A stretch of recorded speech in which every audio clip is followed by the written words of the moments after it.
He was once the Sun System's strongest player, but losing his family and comrades forced him to abandon the game. The strongest, yet utterly alone, Kim Soo-hin chose regression to restart his life. If one path ends in tragedy, you simply rewind. In the Radiant Palace, a lifeless Kim Soo-hin collapsed before the Supreme Angel. What good was ultimate power if he couldn't reclaim what he'd lost? He clutched the gem, his gaze lost in its depths. Was this truly the source of infinite power? A sudden resolve flashed in his mind. Using his sword for support, Kim Soo-hin declared his intent to use Code Zero, to turn back the clock, to return to the past. Despite the Supreme Angel's shock, his decision was absolute. As the first successor of Code Zero, I demand a time reversal. Now, reality warped, shifting to a dark, ominous forest. It was late, yet a group of people were gathered here. A middle-aged man finally broke, his words dripping with sarcasm. Damn it, are we just gonna stand around like useless idiots? His eyes scanned the others, sizing up the situation. Where are we? What is this place? His only answer was the sound of a woman sobbing. With a short fuse, he kicked a nearby stone as a warning. The air grew tense. A girl in a yellow shirt looked on, annoyed. You're not the only one who's scared, so drop the attitude. You act like you know everything, except how to act your age. Deeply insulted, the man's voice dripped with venom as he shot back. Hey, brat, who do you think you're talking to? Did your parents never teach you to respect your elders? But this girl wasn't one to back down. She put her hands on her hips, firing right back. You're an adult who acts like a child, screaming at the first sign of trouble. If you want respect, then start acting like a grown-up. The tension between them was about to snap. Neither one was backing down.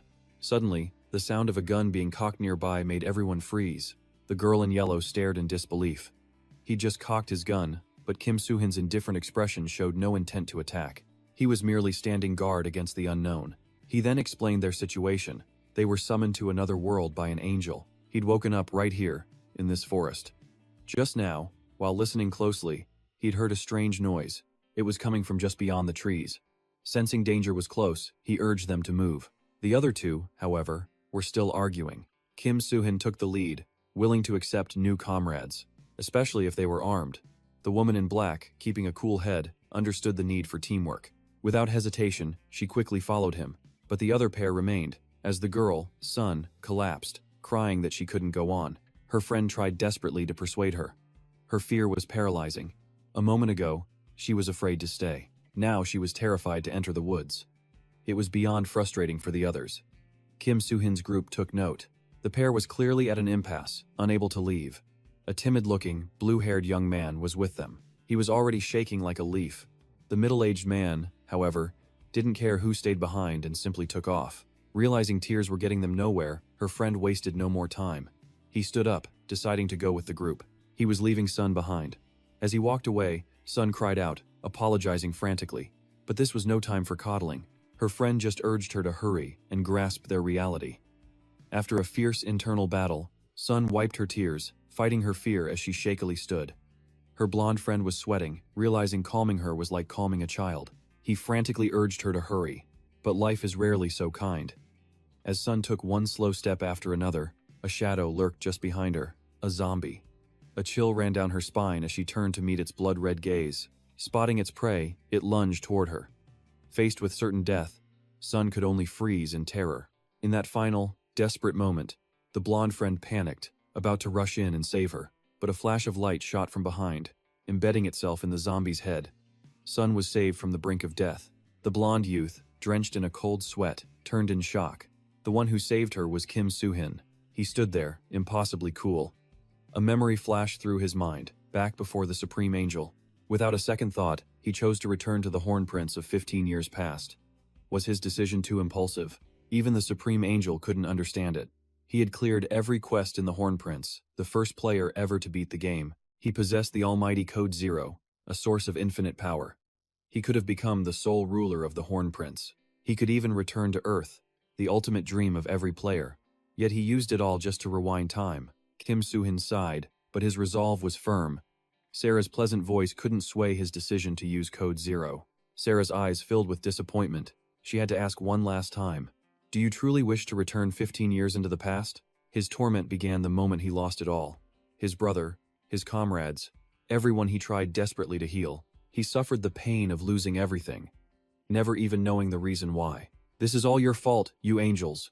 Facing his bitter accusation, Sarah wondered if he ever thought of Kim Joo-hyun and Han So-jung. She somewhat understood his motives. She offered a better path for his wish. He could use his gold and licenses to save them. He wouldn't need to waste Code Zero's power to go back. Soo-heen's only answer was a fist flying toward her face. With her celestial power, Sarah was completely unfazed. She stood there, utterly defiant. Soo-heen could only bow his head, helpless.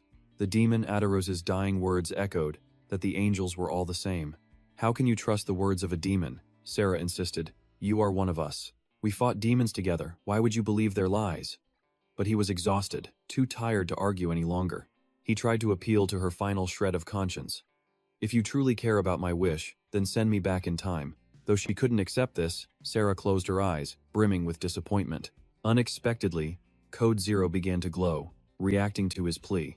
If his desire was strong enough to create this aura, she had to honor it. But she stressed again that his immense number of licenses was absurd to throw away with all his accumulated points. "You were the first player to conquer Hornprince. With my power as a supporter, I will grant you special privileges." But Soo-heen didn't care about privileges. As long as he returned, she could do as she pleased. Maintaining a facade of perfect understanding, she reached out and began adjusting the system. A storm of doubt raged in his mind as Soo-heen's eyes narrowed with deadly suspicion. "What if I refuse?" Sarah warned it wasn't a wise choice. She even guaranteed the privileges would be an insane buff, helping him achieve his goal in the past. It sounded too good to pass up. Soo-heen found himself unable to resist. He could only wait as the system updated and Code Zero activated. He closed his eyes, ready for anything. A brilliant flash of light consumed his vision. When Soo-heen groggily awoke, he was in a featureless void. His sword was gone. Even his scars and equipment had vanished. He recognized his clothes. They were from 15 years ago. Could he have truly returned? Sarah's voice confirmed Code Zero had worked perfectly. She had merely intervened in this space to share some special information. There were 5 privileges. First, access to character information and a boost to 4 random stats. Second, a free choice of a hidden or rare class. Third, more slots for special or hidden skills. And a one-time body modification. Finally, the choice of 1 unlimited item. And with approval from Tan AI and the other angels, he could call on his passive potential anytime. Soo-heen was completely bewildered.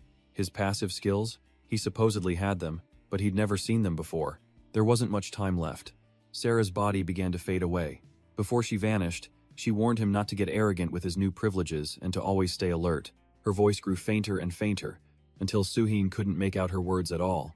With a confused gaze, he watched the current Sarah disappear. Her last words echoed, "Be happy." In that moment, the world before him completely changed. And there she was, the Sarah from 15 years ago. In an instant, everything was reset.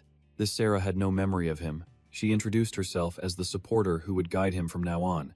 And just like before, she began with a few questions. From here, he would be teleported elsewhere to undergo the mandatory ritual. He had to become a true player in Hornprince, a realm not found on Earth.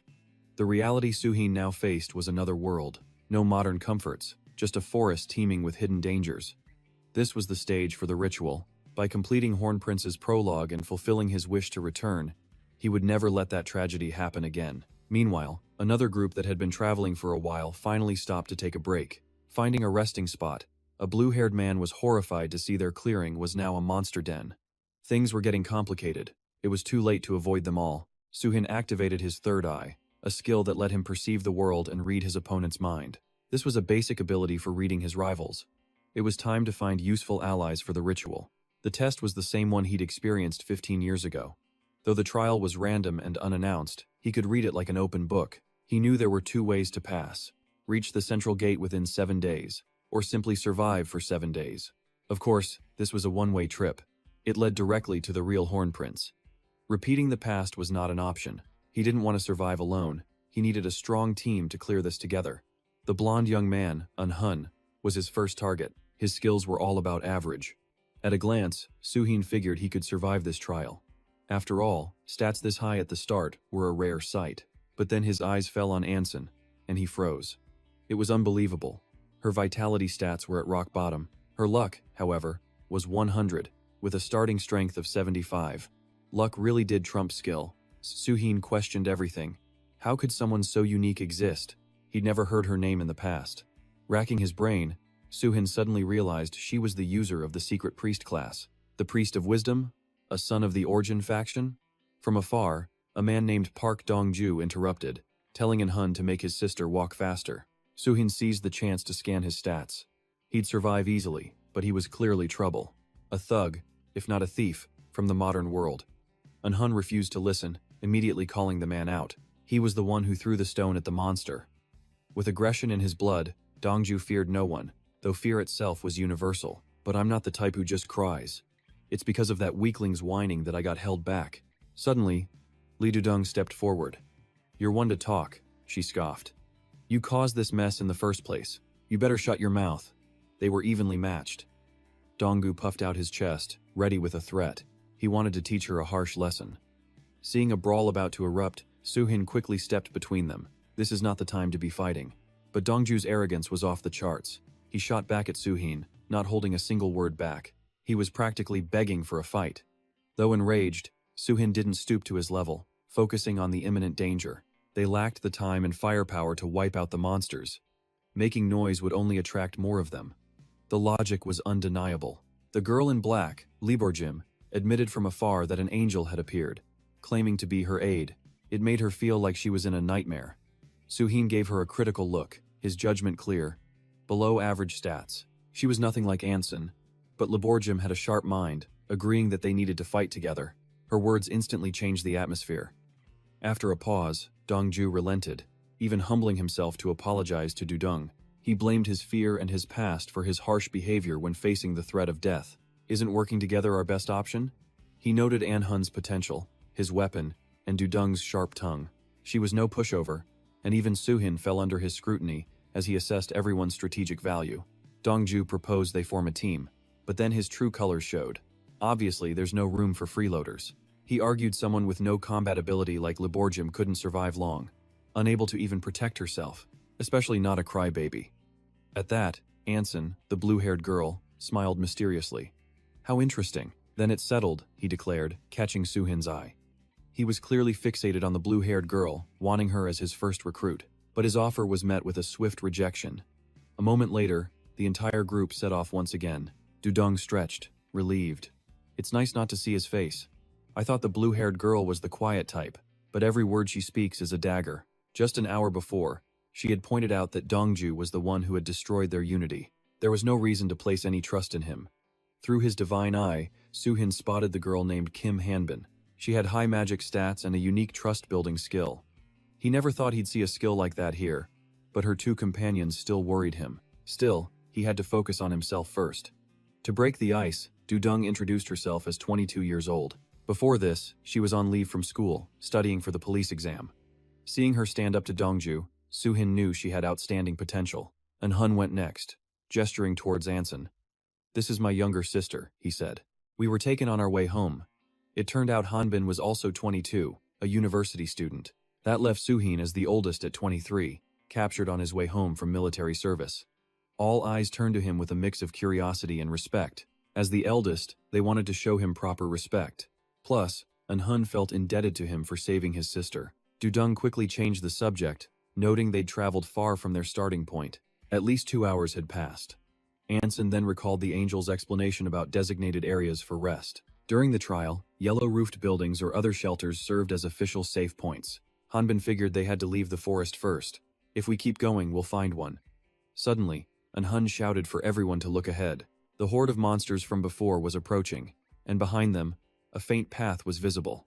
Without a second to waste, the group engaged the creatures. Enhun formed the front line with his shield, while Suhin provided support from the rear. Enhun took charge immediately. I'll handle the vanguard and open a path. The rear is all yours, Suhin. Before charging in, he gave the other two girls a final command. Watch over Anson. With that, he moved to support Enhun. Suddenly, Dudong's face went ghost white. She screamed a warning. A monster was right behind him. But Suhin showed no fear. His battle-honed senses were far beyond a normal person's. This was practically a game to him. He waited for the beast's gaping maw, the timing now perfect. And just like that, he loosed a deadly arrow. But Enhun's group wasn't faring so well. Despite having a sword, the relentless swarm gave him no opening to strike. Just as he faltered, Suhin called out, "Their weak point is the head." It was like a switch flipped. As the next monster charged, Hun feinted with his shield, confusing the pack. Hun then smashed its skull with his shield, easily overpowering the creature. Soon, the group wiped out all the monsters.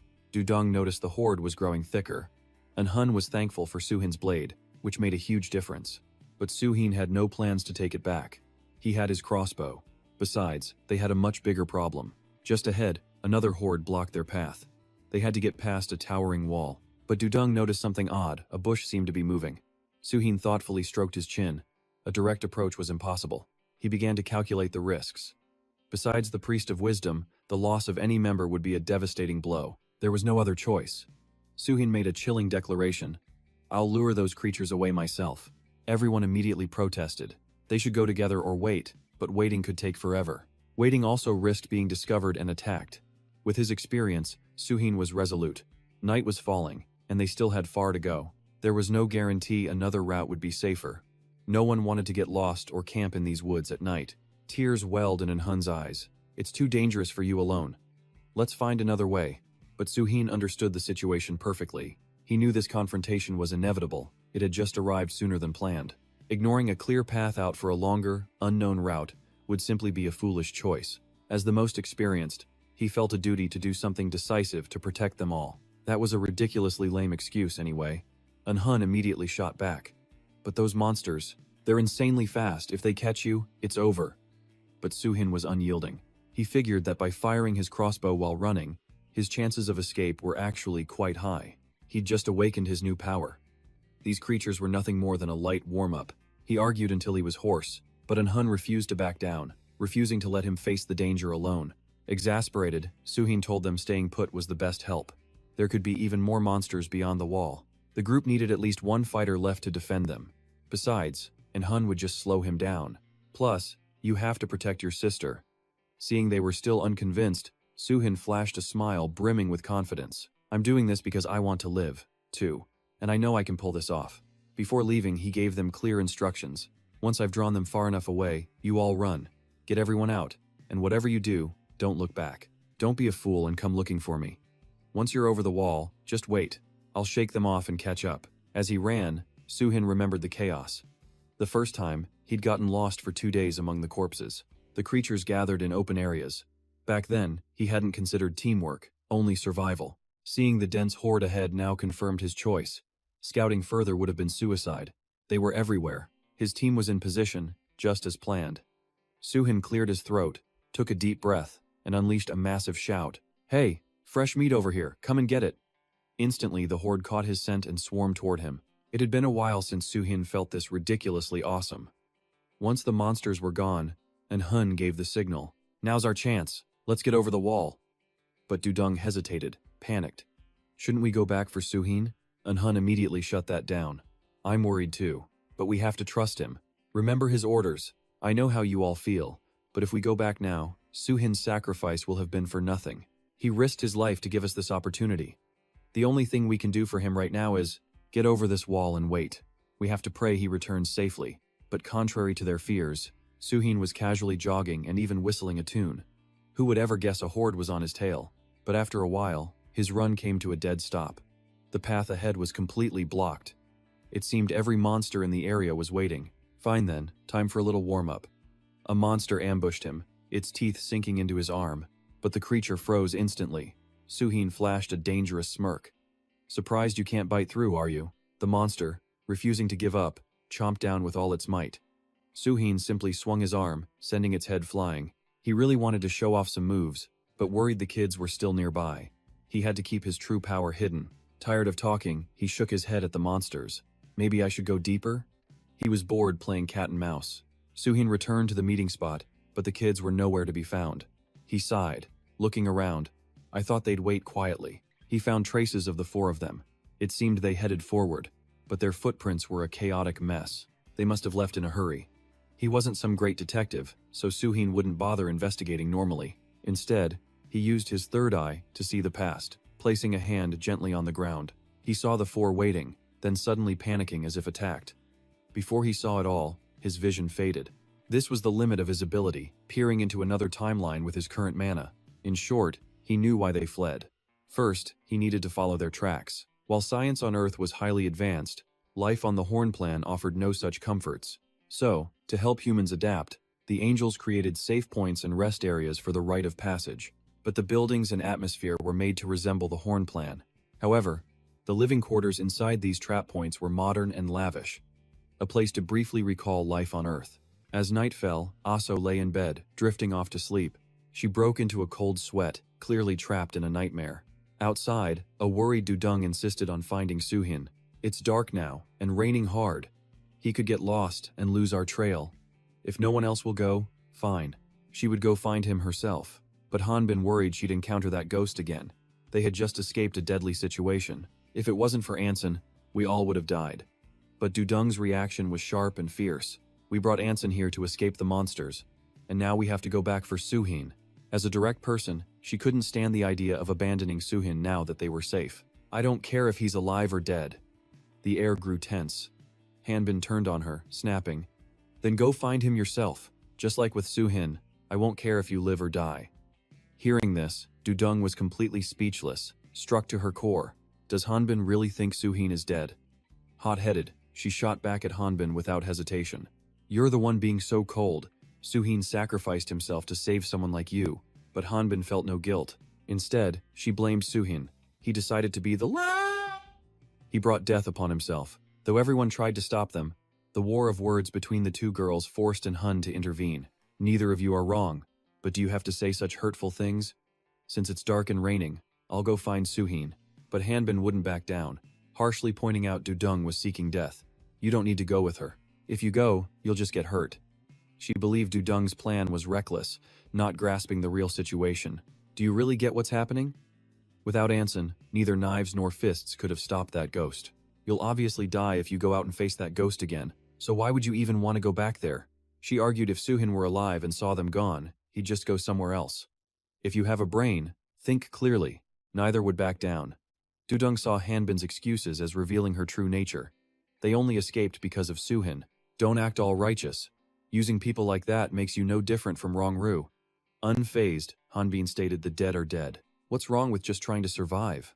From behind, a familiar voice made everyone turn their heads in shock. Suhin stood there, drenched like a rat, with an unstoppable grin. "Looks like I found you kids." Dudung worriedly asked, "How did you find us?" Suhin just said he wandered over, then asked if anyone was hurt. For a moment, Hanbin looked away in shame. Suhin continued, feeling a bit betrayed for not seeing them at the meeting point. Whatever they said would be an excuse, but Suhin let it go, trusting they hadn't abandoned him on purpose. Quickly scanning the room, Suhin noticed Anson was missing and wondered where she was. Did something happen to them? Meanwhile, Anson was still lost in a deep fever. She was sweating profusely, her condition clearly unstable.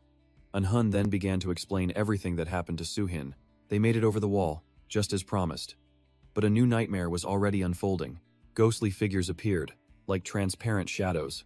Anhun's sword swung uselessly through them, having no effect at all. It was like slicing through empty air. Then one lunged at him, and his body froze completely. He was paralyzed, as if by a curse. Suddenly, Anson screamed, her entire body erupting in a brilliant light. Any spirit touching the light simply vanished. These were ghosts, immune to physical attacks. They could only be harmed by magic. But why would they appear in a trial for magicless players? Anson's power saved them all. But she collapsed, breathing heavily, her pulse erratic and unstable. She even whimpered in pain. As her brother, Anhun was frantic with worry, unable to stay calm. He begged Suhin, asking if she would be okay. Suhin examined her and diagnosed it as a magical overload, a common symptom of using too much magic. It happens when power exceeds the body's limits. She wasn't even an official player. To wield such incredible magic already, it was unbelievable. He was stunned. It had to be her high magic and luck stats. This was the future priestess of wisdom. He quickly reassured Anhun. As long as she was breathing steadily, there was no immediate danger. "Don't worry, she's likely just having a nightmare." "But I'll double-check," Suhin said, asking Anhun to wait outside. Anhun stubbornly wanted to stay and help. Suhin promised he wouldn't do anything strange to her. "You look like you're about to collapse. Go and get some rest." He urged everyone to go and recover. "Leave the rest to me. You'll be no good to anyone without proper rest." Once everyone left, Suhin placed a hand on her forehead. Just as he suspected, her magic was in chaos. He just needed to guide her chaotic energy. He could use his own magic, and she would recover. Luckily, it was just an overload. Without hesitation, Suhin began channeling his energy. Anson, though unconscious, reacted almost instantly. When Suhin stepped out to wait, Anson was already awake. She stared at him, completely speechless and back on her feet. Anhun rushed over, his eyes welling with tears of relief. He frantically checked if his sister was okay, but Anson felt completely fine. In fact, she felt like she'd just had a great night's sleep. Dudung couldn't resist teasing, whispering that Suhin had watched over her all night. "You should thank him," she urged. But Suhin dismissed the pleasantries. He got straight to the point. "We have to leave this city. Today." The group was baffled. Why leave? They were given no instructions. Anhun only knew that death here was permanent. They had to find their own supplies. The goal was to reach the gate, or simply survive for 7 days. Suhin repeated a key warning. Don't stay in one place for too long. They had to keep moving all week, or reach the center of the city. But Dudung argued this place was perfect. It had food, beds, and hot showers. Yesterday was hell in the forest. Suhin's suspicious nature kicked in. The warning didn't match this safe haven. Wasn't that incredibly suspicious? It had comfortable beds, familiar food. It felt like home, and monsters couldn't enter. Suhin suspected a trap. He had a bad feeling, but Dudung was tempted, refusing to trust those winged guys. Was the danger outside worse than this comfort? But surprisingly, Anson sided with Suhin. She also had a terrible feeling about this place. Anhun understood immediately. "Is it that feeling you always get?" he asked. Anson admitted she'd had a nightmare. In her dream, they were all asleep inside. Suddenly, an ominous light appeared, and a giant monster descended. It was like some alien creature. It knew exactly where they were, and she watched as it killed everyone. But then the dream shifted, everything reset, and suddenly, Suhin was there, stepping forward to face the monster. After that, they all fled the city. When she looked back, the dream ended with a horrifying sound. She couldn't tell if it was a scream or a cry. Having known Anson for 19 years, Anhun warned them all to trust her intuition. This made perfect sense to Suhin. With a maxed out luck stat, it was possible to see the future through intuition. She had likely seen the future in a prophetic dream. Anhun insisted it wasn't just a feeling. Whenever Anson got worried, something terrible always happened. It was rare, but sometimes her dreams could actually predict the future. Anhun trusted his sister's vision completely. Besides, being the only people in this huge city was just too strange. They had to leave while it was still daylight. The vote was unanimous. They grabbed their supplies and moved out. And so, their choice was to head back into the forest. And they stayed there for 3 more days. On the night they fled the city, after a fierce battle, they discovered a safe point with an arsenal of weapons. Thanks to that, everyone but Anson, who couldn't use healing magic, fought together and survived the night. 3 days had passed since leaving the city. It was day 5 of the ritual. As they pushed forward, Anson stared in horror at the blood-soaked corpses. In contrast, Dudung was completely out of breath, unable to speak. They had to rest and regain their strength. The monsters just kept coming relentlessly. Yet Anhun was still chattering on, wanting to learn Suhin's crossbow skills. Suhin politely claimed he learned it in the army. That was an excuse for a child. Something about it felt wrong to her. Teaching someone to shoot a gun made sense, but a crossbow? With a slight smile, Suhin figured at this pace they'd reach the central gate by day 7, or maybe even day 6. Seeing them adapt to this harsh new life, refueling with water and chocolate, put his mind somewhat at ease. But he had no idea how they would react, once they learned the Horn Prince's targets were human. Suddenly, a strange noise echoed, putting the entire team on high alert. From the bushes, 3 young men emerged, equally bewildered. "Where is this? Who are you?" It was another group of survivors. The short-haired guy looked vaguely familiar, while the one with long hair, Gu Young-min, seemed sharp. He knew Suhin's team was just like them. They'd met other groups before. The moment he heard that name, Suhin recognized him as the demonic lord of the Red Fang Guild. He faintly recognized the archer, who seemed to care only about himself, ignoring the world around him. But Chun Seo-hoon couldn't resist running his mouth and passing judgment. "It looks like these kids are just high schoolers. How pathetic. I'm shocked they're even still alive." Deeply insulted, Anhun gritted his teeth, ready to charge, but Suhin stopped him. "Calm down first. Seems they needed to learn the hard way." Seo-hoon stepped forward laughing. "Look, if you're unhappy, just answer our questions, and we can all go our separate ways." With her fiery temper, Dudung couldn't just swallow that arrogant trash talk. She confronted them directly, cursing them out without restraint. Suddenly, a knife shot toward Dudung at terrifying speed. Before she could even register the danger, Anhun lunged forward, blocking the attack with his shield. At that very same moment, an arrow pierced straight through Seo-hun's palm. By the time he realized what happened, he could only scream in agony. The marksman, of course, was none other than Soo-hin. Even Guzun, already in an attack stance, couldn't perceive his incredible speed. As the tension between the two sides exploded, Soo-hin knew he had guessed right. That was the archer Guzun, the man who would become one of the top 10 players of Horn Prince. Watching Seo-hun scream over his hand, Soo-hin didn't recognize this worthless trash. But the other two could become formidable threats in the future. If he couldn't make them allies, his only choice was to kill them, right here and now. Perhaps he would have, if he'd been alone. But traveling with his group, he couldn't bring himself to kill people in front of these kids. After that humiliation, Seo-hun couldn't stomach his anger, pleading with Young Min to take care of them. But Young Min seemed too annoyed to speak. He just covered his face, reminding him, "You're the one who provoked them. Just shut your mouth, you damn idiot." Tears streamed down his face. The tough act was over. Seo-hun was like a child tattling to his mother, his eyes watering. "There's a hole in my hand." This utter humiliation only made Young Min more disgusted. He frowned and clicked his tongue. And yet, he lowered his voice to apologize to Soo-hin's group. "Can we please just stop this here? We're not monsters, so there's no reason for us to be fighting." He then turned to Guzun. "Lower your bow already. Don't you understand the situation?" He made a perfect excuse, saying the past 5 days had been difficult, driving them crazy. He just wanted to ask one thing before leaving. "Have you seen 2 women who look like sisters? They were part of our group but got captured by some bastards. We've been searching for them ever since." Speaking of a woman, Soo-hin recalled the corpse he'd seen under a tree. He truly wanted no part in this, and was planning to feign ignorance. But then Anson began to stammer, causing Young Min to press her frantically. "You saw them? Where were they?"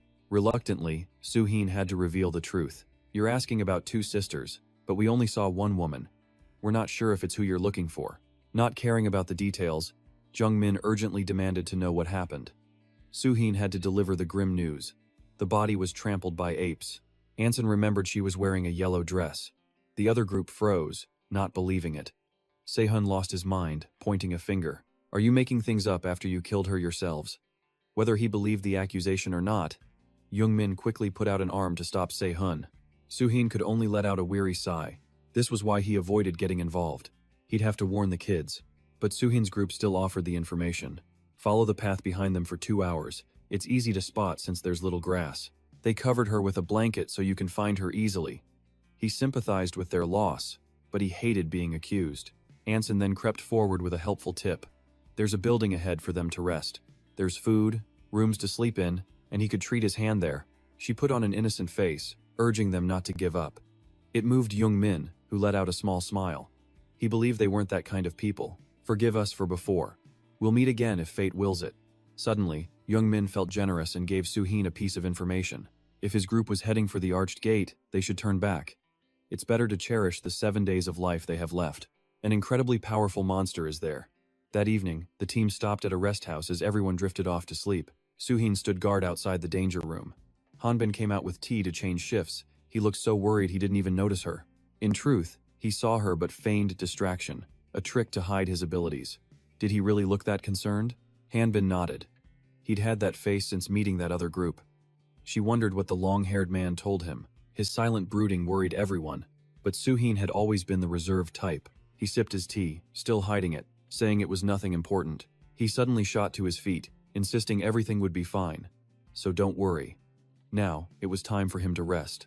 As he turned away, Hanbin had a question she had to ask right then, even if he claimed to be tired. Her expression was dead serious, stressing that today was the only chance to ask this. Soo-hin gave a reassuring smile to ease the tension. If this is about earlier, it's nothing. But Hanbin saw right through him, knowing he was hiding something from them, and she wanted to know what they were to him. Now Soo-hin understood her constant glances. It turned out she was always watching him. Looking at her. It reminded him of her. Hanbin always wondered. When En-hoon blocked the arrow for Dudung, he instantly shot back at them. But they were still people, not monsters. And everyone was terrified by what he did today. Soo-hin tried to brush it off, insisting he didn't think much of it. But she pressed on, pointing out his silence since talking to that man. He just repeated it was nothing important and not to worry. With a one-sided view, she accused Soo-hin of always deciding everything alone, without consulting them, of not even seeing them as teammates. He didn't know why she thought that. They had always worked together, today included. Eunhoon carried the team, and she and Dudung fought hard too. Her firm gaze said he was just acting, fooling everyone but her. From the very start, his decisions were always correct. That's why they stayed quiet despite their questions. But at this rate, he would just keep making a mess of things. There was a distance between him and them, but she knew how much they depended on him. That's why she wanted him to be their commander, to lead them, not just restrain them, but to truly become a leader for their group. That would put her at ease, knowing his actions were for their safety, whether he fought another group or kept his silence. Then they could happily trust and follow him. The long night passed, and the mood between Suhin and Hanbin grew heavy. Not a single word was spoken, leaving the other three bewildered. The atmosphere became unbelievably tense. Another silent member had joined the team, but Suhin paid no mind, his eyes fixed on the horizon. They were almost there, just about 600 meters away from that arched gate. But Youngmin's warning echoed in his mind, telling him to stay away. His group had gotten within 300 meters and had to face a monster. From what Suhin knew, the monster Youngmin mentioned was the boss of this rite of passage. At a glance, the gate looked perfectly normal. There were no signs of an ambush. He wondered if there was a summoning condition.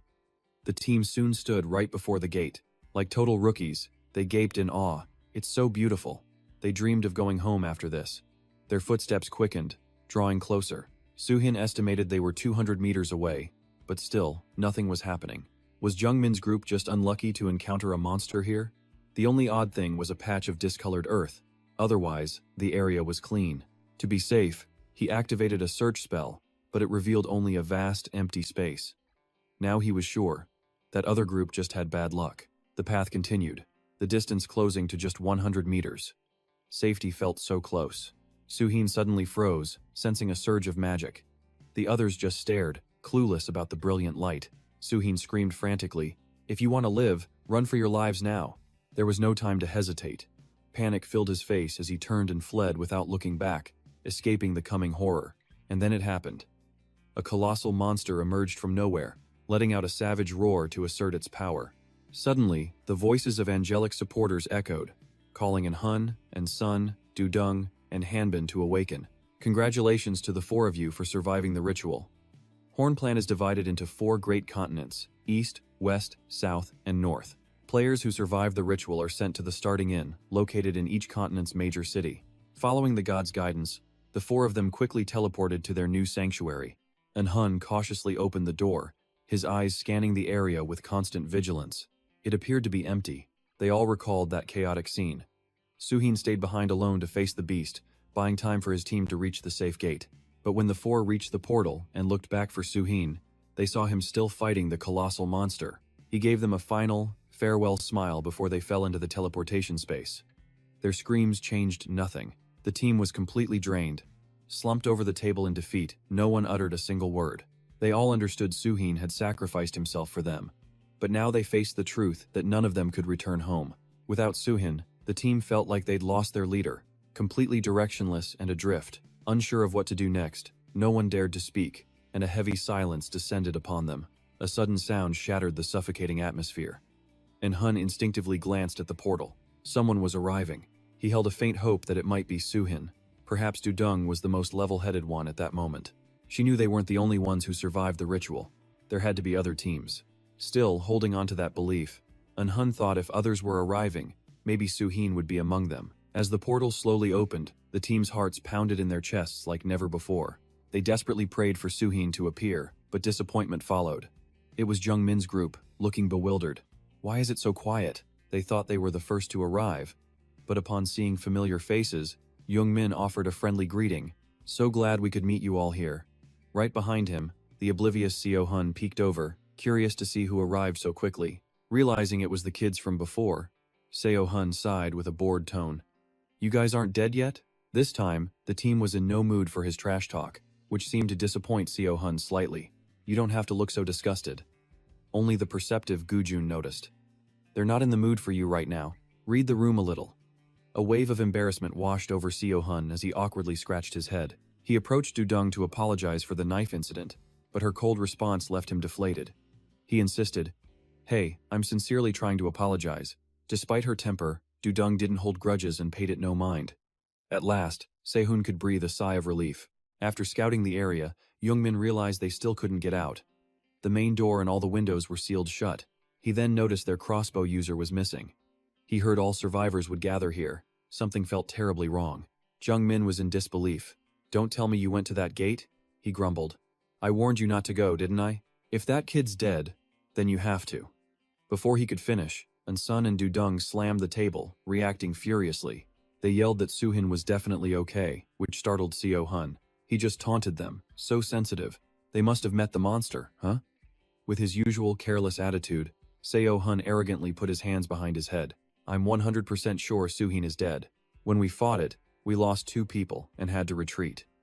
Those angels gave me a new setting or something, so if I saw him again, I wanted to teach him a lesson." Realizing his mistake, he caught a warning look from his teammate. Seo Hun quickly shut his mouth. What a nuisance. He guessed the kids were still holding out hope for Suhin, so they also quieted down to observe.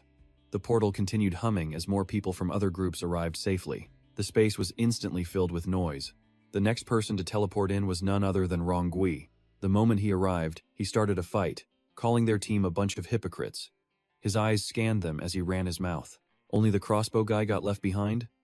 I thought your whole group would be wiped out. But surprise, that old guy Suhin isn't dead.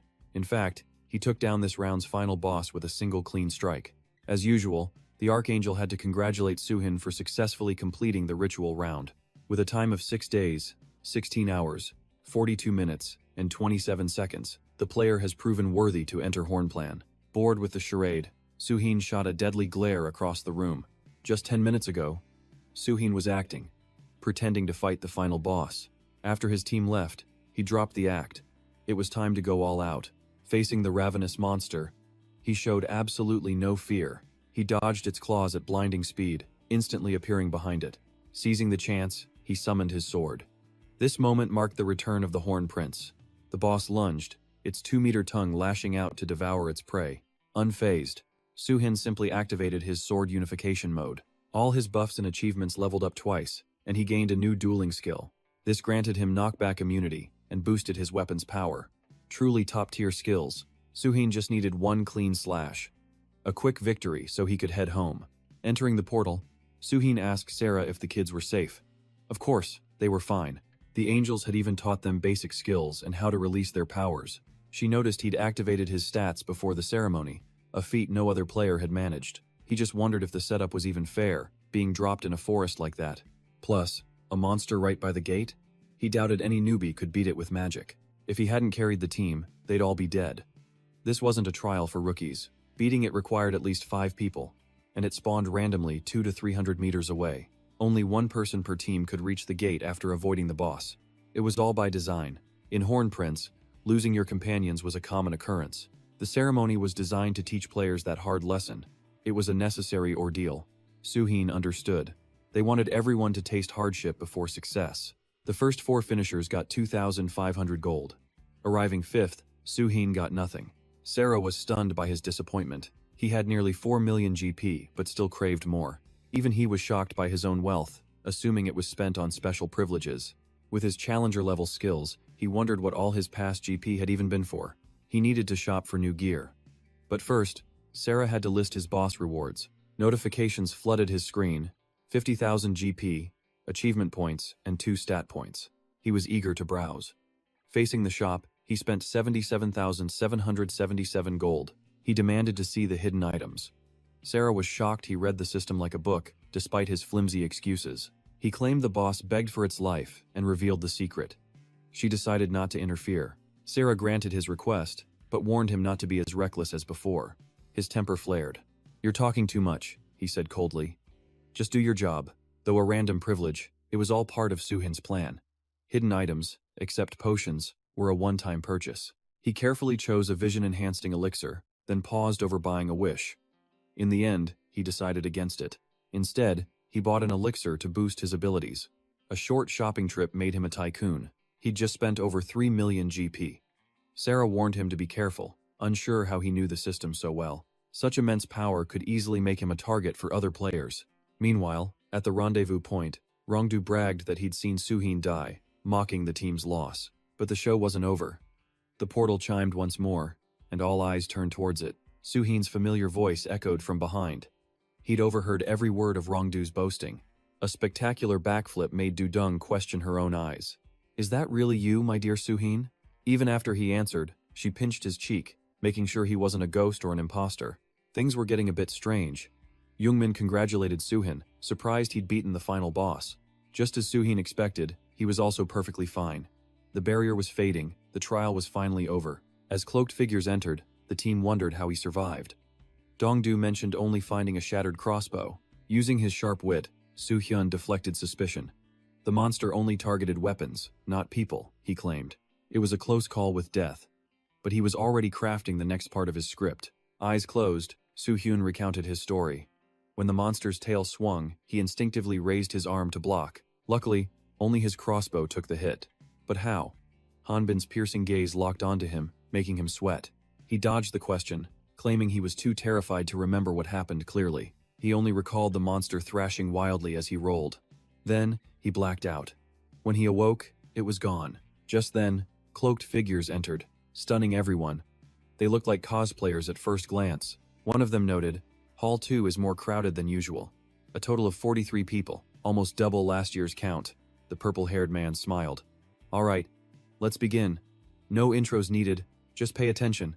Apprentice players, welcome to this wretched horn base. I'm sure you're all confused about what's going on, and you must have many questions. For now, just follow us. You aren't the only apprentices here." After leading them to the player academy, he spoke again. "This is a training school for apprentices. It was founded by a player from the northern continent to help you survive in Hornbase. Even the angels acknowledge its results. They've granted us the right to issue stat-boosting quests. The total training period is 3 months. Veteran players in swordsmanship and magic will serve as your guides. Apprentices will learn all about survival strategies for Hornbase. You'll receive training suited to your class and abilities. You'll also get 20 silver each week. Completing the 3-month course earns you 4 bonus skill points as a graduation reward. The academy provides food, lodging, and even bonuses." With a bright smile, he offered a simple analogy. "Think of this as a game tutorial loaded with awesome rewards. You can raise your stats through hard work, but everyone has a different growth limit.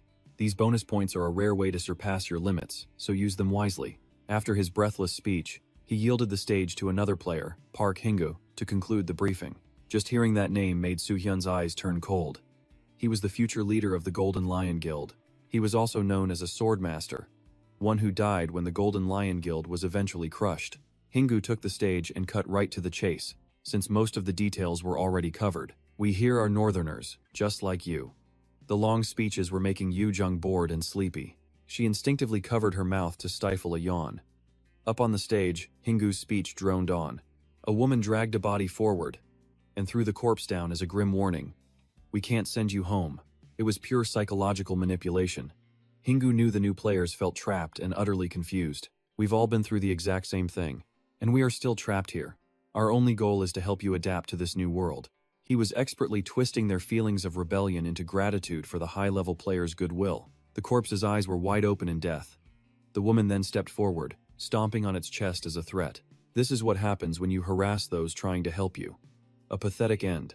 If you don't want our help, you are free to leave right now. The choice is yours." Hingu promised no harm would come to them, but the hall fell deathly silent. His first step was a success. He'd secured their trust, and they'd accepted the quest at the Northern Academy. He even offered them the right to quit. With no objections, he prepared to lead them to their quarters. Suddenly, the ever-skeptical Hanbin raised her hand. She wanted to know the training's true purpose, but Hingu's annoyance was clear. He chided her for not listening and asking such a pointless question. Only Soo-hyun realized it was a brilliant question. The stated reason for training and their real goal were different. She had clearly hit the core of the issue. But Hingu gave the same textbook answer: to train apprentices. The course rewards were the academy's purpose. He'd already laid out all the benefits of the player academy. Hingu could sense her lingering questions. He knew he hadn't hit the mark. She understood the academy's supposed benefits. But her curiosity ran deeper. This all seemed too simple. Was it really created just to help rookie players? And not by angels, but by another player? Why would veteran players take the time to train us? Was this simply an act of goodwill? Faced with her sharp interrogation, Hingu froze for a moment. He sighed, thanking her for the question. Players in Horn Prince are split into 2 main types. First, those like us, who wish to return to Earth. And second, those who never want to go back. For example, criminals with no place left in society, or social outcasts, people who prefer Horn Prince to the world where they had nothing. But can't we just go our separate ways? Hingu shook his head. It's not that simple. This isn't modern society. With more people come tangled interests, not to mention murderer guilds. They consider killing a sport. Everyone gasped in shock. To Suhin, this reaction was expected. Normally, the idea of killers roaming free is terrifying. But in just a few months, some people here will kill more humans than monsters. In Horn Prince, age and gender mean nothing. Skills and stats give players immense power, a strength far different from on Earth. The veterans who came before us have trained much longer. They are far stronger than all of you. If people like that find out you're a rookie, is there any easier prey than a clueless newbie? This academy is a fortress, built to protect you and teach you how to survive them. Players from many guilds gathered to help you learn the rules of Horn Prince, and to fight the ones who block our return to Earth. After hearing this whole spiel, Hanbin finally relaxed and nodded in understanding. While it sounded convincing, Suhin knew this was all just talk. The Golden Lions started a foolish war over Wild Iron Mountain, all for the sake of dominance. The very ones who ignited the First Great Alliance War now speak as if they are warriors of justice. In Horn Prince, guilds are formed from common interests. Guilds with a common enemy then form an alliance. This means guilds and wanderers alike will turn their swords on each other if necessary. Just then, Hingu dismissed them to rest. Training begins tomorrow, with men and women separated. Suhin was lost in a whirlwind of thoughts, and Hun suddenly appeared, startling him. Why did the kid have such an amused expression? The next day, under the high sun, a man and a woman watched eagerly, wondering how many players would survive. Surely a few useful ones would emerge, right? In the first week, the Northern Academy proved its ruthless reputation. Its physical training was harsher than any military boot camp. During combat simulations, over 10% of the 130 trainees dropped out. Luckily, Suhin's team adapted quickly to life in the academy. He soon heard An Hun had become a priest, while Dudung was now a mercenary. Surprisingly, An Hun didn't pick swordsman. While breaking bread, he explained what happened after the gate trial. He had asked the angel if Suhin was alive, but she just dodged the question, repeating some system rules. In his anger, when she insisted he become a swordsman, he snapped. He bluntly declared that he would use a spear. The angel was stunned, of course. Suhin understood why. He would have been shocked, too. Playing the leader, he warned his team not to reveal their stats to anyone. Someone could easily take advantage of them. He especially emphasized this to An Hun, who was always too trusting. They listened obediently, but when Suhin asked Hanbin about her class choice, she abruptly stood to leave. She clearly had no intention of revealing it. Didn't he just warn them not to tell anyone? The rejection was more than a little awkward. Suhin just laughed it off, quickly changing the topic. He felt like she was treating him as an outsider. Hanbin reluctantly revealed it was magic-related, then left for class. Dudung noticed she seemed close to someone from the Golden Lions. But Suhin knew the truth. She just didn't trust him. From then on, Hanbin kept her distance. Time at the academy passed by quickly. During one training session, instructors watched Suhin and Jungmin spar. They highly praised both of their abilities. They even drew attention from other guilds, receiving a flood of offers. Just then, Jungmin rushed in to attack Suhin, trying to show off. But on another level, Suhin blocked with ease. Jungmin couldn't predict such blinding speed. Before he could even regain his footing, he took a direct hit. With Suhin's counterattack, his foe was sent flying a full 10 meters. The 13th week of training was underway. Only about 80 trainees still remained in the academy. Suhin felt his assessment was on point, recalling Hanbin's question and Sarah's warning. He vowed to prevent another tragedy, to crush any threats early on and forge new alliances. From behind, Hanbin appeared. She needed a private word, suggesting they talk while walking to avoid prying ears. Without wasting a moment, Hanbin revealed she'd received an invitation from the Golden Lion Guild. Though they rarely took rookies, she was a special case. They favored mages and promised her their full support. They even offered to recommend her for a high-ranking position. Instantly, Suhin sensed something was wrong. Unless she possessed something incredibly rare, using his third eye, he scanned her and was shocked by what he saw. A gem mage. His face went pale. When had she acquired a class like that? The guild's generous promises only made sense if they knew about her class. He felt a sharp sting of betrayal. She hadn't said a word. To avoid arousing suspicion, he offered a fake congratulations. She was just another player, not a true comrade. He'd just have to call it bad luck. Hanbin then mentioned the guild had invited him too, but Suhin had flatly refused. Putting on a slightly pouting face, Hanbin pushed for his real reason, making the situation awkward. She probably thought he was attempting the impossible, or had already accepted an offer from another guild. There were plenty of tempting ones, but he never intended to join the Golden Lions or any other guild. A true victor always forges his own path. Her jaw dropped at his bold declaration. Hanbin was completely stunned, unable to believe her ears. She couldn't understand why. After all her time here, Hanbin thought she knew how this world worked. For gathering intel and ensuring safety, joining a top guild was the key to survival in Horn Prince. Suhin knew this better than anyone, but he refused to abandon his friends just to join a guild alone. That was simply his way. She argued that if he was so worried, they could just pull some strings to get the others' invitations too. She had called him here, excited to offer a solution. But now, suspicion began to cloud her eyes. Could it be that he didn't want to join any guild? Was he actually planning to start his own? Facing his cold indifference, Hanbin clenched her fists. She knew he was special, more talented than most. But Horn Prince wasn't some simple trial. It couldn't be conquered by one person's strength alone. Do you really think everyone can just rely on you? Are you planning to do everything yourself again? She asked with a weary sigh. Suhin found her perspective incredibly narrow. She hadn't spoken to the others in weeks, so what did she really know? She treated them like extra baggage, blinded by her own judgment and unable to see their efforts. And she dared to look down on the friends who had faced death with him. His sharp rebuke left her speechless. Still, Hanbin stubbornly tried to persuade Suhin, but he couldn't accept. He would not side with a traitor. Out of options, she played her final card. The Golden Lion Guild was preparing an expedition to the Iron Mountains. With their massive resources, a successful campaign would make them the undisputed rulers of the northern continent. Their power would grow. Their plan to return to Earth would be unstoppable, and they'd gain priceless information. Any new guilds would be left in the dust. It was a tempting dream, but Suhin only wanted to know her guarantee. That the expedition will succeed? He knew the truth. The fall of the Golden Lion Guild, once the strongest in the 4 continents. To reach Atlanta beyond the mountains, the guild first had to resolve its internal conflicts and the Wanderers' rebellion. But their internal issues were never resolved, leading the expedition to a miserable failure. It was the spark that ignited the first Great Guild War. Now, Suhin launched his counter. He challenged her. Why would such a powerful guild offer a high-ranking post to a complete rookie like you? Do you really trust them? Cornered, Hanbin resorted to a weak argument. So I'm supposed to trust you instead? She snapped back. Her words were a blow to Suhin. He thought he'd earned her trust. It turns out he was mistaken. All this time, she had always harbored doubts about him. Time flew by, and the long-awaited graduation ceremony finally arrived. Suhin looked at his reward. 4 stat points. He wondered if he should add them to stamina. Just then, An Hun and the others ran over, asking if he'd chosen a guild, but he told them he had refused every single offer. True to form, the 3 of them immediately swore to follow him. They were sure everything would work out.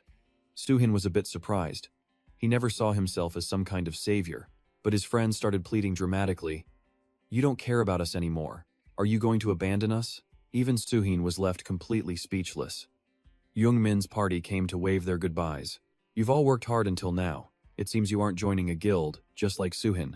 Jung Min wasn't satisfied with any guild and wanted to see if Suhin would journey with them. Among the guildless, Suhin's party had the power to join them.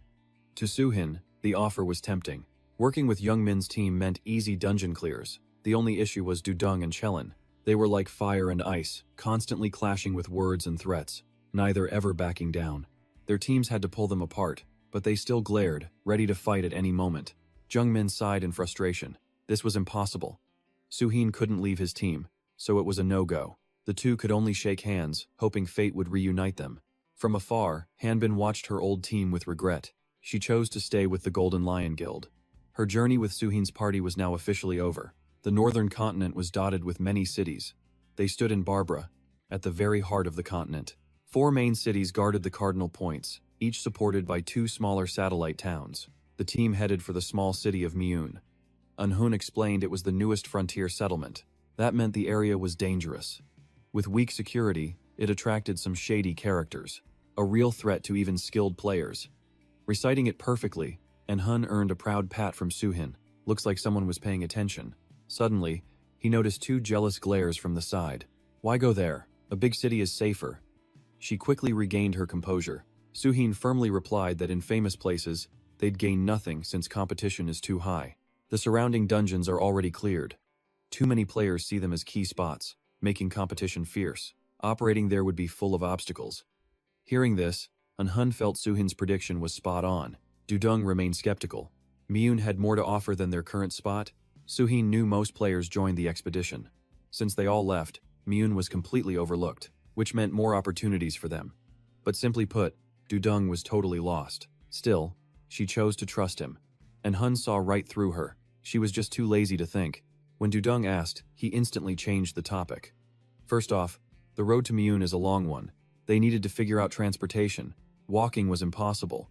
They stood before the spatial transfer gate. Hun felt a chill, remembering the last incident. Anson worried about the fee, but Suhin had plenty of cash. Just leave that stuff to me, he said. Besides, developing cities offer discounts to attract players. When he asked how much they had saved, a strange and sudden silence fell over the group. No one even dared to breathe, making Suhin chuckle. He figured the troublemakers had already spent it all. When did they even have time to spend it? Suddenly, the three exchanged determined looks. They handed him a bag of money, trusting their leader completely. Suhin couldn't understand why they gave him everything. But you all worked so hard for this money. The three of them simply said they were reckless spenders. They'd be traveling together, so he should manage it. Seeing the kids trust him so completely, and without a second thought, Suhin couldn't help but smile. The team moved towards the teleportation gate, ready for the long journey to Miyun. In a flash, they arrived. Suhin was amazed. The gate was so convenient. Breathing in the fresh air, he was overcome. The scenery before them was both peaceful and beautiful. Arriving at this quaint little place, Suhin seemed pleased. A smile never left his face. They had just arrived. First, they needed an inn to rest. He guessed the kids were all exhausted. After a short search, they found a simple inn, but it had a very charming name. The Gentle Maiden Inn. Dudong and Hun scoffed, giving it a judgmental glare. What is this dump? It doesn't look like much at all. This is good enough, Suhin said. Now, stop complaining. Even the youngest, Anson, wasn't complaining. But the truth was, Anson was too stunned to speak. He only managed to sigh. This place seems really shady. Suhin's confident smile quickly turned awkward. Trying to save face, he said, "Let's just try it. You'll love it. Besides, it's the only inn around." Staring at the scene, Suhin saw the place was unchanged. A strange familiarity washed over him as old memories resurfaced. The image of that girl, boldly leading the fight. Han Su-dong and the swordmaster Jin Su-hyun, or was it Kim Su-hyun Ni? They must be struggling in the darkness. Even as enemies, I was glad I met them. Snapping back to reality, he rushed the group inside. The moment they entered, they heard screams for help. A man was so terrified he'd wet his pants. Before them was the back of a mysterious woman. The sight made the whole party freeze, huge question marks popping over their heads. Alerted by the noise, the woman turned toward the door, flashing a friendly smile to welcome her new guests. One look at their uniforms was all she needed. Nothing escaped the sharp eyes of this innkeeper. She guessed they were fresh from the academy. So, a meal or a room? Despite the strange situation, Suhin calmly requested both. "We'll eat first, then take rooms for the night." Seeing a customer was like striking gold. The owner's smile was absolutely radiant. So, unlike the last guy, she thought, she really appreciated polite young men. But first, she told the kids to sit and rest. With a murderous glint in her eyes, she had to take care of this thing first. The man instantly broke into a cold sweat. Less than a second later, he was kicked clean out the door, still screaming wildly. With him gone, the inn fell quiet. The group, still in shock, watched the drama unfold as the owner brought over a menu, all business. "I can cook anything with the right ingredients. It's child's play. Take your time and let me know." After a moment of thought, Suhin made his choice. Without hesitation, he ordered set A for 4. That was fast. "You must be starving," she teased. "Handsome and decisive. I like that." As she went to prepare the food, Dudong finally spoke. "This place is suspicious. We're the only customers, but Suhin is completely unfazed. Everyone's likely at Thiet Sun, so it makes sense that it's empty. You kids don't seem to like this place, huh?" Only Hun was buzzing with excitement, peeking into the kitchen. "No need to find another inn," he exclaimed. "I'm starving, let's just eat." But Dudong couldn't let it go, annoyed at being called a kid and noting how messy the place was. And that guy ran away screaming earlier. "There's definitely something wrong with that lady," she complained, not looking behind her, where the owner stood, having heard everything. Dudong nearly jumped out of her skin. She was utterly terrified. Ready to snap back, Dudong froze, afraid to even breathe. A chilling feeling came with a sweetly spoken threat. The owner gently placed a hand on Dudong's shoulder, and the girl's entire body went rigid. the air instantly filled with a terrifying pressure. Of course, Suhin felt the immense flow of mana. Was she really releasing her power just to intimidate an academy rookie? Her fiery temper hadn't changed one bit. That murderous glare made Dudong flinch, her eyes welling with tears as she begged Suhin for help. Suhin calmly took a sip of water. He figured that was enough of a lesson. Any more, and the kids would actually start crying. He set his glass down with a soft click, instantly shattering her oppressive aura. The owner's eyes widened, her mind racing with curiosity. Suhin feigned annoyance about the wait for their food, skillfully diffusing the tense situation. A moment later, steaming hot dishes arrived. Though simple, the food was incredibly delicious. He glanced over at Dudong, who was completely still, not yet recovered from the shock. It'd be strange not to be scared after that. Suhin realized the owner was a player, but on a completely different level. It was a haunting experience, but a necessary one. He knew everyone had to face such pressure, as the future held far greater threats. In contrast, Hun was bursting with energy, eager to stay, hunt monsters, explore, raise his score, and earn lots of money. What a nice dream, kid, Suhin thought, baffled. First, An-hun proposed they form a guild and think of a cool name. With her dreamy nature, Sun suggested names like Pink Rabbit or White Rose, which sounded incredibly cheesy. But Suhin bluntly shut them down, killing the mood. We can't form a guild. The four of us don't meet the requirements for an official one yet. And Hun looked totally confused, not understanding the problem. But even one person can form a guild. Based on rumors, Sun knew guilds were managed by residents commissioned by the angels. Exactly, Suhin confirmed, preparing to enlighten the rookies. To form a guild, you must first create a caravan. That means operating as a group, building achievements, and reporting them regularly. After the long explanation, Suhin noticed Dudong looked completely miserable. He asked the normally sassy girl if she was okay. Taking a shaky breath, Dudong finally spoke. I'm just so angry and helpless. The instructors did warn us. You never know what will happen in Hornprince. She was still lost in fear. What if the innkeeper is a rogue? What if she has evil intentions for me? Faced with her endless questions, Suhin could only let out a weary sigh. Being overly cautious isn't good, but it's better to be safe than sorry. Though he didn't want to say more, he stressed one final point. This isn't a camping trip or a treasure hunt. Their mission is survival. In short, being scared is a good thing. Let her feel her own weakness. Then she can train and grow stronger. As if awakened, Dudong fiercely questioned him. How do I train so that never happens again? What exactly did that person do to you? Seeing their eager eyes, Suhin couldn't refuse. What did you learn about mana release in your academy magic class? You know it's a control ability anyone can use to command their internal mana. Suhin nodded. He admitted the innkeeper used a type of mana release, not a unique or hidden skill. Of course, anyone can use it with practice. It can defend you in situations like that, and even let you counterattack. At these words, Dudong's eyes lit up. Wanting to learn right now, she slammed the table and shot to her feet. Suhin made a calm declaration. I'll teach you this powerful skill. Mana release has 5 types: sense, possession, overwhelm, break, and annihilate. Turning his back with a cool pose, Suhin began the first lesson. First, he told Dudong to move anywhere in the inn without making a sound. Go. It began. The group moved silently, barely breathing, but Suhin pinpointed them perfectly. Hun, 68 degrees southwest from my left foot, by the counter, and Anson, 73 degrees southeast from my right, behind the pillar. Dudong is on the table right behind me. While they were still stunned, Suhin turned to confirm. This skill is level 1 of mana release. Sense. It links your mana flow to objects or the floor. You can use mana to expand your detection radius, preventing sneak attacks like the innkeepers earlier. But sense isn't always useful, especially if an enemy approaches faster than you can react, or if they attack from above, or secretly merge their mana with an opponent's. Even the best sense can't detect them then. That's an application of possession, a higher level skill. What the innkeeper used was the 3rd level, overwhelm. It's the skill that infuses your will into mana to control others. Because it's a high-level technique, it demands masterful control. If I'm not mistaken, you felt like he wanted to kill you. That's because the innkeeper infused his killing intent into his mana to intimidate you. If you master possession, you could defend against overwhelm, or at least resist it. Getting ahead of herself, Dudong assumed possession was superior and demanded to learn it. This hothead was truly something else. Suhin advised that overwhelm is far superior to both. Until you can maintain sense for over an hour, forget exploring. If you can't even do that, getting ambushed outside is just a matter of time. They had the same starting point. Dudong gave him a judgmental look, wondering where he learned all this. Ever the sly one, Suhin deflected, saying he used his free time at the academy. The instructors helped me a lot, too. Anhun then recalled Suhin's odd poses before sleep. He was practicing sense, not meditating. Bragging a little, Suhin said he mastered sense in just one day. Possession took about 2 weeks, and overwhelm wasn't done until his final week at the academy.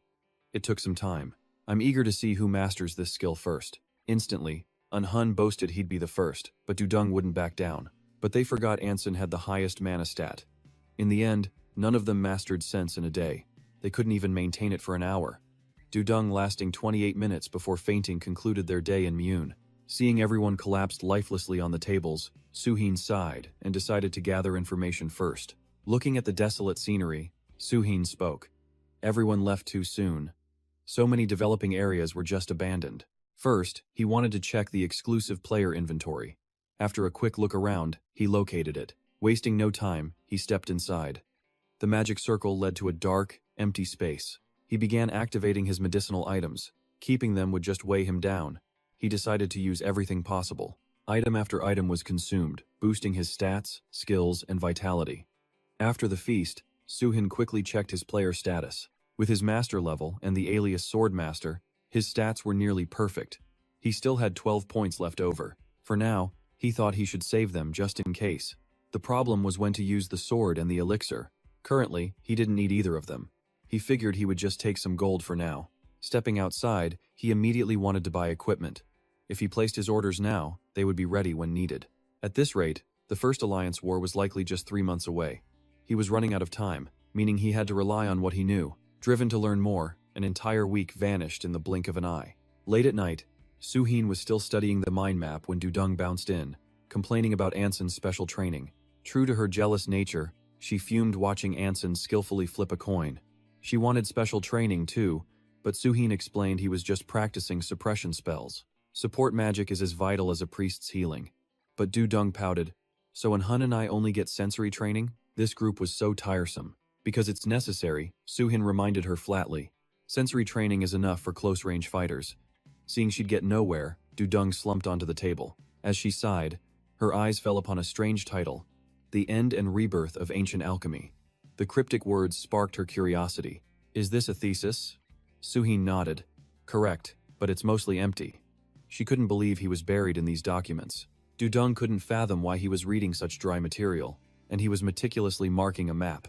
"Don't tell me you're hunting for treasure," she teased. Suhin admitted he was researching records on Moon. Killing local monsters wasn't teaching them anything new, so he was digging into old texts, seeking clues about new dungeons or hidden locations. It was taking far longer than he'd expected.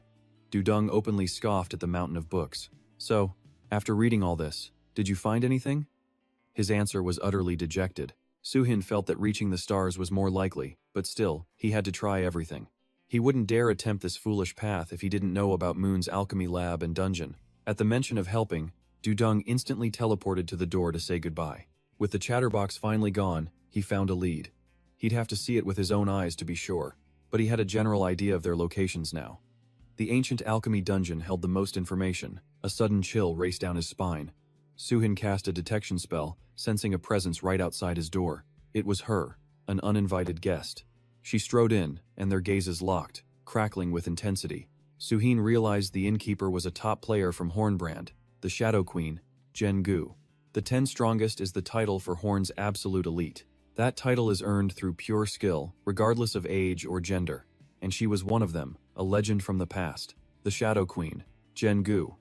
He never would have guessed she was the innkeeper. Her, of all people, in this tiny town. "Wary?" he asked. "What brings you here so late?" His question was met with a terrifying silence. An aura of magic pulsed around her as she touched the book, then his chest. "A reminder. Your room expires tonight. Extending your stay?" He didn't have to think twice. Suhin refused flatly. "We're leaving the city tomorrow." Her sharp, piercing gaze returned. Jengu glanced at the map. "The Academy's rising star," she mused. "I was quite impressed that day. A new player, here less than 4 months. And though she used only a sliver of her mana, this little chick from the Academy actually broke through it. I've watched you for days, but found nothing unusual." His flicker of guilt was all she needed.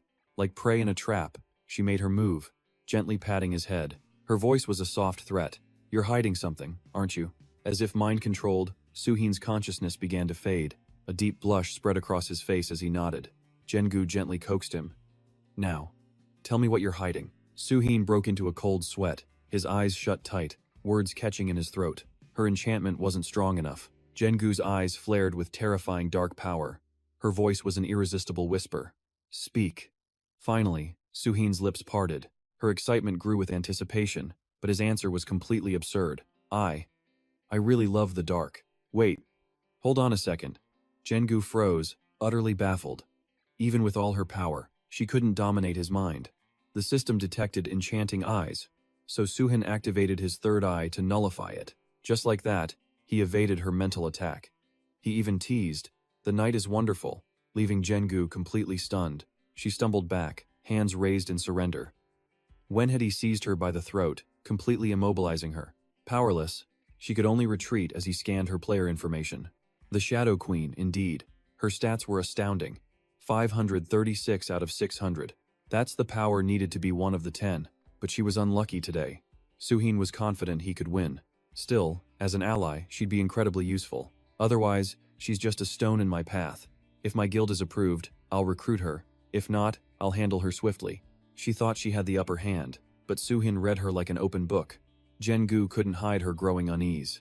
This time, Suhin made his move, confessing his love for the night, and for her. Lifting her chin, he whispered a warning. A soft reminder not to do anything foolish. Their late-night talk ended peacefully.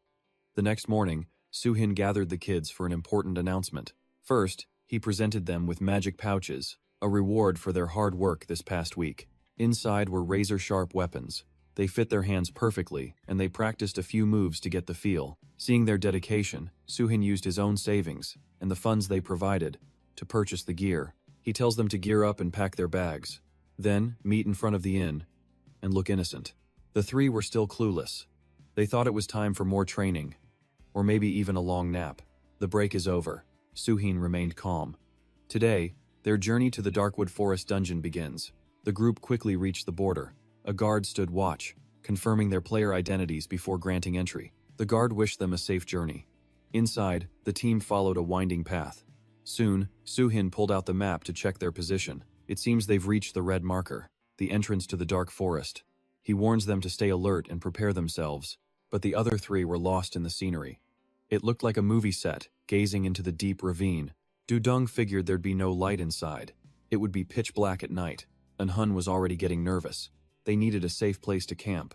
With his experience, Suhin scanned the area and spotted a patch of trampled grass. It was clear someone had passed this way. But when they came through the north gate, the area was empty. So, who were these mysterious travelers? To be safe, Suhin immediately activated his wide area tracking skill. He scanned for any human presence. Seeing him motionless, Dudung grew worried, but Anson quickly stopped her. Anson signaled for silence. He's using his tracking skill. They had to wait. Dudung was surprised. Isn't that a skill for archers or assassins? The skill is less effective for other classes, but she'd heard it was still possible for them to learn, if they had enough experience, or were formally trained. This only deepened her confusion about him. Suhin learned both mana release and tracking at the academy, but there was no time to be amazed. Suhin found something. Another party passed through here. About 2 or 3 days ago. 5, maybe 6 people. He couldn't tell if they were here on purpose, or simply lost, but their tracks showed clear direction. Their leader's pathfinding skill was sharp. He could tell just from the footprints. And Hun was in awe of his skill. Dudung was more pragmatic. It meant they weren't alone in the forest. With so few clues, Suhin couldn't be certain. They definitely left tracks entering the forest, but there were no signs of them leaving. They might have found another exit, but it's more likely they're still here. Or worse, they might all be dead. Suhin reminded them again. They were deep inside the forest now. Everyone had to be careful. Suddenly, a savage roar echoed from both sides. They were ambushed. Monsters were closing in. He ordered them to activate their perception skills, prepare for battle, get into formation. Suhin placed Anson between the other two to cover their rear. But Anson just blankly asked for a repeat, infuriating Suhin. Suhin snapped. "Don't make me say it again. Get in position. Activate your perception and prepare the suppression chant." They sprang into action. Anson closed her eyes, focusing on the chant. The others took their defensive stances, waiting. It was time. Suhin drew his blade, activating his close combat sword skill. Something moved near Hun. It lunged with blinding speed. Before Hun could even see its shape, he instinctively dodged aside in a panic. Suhin commanded, "Don't dodge, deflect it." The creature turned on Dudung next, slamming hard against her weapon. Suhin yelled again, "Don't dodge, you have to block it." A razor-sharp tail shot towards the chanting Anson. The shout made Anson flinch and open her eyes. She froze, staring wide-eyed at the monster lunging toward her. The situation grew dire. Suhin grimaced in frustration. The liability. Anson had stopped her chant. He couldn't wait any longer. Suhin unleashed the finishing blow, a flash of light, followed by the creature's dying shriek. On the ground lay the remains of a scorpion monster. Suhin reminded them of their academy lesson. They have venomous tails. He had to set them straight again. Hun, you can't get distracted when an enemy is charging right at you. Dudung, with a priestess behind you, you chose to dodge instead of block? Have you lost your mind? And, Anson, stopping your spell mid-combat is just pathetic. Are you trying to get us all killed? This was no time for excuses. Suhin fell into a defensive stance. The next pair of monsters would strike soon. In the end, he blamed himself. It's not strong enemies you fear, but worthless allies. He never imagined their skills were this pathetic. They managed to kill the monsters, but the other three were left completely breathless. Suhin's voice was laced with disappointment. It seems I was mistaken. I genuinely cared when I chose you for my team. I had to be your protector. Ever since the transfer ritual, I kept thinking you would all eventually improve. But the last battle was a harsh slap of reality, proving just how terribly these burdens performed. Breaking formation, stopping spells, and just standing there uselessly. They failed to defend their teammates and couldn't even control their own powers. That fight made him wonder if they even graduated from the player academy. If there were 100 scorpions instead of 2, they'd all be dead. His every word struck them like lightning. The three stood in ashamed silence, unable to respond. He knew it was harsh, but Suhin seriously considered returning to Barbara. He'd start a new party with experienced players. After everything, the three could only lower their heads and apologize. But he was in too deep. He couldn't witness another disaster. This time, they would form a triangle around Anson. Suhin would remain in front, next to Anson. But if even one person broke the triangle, the entire formation would instantly collapse. Don't use your perception skill just to dodge. Use it to read the enemy's attack patterns. Block their attack and find an opening. If the formation breaks, Anson dies. Protect it with your very lives. Otherwise, it's no different than fighting alone. And one last thing. Leading isn't the only reason I stand in front. His words left them utterly confused. They watched as Suhin scanned the area for something. He stopped before a massive boulder. Without a word, he drew his sword and slashed down. I wanted to prepare you for things like this.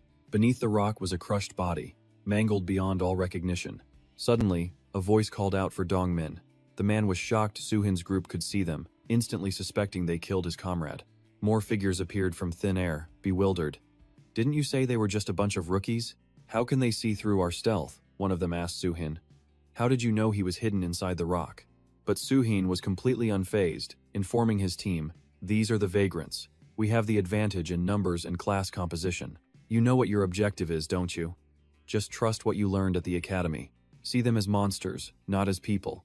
Show no mercy, and kill every last one of them. Normally, Anson would freeze in fear, which only excited their opponents. They saw them as amateurs, ripe for a quick slaughter. The female vagrant began to chant, her staff erupting in a light that flooded the entire forest, blinding Suhin's party. He knew this tactic well. But a glance at his teammates showed their eyes were already closed, using their perception skill without sight. The team had never been so fiercely focused. As their enemies charged, weapons drawn, Dudung and Anhun moved as one. Sensing the incoming threat, they easily parried the attacks. The enemy leader's jaw dropped in disbelief. He couldn't believe these weaklings were using perception. He didn't even sense Suhin appear right behind him. A single, clean thrust pierced straight through his heart. At that moment, Anhun and Dudung executed a flawless combination. One struck from behind to break their opponent's focus, creating an opening for Dudung to land the finishing blow from the front. She withdrew her sword cleanly, sending another to his grave. The enemy caster saw the tide turn and decided to flee, but it was Anson's time to shine. A powerful suppressive magic erupted, freezing the caster in her tracks, completely subdued by a novice. It was a basic spell, but her magic power was over 60. Their coordination was now absolutely perfect. The team had achieved a stunning, effortless victory. And Hun was still sweating, unable to process that they had actually killed people. The two girls also came to a realization. If they just remained calm, Everything was so much easier. Suhin brushed back his hair and said coolly, "When you finally put your entire mind to something, you can do anything." Seeing the corpses on the ground, Suhin wasn't surprised. "You've all gone through simulated battles at the academy. You did much better this time. Of course, they were careless because they underestimated you. But for once, you weren't the bigger fools." The blue-haired woman groveled, begging for her life. Suhyun decisively stomped on her hand as a warning. She screamed in agony but kept pleading, "I'll do anything you want, please, we're both Koreans." Pale with fear, she insisted she was forced into it, claiming they threatened her and left her no other choice. Facing her desperate cries, Suhyun remained stone-faced. He taught the rookies a lesson: never get emotional. Focus on your roles, just as you did now. As he spoke, he pressed his foot down even harder. Crushing her hand served as a harsh first lesson: never show mercy to the dishonorable. Yet she still wouldn't stop begging. A man of action, Suhyun silenced her with a single, clean strike. His gaze fell upon his teammates. They were all speechless, stunned by his absolute ruthlessness. Suhyun felt a pang of regret. Perhaps he overdid it. Doubt began to creep into their minds. Is it really necessary to kill someone who surrendered? The heavy silence grew as Suhyun tried to break the tension. Suddenly, he sensed imminent danger. Another monster ambush. The team went on high alert, activating their senses. Activating a wide area search, Suhyun detected a wolf pack. Based on the sounds, there were about 23 of them. So many of them. The huge number worried him. He could handle it alone, but he also had to protect the others. If they couldn't even handle these pests, they were done for. And Hun also realized just how outnumbered they were. This meant retreat was not an option. The sound of wolf paws grew closer as the tension became unbearable. Suhyun was conflicted. Protecting these rookies meant the fight would be dragged out. It would waste too much time and energy. Unable to delay, he decided Anson would cast a protection spell on him. "The rest of you, fall back. I'm breaking formation." Without question, Anson obediently activated the spell. In that moment, Suhyun charged forward. He drew his weapon, cutting a straight path into the wolf pack. Everywhere Suhyun went, wolf corpses piled up. In an instant, a rain of blood showered the ground.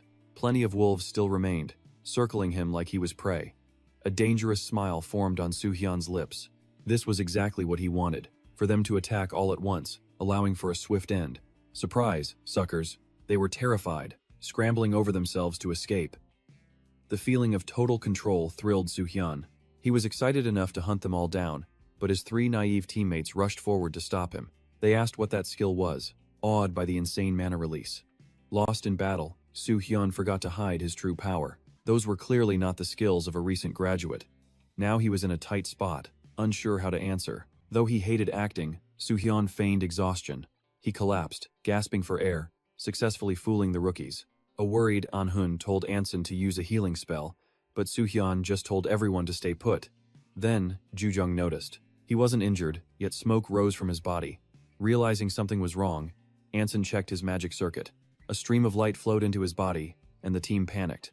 This was a severe case of mana reversal. When a skill uses too much magic, the mana flow inside the body can violently reverse itself. The others worried, unsure what to do. "Can't potions fix it?" Anson began to explain the phenomenon.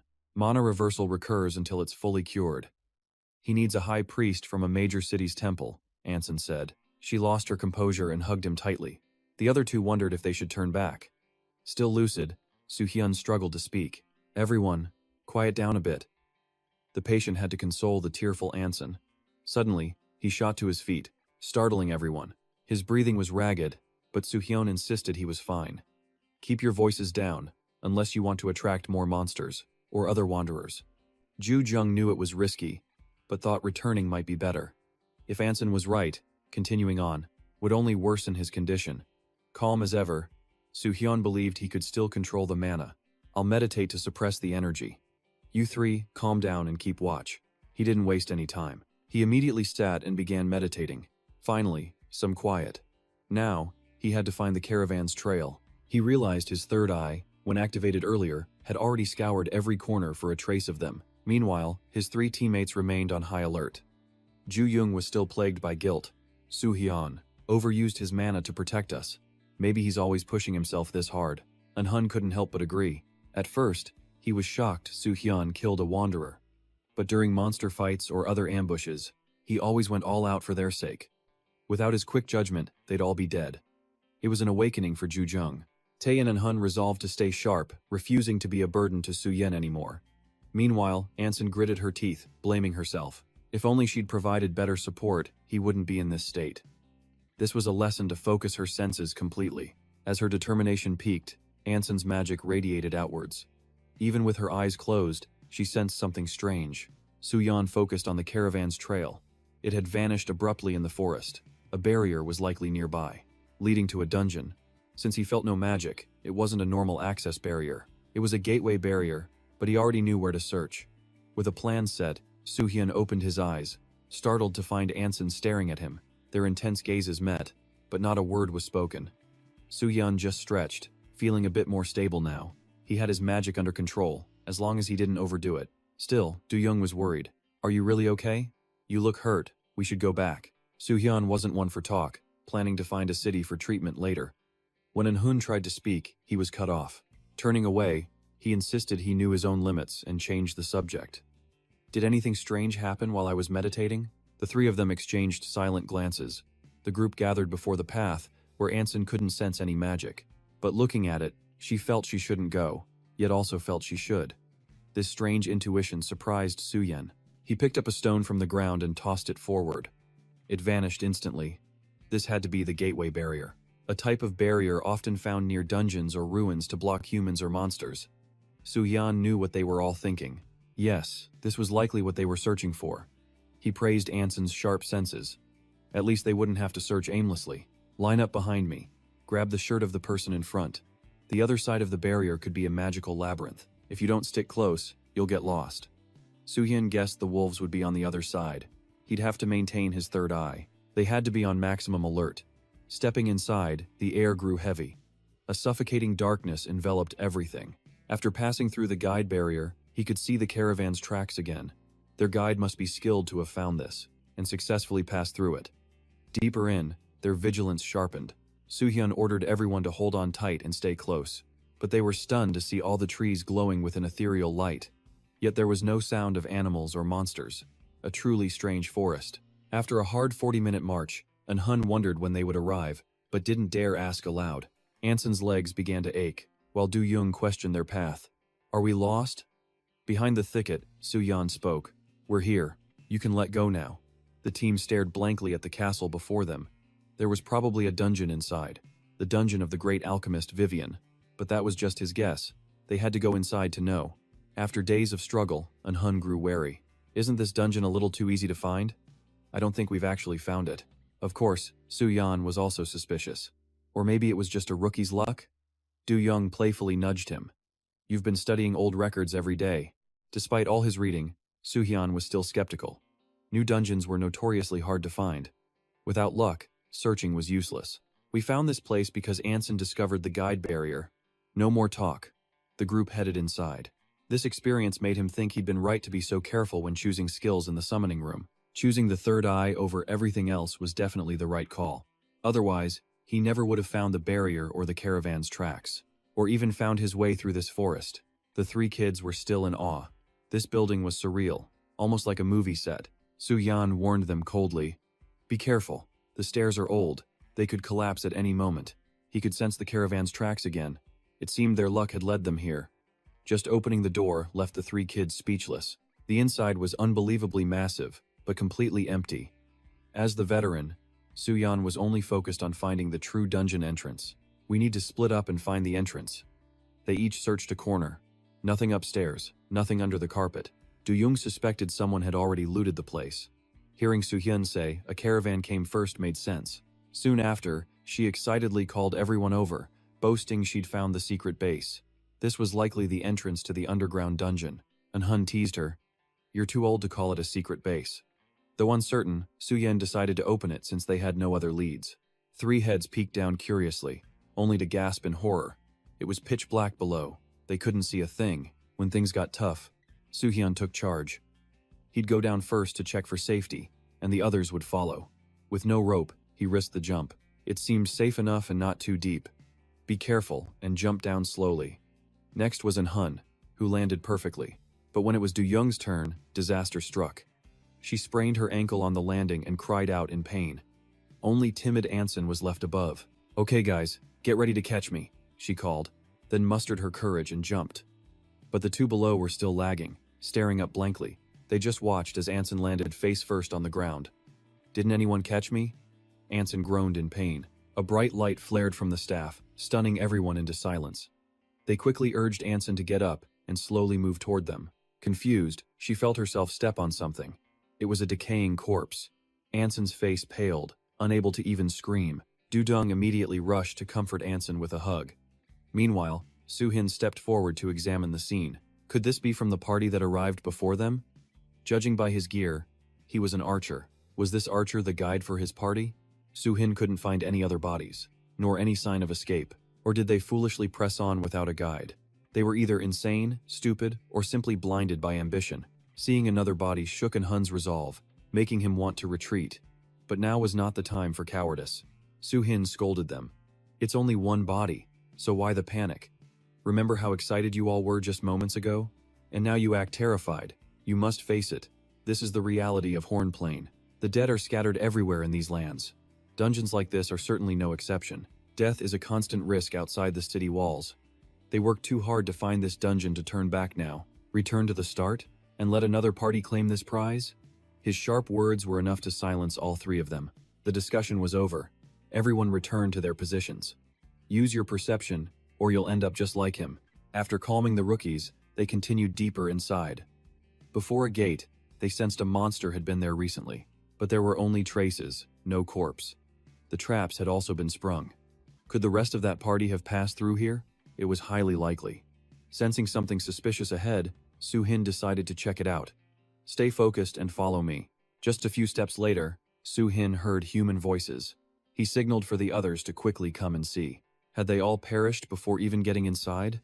As he ran, he thought that maybe, just maybe, there was still a survivor. If so, they could finally get some answers. But upon arriving, they found just one man, face down, clinging to life. He'd used magic to stay alive, but was too weak to speak. Soo-hin could use an elixir, but first, he checked the player's info. His name was Park Nam-hun, a common class priest. But then Soo-hin realized, where was the man's lower half? Was he truly alive? It seemed he was still conscious. Soo-hin needed to know more. Why was he alone, and what happened here? Seeing his pathetic stats, even at level 54, showed how weak he was. Soo-hin decided he wasn't worth an elixir and began a harsh interrogation, but the two girls behind him frantically wanted to save the man. As a red potion was offered, Soo-hin shot them a judgmental glare. How could this possibly save him? He was cut in two. Soo-hin had to extract information before the man died. They shouldn't waste a potion like that. But Soo-hin's heart softened as he administered the potion, continuing his questions. What madness brought him here without a guide? But before he could utter a word, the man's life finally gave out. He clearly knew he wouldn't survive, so why use magic to prolong his suffering? He must have used his last strength to escape a trap. Then he gripped Soo-hin's hand as if pleading for help. Betrayed. Kidnapped. With his last breath, he begged him to save his team, and then he was truly gone. With these few clues, Soo-hin's mind began working at full capacity. The dungeon master was likely responsible for this. Meanwhile, Hun and Dudong bickered over the term, shattering Soo-hin's focus. It seemed they fell into the dungeon master's trap. This one was betrayed by his own friends, and the others were taken. That's why he was pleading for help. From the clues, Soo-hin deduced the first corpse was definitely their guide. It was impressive they got this far. But no matter how skilled, a player cannot survive in here without a guide. The archer likely tried to escape alone. The rest were either betrayed like this man, or captured by the dungeon master. He guessed they were now being used as test subjects. The thought was chilling. Soo-hin warned them again. The dungeon master is Vivian, a notoriously famous alchemist. The team went into battle mode. Dudong took down a wolf with a single punch, but another attacked from above. The situation was critical. Anson activated her binding skill, instantly restraining the wolf and saving Dudong in the nick of time.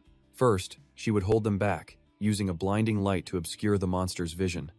Hun seized the chance, delivering a devastating blow. He sent the monsters to their graves. Looking at the ash, Dudong proudly boasted that she killed more than Hun. But he argued it was only because his spear had a wider attack range. She insisted her superior skill was the reason. Hun just saw her as delusional. Their endless bickering forced Soo-hin to step in. You two need to grow up. Still, he admitted that everyone fought well. But then the group began complaining that the Rengar monsters dropped nothing. The Gorons from before dropped great loot. With the gems, it was worth about 150 gold. They were a noisy bunch. Despite being warned not to be careless, the kids kept chatting, worrying about the other party. That's when Suhin noticed the caravan's tracks were still fresh. Did the Instance Master unleash these monsters on the path? The party stopped. The path split into 4 cave entrances, leaving them unable to decide. It was time for Suhin's third eye. He scanned them all. The second cave was the best route. Jujung wondered what he would do, then got a mischievous idea. She sidled up to Anhun, acting overly friendly. But her true goal was to use Anson's keen intuition. Jujung probed with a skeptical look. Is it really reliable? Anhun declared. Flawlessly accurate. With that, Jujung eagerly hugged Anson, asking her to stand before the caves and choose one. She wanted to use Anson's absolute luck to pick their path. Flustered, the girl obediently observed each entrance. She first stood before the leftmost cave. A sudden flash of light made Anson tremble. This way is too scary. And just like that, Jujung easily eliminated the first choice. Shaking, Anson asked, "Wouldn't it be better if Suhin chose?" But seeing Suhin's expectant gaze, Anson understood the weight of her duty and continued. She moved to the second cave, then the next 2. At the final one, her face went pale, and she turned away instantly. She confirmed her choice was the second cave. The first held a terrifying monster, and the third just felt creepy. She didn't even dare approach the fourth cave. This surprised Suhin, even knowing about her prophetic dream from the third trial. Her simple intuition was almost as effective as his third eye. A luck stat of 100 was more amazing than he thought. Finally, he gave her a comforting pat on the head. He led the team into the second cave, reminding everyone to stay alert. The group focused ahead, unaware that a spider had been scouting them. It seemed to be sending signals back to its master. Deep inside, Suhin saw no trace of other players. His senses detected a living creature and mana radiating from 2 stone statues. A desperate scream for help echoed through the cavern. Suhin immediately ordered everyone to stop. As the cries persisted, Anson worried. Someone's caught in a trap. Anhun suspected it was the last caravan member. We have to hurry before it's too late, but Suhin remained the most level-headed. He decisively drew his sword, warning everyone to stand back. A fearsome mana erupted from his body. Without pause, Suhin unleashed several dazzling magic slashes deep into the cave. Instantly, a barbaric shriek cried out. Only then did he sheathe his blade and explain the situation to the others. Ever learned about the monster called Ramek? According to Jujung, it can't physically mimic a human form, but it can imitate their voices. The monster isn't strong, so it poses no threat to experienced players. But newbies must be careful. They often set traps and prey on a player's emotions, luring them into a trap. Bottom line, if you suspect a Ramek, never approach it recklessly. After that rapid-fire lecture, Suhin was impressed. Jujung knew more than he thought. The academy didn't teach in such detail. Jujung blushed. I just happened to read about it. Then it hit her. So the voice we heard was a Ramek? If Suhin was correct, it had eaten a caravan member and was mimicking their voice. The word mimic seemed to unnerve Anhun. He raised his weapon and suddenly turned on Jujung. But as their eyes met, his weapon was knocked from his grasp. The sudden turn left them both stunned. Luckily, Suhin reacted fast, demanding, "Do you have any idea what you're doing?"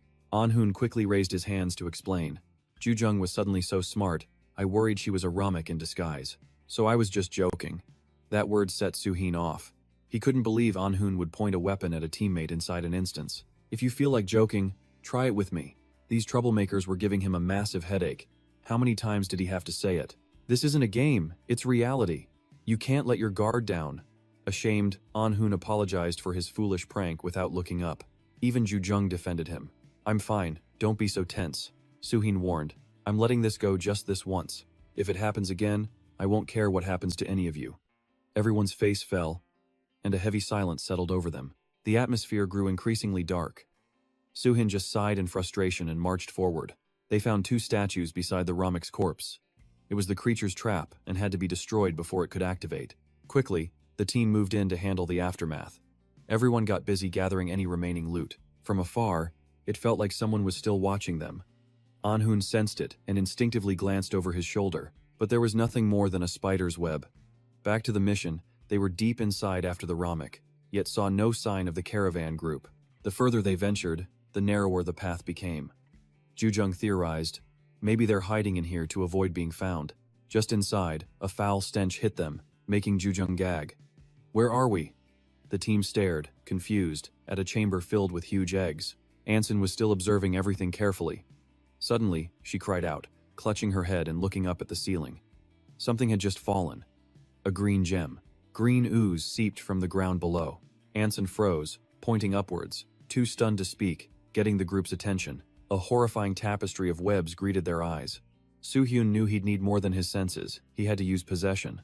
It turned out that green, leech-like substance was swarming a human corpse. Soo-hyun activated his third eye for a quick scan.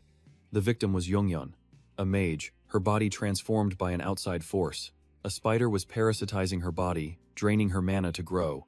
It would be born very soon. Suddenly, sacs on her body dropped to the ground, horrifying the girls below.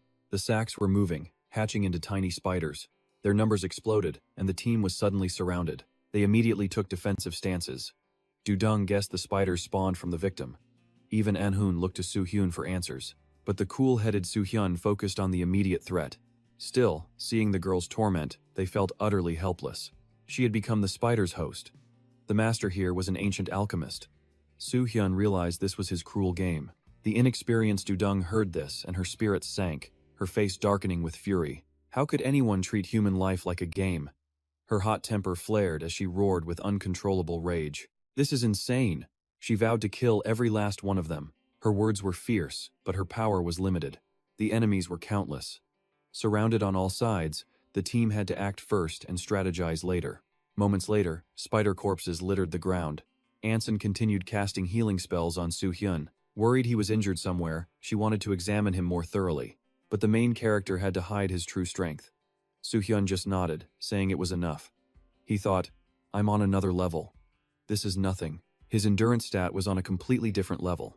Still, Anson couldn't stop worrying, since he'd absorbed all the poison alone. This could go on forever. Soo-hyun quickly changed tactics, showing his torn shirt. The wound looked bad, but he insisted he was fine. He told her not to waste her mana on him.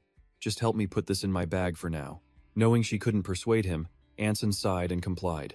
After the monsters were gone, Eun-hun still looked worried. He looked up at the woman above, unsure what to do. The entire team just stared upwards in heavy silence. Even Soo-hyun hesitated to make the call. He turned to Eun-hun, asking for his thoughts. With his gentle heart, Eun-hun immediately decided they had to save her. Soo-hyun's gaze remained steady and unwavering. He wanted to honor that wish, but not by giving false hope. Still, he had to state a harsh truth. We could take her with us. But the spiders have mutated her body.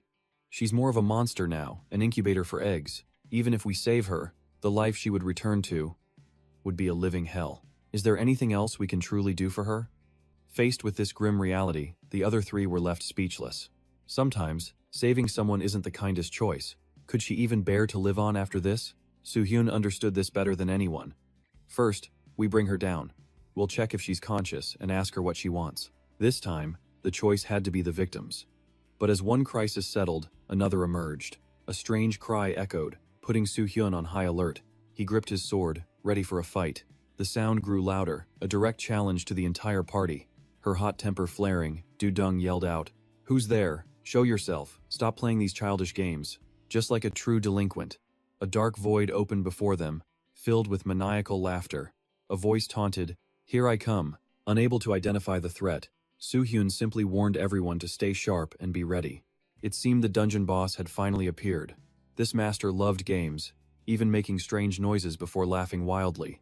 They thought the source was far off. The team looked up, stunned. Everyone froze as a shadowy figure emerged from above. It flashed a sinister smile.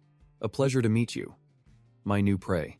It was a woman fused with a giant spider. She grandly introduced herself as Vivian, proudly taking credit for all the chaos. "Daring to enter my domain so brazenly, you'll make fine food for my children," just like those two at the entrance. One kept rambling about divine judgment, so I tore him apart. The archer fled to save himself, and I despise cowards. Utterly revolting. Vivian claimed it was merely self-defense. Seeing her crushed, unborn children, she began to weep. She spoke of a mother's loss. Then her grief turned to rage. Suddenly, she launched a volley of thick webs, flying right at them. The webs immobilized the entire party. Dudung's weapon was bound. She couldn't move. Anson was completely trapped within. Soo-hyun was also caught, frowning in frustration. "Careless, aren't you?" Vivian mocked. "My silk is inescapable." Her silk is not easily cut by such weapons. Don't underestimate this deadly trap. Watch as the spider threads come alive. It swiftly wrapped around Suhin's body. He tried to sever it with magic, but then froze. Something felt very wrong. He had to maintain his mana inversion act. Using magic to control the boss right now would simply blow his cover. Thinking she'd found easy prey, Vivian smiled. No need for tricks. Her dinner had arrived. Be good now. I'll take great care of you in my lab. The desperate cries of his teammates rang out. But to hide his power, Suhin had to look away. It was better to let her take him to her base. After finding her hideout, he could finally unleash his power. Amid their mournful wails, Vivian offered her own twisted words of comfort. Don't worry. Your eyes, ears, and mouths will be sealed, but I'll leave a hole for you to breathe. Test subjects must be kept fresh. Am I not so considerate? He'd never met such a narcissistic monster. Suhin sighed, confirming the details. So everything except the nose is sealed shut? Of course. Vivian was no fool. All 5 senses except for smell will be completely blocked, so don't dream of knowing your location. Seeing the 4 of them wrapped up like cocoons, hopeless, Suhin made his call. If they can't see or hear, I no longer have to hesitate. He could finally unleash his full power. Meanwhile, Vivian was gleefully carrying her spoils back home. Suddenly, her smug smile vanished, and her eyes went blank. Her entire body froze, unable to process the power erupting from Suhin. His memory flashed back to the summoning room. After the ritual ended, Suhin was overwhelmed by all the skills he could choose. His eyes suddenly locked onto one point. He felt the Supreme Angel staring at him, making him uneasy. Did she want to say something? The Supreme Angel didn't hesitate to reveal his stats and the unique hidden skills he had selected with his 3rd special privilege. She had analyzed all of his settings, and the results could only lead to one theory. In short, Suhin had no idea what was happening. What was she trying to imply? Was there something strange about his choices? Though her face was blank, the Supreme Angel could see it all. You have a deep understanding of skills and stats that surpasses other players, as if you possess foresight or have long battled in this Horn Prince. Being exposed so directly, Suhin's words caught in his throat. Right then, he thought that even in the past, Seza was still Seza. He tried to gauge her reaction. Even if his personality was a bit special, wasn't she taking her imagination too far? Seza wasn't talking about his personality. The choices he made using his privilege achieved an efficiency far beyond what the angels had projected. Without years of direct experience in Horn Prince, this would have been impossible. The Supreme Angel's reasoning was absolutely flawless. Suhin chose based on information about players he knew from his past. But everything Seza said was pure speculation, without any proof. Suhin knew she couldn't take back the privilege he was given, so why the tense face? Seza was just idly guessing his true purpose. You don't have to worry about using your privilege. Annoyed at being analyzed, Suhin told her to stop guessing. Seza paid him no mind, emphasizing the 4th privilege, body modification, the ability to alter his body once, at will. This body modification was crucial for his plan to succeed, and to get the final, vital 5th privilege. When it came to a major overhaul, Suhin just wanted a simple tattoo. He didn't even need the catalog, deciding on the ancient shamaness's incantation. Its location would be right over his heart. The ancient shamaness's incantation was different from normal magic-enhancing tattoos. It was a support-type tattoo. It regulates and guides the flow of mana effectively, while also preventing a mana explosion. With that same judgmental gaze, Seza quietly muttered to herself, "The heart again? The ancient shamaness's incantation?" Of course, there was no problem. She quickly confirmed the player's request. She began programming the system to perform the body modification.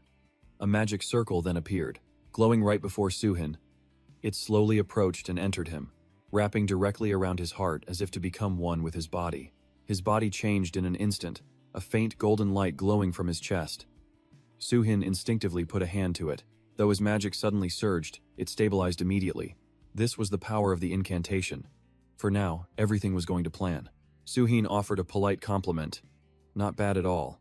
He was anxious to know if he could use the final privilege right away. With that same emotionless face, Seza asked him to make his final choice. But when she heard the name Hazyong come from Suhin's lips, Seza's eyes immediately shot wide open in shock. For a moment, Seza was completely speechless, not moving at all, just staring dumbfounded at Suhin. That gaze was judgmental and a little chilling. Suhin dodged her soul-piercing stare. Why the sudden silence? Had he been found out? After a moment of intense mental processing, Seza finally spoke. "I see. The ancient shamaness's incantation on your heart was to receive the fire of Hazyong. Human creativity is truly incredible. Before fulfilling this request, Caesar still wanted to know more. How much did Suhin know about the flame of Haejeong? The question seemed utterly redundant. Suhin put on an incredibly innocent face. Well, it can burn everything, can't it? Let me enlighten you, sweetie. Haejeong's fire is also called the eternal conflagration. It is also known as the most destructive fire in all of hell. Haejeong literally means god of fire, but in Horn Prince, it is understood as the crystallization of fire. The divine flame, a legendary power that incinerates all existence. This was the source of Vivian's utter terror. She was in disbelief. That flame devoured her threads, proving it surpassed even hellfire the strongest flame mortals could wield. In raw destructive power, it was more terrifying than void fire, the ruling flame from the final layer of the 8 hells. With this display, it was clear Suhin was on another level entirely. He shattered the restraints, his icy glare, a silent declaration. This was the pure flame. Seza quickly recited his stats. Endurance 93 and mana 90. The success rate for integrating Haejeong's flame was just 21%. The chance of failure was 58%. Even with high stats, success was a long shot, and his vitality was only 78. Failure meant losing everything, becoming powerless. She urged him to face reality, but Suhin was fearless. Success was his only option. He needed Haejeong's power specifically, not just some other skill like the ancient shamanesses. His privilege let him choose any item below X rank. But since when was Haejeong X rank? Facing his look, Seza summoned a fire orb, confirming it had always been this way from the beginning. The power was innate to Haejeong, but unobtainable. For game balance, its rank was lowered to S, but the danger remained absolute. Before she could finish, Suhin cut her off, his patience gone. His decision was final. He wanted Haejeong's flame now. Knowing he was unstoppable, Seza tossed him the fiery orb. Even if he succeeded, she knew he would one day regret it. Suhin eyed the orb, and without a second thought, swallowed it whole. The flame merged with his being. Haejeong was finally his. His body reacted instantly. An intense heat scorched him from the inside out, drenching him in sweat. Unspeakable agony seized him, and he collapsed. He clutched his chest as his very veins felt like they were exploding. The ancient shamaness's incantation could ease the pain, but even as the terrifying flame engulfed his heart, Suhin gritted his teeth and endured. He didn't want to own this power, but to become a worthy companion and borrow its strength through sincerity. He roared his plea, begging Haejeong to test his body and judge his worth. Within the inferno, a consciousness began to stir. Suhin pleaded again, asking if he was worthy to be its partner. "Judge me yourself, and give me your answer." Less than a second later, his chest heaved as if something would burst out. This searing agony was Haejeong's response. At last, he had successfully awakened the divine fire. Curious to test him, Haejeong didn't hold back. The flames surged, engulfing Suhin's entire body. It felt like his mana circuits were being pierced. No, he realized. The flames were incinerating the impurities within him. His agonized screams echoed through the chamber. From above, Seza could only watch, speechless. This was the price for seeking absolute power. The flames in his arm alone brought the agony of death and rebirth. Suhin's face flushed crimson, about to ignite, as a desperate scream tore from his throat. But Haejeong had only just started with his arm. Next came his legs, a warning to welcome the death flame. Suhin could only shut his eyes and endure. Instantly, the fire shot down the circuits in his legs.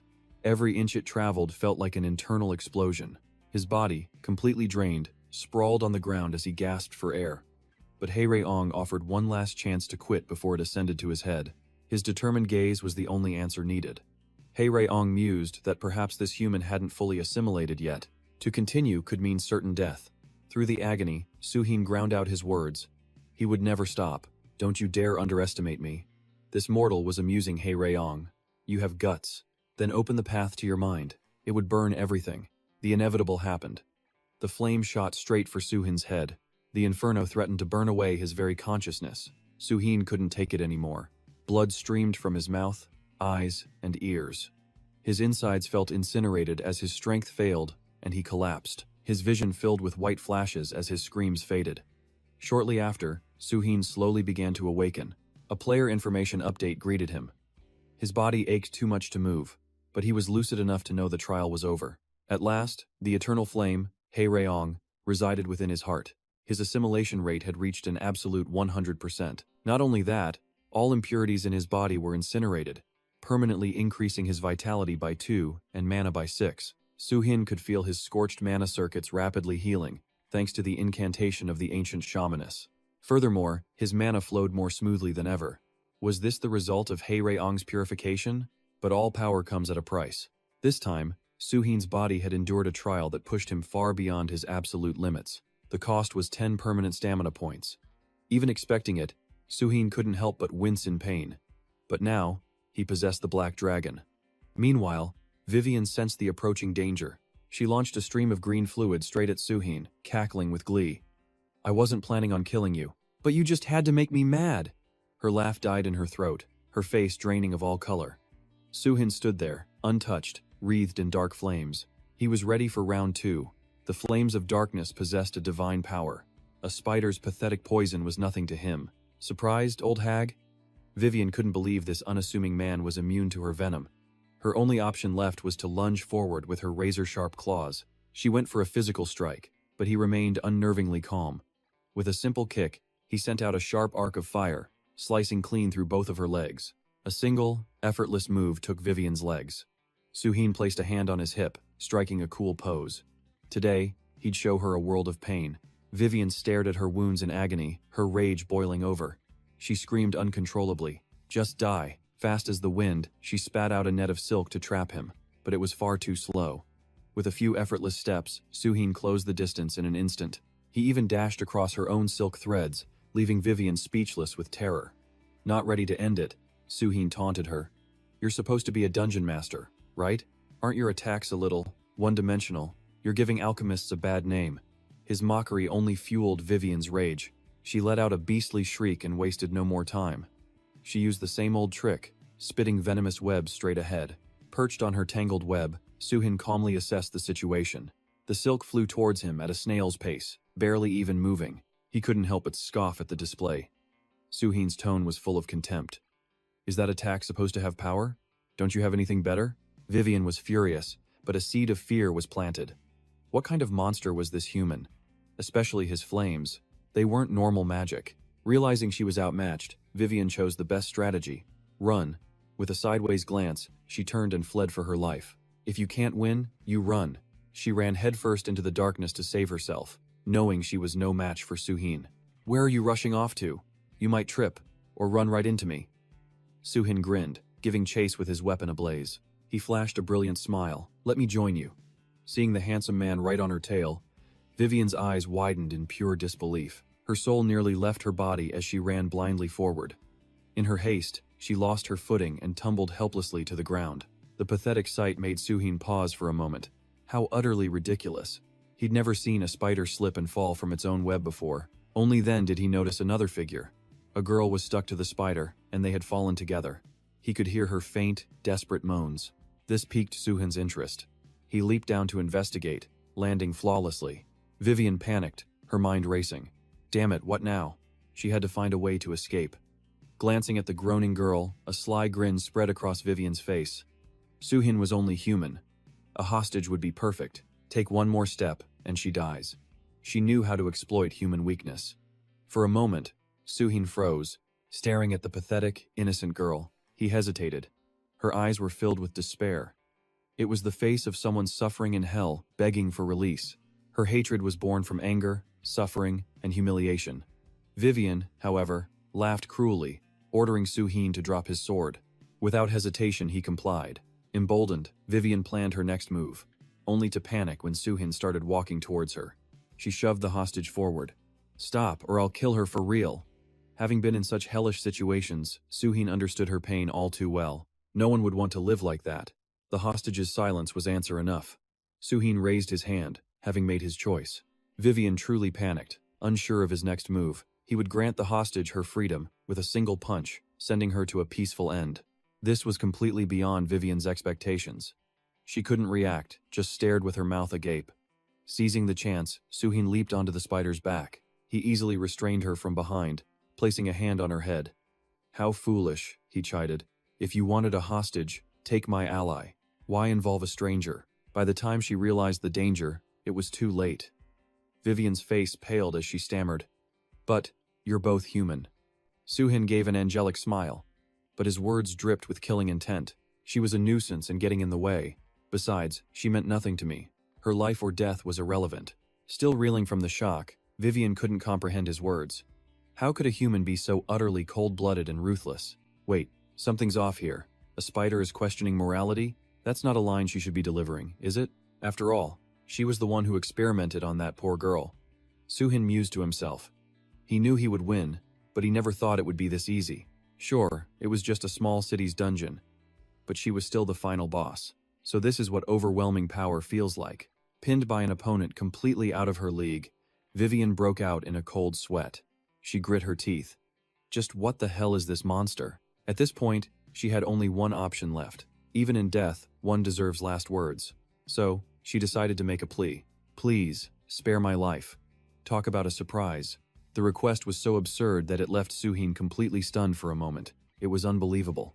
How could she even think of something so ridiculous? Watching her throw away all her pride to beg for her life truly shocked Soo-hin. Absolutely unbelievable. She was a dungeon master, a final boss, yet she had absolutely no pride. Seems shamelessness beats good looks any day, but Vivian shot back without missing a beat. Can you eat your pride? Staying alive is what really matters. The more he listened, something felt off. Why was he hearing this from a monster? It sounded strange. Was it giving up the fight? Vivian wailed pathetically, promising to release all his comrades. She even swore she wouldn't harm anyone. Again. With nothing left to say, Soo-hin felt something was missing. The dungeon boss was giving up this easily? It was too weird. He decided to fight a bit longer, then let her win. But she wasn't crazy. She knew he was on a completely different level, compared to anyone she'd ever faced. Her instincts screamed that attacking him meant a swift death, with no chance to fight back. And that chilling fire he wielded was terrifying. Her words hit a nerve, making Soo-hin pause. It seemed a monster's intuition could be scarily accurate. He was just about to test his hellfire's power. Realizing words weren't enough, she began to offer him tempting goods, just to spare her life. Material items spoke louder. Soo-hin heard there were valuable things for the taking. He immediately responded. Sensing his interest, she saw an opening and played her ultimate trump card. After all, why else would humans come here, if not for her treasures? Not getting a response, she grew anxious and tried again. Soo-hin reluctantly put on an annoyed expression. He wanted to hear what she was offering. It better be worth more than your life. Seeing the roaring flames, she pictured herself becoming a roasted spider. Vivian frantically promised him everything she owned, pleading with him to put out the fire. Your comrades are alive, so don't worry. First, let me take you to my workshop. See if you like anything there. If you do, maybe you'll spare me? It was a show of good faith. Soo-hin quickly agreed to follow. Moments later, they arrived at the workshop. For a second, Soo-hin felt a strange sense of familiarity. Could this be the workshop of the great alchemist, Vivian? At a glance, the room looked empty and plain. It was rather simple. Soo-hin was disappointed. It wasn't what he imagined. Maybe because it was in an old castle? In a corner, he spotted several cocoons. Those had to be the members of the caravan. Vivian's voice broke the silence. She excitedly got his attention, showing off her wares. She'd brought out all her treasures that were useful to humans. She had other things, but he probably wouldn't need them. With bundles arranged, she waited for Soo-hin to inspect them, hoping he'd like her offerings. Her will to live was truly powerful. Soo-hin thought she was an idiot, being robbed, yet handing over her valuables with such a huge grin. It was a bizarre sight. How could a famous alchemist be so naive? Or, did becoming a monster do this to her? In the end, whatever the reason, survival was more important than anything, and money was just a fleeting thing. His gaze then fell upon a pile of dazzling diamonds. Just looking at them was enough to smell the overwhelming scent of wealth. Vivian was still grinning ear to ear, stepping closer to confirm. Impressive, right? When I was human, I loved shiny things too. I even picked out only the finest quality items for you. Just one of those bags would set him up for a long time. Holding a gem, Soo-hin felt like he recognized it. They were all high-grade items. High-purity gems, used as magic catalysts, were priceless to mages. This stuff would be incredibly useful for a gem mage like Hanbin. For a moment, he remembered his former comrade, but logic instantly reminded him that she had left, accepting the Golden Lion Guild's offer. He should just forget her. Still, this offering was quite sincere. How could Soo-hin complain? There was so much, he almost felt guilty taking it all. He put on an innocent face and scratched his head cluelessly. She stood by her belief. Nothing was more precious than life. Besides, she had no use for these things now. What a twisted world. where the giver was happier than the receiver. Feeling a bit uneasy, Suhin picked up a smaller bag. He had a hunch it was a bag of gold. Pouring it out, he saw there was at least 200 gold, but that seemed a little low for his expectations. Vivian's tone shifted. While apologizing, she couldn't help but correct him. Exactly 204 gold, 27 silver, and 306 copper. That's my entire fortune. I never cared much for gold. Suddenly, she drew his attention to the last bag. She guaranteed he would love this one. His curiosity piqued. Suhin didn't hesitate. He went and opened the bag. Inside were many vials of colorful liquids. Now Vivian's tone turned serious, emphasizing these potions weren't easy to find anywhere. As she was about to boast about them, Suhin cut her off. A few high-grade healing potions, no highest-grade ones? A pity. And look, mana recovery potions. If I'm not mistaken, a few of these are antidotes. He found them quite useful. For a moment, she was completely stunned, speechless as she watched Suhin analyze them. If there are poisons, there must be antidotes, right? He even found explosive liquids. Unbelievable. Vivian was utterly dumbfounded, her eyes wide as Suhin identified each vial. She suddenly wondered, was he an alchemist, and not a swordsman or a mage? Her surprise was justified. No one could distinguish potions with the naked eye. But Suhin had a special eye that could see through all things. Compared to the gold, the gems and potions were a much better haul. After looking through it all, only one wooden box remained unopened. Without a second thought, he walked towards it. It seemed Vivian was also eager for him to see this last gift. A notification flashed. Congratulations, you have discovered a rare class. This book would allow him to become a Chimera Alchemist. The Chimera Alchemist was an advanced mage class. It could create chimeras, or summon beings from other dimensions. He was currently a sword expert, the highest secret class on the swordsman path. But learning it required a sacrifice. A 7% reduction to his other skills. His mana would drop to 96, and the system advised against the change. This was Vivian's moment of pride. The book was her life's work. From her time as an alchemist until her monstrous transformation, it held the essence of her alchemical mastery. Any mage would kill to possess it. But Suhin's blank expression left her utterly confused. How could this not be enough? He had desperately searched for rare and secret classes. For one to fall into his lap so easily, he should want it more than anything. His thoughts were impossible to read. Vivian never imagined he'd want it. What a truly bizarre human. The moment of truth arrived. She had to know if her life was spared. Suhin's gaze met her glistening, hopeful eyes, but he felt something was still missing. She had offered all her treasures, yet his judging gaze told her he knew she was holding back. She couldn't have predicted this. She shrieked in desperation. All that's left are monster corpses. Go see for yourself if you don't believe me. He cut through her pathetic act. He pointed directly at her, hinting at the one crucial thing that remained. Suhin's voice suddenly turned soft. It's you, my dear spider, he purred with a loving gaze. What I want is your body and soul. At this point, Vivian was absolutely terrified. Her face went stiff. Facing Suhin's expectant gaze, she asked a truly baffling question. Do you get excited by insects? Her innocent query made Suhin flinch, and he immediately threatened her. Shut up. What the hell are you saying? To avoid any more confusion, he pointed, wanting what was inside her body. But Vivian was still lost. What's useful in there? Don't tell me you want my internal organs? If she had no other choice, she would give him her venom and silk. Of course, Suhin had no need for such useless junk. You were originally human.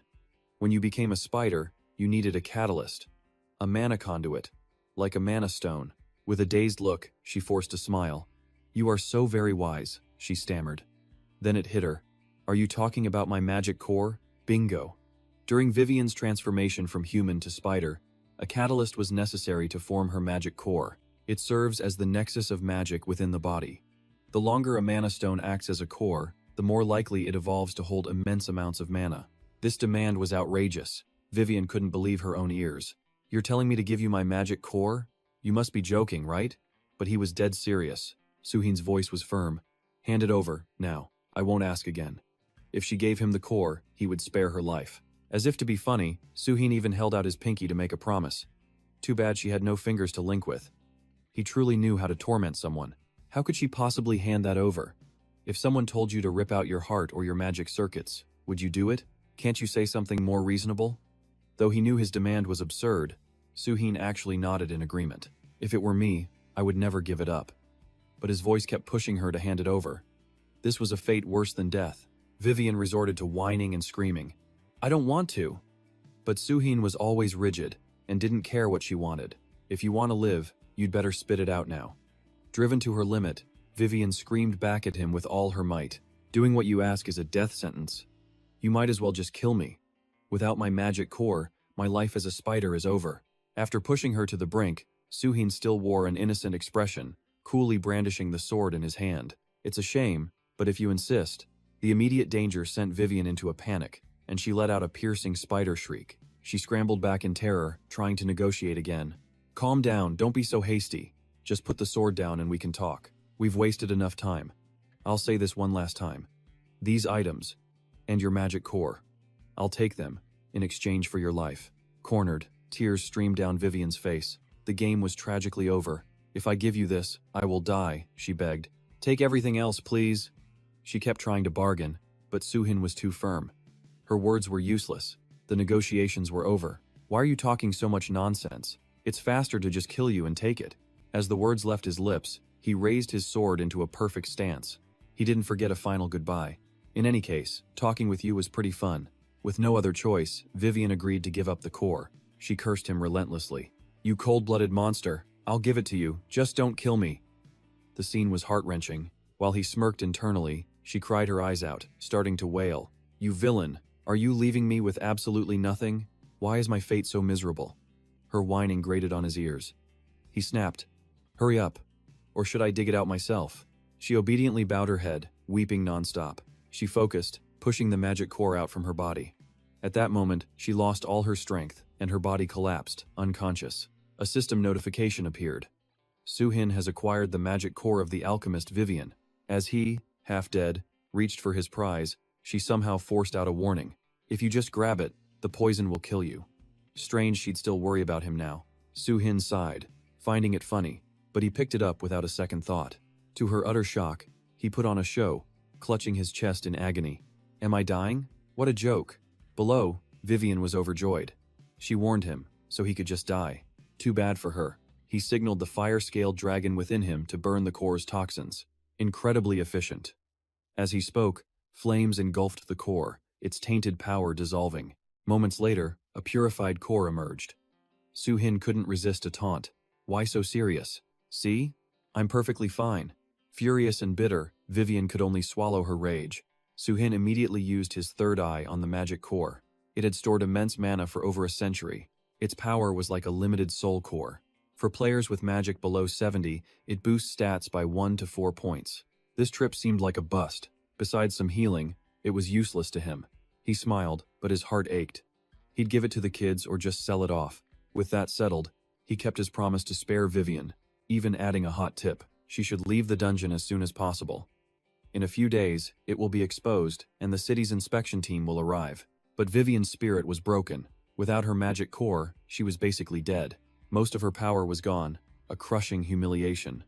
As she cursed her fate, her body began to change. Her flesh seemed to explode, dissolving into smoke and revealing her original human form. Suhin wondered about trivial things. So this was her original shape. He never expected her human form to return. He stepped forward and placed a hand on Vivian, making her tear up in pain. But with a light touch, her skin peeled away. This couldn't be a living body. She turned human after losing the cell nucleus.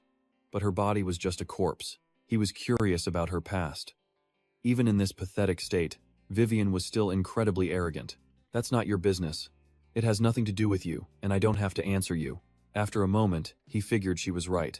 He turned to leave, even giving a final goodbye. But Vivian's attitude flipped instantly. If you really want to know, she'd consider telling you her secret, as if it was some great prize. Suhin remained cold, acting as if he wasn't interested. He had his prize anyway. It was time to say goodbye. But as he relaxed, Vivian grabbed his leg. "Don't just leave so suddenly. You have to listen to me." How quickly the tables had turned. Suhin thought she said it wasn't his business. Yet now Vivian looked pathetic and tearful. "You should at least care enough to ask what's wrong with me." Suhin's reply was ice cold. "I don't care. What are you gonna do?" Facing a stone wall, Vivian could only beg him to listen. She wanted to unburden her heart. Women. Such confusing creatures. Suhin thought sparing her was enough. When would this end? Now she wanted him to take responsibility for taking her cell nucleus. Her body was in big trouble. He had just torn her skin with his own hands. For him it was over, but not for her. She lost her original power, her magic, and the life force she had as a spider. All because of his revenge. Her body was a mess, inside and out. So she demanded he take responsibility. In just 5 more days, she would be dead. Soo-hin was tired of talking. She gave up the cell nucleus to live, so who was this pathetic act for? Has she no dignity left? His words made Vivian break down. She only gave it up to survive. She never wanted to die, so please, save me. The human heart is a mystery. Soo-hin couldn't believe she wanted to live like this. She was obsessed with survival. First, he used his third eye to check. Almost all her power had been cut in half, because the cell nucleus, the core of her transformation, was forcibly removed. Her current body was completely broken. Her chimera alchemist skills are unusable, though she reverted to human form due to an unknown element. It wasn't because of a normal mechanism. Internal damage had occurred. An emergency signal was sent. In this condition, the subject's death is imminent. Stronger healing magic can't fully repair the internal damage. Even if she's saved, there's a high chance of side effects. Using more than one divine elixir will ensure a full recovery. Model. It could heal all wounds, granting instant recovery. Soo-hyun grasped her critical state and revealed a way to heal her body. While she was still stunned, Soo-hyun seized the moment, kneeling close to negotiate a deal. Nothing in this world is free. The only things that fall from the sky are rain and bird crap. Moments later, they rejoined the battle. On his command, Vivian had just released her mind-controlled teammates. Soo-hyun then ordered her to act with him, to lie that demonic magic had twisted her spider form and stolen her will. Wearing an innocent face, Vivian admitted Soo-hyun had freed her by removing the core that controlled her body. Anson was deeply skeptical. If she remembered everything, why didn't she ask for help instead of killing others? With masterful acting, Vivian looked down, heartbroken. After I changed, I was trapped. As a monster, asking for help would have been a death sentence. The curse degraded my mind, leaving only monster instincts. Lying flawlessly, Vivian pleaded that she never meant for any of it to happen. Soo-hyun backed her up perfectly, suggesting she was telling the truth. After all, if she hadn't stopped, they'd all be dead. Vivian kept her pitiful act, promising a responsibility she didn't feel. Anson just curiously focused on the strange wound on her shoulder. Her skin was peeling everywhere. What was happening? Finally, Vivian admitted her body was in critical condition. Soo-hyun removing the core broke the curse. But without that magical center, her body was now slowly disintegrating for all to see. Healing magic was a waste. Normal spells were useless. With that settled, Soo-hyun declared he was taking her with them. In truth, he'd already given her a divine elixir from the hidden store, and her stats had recovered. Another ally would only help his plans. More importantly, Vivian could supply the party with potions. He regretted the elixir, but played his part for the greater good. Their teamwork was perfect. Vivian added a desperate plea, vowing to atone for her crimes. While the others were unsure, Anson saw the paralyzed adventurers and rushed them to a vehicle for aid. But as a precaution, Soo-hyun felt he should check the info on the two strangers. As he tried activating his third eye again, dizziness struck him. His vision blurred and shook violently. He recalled Zira's warning. Mastering Hadung was a constant struggle, requiring endurance beyond absolute limits to even understand. Soo-hyun cursed his luck. He'd barely used it, and now his vision plunged into a hazy, black void. Seeing Soo-hyun stagger, the others panicked and rushed toward him. A wave of anxiety washed over the main character. He had to use a latent power he thought was redundant. He almost passed out right in front of the dungeon's sub-boss. This was no time to worry about his pride. Vivian's startled face was the perfect cover, an after effect of mana reversal. He reassured them he was fine, urging them to get the others back to Miyun quickly. Soon, the group returned to the city, resting at the Gentle Maiden Inn. This trip had exhausted them all.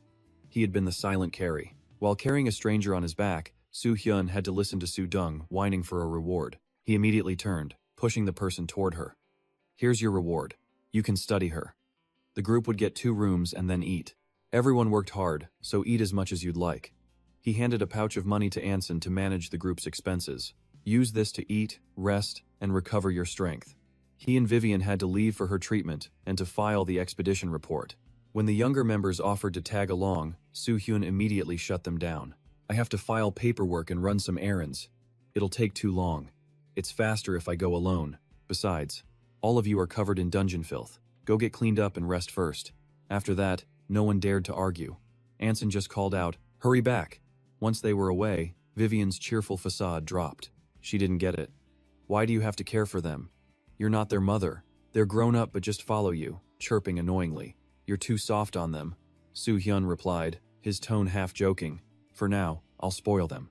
But sooner or later, I'll have to cut them loose. His demeanor switched in an instant. Vivian was impressed. Do they know you're like this? But Soo-hyun didn't care. This was who he'd always been. She suddenly grew curious. If I followed you, would I get scolded and punished too? It sounded like a sweet form of torture. Instead, Soo-hyun gently patted her head, comforting her weak body. The gesture left her fragile heart completely flustered. What was that? Soo-hyun just wanted to check her condition. Are you any better? You can still talk nonsense. It's the same, she replied. No progress. At that, her skepticism returned.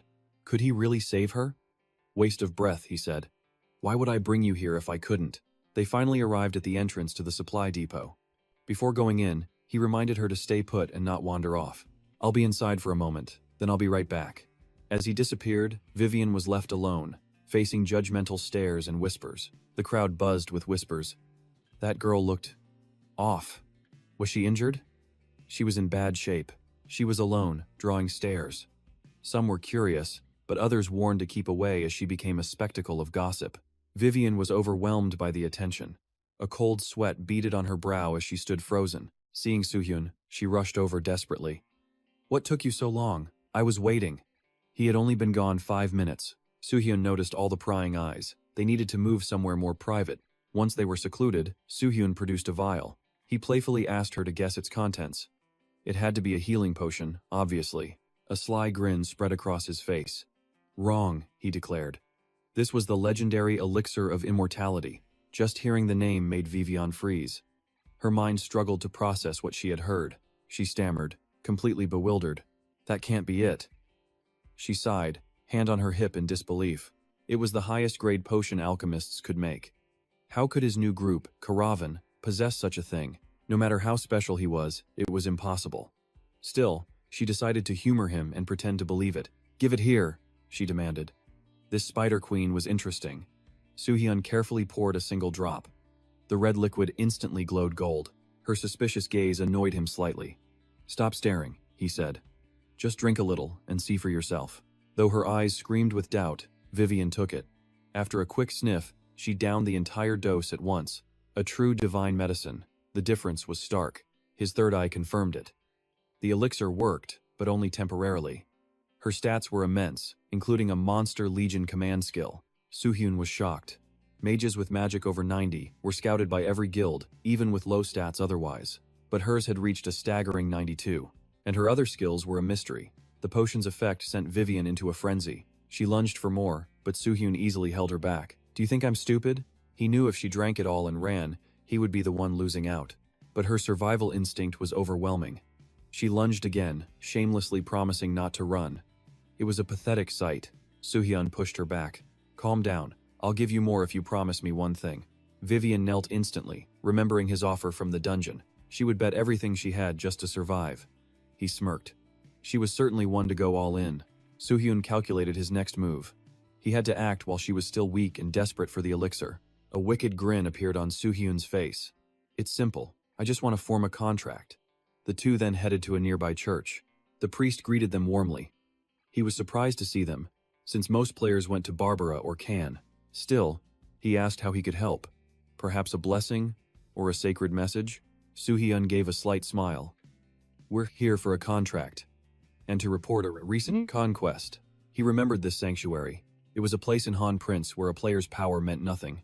This holy ground was home to elders who served angels and relayed their sacred messages to the players. The priest hurried off to fetch the one in charge.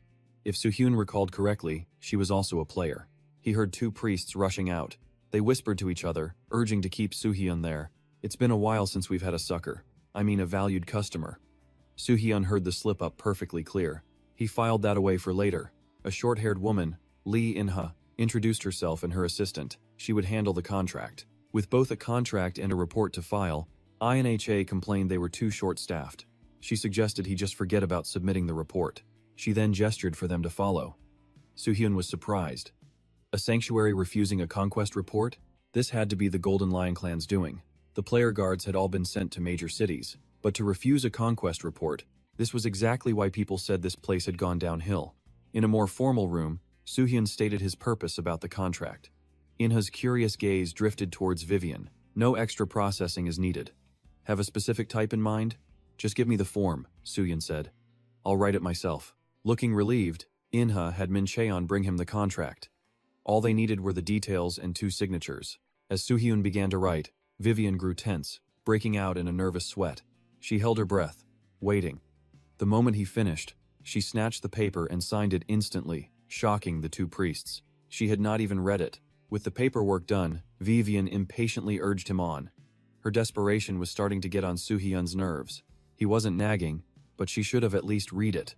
Minha began reviewing the clauses he'd written, offering Vivian what she wanted. In exchange for absolute obedience, she would aid him and his team without question. No resistance allowed. Just a glance told her it was a slave contract, and she signed it without even reading? Was she that desperate? Seeing her eager face, Minha sensed her immense craving for something. Maintaining his professional demeanor, Minha offered a calm smile, confirming one last time if this was what she truly desired from the pact. If so, they would make it binding. When asked, Vivian eagerly agreed. All she had to do was follow his orders and help. Suddenly, she grew impatient. The pact was taking too long. Can we just get this over with? And with that, the terms of the agreement were set. Mina served as the witness. Both sides were willing, with no coercion. The pact flared with light as Treon whispered into Mina's ear. He wondered if Vivian truly understood the pact's terms. Perhaps the village elder should have reviewed it first. Minha could only scoff. If the elders saw this, they would never approve it. A contract, this binding was nearly a top-tier agreement. They hadn't made this much coin in a long time. They couldn't have second thoughts. This was a golden opportunity not to be ruined. In reality, Soo-hyun was overjoyed. Giving the job to a newcomer was the right call. Now, he could fully leverage the power of this contract. Mina repeated that the cost would be set by the scale's arrow. Once paid, the pact would activate. She placed the contract on the scale. She stressed that there was no deception involved. Instantly, the arrow shot upward, totaling 789 gold, 410 silver and 216 copper. And most importantly, no payment plans.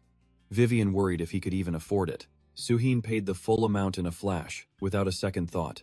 He understood the pact's true power for someone outside the system's control. That was the key. The contract was sealed, making its effects far stronger. It could even influence the target's very mind. Depending on the command, its power was akin to brainwashing. Clutching the payment, Minha congratulated him on his new slave. She handed the still-warm contract over to him. As night began to fall, Soo-hyun gave her the medicine as promised. Without hesitation, Vivian downed it all in one go. Instantly, her body reacted, glowing with a brilliant golden light. The absorption rate was incredible, and the effect on her was just as impressive. He wondered what it felt like to reclaim one's lost power. It must feel like plunging into hell, only to be reborn. Suddenly, Vivian's emotions burst forth in a chaotic flood. Crying out Soo-hyun's name, she rushed to embrace him with thanks. But Soo-hyun, flustered, dodged the hug. This was just a deal. Vivian was simply overjoyed to be human again, vowing to obey his every word. At a loss, Soo-hyun stood stiffly as she hugged him. This couldn't be the contract's power at work. She was actually kinda cute. As night deepened, they hurried back to the inn. Vivian was still confused. Did this mean she had to travel with them now? According to the contract she signed, yes, she did. She wasn't worried about that, but she had one small concern. Was it just her imagination? Or did his friends truly dislike her? Soo-hyun was blunt. It was because of what she'd done. It would be stranger if they acted friendly after only a few words. But, he added, they were all good kids at heart. If she was patient and kind, they would eventually warm up to her. He promised to put in a good word, so she shouldn't worry so much. With that difficult issue finally settled, she mentioned wanting new clothes, since wearing the same outfit was strange. Back at the inn, the kids were waiting for Soo-hyun to eat dinner. How could they eat when he'd worked the hardest? Unable to argue with the stubborn kids, Soo-hyun just told everyone to dig in. But the group just stared at the girl across from them. Had they forgotten her after just half a day? Soo-hyun had to reintroduce her. This is Vivian. The entire group was floored. They couldn't believe their eyes. She'd completely transformed into a different person. She was utterly unrecognizable. But the naive Vivian just chattered on, completely oblivious to their shock. Didn't everyone say most healing potions were useless? As she was about to mention his divine medicine, Soo-hyun quickly cut her off. He changed the subject, saying they went to the Holy Land, pointing their attention to the priests. The kids understood. The priests must have healed her. So you already filed the report, right? Going along with their theory, he nodded, adding that the priests lacked the manpower. So they hadn't accepted the report yet. They'd have to file it after the next subjugation. He then announced his other news. They had helped Vivian recover her strength and formed a contract with her there. The three of them immediately huddled around, curious to see it. This was a contract officially approved by the Holy Land. Vivian was now their ally, who would support them when needed. Seeing they had an audience, Suhin decided to skip the finer details. Too many people were listening in right now. All they needed to know was that she was now a powerful mage. He knew they might be suspicious, since she was once their enemy.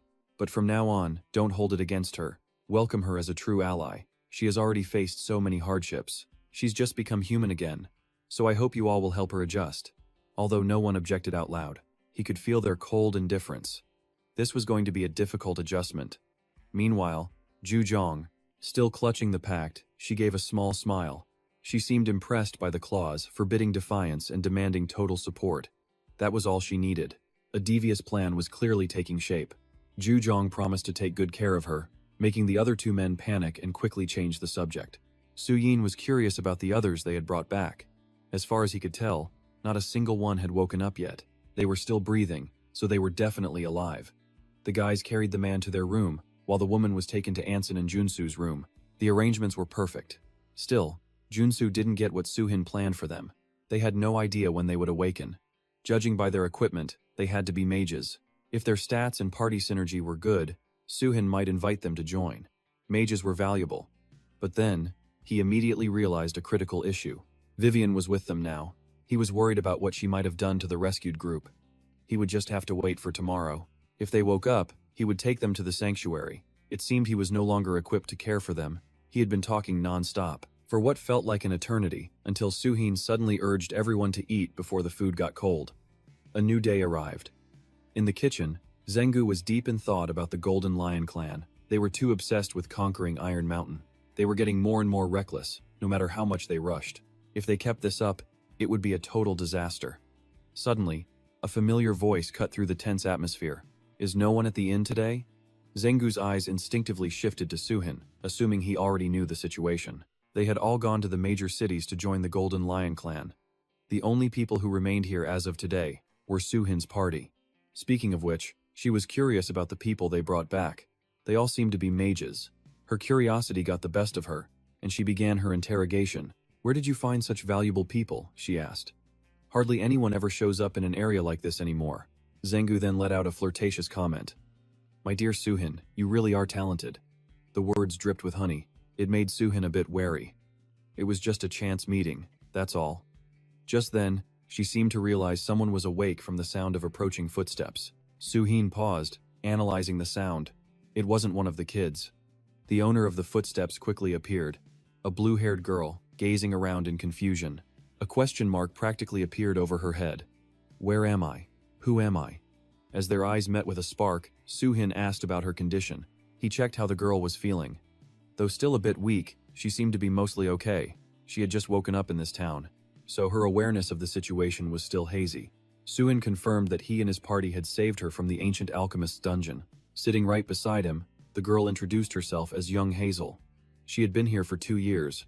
Her class was a common rank high mage. She had given her name and class immediately, without being asked. Suhin's first impression was that she was polite. Not bad at all. It was time for him to activate his third eye. He was curious how this girl had the courage to enter that dark forest. But her stats were truly impressive, especially for a second-year player. In return, Suhin warmly introduced himself, expressing his relief that she was finally awake. But when she heard he was a rookie, Hazel was completely floored. A mere rookie cleared a dungeon all by himself? It sounded absolutely insane. Of course, Suhin also mentioned his teammates. They had just arrived yesterday, which meant she had likely been unconscious for at least 2 or 3 days. He keenly noticed that Hazel must be hungry, and proactively ordered food for her. While eating, Hazel seemed troubled, and finally decided to speak up. She wanted to know what happened to her other teammates. Discussing death during a meal was a bit grim. Suhin paused, raising a hand to his chin. He warned her first. It would be best for her to finish eating before he recounted the events. Seeing his grim expression, Hazel sensed that something was terribly wrong. She quickly put her spoon down, her hands covering her mouth, unable to contain her emotions. Don't tell me they're all dead. Hearing the word no from Suhin's lips felt like a massive weight had been lifted from her heart. She let out a breath of relief. At least one of her teammates was still alive. That was the best news she'd heard so far. She ate quickly, preparing herself to listen to the full story. The three of them talked intently, so much so that time passed without them even realizing it. Meanwhile, Zengu stood by, eager to catch some news from the dungeon. Suhin summed up the tale. He got to the part where they left the conscious survivor and continued deeper into the dungeon. There, he found another female player. As soon as she heard this, Hazel realized it was Giselle, her older sister. Suhin's expression darkened, and he let out a heavy sigh. He had to offer his condolences. He explained that she had been turned into a host for a parasitic monster to grow. Her body was mutated beyond any hope of saving her. Of course, she could not escape death. As a fellow human, he couldn't just leave her in a state like that. His words began to falter. Admitting that he had killed her in front of her own sister was incredibly difficult, but at least he gave her a proper burial. It was the only release he could offer the poor girl. Hazel's hands began to tremble uncontrollably. Her entire body froze in that moment, and for a time, she couldn't utter a single word. Even though he told the truth, Suhin didn't feel comfortable at all. This could make her resent him, but if he wanted to recruit her, he couldn't hide anything from her. It was a sign of respect for each other. At this moment, Hazel was in a fierce internal struggle. She just had to confirm, was there really no way to save my sister? He nodded slightly. To be honest, he said, the condition of the two players I found before was nothing compared to hers. He couldn't even begin to describe it, how horrific it was. During the fight in the dungeon, she kept looking at us as if she were begging for something, so I did it. He'd simply followed his gut. He knew the unilateral decision was wrong, but an apology was all Suyeon could offer. Each word was a dagger to the heart. Hazel crumpled in agony. She knew her sister had endured unimaginable torment to suffer such humiliation. Her sister had once been a girl full of pride. Composing herself, Hazel wiped her tears and apologized for her outburst. She still needed to know about the monster. Was it truly dead? Her mood was stabilizing with surprising speed. Suyeon was surprised she wasn't consumed by grief. Surviving for 2 years in this hell clearly wasn't just luck. When it came to the awkward part, Suyeon just scratched his head, launching into some wildly embellished story instead. The other young man was also awake, bowing deeply to Suyeon for saving his life and even returning all their items. As always, Suyeon activated his eye to scan the player's information. His name was Sin Song-jong, a mage with 85 magic power and decent stats. It seemed both of them were powerful players. Suyeon naturally wanted to recruit them, but on the surface, he just waved his hand casually, as if it were nothing. A crisis reveals true character. As they exchanged pleasantries, Hazel stared intently at the item pouch. Suddenly, her eyes turned ice cold. Thinking back, the root of all this was their guide, who had abandoned everyone to save himself. Everyone shared some of the blame, but Hazel aimed her arrow of resentment at Vivian, even though she'd been cursed into a monster. One could sympathize with her situation, but Hazel could never forgive what Vivian did to her comrades and her sister. Despite her feelings, for Suyeon's sake and for all he'd done, Hazel would treat Vivian without prejudice. However, she wasn't ready to do that just yet. All meetings eventually come to an end. Before leaving, Suyeon mentioned they'd be staying at the inn for a while. He wished them a quick recovery, hoping their paths would cross again in the future. Watching them leave, Ju Jung marveled at Hazel's composure. If it were her, she would have killed Vivian on the spot.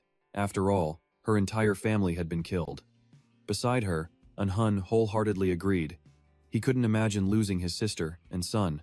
It was a hard question for anyone. Who could truly remain calm after losing family?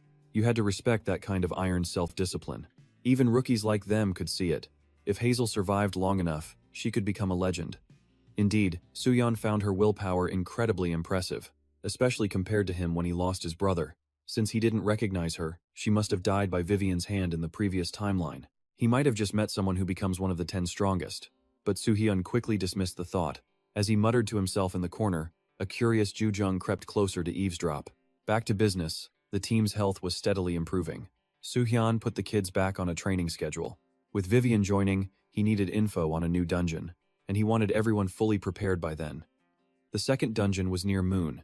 In his past life, it was a ruined laboratory. The record said it held many rare magic items and classes. Learning from the last incident, Suhyun established a new training system. Watching his strict management, Zengu wondered who he really was. In the days that followed, the team entered a grueling training mode. Suhyun was busy researching the new dungeon. A few days later, The group gathered to receive upgraded gear. Anson was amazed at how comfortable it felt. Vivian, of course, got a new wand. This was money well spent, and Hun wore more layers, yet it felt lighter. Was this the effect of a weight reduction enchantment? Bottom line, Ju Jung knew that even with reinforced alchemical layers, leather armor like this was far too expensive. Watching the kids, excited as if they'd gotten new toys, Soo-hyun felt reassured. All that remained was to head to the ruined laboratory. Suddenly, Ju Jung approached with a ridiculously cheesy line, "You don't have to be shy. It's okay to cry." Standing there with his arms crossed, Soo-hyun suddenly felt awkward. He had no idea what this troublemaker was talking about. Sympathizing with the old man of the team, Ju Jung explained that parents get emotional seeing their kids in new uniforms, like, "Oh, my babies are all grown up." Then Hun had to join in, running over and calling out "Dad," sweetly. The whole act was incredibly cringy. Soo-hyun just gave each of them a light bonk on the head. "Quit the dumb jokes or you'll regret it." Outwardly cold, he felt like a proud father, so focused on grinding he hadn't realized how much they'd grown. But they all still had a long way to go. They could never stop pushing forward. Now, he would begin the test. At a location with a few monsters, Soo-hyun let the kids fight by themselves.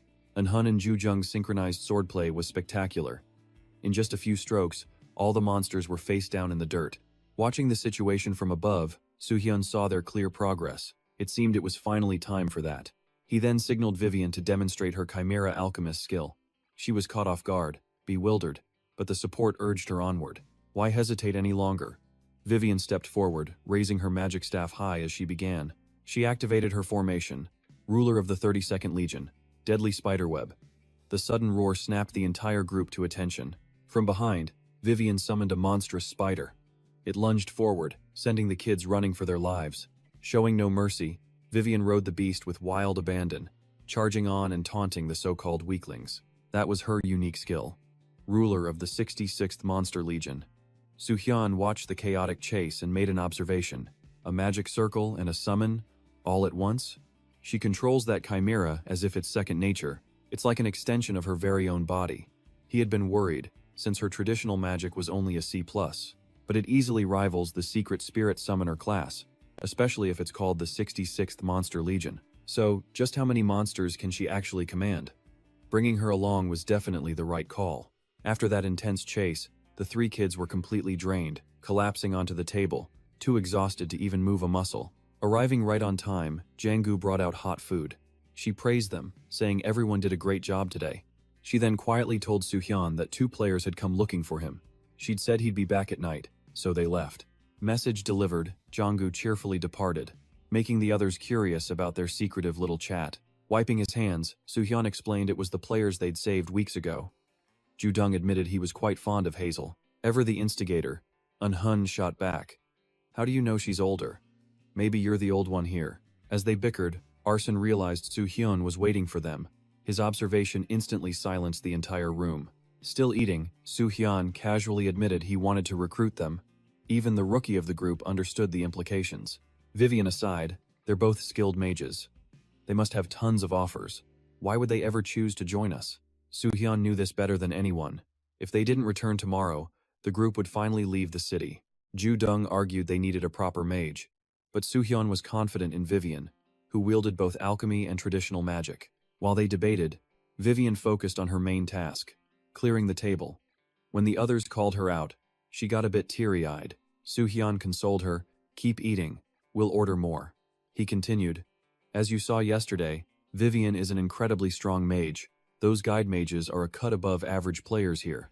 But neither of them stands a chance against Vivian in a fight.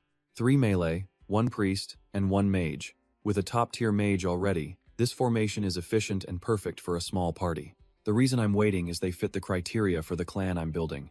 This revelation seemed to completely blow their minds. He was waiting for the right moment, but decided to explain now.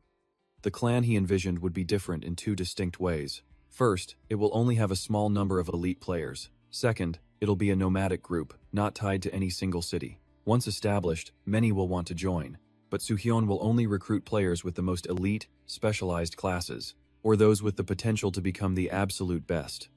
No clan currently operates like mercenaries. They're all tied to local quests. Creating a clan like that would definitely draw a lot of attention. And Hun immediately began to worry about the potential risks. Besides, Major clans ignore new, unaffiliated groups. Why would elite players join? And that, Soo-hyun said, is exactly why we train. We'll expand our raids and build our name. Imagine a team of rookies conquering a dungeon. Now isn't that something special? Once we conquer the second dungeon, I'll reveal my and Vivian's true identities. Luckily, Hun is becoming a powerful priest. Our chances of attracting investors will be guaranteed. Arson finally understood why he'd told them not to join any other clan. But wouldn't that path have more disadvantages? Soo-hyun disagreed, though he admitted they would lose out on certain privileges.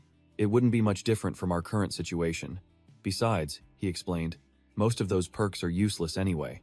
For instance, a registered player in a northern city must respond to any emergency call to arms. But unaffiliated players don't have that obligation. Those not tied to one place are free from such heavy responsibilities and duties that registered players have. In exchange, they lose perks like discounts on private homes or clan housing.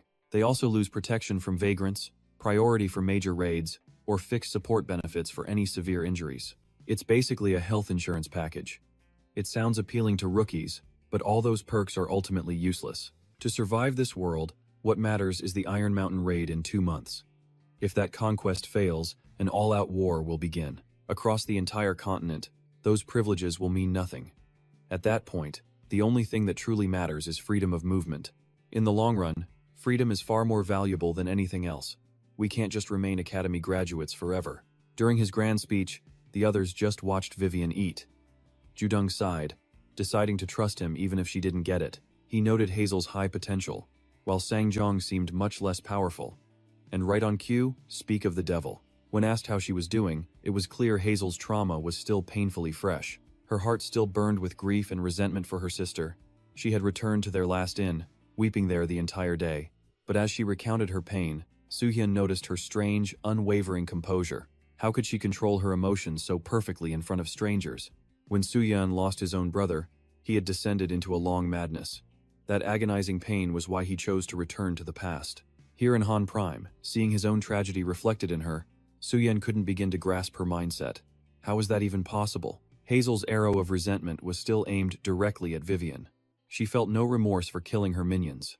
It was a battle for survival. But now that Vivian was human, Hazel demanded she admit her sins and genuinely apologize to her sister. If what Soo-hyun said was true, then Vivian had to prove her repentance through her actions. The air suddenly grew heavy, and Vivian's expression became terrifyingly dark. Just as a fight seemed about to break out, Vivian slammed her head on the table, desperately begging for forgiveness. She swore her human self would never commit such atrocities. As for Hazel killing her dungeon monsters, Vivian didn't care. It was a desperate situation. Besides, she never truly considered them her subordinates. After what she did to Hazel's comrades and sister, she didn't know how to ask for forgiveness. She wasn't even sure she had the right to ask. It was fine if Hazel didn't accept, because apologies at this point were meaningless. But please, she begged, try to trust my sincerity one more time. This desperate flood of apologies was overwhelming. It was a truly heart-wrenching plea. Hazel was frozen solid, unable to believe her eyes. The pain in her heart still flared, but her rational mind took over. Anger flickered across her sorrowful face. Taking a deep breath, she told Vivian to raise her head. Having met countless liars, she couldn't know if it was real. But this sincerity left her speechless. Then, Hazel politely apologized to Soo-hyun for her aggressive behavior. Soo-hyun immediately shook his head. "It's all right," he said. "We've both suffered great loss." Having also lost his brother, Soo-hyun understood her pain better than anyone. But it was a polite exchange. Everyone still carried their own burdens. Hazel's face became a mask again as she nodded. The air grew tense and awkward, and the three youngsters stood frozen, praying someone would break the suffocating silence. Sangjong finally spoke, taking the blame upon himself. He was the one who shared the info about the alchemy dungeon. As regret filled his voice, Hazel cut him off, telling him not to bring it up again. She and her sister had entered willingly, believing they could conquer it. No one forced them. It wasn't anyone's fault. But Sangjong's expression soured. They were lucky Soo-hyun's group found them. Normal players would be dead. Here, people either ignore you, demand a heavy price for help, or just rob you blind. Hearing this, the three kids stared blankly, their worldview completely shattered. It was simple, Sangjong said. This world was a battlefield where human life was cheap, and power was everything. Then, Sangjong revealed his true purpose. He dropped to his knees, begging to become Vivian's disciple. This insane plot twist nearly gave Suyan a heart attack. His plan was unfolding even more smoothly than he'd imagined. He told Sang-jong to rise, but the man continued explaining his quest for clues. After the transfer ritual, he'd almost lost his purpose in life, but alchemy gave him a new glimmer of hope. However, in Hornblende, where traditional magic reigns supreme, alchemy was treated as a shameful art, even worse than forbidden magic. Because of that, there were no research notes and no mentors for guidance. He was forced to figure everything out on his own. He taught himself without any clear path. Even after being rescued, he kept returning to the dungeon, hoping it wasn't cleared. But now, the world's #1 alchemist stood right before him. For 6 months, he'd felt completely lost, like a train off its tracks. Pouring out all his sincerity, he bowed deeply, begging to become her student. Suddenly, the room fell eerily silent. Hazel just buried her face in her hands, speechless, making the situation even more awkward. After a moment, Soo-hyun told Sang-jong to calm down and stand up. He understood the man's desperation, but he couldn't accept so easily. An-hun and Ju-dung were baffled. They thought Soo-hyun wanted to recruit them. Did he change his mind that fast? Soo-hyun shared that their party has a crucial mission, and Vivian is the key to it all. Making her, their core asset, teach Sang-jong every day would severely delay their goal. Sang-jong should understand this better than anyone. He insisted he wouldn't be a burden and had something to show them. He didn't know what skills they all had, but he possessed something that set him apart from other people. That right there was one of his unique skills. Ju-dung was shocked he would reveal such a personal secret, but Sang-jong shared it willingly. The questions he had were complex, so it was best to explain everything from the start. With stats like that, Soo-hyun wasn't surprised he had an exclusive skill instead of a special one, Harmonious Magic Square. Even Sang-jong himself didn't fully understand it. The name made Ju-dung think of Sudoku, a kind of magic grid. It started from 1, with no repeating or missing elements. The sum of the elements in each row, column, and main diagonal all had the same value. It sounded mind-bending, so Sang-jong had to perform a basic demonstration to enlighten them. Fire and water mana erupted from Sang-jong's palms. Instantly, Soo-hyun noticed something. All the complex calculations were flowing through Sang-jong's hands. They merged, enhancing each other instead of clashing. This exclusive skill was clearly the real deal. Soo-hyun's face lit up with excitement. His eager expression caught Hazel's eye, but she remained silent, simply observing. After the fascinating combination, Sang-jong produced a captivating, rainbow-colored magic circle. Before being dragged to Hornprince, Sang-jong was a researcher who loved exploring magic squares. His expert explanation left the others completely lost. Realizing he'd gotten sidetracked, Sang-jong shyly returned to the main point. An angel had guided him to become a mage. He acquired the amazing Harmonious Magic Square skill. But the successful always forge their own path, and he chose one different from a normal mage. This was painfully obvious to Soo-hyun. He had some talent, yet chose to study alchemy and decode ancient languages. Both were useless in a fight. Looking at his skill stats, Soo-hyun couldn't help but scoff internally. To progress, he needed a specific class. It seemed he had survived on talent alone. Living for his so-called passion, Sang-jong admitted he felt pathetic. In this world of survival, he chose his hobby over practicality. Soo-hyun nodded encouragingly, but he couldn't lie to himself. Sang-jong was a complete fool. 2 years of effort had yielded nothing, yet Sang-jong harbored no regrets, because he had finally reached the very limit of his knowledge. To survive this brutal world, he needed Vivian's help. He knew he'd only made it this far thanks to luck. Sang-jong feared he would collapse before finding a way back to Earth, and so, his thirst for knowledge grew even more intense. To earn Soo-hyun's trust, Sang-jong explained that even with ordinary magic, it was a strength he wielded with confidence, earning him quite a few invitations. Sang-jong had refused them all because he had a clear purpose. With more life experience, he believed he wouldn't make things worse. To sum it up, besides wanting help and advice from Vivian to grow stronger through his passion, he wasn't demanding any money or other benefits. It turned out Vivian was more valuable than they had imagined. An offer this good was worth considering. Soo-hyun was hesitant since Sang-jong lacked a hidden skill, but there was other potential to exploit. Soo-hyun glanced at Vivian for her opinion and received her absolute acceptance of his decision. That was nice to hear, but an awkward feeling lingered. All he had wanted to ask was how to become an alchemist. With Sang-jong's knowledge of alchemy and magic skills, Soo-hyun suspected there might be a compatibility problem. There were cases where upgrading a class also upgraded existing skills. For some reason, Sang-jong's skill had upgraded into an exclusive one. If he unlocked his remaining hidden skill before getting a rare class, Songjong might be able to find his lost special skill. First, Suyen wanted to observe before investing in Songjong. In any case, that ridiculously powerful skill was enough for Suyen to welcome him to the team. They shook hands with the new member. Suyeon was curious about Hazel's upcoming plans. Her stats were anything but ordinary. She had great potential. A few days later at the inn, Suhyun ran into Songjong, who was returning from morning practice. There was still a bit of awkward formality between them. Suhyun noticed the dark circles under Songjong's eyes. He must have been training hard. With so much to learn, he practiced immediately, leaving no time for rest. But seeing the look of pure satisfaction on his face made Suyeon happy for him. Hard work is good, but health is important. The plan had changed. Suhyun announced they would leave town tomorrow morning, and to meet on the first floor. Downstairs, Suhyun found Hazel already waiting. It seemed she had also become a part of the dungeon conquest team. Suhyun had to praise them. Thanks to those two, the younger members were training diligently. There was no reason to delay the plan any longer. A few days earlier, Suhyun had shown the two of them the pile of documents he had collected. That was how he had luckily found the dungeon. Songjong stared in awe at the massive pile of books, finding 2 dungeons from such vague clues. He truly wasn't an ordinary person. Researching all this alone seemed foolish, but Hazel thought otherwise. Getting started proved tougher than expected. Only Ju-dung innocently drew near, whispering if what Suyeon was doing was really so amazing.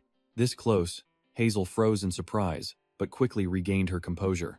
She offered a friendly smile. What an adorable kid. She admitted the task was like finding a needle in a haystack. Clearly, Suhyun was giving his all for the party. Leaving the inn, the group headed toward North Mun. On the road, Yu-young was still wondering about their combat formation. Adding 2 new people would make adapting the strategy difficult. This innocent comment made Hazel burst out laughing. Suhyun flinched at his meddlesome little sister's antics. After a while, the team took a break to recover their strength. Suhyun was busy scouting the surroundings. He tried to summon Vivian, but she pretended to be busy. After receiving a loving glare from Suhyun, she changed her tune instantly, cheerfully appearing to hear him out. Apparently, she knew about the lab before becoming a spider, but she couldn't remember anything clearly. Even for a prodigy, the past is the past. Vivian thought they were getting close, but it led nowhere. Suhyun knew his third eye would make this search incredibly simple, but if a rookie with no exploration skills found it so easily, it would make the other 2 suspicious. Hazel was only traveling with them for now. If she discovered his secrets, she would never join his clan. Suddenly, Anson quietly approached, gently touching his hand to comfort him. It's okay. That reassuring warmth was the best feeling. He responded with a bright smile. Back to the main issue, they had taken a different path to the alchemy dungeon before. And yet, they still succeeded. Suhyun decided to risk pushing deeper into the wasteland. Abruptly, his eyes flared with killing intent. Sensing an approaching monster, he ordered everyone into formation. The very ground shook violently, as if it would tear apart. A massive hand with 2-meter claws burst from the earth. As they emerged, their huge forms were revealed. Suhyun recognized these landmans instantly, but they wouldn't be easy to deal with. While he was formulating a plan, Hazel activated her water stream skill from behind. An endless supply of water slammed into the giant monsters, combined with Sanyong's binding lightning chains for support. In an instant, the monsters were restrained, paralyzed by jolts of electricity. But the performance wasn't over. Suhyun noticed that Sangyong seemed to be trying to duplicate the magic. A flash of light appeared in Sangyong's hand. The monster was held securely in place. This was a golden opportunity. Sangyong signaled for Anson to act quickly. As Anson hesitated to cast the enchantment, Sangyong's gaze was incredibly firm, telling her to trust in her teammates. Mustering all her courage, Anson began the protection seal, releasing a stream of golden magic that successfully bound the monsters. Now Hazel could finally let out a sigh of relief, finishing them off with a reversal spell. Everyone was struck speechless. It was a real eye-opener for Suhyun. He watched in amazement as each monster was disposed of so quickly and cleanly. They exploded like fireworks. Sangyong was confident in the strategy their party had used before. A protection spell blocks attacks from the outside. Then they cast reversal and protection onto the monsters. So when the binding spell disappears, the lightning chains are trapped inside the barrier instead of acting externally. The reversed protection spell attacks the monster from within. Magic always has countless flexible uses when combining skills. This is exactly how the 2 of them had survived until now. Suhyun let Anson and Yu-young handle the rest. What? You here for the show? The first group of monsters was already dazed and confused. Time to go all out. Their fiery eyes met. Without a single word, Yu-young and Anson charged forward to clean up the aftermath of that incredible combo. Soo-yoon gave Hazel a look full of praise. She replied politely with a friendly smile. Talk about a surprise. He drew his hot steel, slashing past her face. The tip of his sword stabbed into the ground nearby. Seeing the blood spatter, Hazel understood the situation. That was a close call. She had to sincerely thank Soo-yoon. As night fell, Yoo-young yawned constantly, complaining about the damn monsters. Don't they sleep after working so hard? To think they'd ambush us at night. What cowardly monsters. It seems they brought their whole clan for revenge. Hazel had to praise the newcomers' sharp senses. It's usually hard to handle a night ambush. The academy must train its players to an incredible level. The praise made the kids puff out their chests. With a mischievous smile, Yoo-young boasted that she learned everything from her young dad, Soo-yoon. That statement struck like a lightning bolt. Hazel froze in disbelief.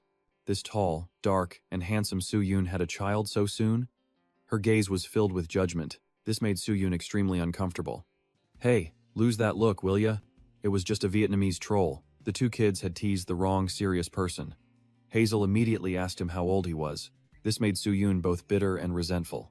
He hadn't even had a relationship, and now he was rumored to be a father? So much for his reputation. Why so serious? Hazel couldn't hold back her laughter. It was just a little joke. Besides, the area was now littered with monster corpses. The struggle had likely caused quite a commotion. They couldn't possibly sleep here now. They had to leave immediately, tonight. While everyone was discussing animatedly, only Anson's figure stood silently in a corner. She was lost in thought, staring into the distance. Sensing something was off, Ju-dung began staring intently at the paper in his hands. Soo-yeon was lost in thought. It had been 3 days since they left the gate. By his calculations, the party should have already reached their destination. His gaze drifted into the distance as he activated his third eye skill, wanting to scout the terrain ahead. But even with his third eye, he saw nothing. Just where on earth could it be hidden? Right behind him, Ju-dung suddenly spotted something strange and let out a terrified scream. He spun around, searching frantically. Where was Anson? But his sister just stared blankly ahead. Seeing her so dazed, Ju-dung grew irritated and stepped over to pinch her cheek. You need to focus. You'll get us all lost. Listen, we could be attacked at any moment, so everyone has to stick to their positions. No wandering off, you hear me? Don't forget Soo-yeon's orders. He pinched the girl's cheek hard. Anson quickly explained it wasn't on purpose. She just felt drawn in that direction. Hazel stepped in, saying Ju-dung was just overly worried. She hoped little Anson wouldn't start crying. But Anson also felt an uneasy premonition, and Soo-yeon immediately picked up on it. Before An-hun could even ask, he confirmed it. With no other leads, their best bet was to trust the girl with 100% luck. Rather than searching blindly, Soo-yeon proposed they follow the path Anson had indicated. Sang-dong agreed, though he noted the area seemed awfully desolate for a laboratory. Thrilled to have the leader's trust, Anson eagerly darted ahead, moving with surprising speed. Ju-dung beamed with pride for his capable sister.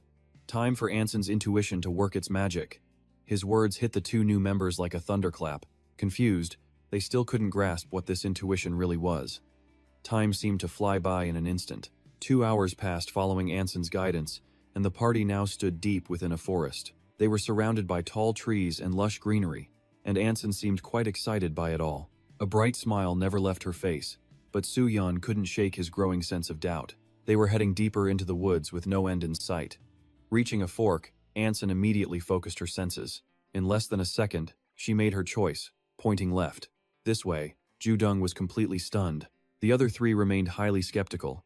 But since Soo-yeon was silent, they followed along, though something about this path felt strange. He still harbored doubts, not yet fully convinced.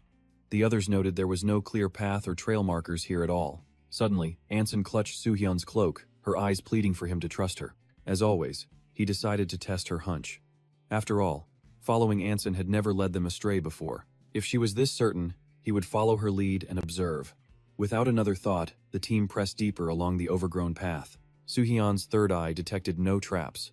Could this truly be the path chosen by 100% luck? Just then, Vivian urgently signaled Soo-yeon. She couldn't see anything, but she sensed faint traces of something nearby. Traces of people.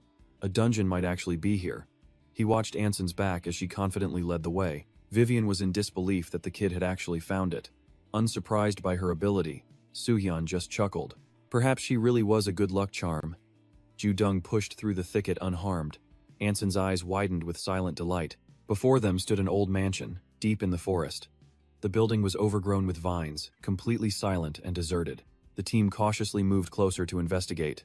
Anson looked at him with confidence, but before she could speak, Soo-hyun admitted, "Looks like your intuition was right again." Whenever he praised her, Anson's face would light up, and she'd break into a smile that could outshine the sun. He quickly gathered the team to inspect the area. Soo-hyun came to a conclusion. "It seems we've found the ruined laboratory." This was a real eye-opener for Sang-dong. It was so unbelievable, it felt like a strange dream, to find a place like this with just one person's luck. Now, even Hazel had to confirm, "This is the second dungeon you've found, isn't it? So I don't think it's just a good feeling." Even a newcomer was in complete awe of Anson's ability, and Hun was practically glowing with pride for his amazing sister, whose luck was second to none. "All right, that's enough of the compliments." Soo-hyun gave the order for everyone to raise their guard. "We're heading inside." He pushed open the heavy doors. Sensing no immediate threats, he gave the signal for the team to enter, always taking the lead to scout ahead. The entire team gasped. Before them lay a sinister passageway, an endless black abyss that looked like the entrance to a nightmare model. It had the grim air of an abandoned hospital. They found the light switches, illuminating the path ahead. It was a shock. In a place this ancient and deserted, magical lights still managed to flicker to life. Sang-rong's sharp gaze swept the room. He vaguely suspected ancient magic was at play, but the lights sputtered erratically. Haseo guessed the spell was finally starting to fade.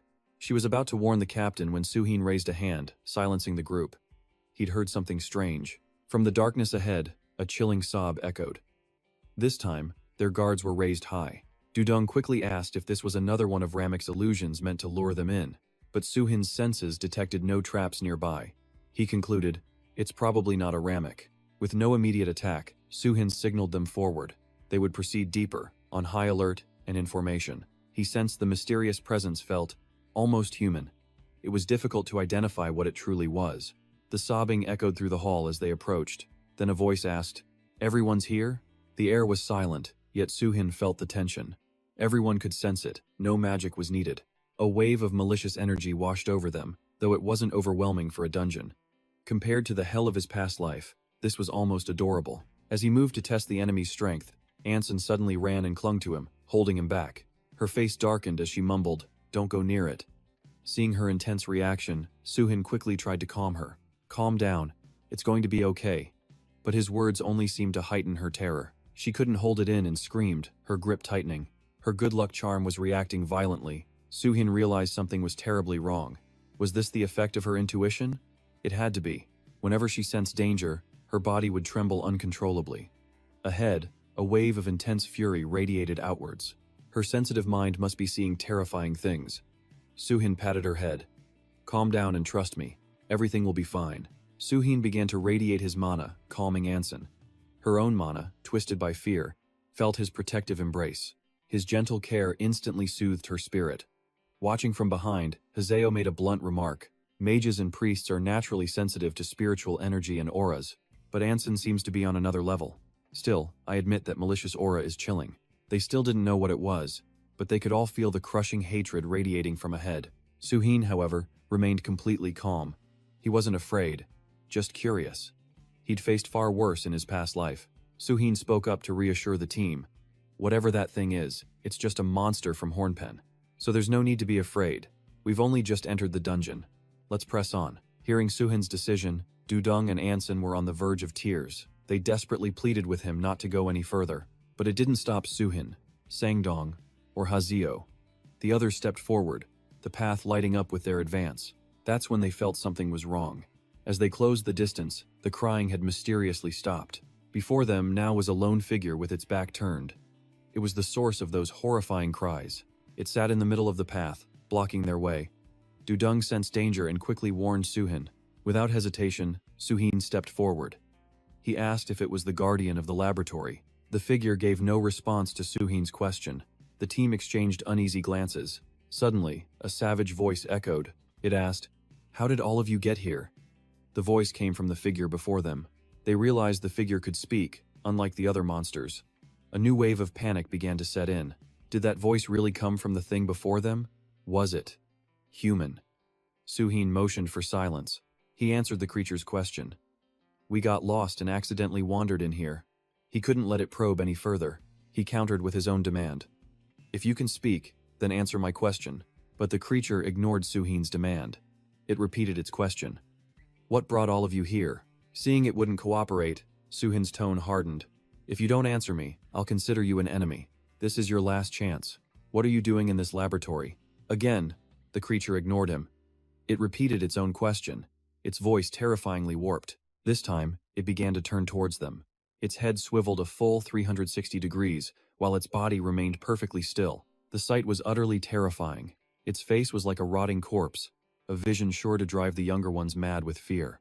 They gasped, unable to believe they were seeing a ghost. The creature had a ghastly face and a menacing expression. It repeated, "Why? What brings you here?" Only Vivian seemed completely unfazed by the chilling display. "It looks more like a child's scary toy," she scoffed, as a savage laugh echoed out.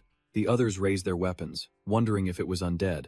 But something felt different about it. Suddenly, it lurched to its feet and advanced, sending the group scattering in panic. As it rose, the lab lights began to flicker. Darkness fueled their terror. They desperately needed magical light. In the shadows, the creature lunged to attack, but was suddenly grabbed by an unseen force. The sound of tearing flesh echoed out, followed by the creature's wretched scream. Then, light flooded the room. The scene left everyone stunned. They had worried for Suhin, but he stood there completely unshaken, showing no fear. Suhin casually thanked Hazel for the light. "Things are much easier to see now," he noted. In the light, Suhin noticed everyone aiming their weapons at him. A mischievous smirk crossed his face. "Are you planning on attacking me?" he teased. Flustered, they explained. "No, it was because of the ghost." That's when they remembered the creature. And Hun then saw something in Suhin's hand, recalling the real problem. His sharp gaze fell on the object. He'd forgotten to return it to its owner. He quickly tossed it back to the creature. It lay on the ground. "Hurry and reattach it." Compared to his past life, this thing was almost cute. Why would such a weak monster try to scare me? Holding it, he even brought it close to his face. He inspected it. It's already dead, yet it dared to frighten my people. Unexpectedly, the creature glared back with white eyes. Such insolence. He could easily crush its bones. But his priority was gathering info, so he restrained himself. It was a type of undead, but it still had flesh. An experiment to achieve godhood and forge a new species of human. After getting the information, Suhin tossed the strange thing aside and looked directly at Hazel. "Does this thing, not quite human, not quite ghost, trigger any memories? Even the smallest detail?" Hazel closed her eyes in thought. She said her memories were unclear, but she guessed this was one of the lab's past experiments. Suhin asked, "What kind of experiment?" Magic engineering and alchemy aren't mainstream now, but they were once very popular. This place was supposedly built by a group of research students. They aimed to create a new human species, but the lab was shut down. This might be one of their test subjects. Everything Hazel said matched the information from his third eye perfectly. No new leads. How frustrating. With his short temper, Suhin stomped on the creature's head, crushing it completely. Suhin turned to his team. They would be heading deeper inside. He warned them to watch for traps or ambushes, reminding them their goal was exploration and a safe retreat. He then asked Hazel if she could maintain the light spell, as all the power in the facility seemed to be out. As a skilled mage, it was an easy task for her. The party began to move deeper into the darkness. The deeper they ventured, the more failed experiments swarmed them from the shadows. Suhin quickly found their weakness, the head. All they had to do was crush their skulls to kill them. They were just like the undead, but much faster. They'd killed over 30, but more kept appearing. Where are they all coming from? The horde of undead suddenly turned its attention towards An Hun. Suhin immediately ordered Sung Dong to provide support. They fought together, but the monster numbers were overwhelming. They just kept coming in endless waves. For the others, it was a struggle, but for Suhin, these undead were small fry. He was actually getting bored. They were just too easy for him to destroy. He didn't even need to use any skills. His base stats were simply too high.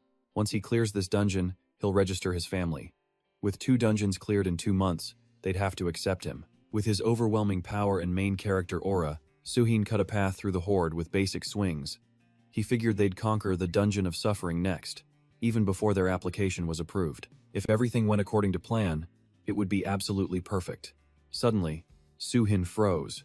He realized his sword wasn't hitting a single thing. Why did the undead horde suddenly retreat? Was he so distracted he'd made a mistake? Suhin glanced toward the others. They all sighed in relief as the zombies fell back. They assumed the creatures feared Vivienne's powerful summon. Finally, they had a moment to rest. The group began to let down their guard. Seeing their naive assumption, Suhyun felt relieved. They credited the creature, not him. Noticing this, Vivian asked for his plan. She wanted to wipe out the remaining horde, which he'd agreed to before they entered the dungeon. The two had an agreement.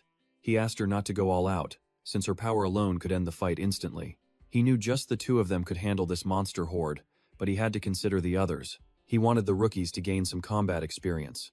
She could intervene if things got out of hand. Vivian sighed wearily. Having to worry about Suyun's protégés was exhausting. Still, a deal was a deal. But her summoned beast was already present. Seeing she couldn't wait any longer, he finally gave her the signal. Once she got the green light, Vivian unleashed her power. She ordered her pet to wipe them out, leaving none alive. As expected of her skill, in a single strike, the entire zombie horde vanished like smoke. With the undead threat gone, the party pressed forward. They entered the room where the horde had spawned. It was strange. How could this small room hold so many bodies? It's not like they were ghosts. Just the mention of ghosts sent a chill down their spines. Enough talk. They split up to investigate the room. They used the chance to rest and check their gear. Sangdong then asked Suyun if he'd found anything. Despite his thorough looting, Suyun had come up empty. He'd searched nearly every corner of the room. His total haul was just 30 gold. The rest of the gear was broken, but he did find a single journal. The group was left speechless at the meager loot. Just 30 gold. But hearing this, Sangdong cracked a wide grin. He pulled glasses from his pocket.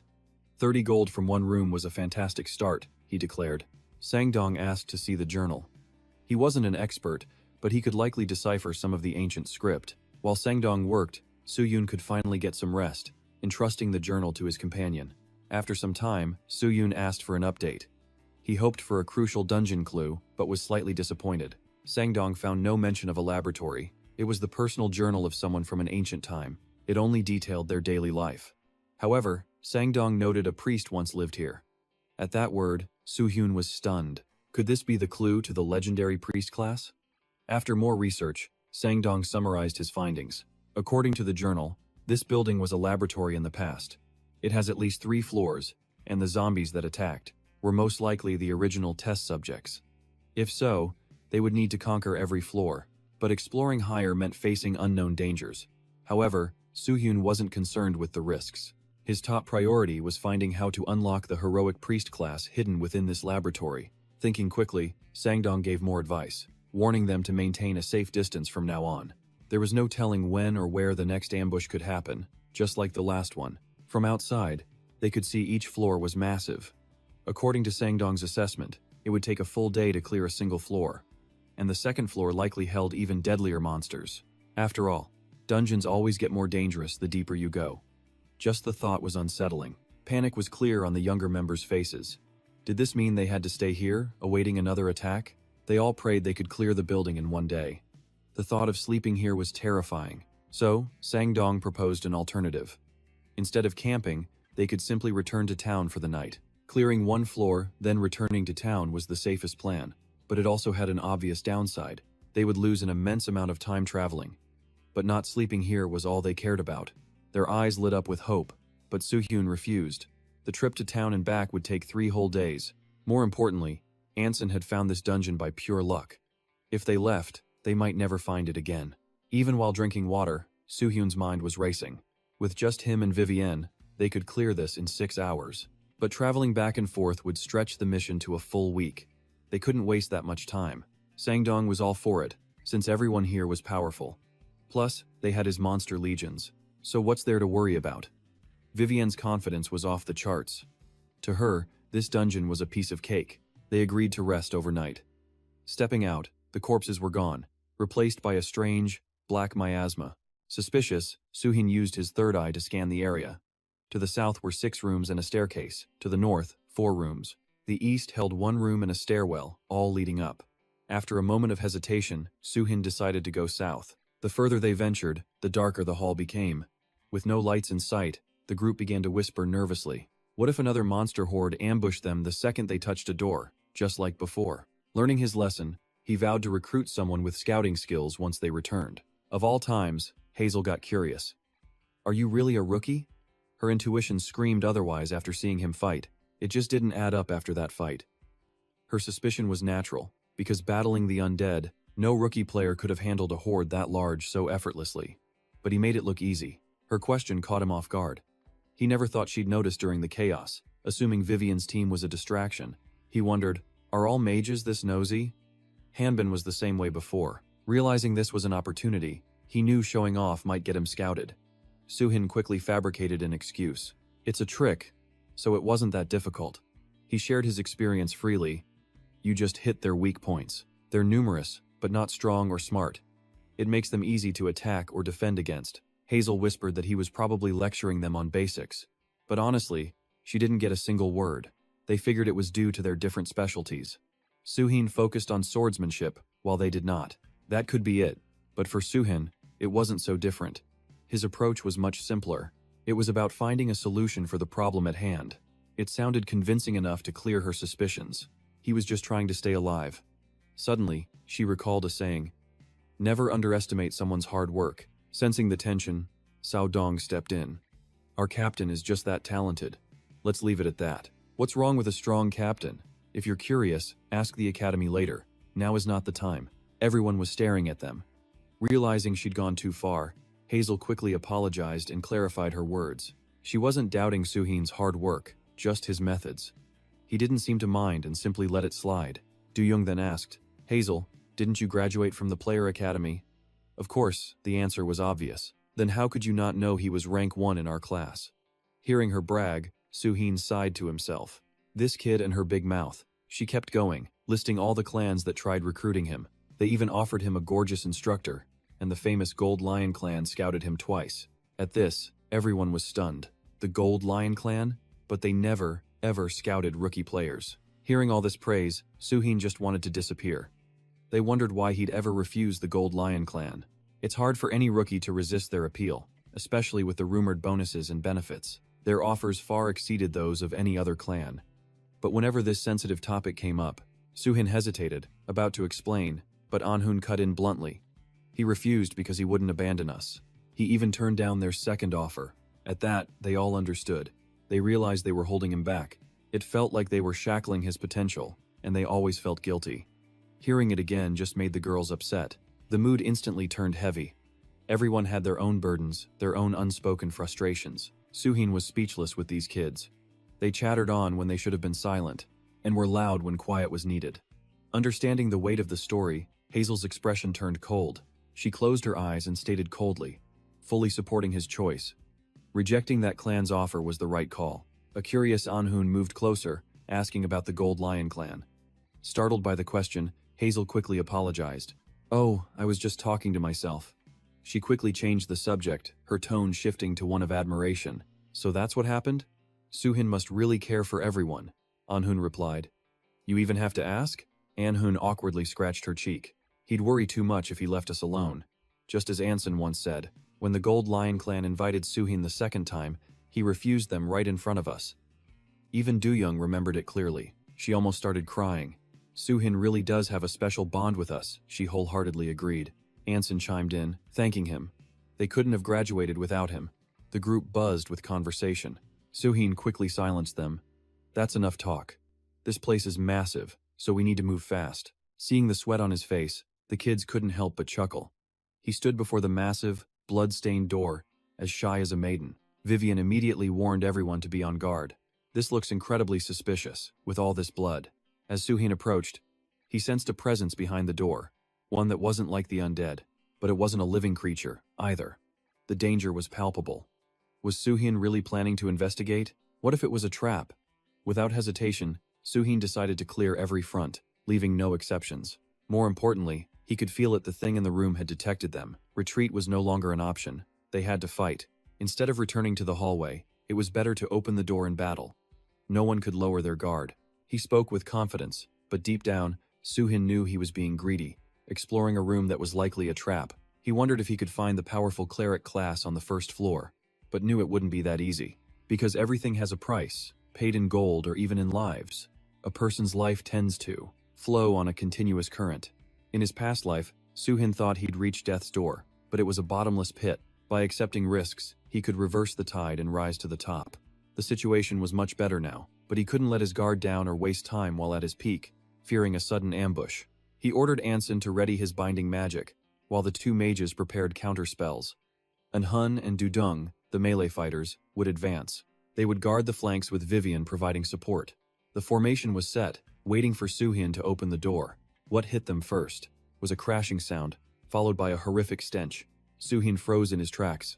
A gigantic fist shot towards them like a storm, followed by a deafening, explosive roar. Meanwhile, on the northern continent, in the Golden Lion clan's building, players whispered about someone who had obtained a secret class. It would be bait to attract people for the conquest. The Shoei clan had even gifted that person a pile of rare jewels. Green with envy, two girls gossiped. They had struggled just to survive here. Yet that person made it in less than a year. With a lucky class, they shot up to a sought-after position. This rookie's sudden brilliance made many others jealous, not to mention all the guys fawning over her. It was infuriating, but the two had to watch their mouths. After all, that person had Park Young-woo's backing, and every venomous word was overheard by Han Bin, who was hiding behind a wall. She clenched her fists, suppressing her rage, because the one they were discussing was none other than her. Only when their figures vanished did she dare to step out. The jewel in her hand slipped and fell as she remembered her old teammates. Back in the dungeon, Anson reacted instantly, casting his binding chains, temporarily restraining one of the giant monster's arms, but its eyes suddenly glowed red. With a surge of power, it shattered the chains, stunning Soo-hyun. It resisted Anson's magic. This thing was no pushover. Now, it was Soo-hyun's turn to show his skills. He countered with a blindingly sharp slash. With his main character aura, Soo-hyun easily sent the giant flying. He even took one of its massive arms. Suddenly, it clicked for Han why Anson's magic had failed. Giants were said to have strong magic resistance. It was common knowledge, really. Soo-hyun guessed it was already weakened, but it was still a giant. He told the two to fall back and change tactics. Du-dung and Han charged in for close combat. Seeing it came from a lab, Soo-hyun guessed it was a test subject, released to block the player's path. The giants of Hornplan could be useful, naive allies. They were naturally strong and fast. The enemy regained its balance, its murderous eyes locking onto Vivian. With its target confirmed, it charged like a bullet. But it wouldn't be that easy. Soo-hyun was already there to intercept. Ready for anything. Soo-hyun drew his weapon for a familiar move. But this time, his sword alone was enough. To block the giant's massive fist, the others still couldn't process it. Du-dung saw Vivian focusing intensely on her spell. Soo-hyun's power was terrifying. He sent the giant flying with a single strike. His fighting style was as if he were just toying with his opponent. The real show was about to start, as Han charged forward. To support him, he tried to copy Soo-hyun's move. He thrust his spear at the enemy, but his luck ran out. The giant was unharmed. Its tough body reflected the damage, sending Han flying several meters away. This giant was tougher than he thought. It targeted Soo-hyun's magic and simply crushed it. And he'd planned to play with it for a bit longer. But it was time to say goodbye. Better say your last words while you still can. After a moment, Vivian completed her summon. The Iron Savior of Captivity, ruler of the 49th Legion. A magic circle appeared, releasing the monster. But Soo-hyun warned that subduing a giant is never simple. Vivian's confidence was absolute. Her summons were all high-class mecha beasts. It was time for a little demonstration. Without hesitation, Vivian issued her command. Bind the giant before you. Show them the power of a true ruler. Its red eye locked onto the target, swiftly launching a web of chains to ensnare the giant. Seizing this chance, Soo-hyun gave Han a mission. Once the monster is bound, destroy it with a piercing blow from any angle, but no multiple strikes. Just one clean hit, infused with all his magic. This was Han's chance to redeem himself, and a chance to truly test his own skills. With Soo-hyun's high expectations, Han gritted his teeth, gripping his spear. He was determined to end this swiftly. The moment had arrived. At the signal, Han shot forward like an arrow. He focused his power into one clean strike, severing the giant's head. As it vanished into black smoke, Han breathed a sigh of relief. He'd done it. He finally had a chance to prove his worth. Vivian proudly recalled her summon. Soo-hyun praised their flawless teamwork in taking down the obstacle so quickly. Han's heart was still racing, his legs trembling from the rush. The team quickly regrouped and ventured deeper into the chamber. After clearing 5 rooms, an impatient Du-dung complained. The item drop rate in this dungeon is terrible. The monsters hadn't been easy either. But Soo-hyun accepted their luck. 10 gold would have to suffice. Though he calmed the team, Soo-hyun felt the same way. Dungeon rewards were getting more and more stingy. From the giant's room to the 5th chamber, they'd found nothing. It felt like they'd just wasted energy fighting monsters. Seeing everyone's spirits sink, Sang-dong spoke up. This is the last room on the 1st floor's west wing. Maybe this room would be different, or perhaps just a supply closet. But Sang-dong felt it was a real storeroom. Let's just peek inside and head to the next floor. Hearing this careless remark, Soo-hyun gave him an icy stare. Can't you see this door is made of gold? After all our ambushes, you still haven't learned to be cautious. The group instantly tensed up, falling into formation. Inside the room was only darkness and silence. Soo-hyun asked Haseo to cast a light spell to check their surroundings. Their eyes fell upon a mountain of weapons, making the whole party gasp. This was incredible. Just as Sang-dong predicted, a storeroom. They never expected an entire armory. There were strange, unidentifiable items, and gold coins scattered on the floor. Looks like an emergency weapon cache. Looking over, Haseo asked, "Are those ancient weapons, Soo-hyun?" Soo-hyun figured they might find weapons that boost attributes, not just mana efficiency like the gear sold in shops. At the mention of good loot, the younger members got excited. Soo-hyun had them start sorting, though everything looked useful. But more than half these weapons were likely broken. Gold, jewelry, and usable weapons were to be grouped together. They also needed a lookout in case of an ambush. Everyone immediately got to their assigned tasks. Soo-hyun looked around with a sigh. It had been a long time since he'd found such useful items. Seeing the others hesitate to pick a lookout, he read them like a book and volunteered. But Sang-dong eagerly offered to go instead. Besides, I don't need any more equipment. I promised my master I wouldn't take any rewards from this expedition. The kids thanked the mister, which startled Sang-dong. Realizing their mistake, they quickly thanked their big bro. Soo-hyun knew Sang-dong did it so the others wouldn't worry. He was a truly considerate person. He'd find something for him later. The kids looked devastated. Every weapon they touched crumbled to dust. This seems pretty useless.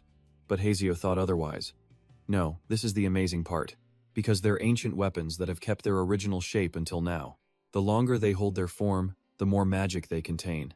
These are actually all incredibly rare items. While looting, Eun-hun brought a strange bracelet to Soo-hyun. Hey, could this be an artifact? After Haseo channeled his magic into it, the bracelet emitted a beautiful glow. Now, it was time to use an appraisal skill. Hazel focused her magic. Then her eyes flew open in shock. Her reaction made the younger members even more curious.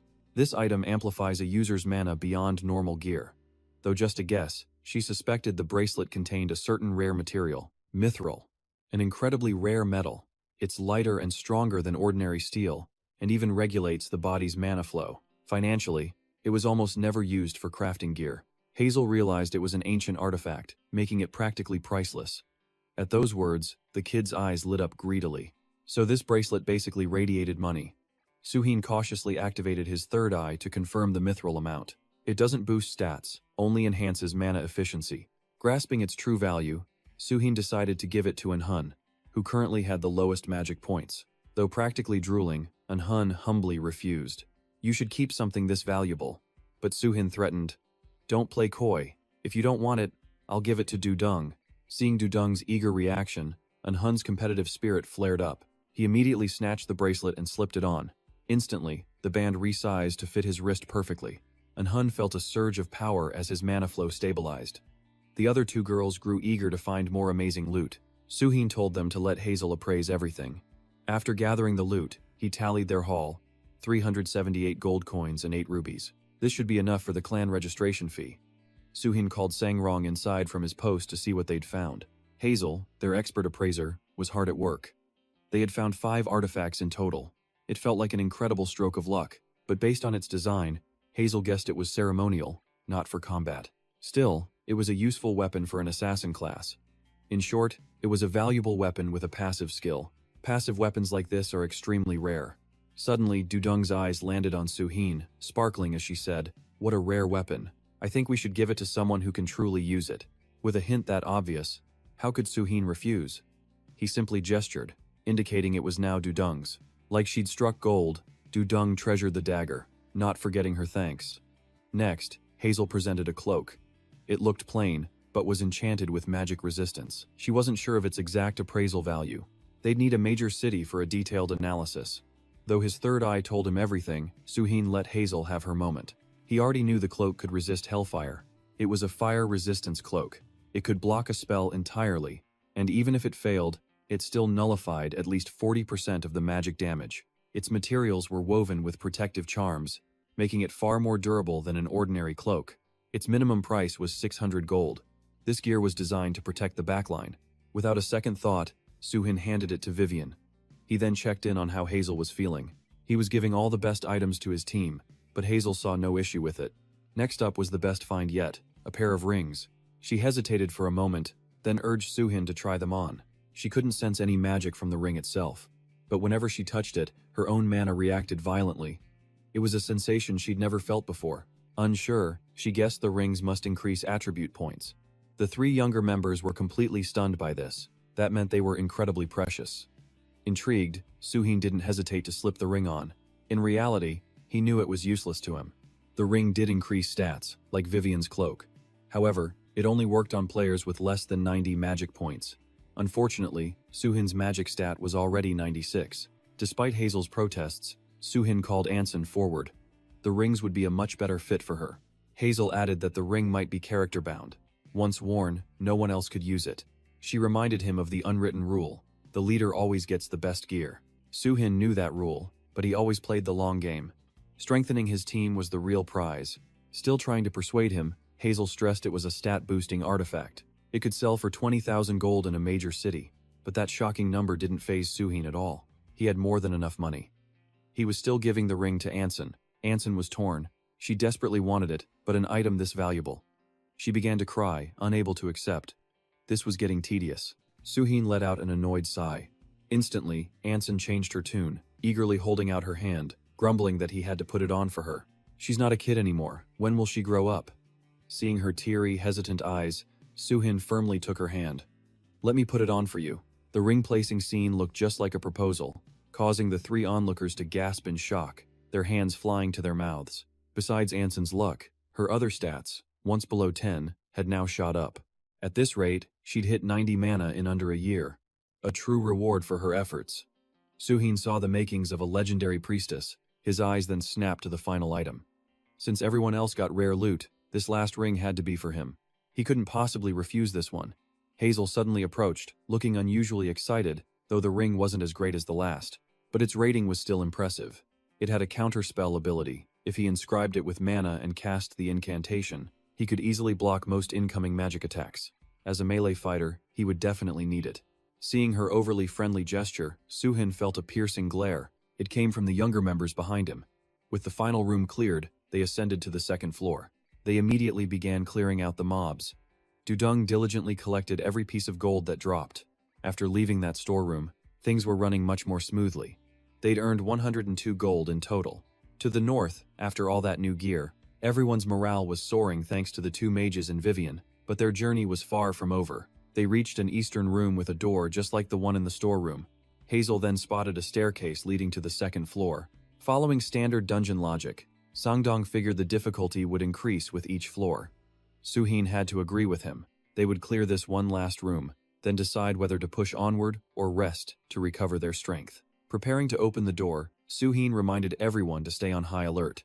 They had been in here for too long. Dudung had lost all sense of time, unable to tell if it was day or night. Once his detection spell finished, Suhin sensed nothing, making him hesitate to proceed.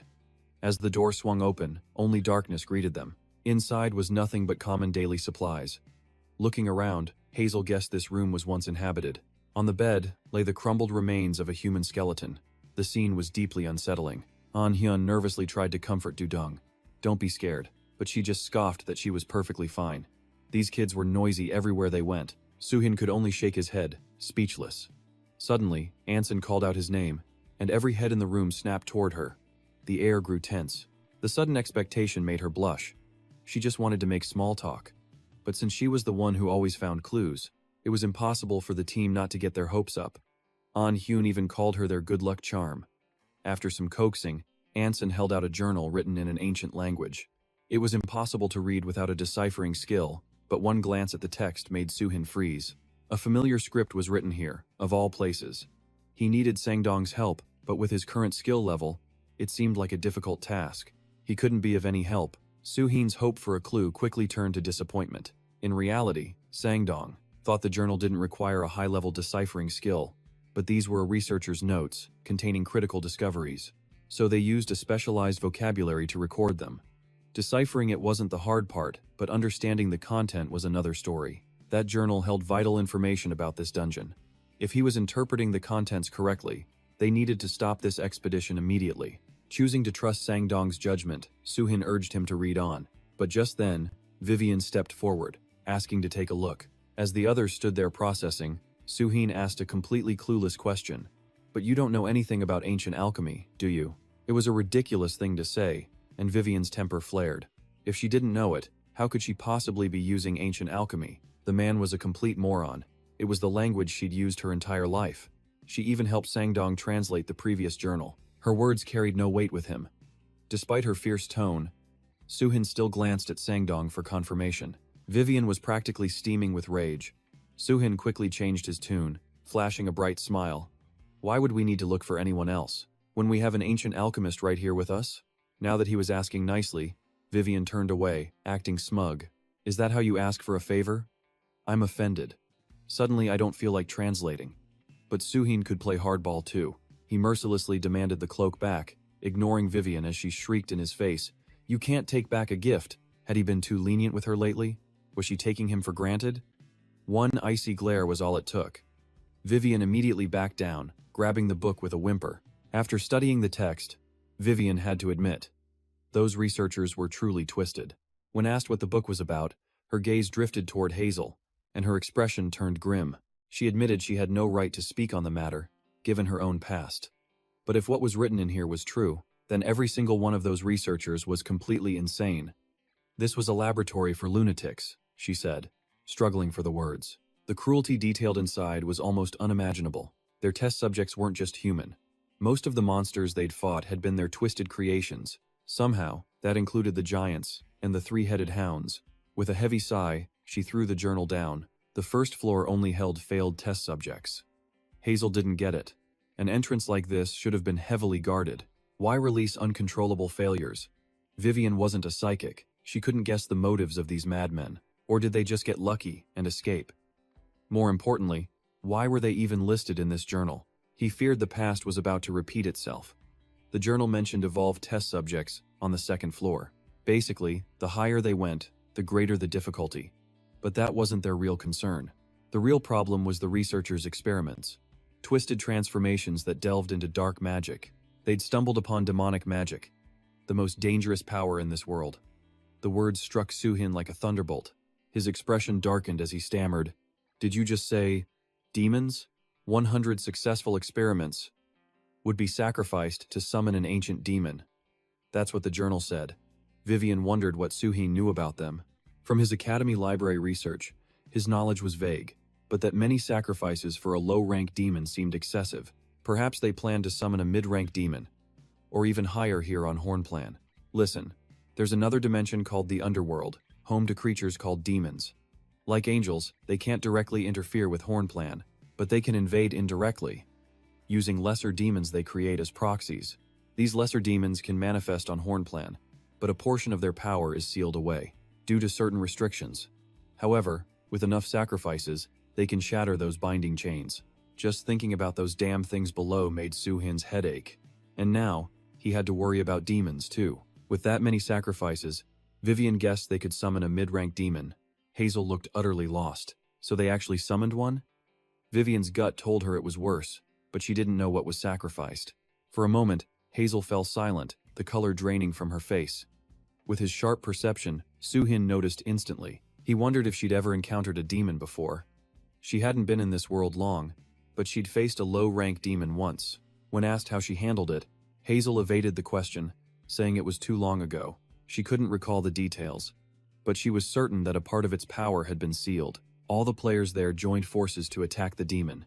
They fought in groups, their weapons all bearing holy enchantments, but the demon's power was overwhelming. That day, the field turned into a sea of blood. She knew demons were no easy foe. The memory still made Hazel tremble uncontrollably. A mid-rank demon once appeared in the 6 southern districts, taken down by a single player. Demons are terrifying, but they're a part of Hornplan. Sangdong tried to be positive.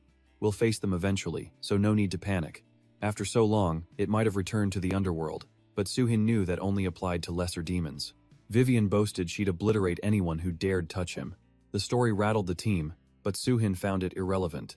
They were here to explore, not hunt demons. Done wasting time, Vivian urged Suhin to get ready for the second floor, but he wanted to stop and rest here for now. That night, everyone slept soundly after a long and exhausting day. Only Suhin remained awake, poring over the information. He knew of the only flame that could defeat a summoned demon, one created by sacrificing 1,700 players, the Hellfire Flame.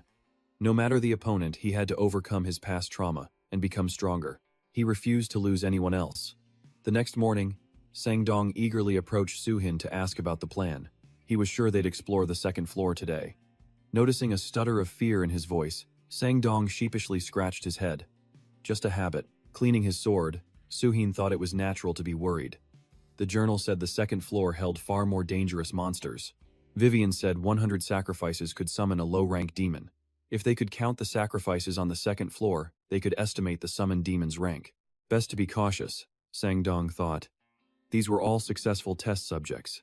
Seeing that confidence, Suhin realized Sangdong was the team's spirit. But watching the kids chat and Vivian yawn endlessly, he didn't have the energy to comment. Today's goal is to clear the second floor, and if possible, move on to the third. At least they could go home tomorrow. Successfully conquering this dungeon meant high-grade rewards were waiting. At the top of the stairs stood another door. Hazel had Anson cast a protection spell on Suhin, then added one of her own. The reflective shields layered over each other, creating a solid barrier for Suhin. He was surprised Hazel could so skillfully manipulate another's magic, but she brushed it off as a basic skill.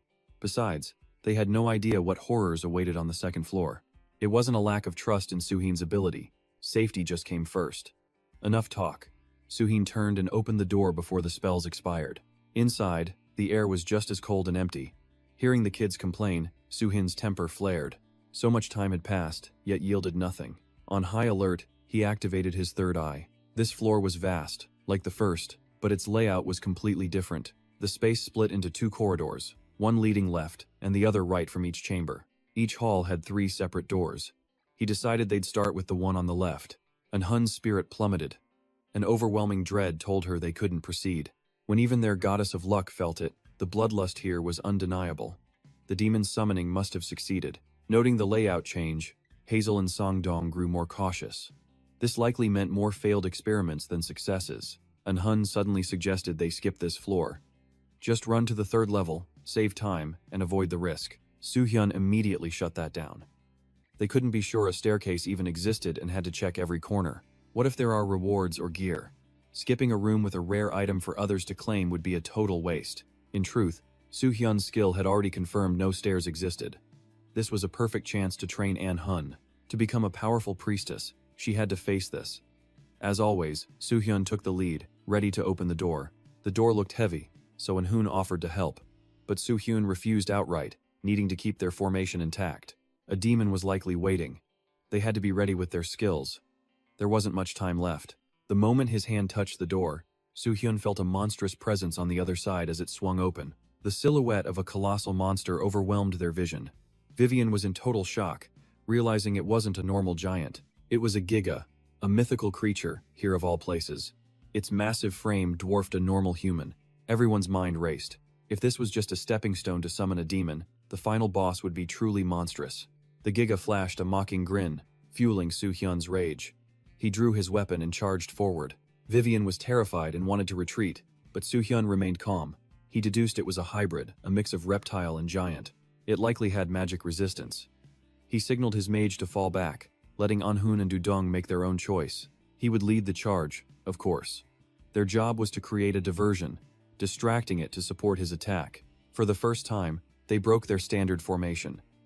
Suhyun knew this was better, but had no time to explain why. He had to show her through action. Only then would Hazel understand the true nature of the problem. Suhyun knew magic counters were useless here. They might even endanger the team. He had to draw its aggro himself. His sudden decision stunned the entire party. But without hesitation, Hun and Dudong charged in to support him. Facing the colossal beast, Suhyun was confident. He thought, let's see which one of us will emerge the victor. He activated his limit-breaking close combat skill. A user of this power never loses in a one-on-one duel. It was incredibly dangerous to fight it head-on. Hazel urged him to break its barrier first, but Suhyun ignored her counsel. The easiest way was to create a counter-barrier for a safe fight. But to Hazel, his plan was pure recklessness. Though they hadn't known each other long, she recognized his uncanny leadership abilities. He always found an effective solution, showing more skill than even the veterans from the Horn Plan. This time, his gamble was to control the monster's movements himself. She had thought he ordered a retreat, simply because of its magic resistance. Frustrated, Hazel buried her face in her hands, ashamed of her doubt. Seeing the tense standoff, her heart nearly stopped. She thought he had no plan, just charging in like a moth to a flame. Sangdong told An-hun to cast a healing spell on Soo-hyun. But suddenly, an eerie silence fell, leaving only dust and smoke. Everyone was stunned, silent, as Soo-hyun fought the beast one-on-one. Vivian had to admit, he defied all logic. Still, she focused on her duty. She summoned a binding spell, aiming to restrain the monster's right arm. On the sidelines, an anxious Hazel couldn't just stand by. Her mind raced. This was clearly a test. It was as if he was challenging her to use her full potential. But as she mulled over which spell to use, her gaze fell upon the two mages beside her. She commanded An-hun and Sangdong to prepare a binding spell. Despite the raging battle before them, Soo-hyun knew Hazel would find a way. His faith in her was absolute. Hazel then instructed Sangdong to summon fire. She would prepare a water spell to layer over his fire magic. An-hun would cast the binding curse on her signal. But Sangdong realized combining 3 spells would be incredibly dangerous for Hazel and advised against it. The situation was dire, but Hazel was confident she could handle it. Just then, the chains bound the monster's arm. With its range of attack now limited, Soo-hyun seized the chance. He soared like a god and delivered a decisive, sharp blow. His attacks were barely leaving a scratch. Hazel targeted its right arm, locking it down to create an opening for Soo-hyun. In the critical moment, the three focused their minds. As two mages locked eyes, sparks began to fly. Sangdong began the fusion, merging opposing fire and water into his matrix. His skilled hands molded it into a sphere, perfectly layering the 2 spells. Hazel cast her next spell, Inversion, but it triggered a powerful mana backlash, causing her immense physical pain. Despite the agony, Hazel pushed on, reminding Anson to focus on the formation. Anson's eyes widened, watching the compressed fire orb merge into the ice, creating a volatile, ticking time bomb. This was a technique beyond her knowledge. The complex spell combination made Anson hesitate, doubting her ability. They were facing a magic-resistant beast, which required a higher-level illusion combo. Hazel decided to risk it. Anson added her layer of control magic. Sweating, fighting for every second, Hazel saw the plan was still on track. Now, if Anson could just handle the final step, the immense responsibility of completing the bomb fell to her. Anson had never seen so much compressed magic. She knew this was a critical step, wishing she'd practiced spell carving more. For a moment, she feared she couldn't hold it. If she failed now, everyone's efforts would be for nothing. Understanding her fear, Hazel urged her on. Launch it now, don't hesitate, or the spell will vanish. The weight of her own doubts and the team's expectations was crushing. But with Soo-hyun fighting ahead, she could not back down. She decisively activated another restraint, as Soo-hyun's feet touched the ground. The monster's right arm was now completely bound. The pain was draining the beast's will to fight. Soo-hyun knew how tough it was. It was a giant reptilian hybrid, after all. If this was just a hybrid specimen, it would be nothing more than a warm-up punching bag before the 3rd floor. An-hun and Dudung created the perfect diversion, supporting Soo-hyun on the other flank. Vivian must be restraining its right arm. She'd gotten much smarter, reacting faster without needing orders. But now, playtime was officially over. Soo-hyun had wasted enough time. It was time to end this. He steeled himself and charged forward for the final blow. A sudden chill ran down his spine, freezing him in place. An immense surge of magic rocketed past his head toward the beast. Soo-hyun knew instantly it was Hazel's targeted spell. Challenging her was the right call, but she knew this monster was on another level. It had immense magic resistance. That attack should do nothing. But surprise, the show wasn't over yet. Soo-hyun was stunned once again. The monster's arm exploded right before his eyes. The magic had actually worked. It was like a bomb designed to tear the enemy apart. Soo-hyun's mind raced, realizing the magic had erupted in reverse. But what would happen next? A spectacular layer of ice formed, yet a raging fire still burned brightly within. In an instant, the monster's arm was both freezing and burning, an absolutely unbearable sensation. The combination controlled the outside while incinerating the inside. Soo-hyun was witnessing something truly incredible. He could only watch and analyze the technique. The ice shards exploded outwards, carrying the raging flames with them. Soo-hyun guessed it was blazing shrapnel. So Sangdong summoned a harmonized circle, and Hazel layered her spell on top. The ice shards pierced its skin, carrying the spell inside to destroy the genes that granted it magic resistance. This wasn't Anson's idea. This flawless, coordinated attack, This brilliant use of systematic magic. Suhin finally understood it all. Hazeo and Songdong must have planned this together. Most impressive was their ability to combine 3 spells at once. But with the control spell, did that mean more than 3 were active? Even if they couldn't completely erase its magic resistance, they still managed to drastically weaken the hybrid monster's defenses, all by just attacking its right arm. In short, after his thorough analysis, from a captain's objective viewpoint, Suhin had to admit one thing: his team was brilliantly clever. They handled the situation perfectly, using not 2, but 3 spells to successfully weaken the monster's magic resistance. Now its arm, bound by chains and scorched by magic, sent the beast reeling in agony. The creature let out a wretched cry. From a distance, Suhin, a man of action, simply gave Hazeo a look of approval. She understood his silent praise. Fighting with comrades was the best feeling. Now, the finale was all up to Suhin. It was time to end this deadly combo. Each step brimming with killing intent, Suhin strode forward to deliver the final blow. He would show this beast exactly how its story ends. It was injured and completely restrained. It couldn't teleport or react as Suhin launched into the air, striking an epic final pose, preparing a decisive blow. The monster stood dazed, waiting for death. He wouldn't keep his comrades waiting. A slash of absolute power descended, cleaving the monster in 2. It marked their flawless teamwork. They held their breath in silence, waiting for the result. Only when the monster collapsed did they sigh in relief. Anhun excitedly rushed towards Suhin. Seeing his custom gauntlet so damaged, he was momentarily at a loss for words. Though covered in grime, Anhun had to praise how incredibly cool Suhin was. Unbelievable, he destroyed the monster with a single strike. But Suhin was extremely humble. He directed the praise to the mages for their great work, saying he'd already struck it multiple times. No matter how much Anhun hyped him up, Suhin insisted the glory belonged to the mages. The spell stacking was impressive, but when even the 2 newcomers praised him, Suhin laughed. The kids seemed to praise him sincerely, but the other 2 were already starting to suspect him. That final slash wasn't special for a Horn veteran, but for a rookie like him, it was unbelievable. To deflect their suspicious gazes, Suhin stressed, "Is everyone okay after that spell stacking?" "We're fine," Hazel replied curtly, hesitating to ask about his true identity, unable to speak. He could only force a smile and change the subject, saying they made his job much easier. From her stiff expression and searching gaze, Suhin could easily read her thoughts. He knew she grasped the situation well, hesitating only because they were still inside the dungeon. A true master of controlling her emotions, Hazel never showed any hint of her anxiety. Back in formation, Suhin thought about recruiting these 2 and Jen Gu. Given the situation, they would likely agree. Songdong wanted to follow Vivian and learn, but Hazel had no reason, so her refusal was highly likely. This made him hesitate. Should he kill her? But his reason wouldn't allow it. She would be a troublesome enemy, but for now, she showed no sign of opposing him. For the time being, he would observe. The team cleared rooms, defeating cockatrices and frenzied zombies. It was similar to the first floor, but the second was slightly more difficult. Sangdong was still curious for Vivian's answers. What kind of high-ranking demon could be summoned? Vivian paused, hesitating to speak. She feigned optimism. That won't happen. But when pressed by her student, she reluctantly speculated. It might be a superior class demon. The blunt statement startled Suhin, and she felt she had misspoken. Vivian quickly waved her hands innocently.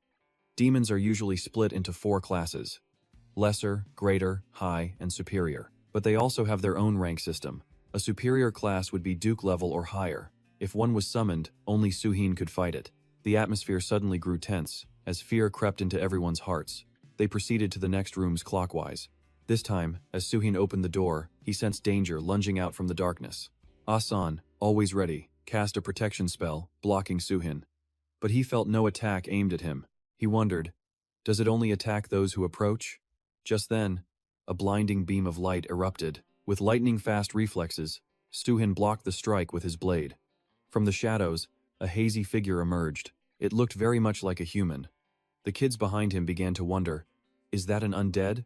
Or is there a skull under that helm? Looks more like a tokusatsu hero. Only Hazel groaned, face in her hands. Is this lab a den for monsters with high magic resistance? A monster with a knight's soul trapped inside. It seemed Suhin was facing a tough opponent. Usually, these types have both physical and magical attacks, and high magic resistance. But this soul knight looked weak. It had to be a failed experiment. Vivian could recognize this easier than anyone else. She was outraged that they would dare to toy with a human soul. It was a taboo in alchemy. Losing its patience, the knight began to step forward, clearly signaling its desire to fight.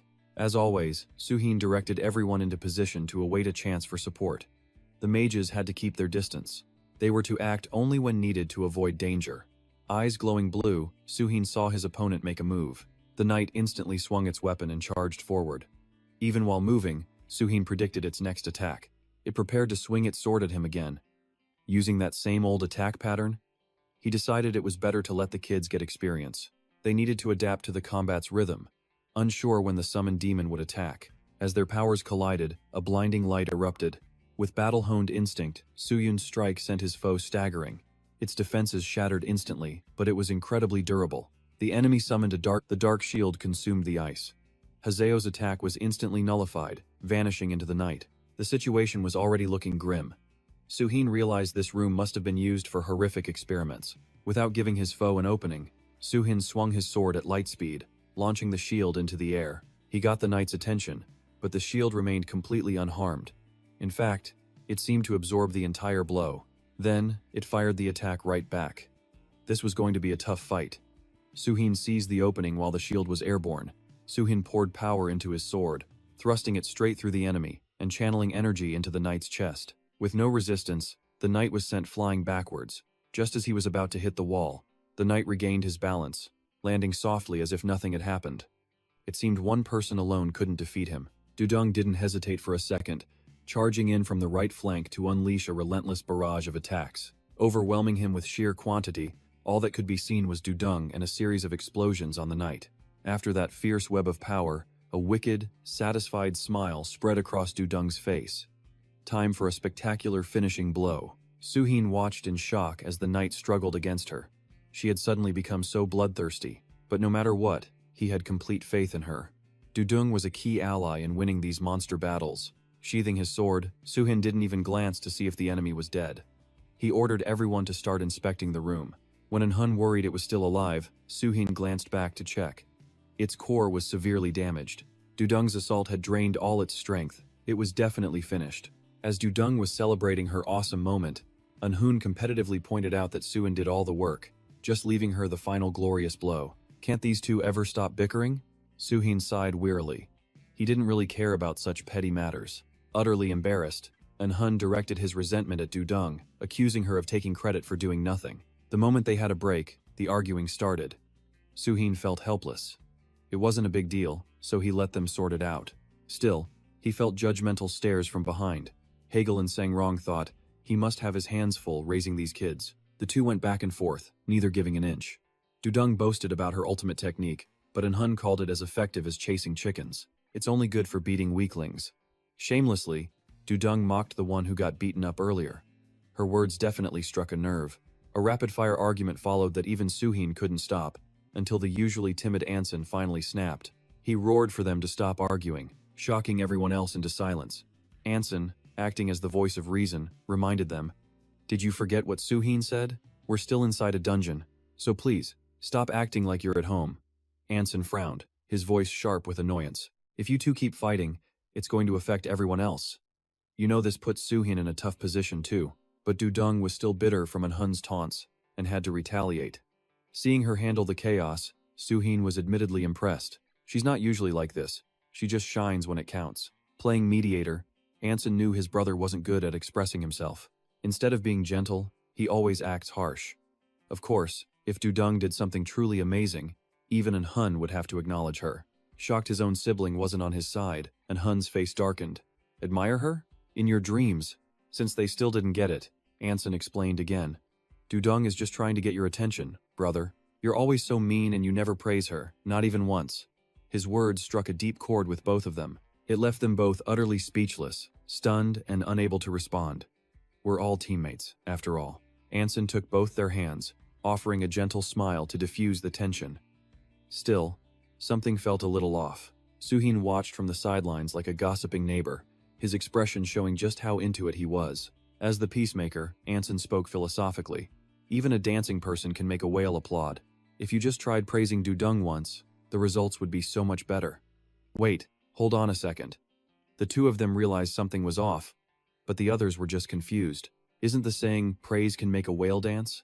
He tried to sound so profound, but still got the proverb wrong. Everyone burst out laughing, unable to hold it in. Anson's small mistake was all it took for the other two to finally explode in laughter. Trying to cover his mistake with a better phrase, Anson still urged them to choose their words more carefully with one another. But Dudung wasn't letting it go that easily.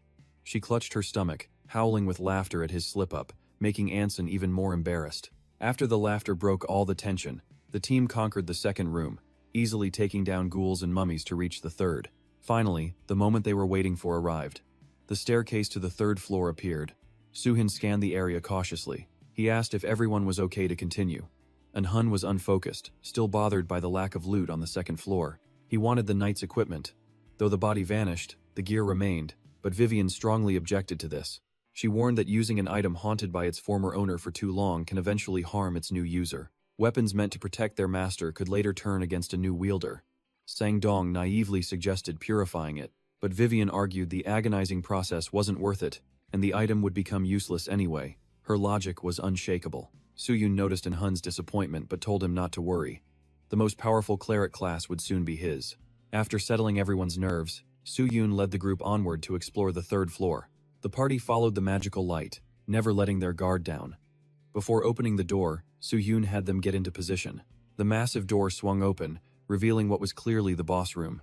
Inside, only complete darkness awaited them. The space was bone-chilling, and suddenly, bone fragments on the floor began to stir, as if controlled by some unseen force. They flew together, forming a swirl of mysterious black smoke. From within the shadows, the final boss appeared, looking amused. It had been a long time since it had seen a human in person. The moment their eyes met, Soo-hyun froze for several seconds. His eyes widened in disbelief. That voice was strangely familiar. The others cried out in pure astonishment. "No way, is that a real demon?" Vivian moved closer to Soo-hyun. "Soo-hyun, so a demon really was summoned. Do you think we have any chance of winning?" When he didn't answer, an anxious Vivian called out his name again. Soo-hyun. But he was like a statue, his eyes wide with panic, completely disconnected from the world. From the darkness, the demon took a long, satisfying breath and sighed. "It has been so long since I've last seen humans like this. But why are your reactions so boring?" He clicked his tongue in disgust. "Shh, how irritating." Soo-hyun's mind flashed back to his youth. "I'm sure of it. It's him. That arrogant face that always looked down on others, always acting as if something was bothering him." Soo-hyun's spirit crashed as the flames of hatred ignited in his eyes. "Am I dreaming?" The blurry image before him slowly came into focus. The demon then spoke, sounding puzzled. "But what are you all doing here? You're not even screaming in terror. Why are you so utterly boring?" Soo-hyun's grip on his sword suddenly tightened. Vivian cried out in alarm. "Soo-hyun, what should we do?" Soo-hyun covered his face, his lips moving. "I'm so glad to meet you." The demon scoffed arrogantly. "Well now, this one has no manners. Is this how lowly insects behave?" He raised a hand, illuminating the entire room. He began to boast about his own profile. "In the 19th circle of hell, I am the one who holds the title of Count. The one who makes mortals tremble. Belphegor." Almost shaking with excitement, Soo-hyun growled. "Do you have any idea how badly I've wanted to meet you?" Belphegor had only just arrived but was already eager to demonstrate his power. "I will grant you one final chance. Kneel before me and beg for forgiveness, you lowly creatures."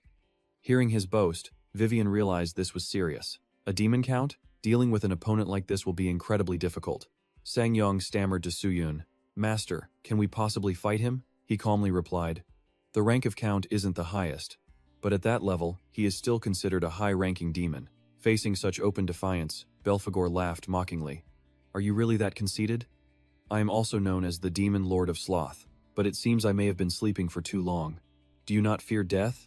Or has terror made you start spouting nonsense? You low-class creatures really are a nuisance. You're starting to get on my nerves." He glanced down at them as if granting a great mercy. "But it is your lucky day. I am in a good mood, so I shall spare you this time." Belphegor laughed aloud at his own perceived generosity. Meanwhile, Soo-hyun's party was paralyzed with dread. The tension was suffocating. Soo-hyun gritted his teeth, his face a cold mask. "I despise demons more than anything else. They are the most arrogant, malicious, and untrustworthy beings. There is no vile trick they won't use.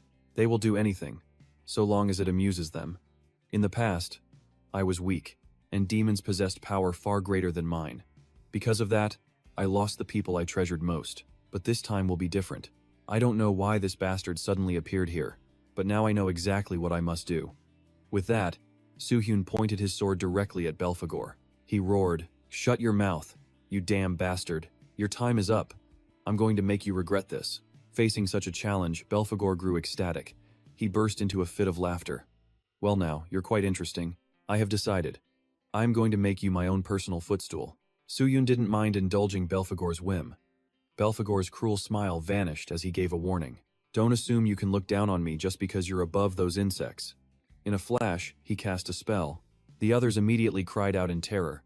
Damn it. Soo-hyun had truly provoked Belphegor this time. "I've grown tired of your pathetic jokes. This is the last time I will spare you, wretched barbarians. If you bow at my feet and beg, I might grant you a quick death. But as for him, he will become my living throne for eternity." Unfazed, Soo-hyun asked with amusement, "Then what about the women with me? What will become of them?" Belphegor gave a twisted grin, replying as if it were obvious. "Isn't it clear?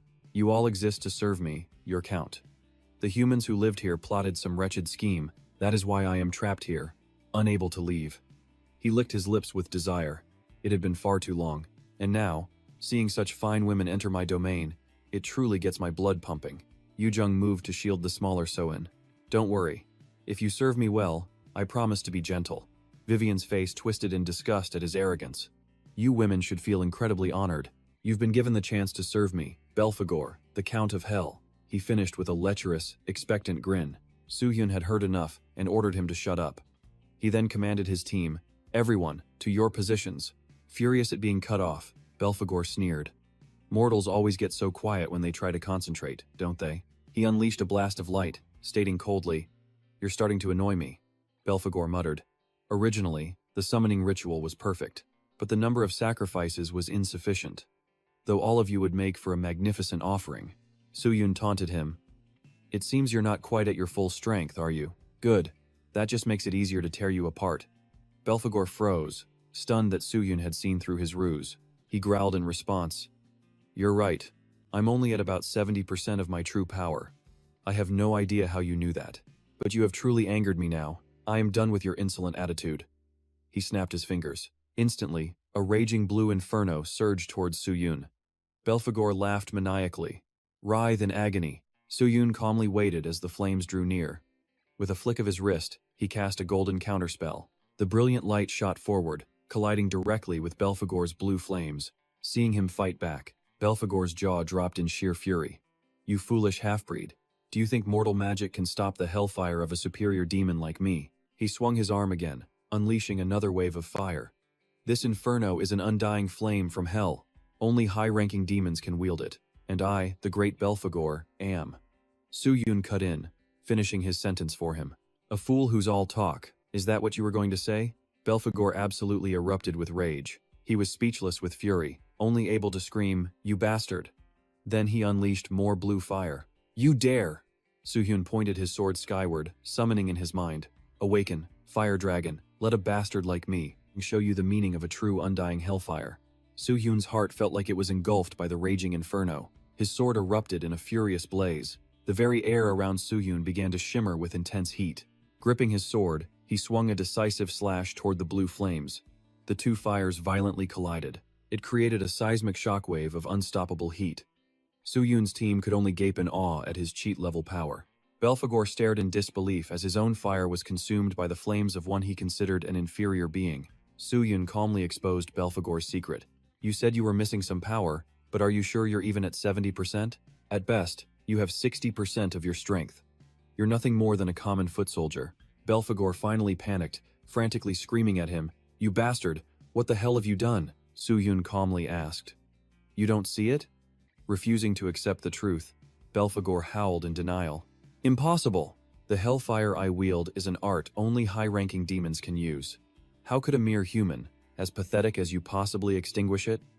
Soo-hyun taunted him. "How? It's simple. Maybe I'm just stronger than you." Belphegor's face twisted with rage as he ground his teeth. "Bastard!" He gathered all his might for a massive inferno. He was determined to burn Soo-hyun to a crisp. "Don't think you can get lucky a second time. Less pride, more sense." Soo-hyun scoffed. "Lucky? Didn't you see me just extinguish your hellfire? Is that the pride of your demon race? This is getting old. How about we do something interesting?" Belphegor hurled flames of hate at him, roaring to cut the act. The Swordmaster class can pierce through anything, and Hellfire can turn anything to ash. Soo-hyun summoned Hellfire once more, with just a single, clean slash. He proved his undeniable power to Belphegor yet again. The demon tasted such a bitter defeat for the first time. Stunned and confused, he thought, impossible. This can't be. How could this happen? Soo-hyun cursed him inside his head. Belphegor, I want to crush you to death. I'll tear you to 100 pieces, and I'll bury you 8 levels deep in hell, and I want you to die in agony. Belphegor was so shocked he stumbled backward. How? How is this possible? Soo-hyun called to him like a dog. Hey, don't you have other tricks? Belphegor stammered. What do you mean? Soo-hyun told him to summon his demon sword, or the great destructive statue. Ah, no, he paused, smirking mockingly. Is it another escape technique like running from the dark myth? Belphegor had never met anyone this terrifying. He recited every skill as if he were a spy. How could he? How did he know all of my ultimate techniques? Belphegor spiraled into a panic, yelling, You bastard! What the hell are you talking about? Soo-hyun just chuckled. You should always stay calm. Didn't Lilith teach you that? The name pierced Belphegor's chest. He leaped up, screaming, You damn bastard! Shut your mouth! A lowly being like you can't say her name. Soo-hyun feigned ignorance. Whose name? Oh, you mean Lilith? She becomes quite the famous wench later on. But you wouldn't know that yet. Belphegor ground his teeth. This bastard! He raised his hand, gathering his last scraps of mana. Soo-hyun knew what was coming. He clicked his tongue. How troublesome. Behind him, his comrades stared at Belphegor in terror. What is that horrifying magic? It looked nothing like a normal skill. Space itself was beginning to warp. Everyone huddled together to protect one another. Soo-hyun ordered An-hyun and Yu-jung to his side, and told the mages and priests to cast defensive magic to support them. Vivian asked in shock. Huh? Kim Soo-hyun, what are you saying? Soo-hyun warned her sharply. Don't ask questions. I will face him one-on-one. Everyone else, fall back. Belphegor tilted his head to the sky, his body tensing as if for a ritual. Low moans escaped his lips. He was preparing to summon the great destructive statue. It was surely Belphegor's strongest skill, Soo-hyun had to admit. It certainly looks menacing. Vivian couldn't accept his recklessness. Kim Soo-hyun, are you insane? No matter how strong you are, fighting a high-ranking demon is too difficult. He was getting extremely agitated. He roared at her to be quiet and get back. Stunned by his yelling, Vivian whimpered. How could you say that? The Great Destructive Statue is a massive AoE spell. The others could be hit by the meteor shower, if they stand too close when I engage. This technique was originally developed to fight against that person. He didn't think he could use it yet. Belphegor was drowning in his own emotions. He couldn't accept being crushed by a species he had always despised. This is unacceptable. A high-ranking demon like me, afraid of a mere human? He won't be able to use a counterspell to stop this magic. But I still don't know how he extinguished my hellfire. But he can't possibly block hundreds of meteors along with the dark myth. A victorious grin spread across Belphegor's face. The skill was ready, now to launch it. But before he could act, his body jolted as if in warning. What? What is this horrifying aura? Belphegor panicked. I have to dodge him. If that hits me, I'll be obliterated. He muttered in fear to himself. I'll be obliterated. How? A supreme being like myself, killed by a human? Belphegor's narcissistic pride overwhelmed his will to live. Belphegor roared, Great Destructive Statue, even as his body dripped with fearful sweat. Soo-hyun stomped his foot, causing the space around him to glow brightly. Belphegor. He watched in horror as Soo-hyun disrupted the surrounding energy. What is this? What the hell is he trying to do? He pushed his power faster. Hurry, summon the meteor shower, now, just as he wished. The Great Destructive Statue was ready. Belphegor was nearly in tears with joy. It's here. Now he won't be able. Soo-hyun's sword rose into the air, wreathed in flames just like before, a stark contrast to Belphegor's pathetic struggle. Soo-hyun was completely at ease. Belphegor watched him warily. A sword? No, that's not just a sword. Using his magic, Soo-hyun's flame rapidly expanded. Belphegor realized with a shock that it was Soo-hyun's sword. From 1 came 2. From 2, 10. Then 100. 1,000 blades appeared, blazing with Hellfire's light. The legendary Hellfire sword. Belphegor froze, staring at Soo-hyun as if he were a monster. Soo-hyun simply smiled, knowing the game was already over. Total despair washed over Belphegor. He was going to die. He stared in horror at the hundreds, even thousands, of swords aimed right at him. What was that? His resentment? With a flick of his finger, Su-hyun sent Belphegor's soul flying. With a simple snap, Su-hyun's sacred flame shattered Belphegor's prized statue of destruction. Su-hyun calmly savored the chaotic spectacle before him. Belphegor desperately poured all his power into the technique. Their collision triggered a heaven-shaking explosion. Belphegor was drenched in sweat. What the hell is this? He desperately wondered how to flip this situation. I have to get away. The statue of destruction is my ultimate move, and it's not enough. I must reach Lady Lilith, Belphegor roared, pushing his statue with all his might. A glimmer of hope appeared. Belphegor's roar momentarily overwhelmed Su-hyun. He breathed a sigh of relief. I can still win this. But his hope was shattered in less than a second. Each meteor's impact sent agony through his core. He couldn't understand what was happening. How is this possible? The golden light was blinding. Belphegor watched the inferno hurtling toward him. Belphegor could only surrender to despair. That thing isn't human. The flames repelled his prized statue of destruction. It rushed onward to crush him. Can he reverse this fate? The statue of destruction had been annihilated. He coughed up blood, staggering back. I've been overpowered. What is this feeling? His body moved on its own, beyond his control. This is impossible. Is this from having my mana stolen? That human's barrier. Is it active now? Damn it! Why now of all times? Belphegor screamed in frustration. How is that human so powerful? Su-hyun's mocking smile loomed before him. If I die here, I won't just turn to ash. I'll be known as the demon killed by a human. He desperately reached out his hand. He screamed as his energy rapidly drained away. My magic, it's disappearing. Su-hyun's free fire blazed like a star, its light completely blinding Belphegor. He had to escape. But the hellfire and its 1,000 swords were already upon him. Belphegor's last trump card was gone. Damn it! My meteor shower was completely destroyed.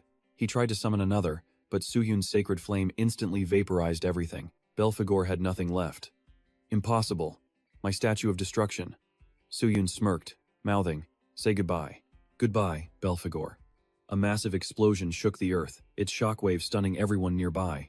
Dust and smoke filled the air. When it finally cleared, Belphegor was gone. Su-hyun stared intently at the spot, finally relaxing when he saw no trace of Belphegor. Belphegor had vanished, leaving only a huge crater. Su-hyun's companions erupted in cheers. The demon's gone. Hurried footsteps echoed down the empty, desolate hallway. In the silence, Belphegor coughed up blood, panting as he ran. Damn it. I tried teleporting out, but I'm still trapped. Unbelievable. I only moved 2 floors. My body feels like it's on fire. I have to escape, now. Moments before, as the hellfire sword pierced his chest, he had opened a portal. He looked around frantically, desperate to find a hiding place. There must be a secret room on floor 1. Luckily, those damn humans cleared the monsters. Thanks for making my escape easier. He fell to the floor, feeling the ground. Belphegor paused, sensing, it's here. Somewhere around here. 10 minutes later, he was still crawling across the floor. But where was the damn secret room? I've searched for 10 minutes. He fumbled around, his hand hitting a loose brick. A thrill shot through him, a silent victory cry. Found you. At last. Belphegor froze, completely paralyzed. A shadow fell over his face. The Reaper, Su-hyun, had finally found his prey. He let out a theatrical sigh. What a shame, Belphegor, the great demon. A runaway. To think I'd find you groveling in the dirt. Are you polishing the floor? Belphegor asked, his voice trembling. How did you find me? Su-hyun sighed. Honestly, you're nothing more than a coward, good for nothing, except fleeing. In a panic, Belphegor flapped his wings. He scrambled to get away, literally crawling.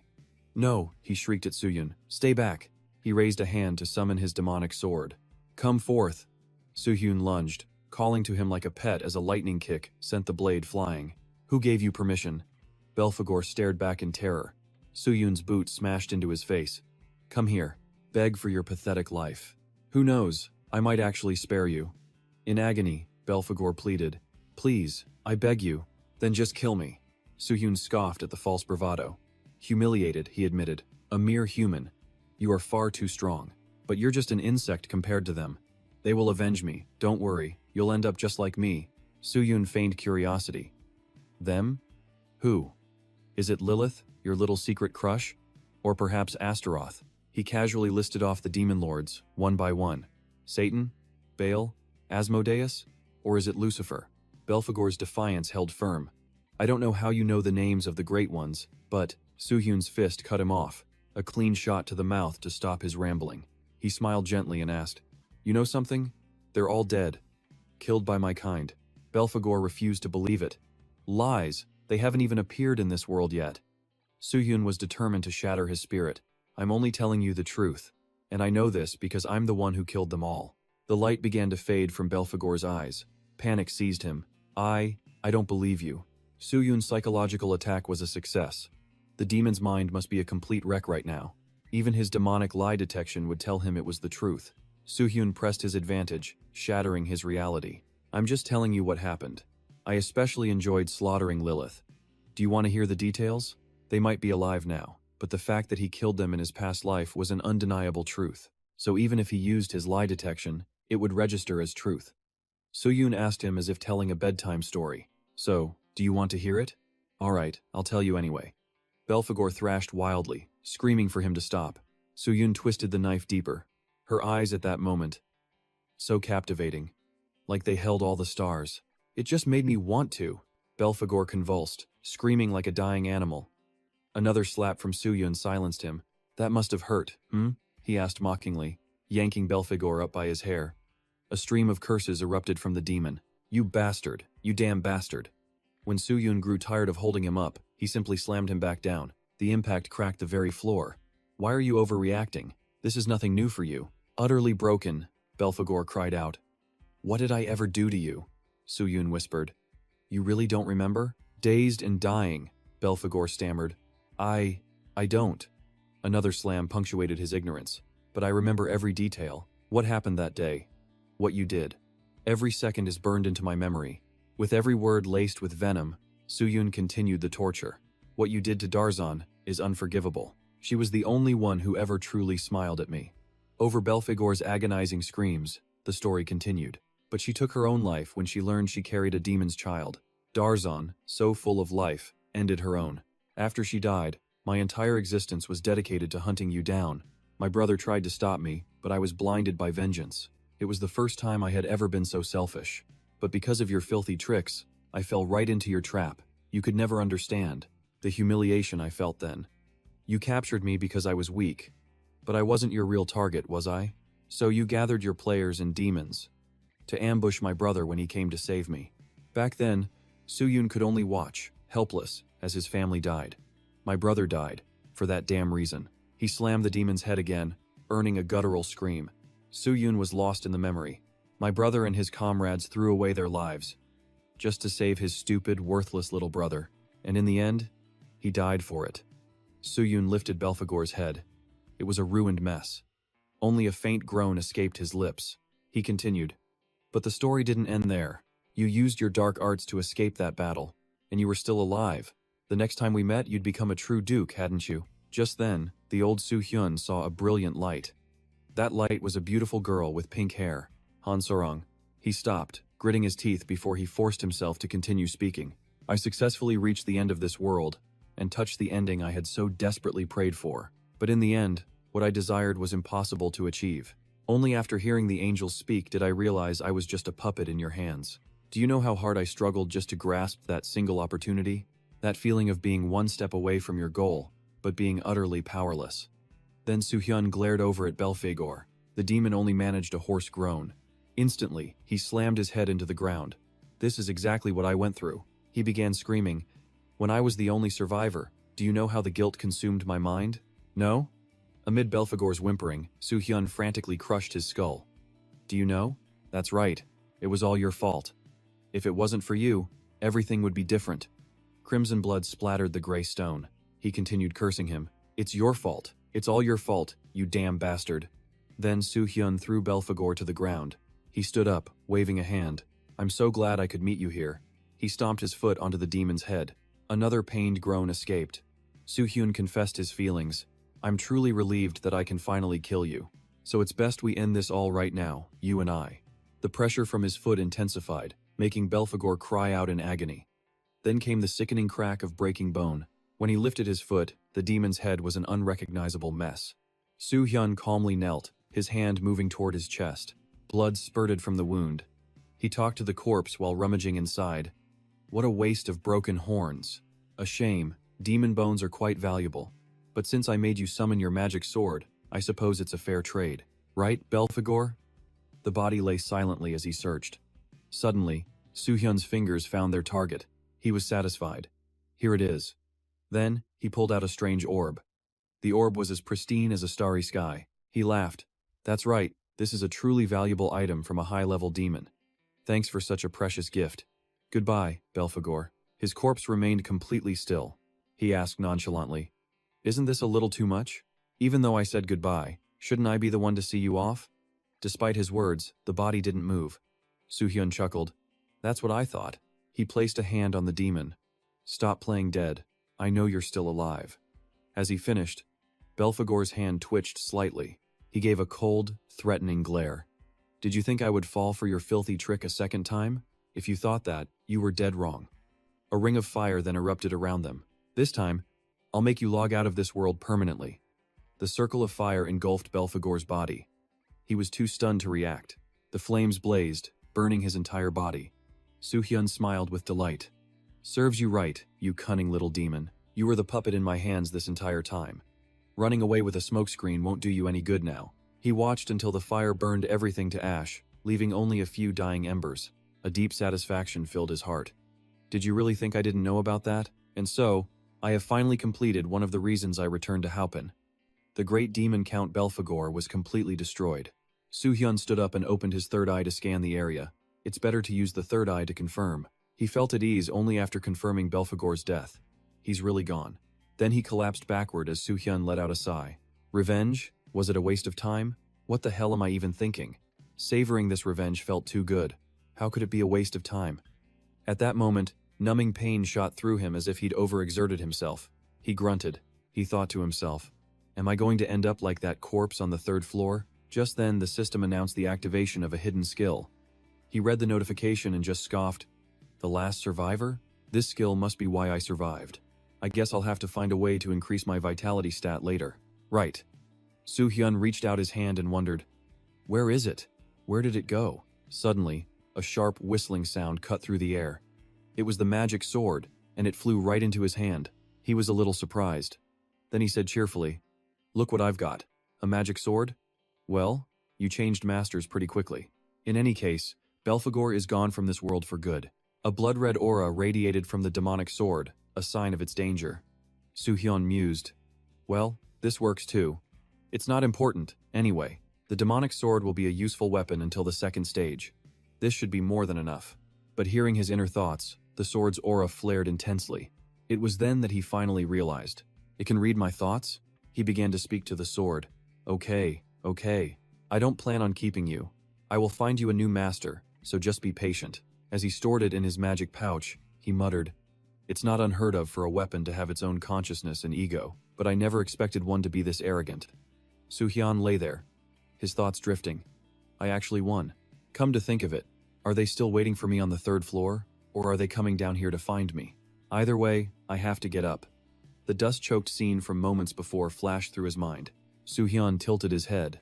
Ah, that crafty bastard. He used some dark art to escape. He scanned the dungeon structure, feeling certain. No matter how you run, you can't escape this dungeon. He raised his sword and slammed it into the stone floor. Stone fragments shattered upwards, and a crater appeared before him. Soo-hyun then announced to the others, I'll hunt him down alone. Everyone, wait here. As he leaped down, the others cried out his name. Soo-hyun, wait! Hazen was among them, her eyes filled with worry. Back in the present, he thought to himself, Hazen, if she saw my true strength, it would be impossible to explain. I had to get away. I'll have to reveal my skills when I form a clan later, but I'm just too exhausted right now. Soo-hyun's eyes slowly closed. His last thought before losing consciousness was, I'll just rest for a bit. I'll think about it later. An unknown amount of time passed. His eyes remained closed, but his consciousness returned. I was out for a while. How long was I unconscious? Suddenly, he felt something beneath his head. Soo-hyun was confused. What is this? Why is it so soft and comfortable? Just then, a voice spoke beside his ear. He opened his eyes and looked up. It was none other than Hazen. He was on her lap, completely stunned. Her cheeks were flushed, an unusual red. After a moment of silence, Soo-hyun spoke. Hi. Hazen then asked, Are you finally awake? He replied hesitantly. Thank you.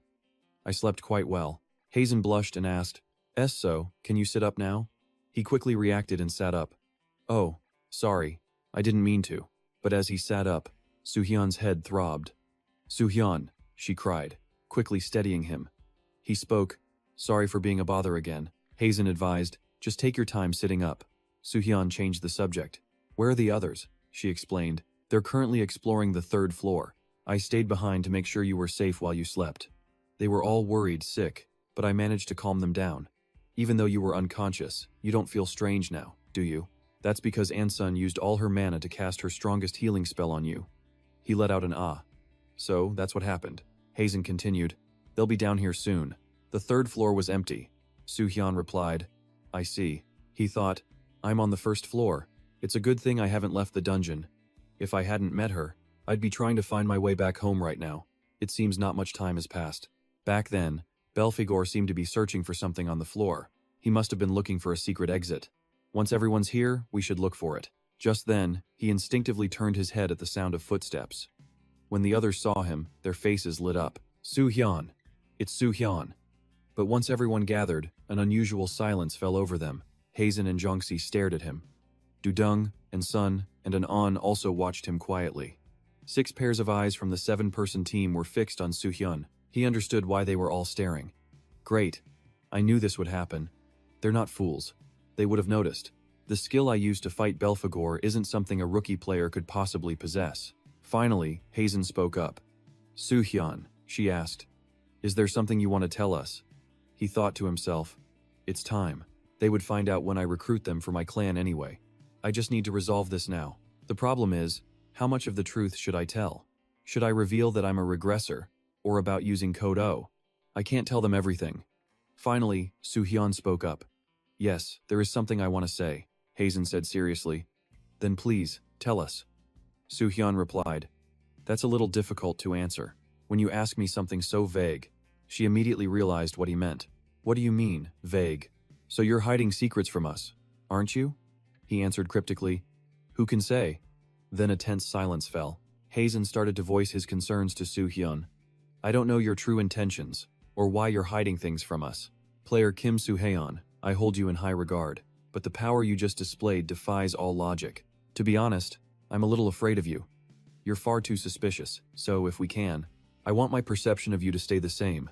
That's all I'm asking. He paused for a moment, then replied, I want that too. She seemed relieved, and then pressed her point. If you mean that, then answer my questions. I need you to be completely honest with me. But Hazel's demand made Soo-hyun hesitate. All of her questions? Every player in Haupen has secrets they want to keep. But she was firm. Now is not the time for that, is it? Right now, I'm not sure if you're human or just a rookie. And I doubt I'm the only one. He glanced at the others and asked, Fine, but if I tell you the truth, will you believe me? Hazel anticipated his question, saying, There is a way to verify if your words are true. Then I'll assume you have accepted. She then reached into her coat, searching for an item. If you're willing to answer honestly, it's worth the risk. She then revealed a blue sphere. I obtained this item 1 year ago. Soo-hyun's eyes widened in recognition as Hazel explained. When you touch this and channel your mana into it, the orb will display your innermost thoughts. The crystal's core will shift based on those thoughts. And by watching it, we will know for sure. We'll know if you're telling the truth. I never thought I would go this far. I apologize. But this just shows my high expectations for you. If I don't, I might regret it. Forgive me for using this crystal of truth. He asked again, Do we really have to do this? But her resolute expression was his only answer. That crystal of truth was priceless. It was an item used to ensure one's very survival in Haupen, but for it to be here now. Does she really expect that much from me?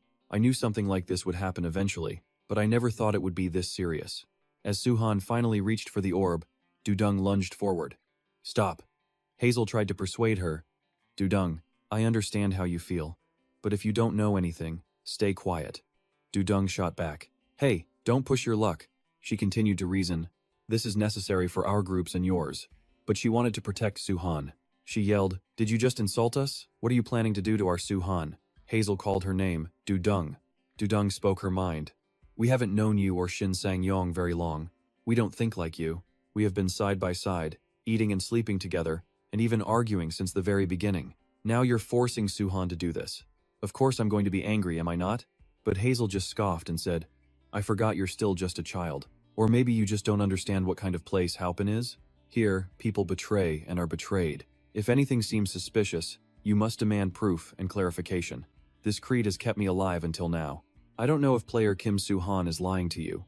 But Dudung's furious voice cut her off. Don't you dare say that. Are you saying Soo-han is deceiving us? Since we first arrived in Haupen, he has sacrificed so much for us. He would never lie. No. And even if he did lie, it would only be because he had to. Everyone has their reasons. Hazel stared her down. Are you so certain? Or is that just your own delusion? Do you think the other teammates feel the same? Dudung was in disbelief. What did you just say? She turned to her teammates. And Sun, and Hyun, back me up. Do you two think Soo-han is lying to us? However, no one spoke up in response. Dudung was stunned. Why are you all like this? She questioned the brothers. Aren't you angry that Soo-han is being accused? Aren't you mad? And Hyun calmed her. Calm down, Dudung. Just calm down. I trust Soo-han. But at the very least, I want to hear what he has to say first. And Sun shared his brother's thoughts. I do too. I trust Soo-han. Dudung covered her face and mumbled, unbelievable. Then, Dudung asked them fiercely, have you forgotten what we owe him since the teleportation ritual? Have you forgotten? No, it's not like that. Just let him speak first. She began listing his deeds, questioning them all. Who saved us from that forest and acted as a decoy for the undead? Who was it that bought us time? When that monster was summoned before the gate, who was it that refused the Golden Lion clan's offer? He had a guaranteed future, but he chose to stay with us, who knew nothing. Who is it that always fights at the front? Who guarded our backs? Who bought us new gear while he used worn-out items himself? Have you forgotten who cared for us when we collapsed from exhaustion after training? It was Soo-hyun. If you had any shame, you wouldn't be acting this way. The air went still.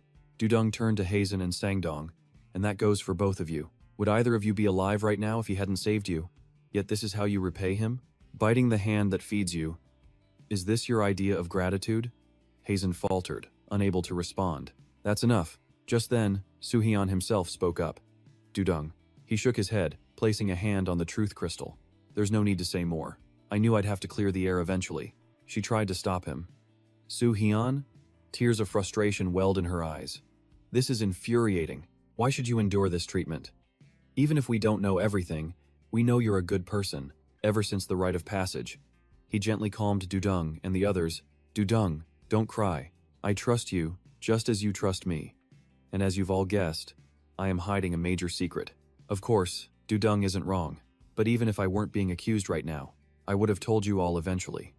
Then, Soo-hyun faced Hazen.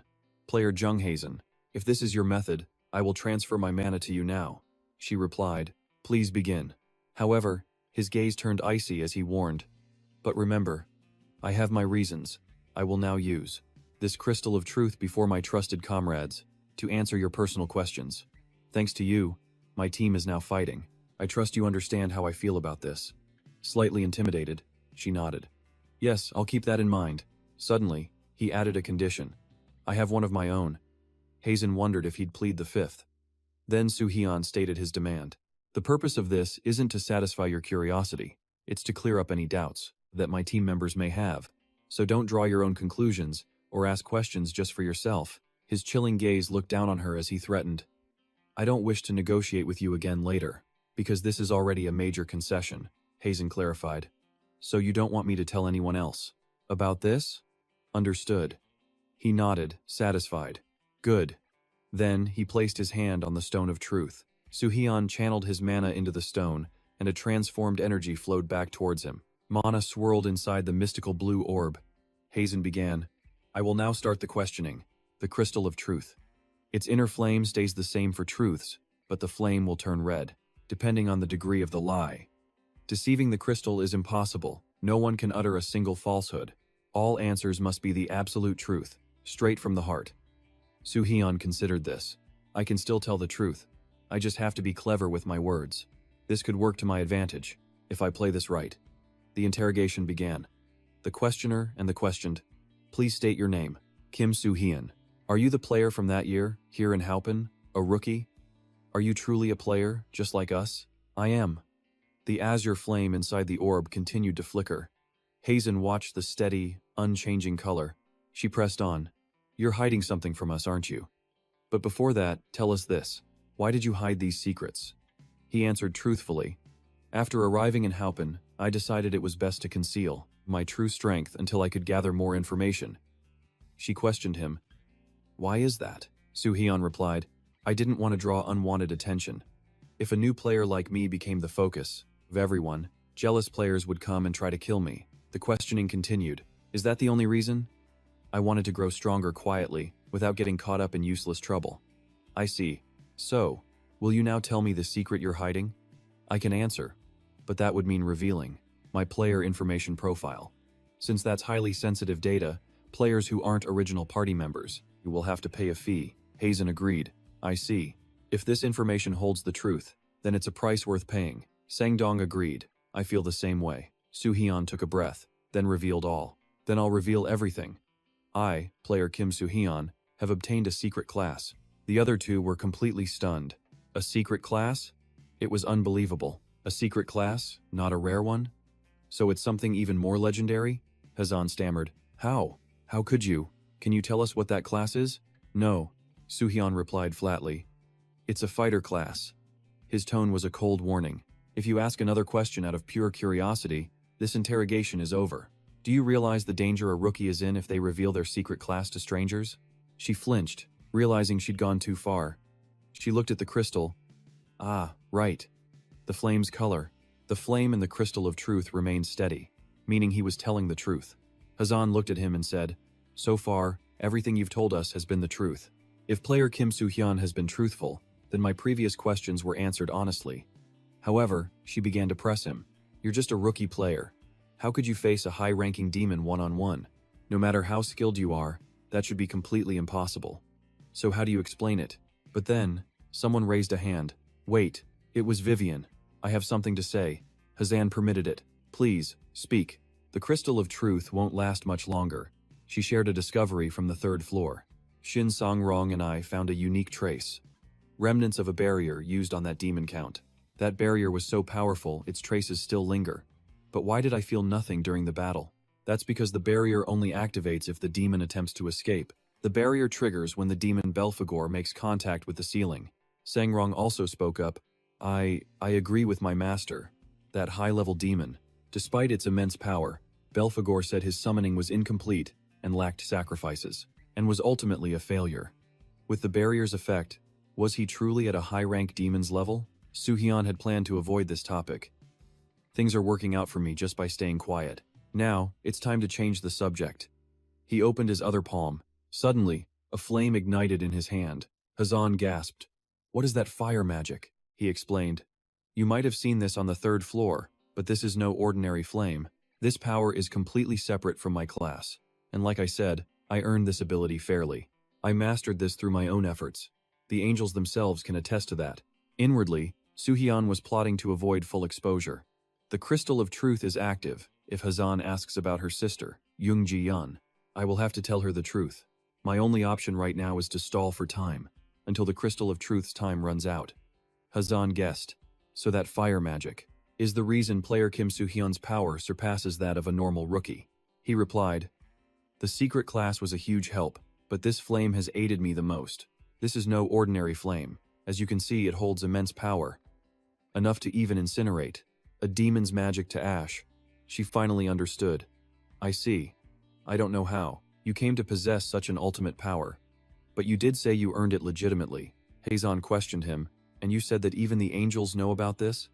He made no attempt to hide it. That's right. She still couldn't believe it. Even if you combine every player in Haupen, Kim Soo-hyun is still stronger. And the angels are supposed to treat every player equally. Soo-hyun knew their true nature, so he internally scoffed. No, they don't. She continued. Did any angel object to you gaining so much power? Or did they simply not care? Soo-hyun tilted his head slightly. They had some things to say. Her gaze sharpened. But why the evasive answer? He thought, this is perfect. I can use this topic to dodge questions about Ji-yeon. Soo-hyun then said, I can't give you the details, but it's true the angels are aware of the situation. Although my own guiding angel was vehemently against it, Hazan was stunned. Then how did you obtain it? She immediately realized her mistake. I really want to know, but I can't ask any more. He clearly obtained the power legitimately, and I promised I wouldn't ask any more questions. out of my own personal curiosity. What could she even ask now? Hazan fell silent, deep in thought. Model. He glanced at her. She thinks I'll take the bait? Fine. It's only natural she'd be curious. She hesitated, then asked, So, can you tell us why your angel is against it? There must be a powerful reason for an angel to oppose a power you clearly deserve. After all, angels are our guides here in Haupen. Soo-hyun smirked. Everything was going as planned. Good. Time to end this. He began to act. Scratching his head awkwardly, he said, It's nothing. The moment he spoke, the crystal's flame burned red. Hazen gasped, and Sang-hoon was shocked. The flame's color had reacted to his lie. Hazen stared intently at player Kim Soo-hyun. He feigned reluctance, but inwardly, he was in complete control. All right, let's proceed, Hazen said calmly. The flame changed color. That means you just lied to us. That was because of unavoidable circumstances. The crystal's flame returned to blue as she continued to press him. All of our members trust you, player Kim Soo-hyun. I am sure you trust them just as deeply. You were the one who revealed this power. If you had kept silent, none of this would be happening. So please, just tell us the truth.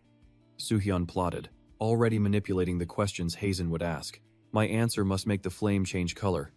He opened his mouth. This power. But he trailed off, letting the silence grow heavy. She finally gave in. So you're not going to say anything more? I suppose you never trusted me. I get it. You don't have to answer now. But just then, he finally spoke. This is a power no mere human can withstand. It's a strength that transcends mortal limits. Hazen stared, slightly stunned. Soo-hyun calmly met her gaze. She asked in disbelief, but that's impossible. How could a normal person like you achieve it? Wait a minute. Did you wager your own life for it?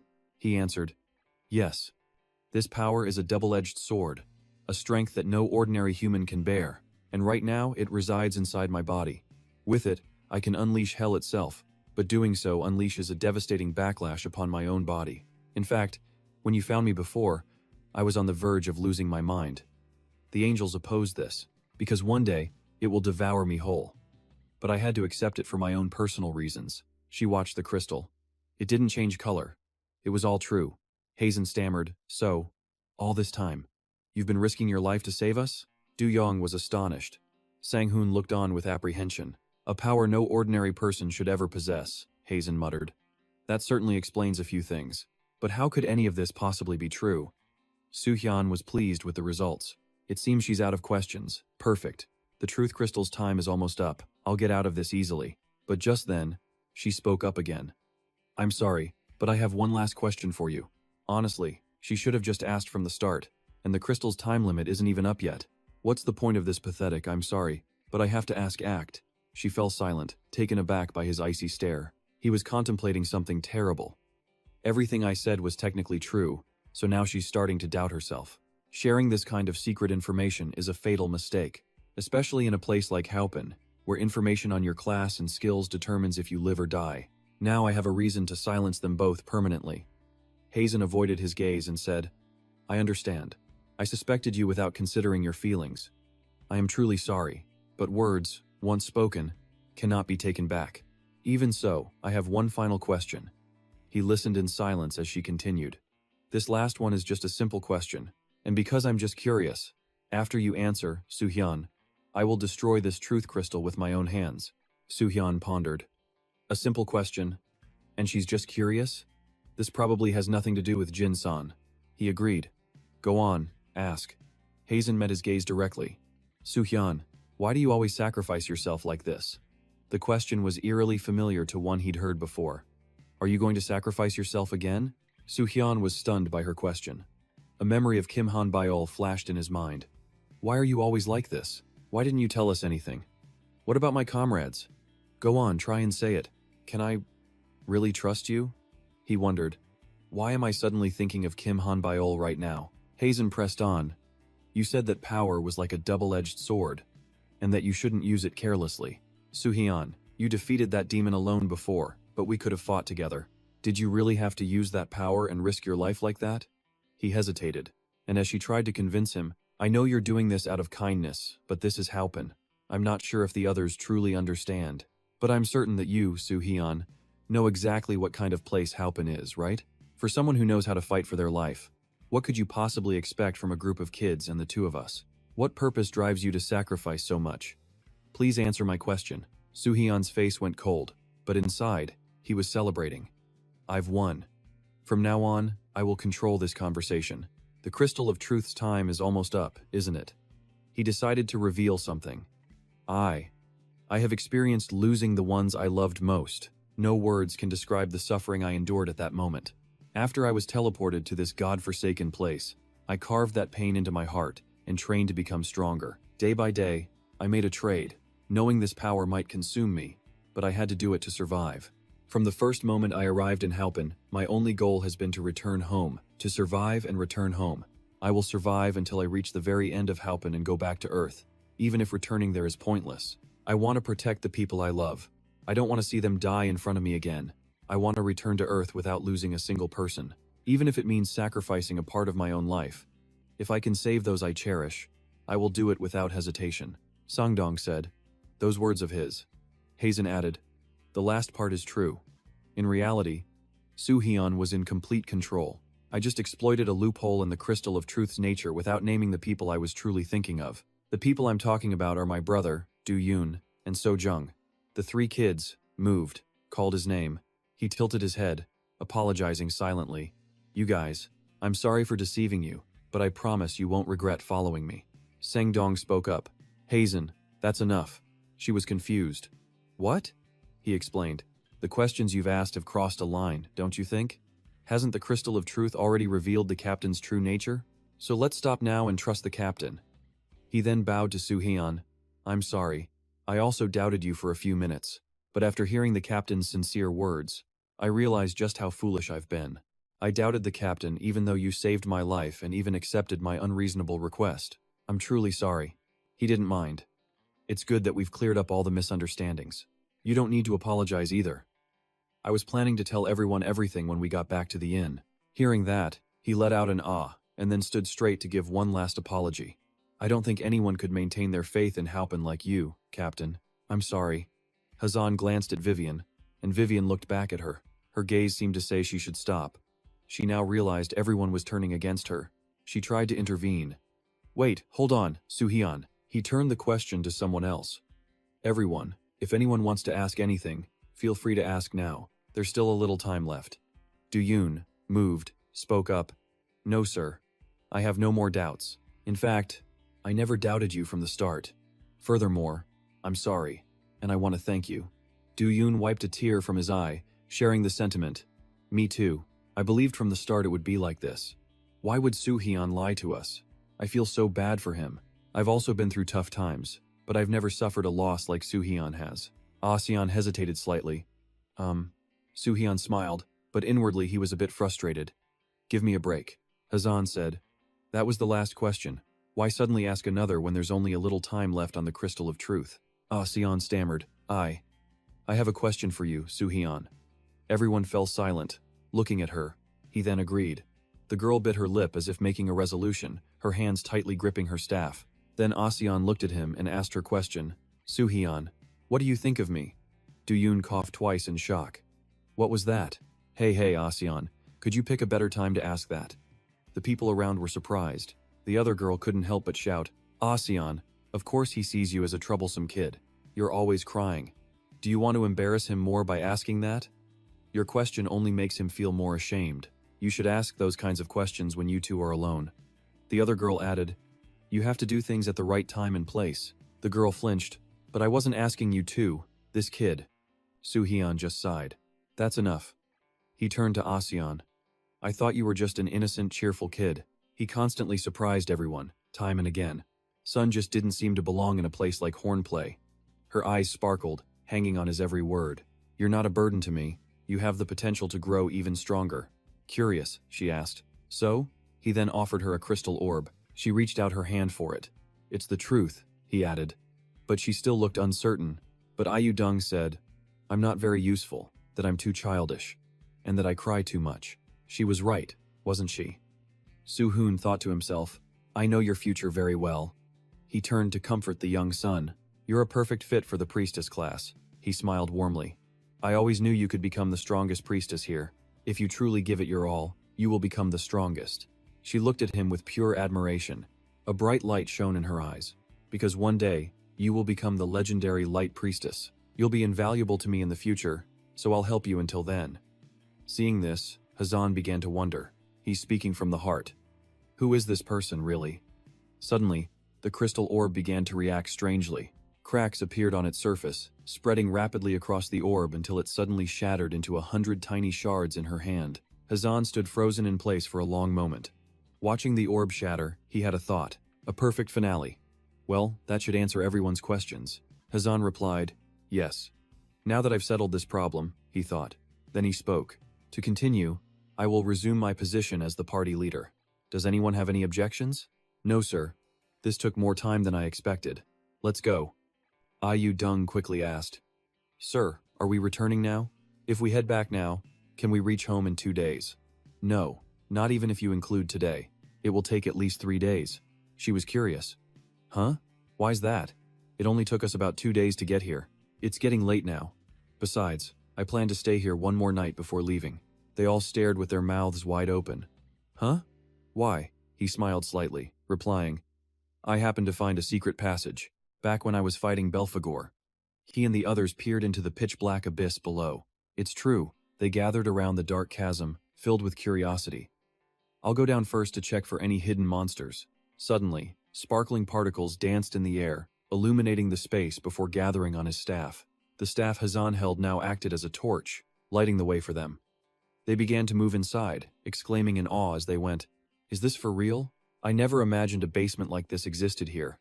Soo-hyun then said, I believe this is the final room, the last undiscovered area in this dungeon. Check every nook and cranny. We can't miss anything valuable. They obediently replied, Understood. Ayu Dung approached some wooden boxes in the corner. Now, check all of these boxes. Don't you dare miss a single one. I know. Soo-hyun muttered, walking toward the corner. Let's try to locate some items, he thought. He saw a space under the bed, curious. Could all the items be there? He bent down to look under the bed, finding several items inside. He pulled them out onto the floor. There's just a single gauntlet, he thought. Is there anything special about it? Let's see. Activate Third Eye. A system notification appeared for the Nightfall Battle Axe, followed by information on an elixir, and then the Nightfall Priest's journal. The last item was a weightlifting gauntlet. He picked it up to inspect it, and then it hit him. So the mighty priest once lived here, and left all of these items. It's just as I suspected. The mighty priest lived somewhere near Mun. With this, I can find the Chimera Alchemist's equipment. The mighty priest. Another rare class. He picked up the Nightfall Battle Axe, feeling its power as a thought formed in his mind. This much magical power. A system notification appeared. Rare class found, Mighty Priest. It was a higher version of the standard priest class. Its exclusive skills allowed the player to fully utilize both martial and sacred arts by controlling the ki within their body. Only classes focused on close-quarters combat were recommended to inherit this class, especially players who had already mastered sacred arts. Currently, player Kim Soo-hyun is a master of swordsmanship. Switching to this priest class may reduce his combat power by 40%, affecting all current exclusive, special, and hidden skills. He stared at the steel Nightfall Battle Axe for a long moment. All of a sudden, a smile spread across his face. The others were all searching the room, hoping this final chamber held something valuable. But it's completely empty. There's nothing but junk here. Sudan suddenly waved her hand. An-hyun, come here a moment. Yes, he replied. Sudan then said, An-hyun, listen carefully to what I'm about to say. An-hyun's eyes widened at the sight of the steel shaft. He asked curiously, Is that a spear? You're not thinking of giving it to me, are you? First, just listen to what I have to say. An-hyun was ecstatic. I'm all ears, Suhan began. The moment you grasp this spear, a message will appear in front of you. Read it carefully, then say I agree. The crucial part is, you can't let go of the spear. Got it? What do you mean? But, I just need to do as you say, right? Yeah, that's right. Follow the instructions. You'll know what to do. Just don't let go. And Hyun looked like he wanted to devour the spear. With all these warnings, you're making me really excited to see what this is. Just give it to me. But Yoo-jung yelled, full of jealousy. What? Another item for An-hyun? Suhan placed the spear gently in his hands. Here you go, kid. And Hyun smiled gratefully. The moment he touched it, the spear began to glow, startling him, and Hyun stared, captivated by the brilliant light. he thought to himself. Leaves you speechless, doesn't it? Though obtaining this class will be a challenge for him. The magic power requirement is steep, Aeson asked. Anhyun, what are you doing? The others grew alarmed. What's going on? Suhan motioned for silence. Everyone, stay quiet. Anhyun is attempting a class upgrade to a rare class, the Mighty Spearman class. He needs to concentrate, so keep it down. The system message announced a rare class had been found. Anhyun was stunned. A class upgrade? He couldn't believe what he was seeing. A rare class, the others watched, completely bewildered. How did Anhyun manage to get a rare class? Is this party blessed by the heavens or something? I've never seen a luckier group. This class change requires intense focus. Save the chatter for later. Seeing their excitement, Suhan thought to himself, why are they more hyped now than when I revealed my own secret class? Anhyun remained completely still. His face was tilted up, sweat beading on his brow from the pressure. He was incredibly tense. Suhan mused. He's feeling the strain now, from his lack of magic power. Still, for a rookie who hasn't even hit 100 points in stats, upgrading to an advanced class seems almost impossible. If he pulls this off, his stats will skyrocket with no effort at all. The others began to cheer him on. You can do it, Anhyun. But Anhyun didn't move. He could only stammer out, how is this possible? Suhan noted, looks like the class change was a success. And Hyun was still in a complete daze. Not just a rare class, but a new skill too? Even Suhan was becoming curious now. Is he checking his status window? Maybe I should take a look too. Activate third eye. He upgraded to this level? Suhan read the system info, his own eyes widening in surprise. His class and title were bound to change, but I never imagined his stats would skyrocket this much. Impressive. Even his potential abilities increased. Hidden skills, attack, and defense power. The new skill he obtained is the ultimate defensive ability. It can simultaneously block both physical and magical attacks. Anhyun turned towards Su Honorable. Suhan flinched, his mind racing even as he kept a smile on his face. Whoops, I shouldn't be thinking about such things. He said to Anhyun, you did well, Anhyun. Congratulations. Anhyun rushed forward, yelling dramatically, my hero! Suhan brushed him off. No hugging. Go gather the rest of the gear. Then we'll go over all the loot we've acquired from this dungeon. The final haul from the ruined lab. 450 gold coins, and 8 rubies worth 800 gold. That's a total of 1,280. Then there's Anhyun's mithril bracelet, and Yujung's dagger, which has some mithril in it. Vivian's fire shield cloak, Aeson's magic power ring, and my own magic resistance ring. Plus, the heart core I got from defeating Belfurgo, the S-rank magic sword, and the knight-patterned spear from the secret room. Also, an elixir and the gauntlets of weakening. The journal from the spear's original owner, the necklace Heian found in the secret room, and the pendant as well. Aeson's discovery. The item's name is the Necklace of Glory. This necklace has a permanent enchantment, similar to memory storage magic. It lets you store 2 non-upgraded, common skills. You can instantly cast the stored spells just by saying an activation word. Suhan then turned to Asan. That pendant you found, Aeson. It seems to be just a normal chain. Aeson's jaw dropped with disappointment. That's it? Oh, I see. Suhan then asked Anhyun, does the spear feel a little heavy to you?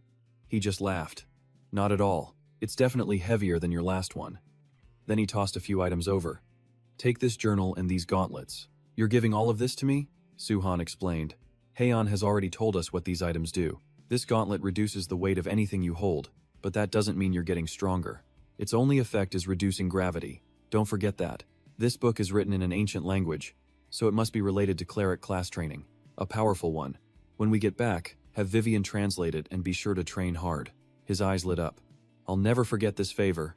But behind them, Yudong looked displeased. Why does Anhyun always get everything? Suyun silently wondered. Even if I took an elixir now, it would be useless since my stats can't increase. When I have time, should I give it to Anhyun or you for a boost? He glanced towards them, then at Shin Sang-yong. Vivian's cell proliferation elixir, Belfurgo's core, plus harmonization, magic, and alchemy. Should I give it all to Shin Sang-yong? He immediately shook his head. No, I'm completely in the dark in that field. I'll just store the elixir for now. The glory necklace is perfect for Jong Ha-yun, but I can't give it to her since I don't really trust her yet. Instead, Vivian can summon monsters to fight, so it's better for her. All that's left is the demon sword. Yudong was still fuming. He's the only one who really benefited. This dungeon was basically made for him, right? He thought. I can't give it to Yudong yet. Even as an artifact, it's still a demon sword. I need to tame it first, so she can't have it for now. He then addressed them. All right, let's wrap it up here. It's late. We'll rest here for the night and head back when the sun rises. Understood. And Hyun called out, Hey Vivian, come over here. What is it? He winked at her. We're the only ones here with rare classes, right? So how about we sleep over there together? Here, put your bag next to mine. But make sure to leave some space for our leader, Suyun. Yudong's face darkened instantly. Hey. She lunged forward, about to land a kick. You asking for a beating? The night passed quickly, and soon it was the next morning. Kim Soo-yoon's party, after 8 long days away. Everyone looked to the sky and let out a cheer of relief. We're officially home safe. We finally made it back. I want to get to the inn, have a hot meal, and just sleep. Me too. Yeah, can I go grab a drink? Sure. Just don't overdo it. Okay. At a shop in the distance, a person entered. Hello. The owner said. Welcome. She turned to face the person. Welcome back. A table of delicious food was laid out perfectly. Vivian ate like she'd been starving. They all fought over the food, except for Soo-yoon, Hazen, and the other man, who quietly studied the menu. Night fell once again, and everyone was sound asleep after their return. Only the sound of footsteps echoed in the hall. Soo-yoon looked around. Can't sleep. Might as well go check on my items. Then he noticed a light on in the next room, sparking his curiosity. You're here? A woman asked, swirling a glass of wine. It was Hazen, he asked. Player Hazen, what are you doing here alone? She shot back. Why, am I not allowed to be here? He scratched his head. You know that's not what I meant. Don't be so defensive. Are you just going to stand there? She pointed to a chair. Come and sit. She told him. I was getting lonely, drinking by myself. You have great timing. If you don't mind, shall we spend the night together, Kim Soo-yoon? Without hesitating, he pulled out a chair and simply replied, All right. Thank you, she said. Before we discuss anything else, I want to ask you something.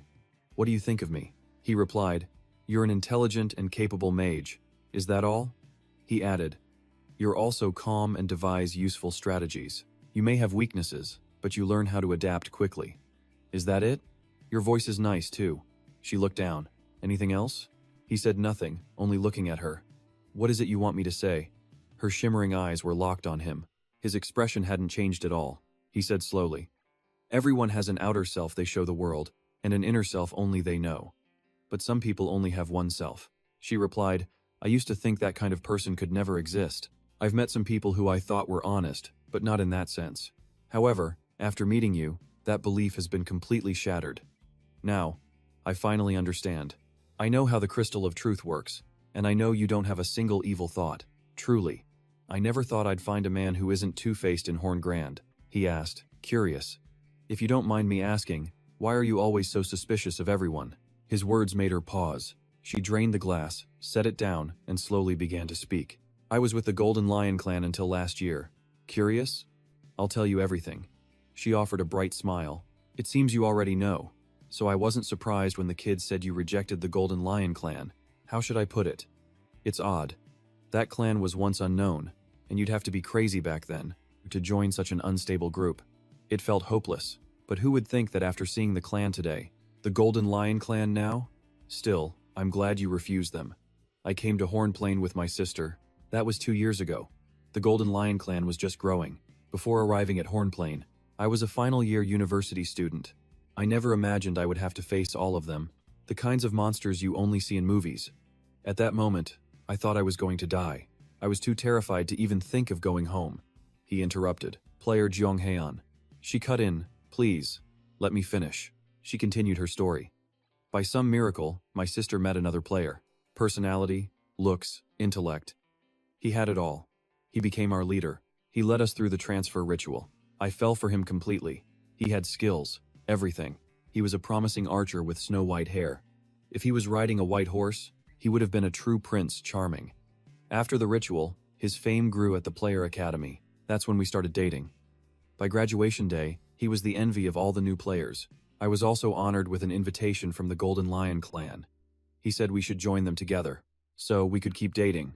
He said the supervisor would take extra people if needed, even those who didn't meet the criteria. I just happily followed him, like a lost puppy. Soo-yeon listened, his heart aching for her. He watched her intently and slowly refilled her glass. She smiled. Thank you. She went on. I was never truly happy in that clan. Some were jealous, thinking I didn't meet the standards to get in, and there were baseless rumors I can't repeat. No one took my side, he asked. Those other players, did they do anything else? That night was like any other. I was exhausted, wanting only to sleep, but the dorm was empty of other players. It felt strange, but I was too tired to give it much thought. A little later, I heard the door creak open. I thought it was a roommate and paid no attention. Just then, the player who entered crept toward my bed. Su-Yane shot up from his seat in shock. What? She swirled the wine, her hand trembling. But I guess I was lucky.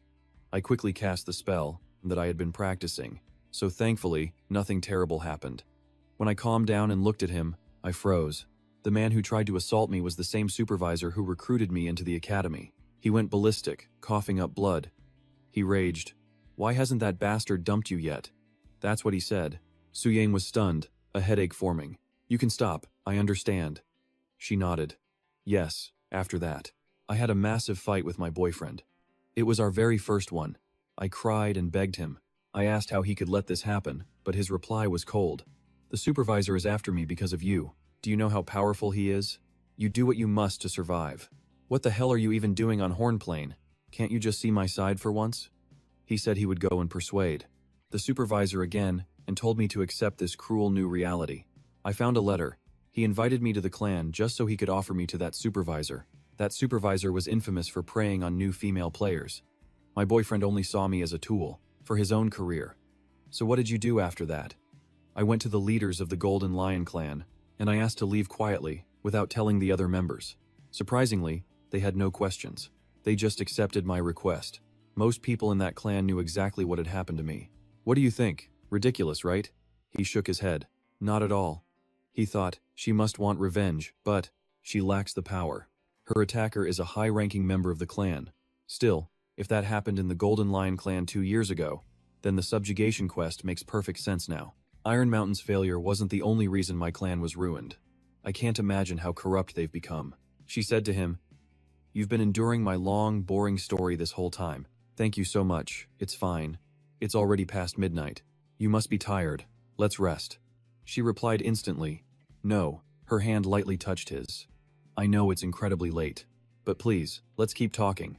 I need to clear up every misunderstanding between us. He was curious. What's left to discuss? Holding his hand, she said, The price for the information. And the debt I owe you. A debt? He asked.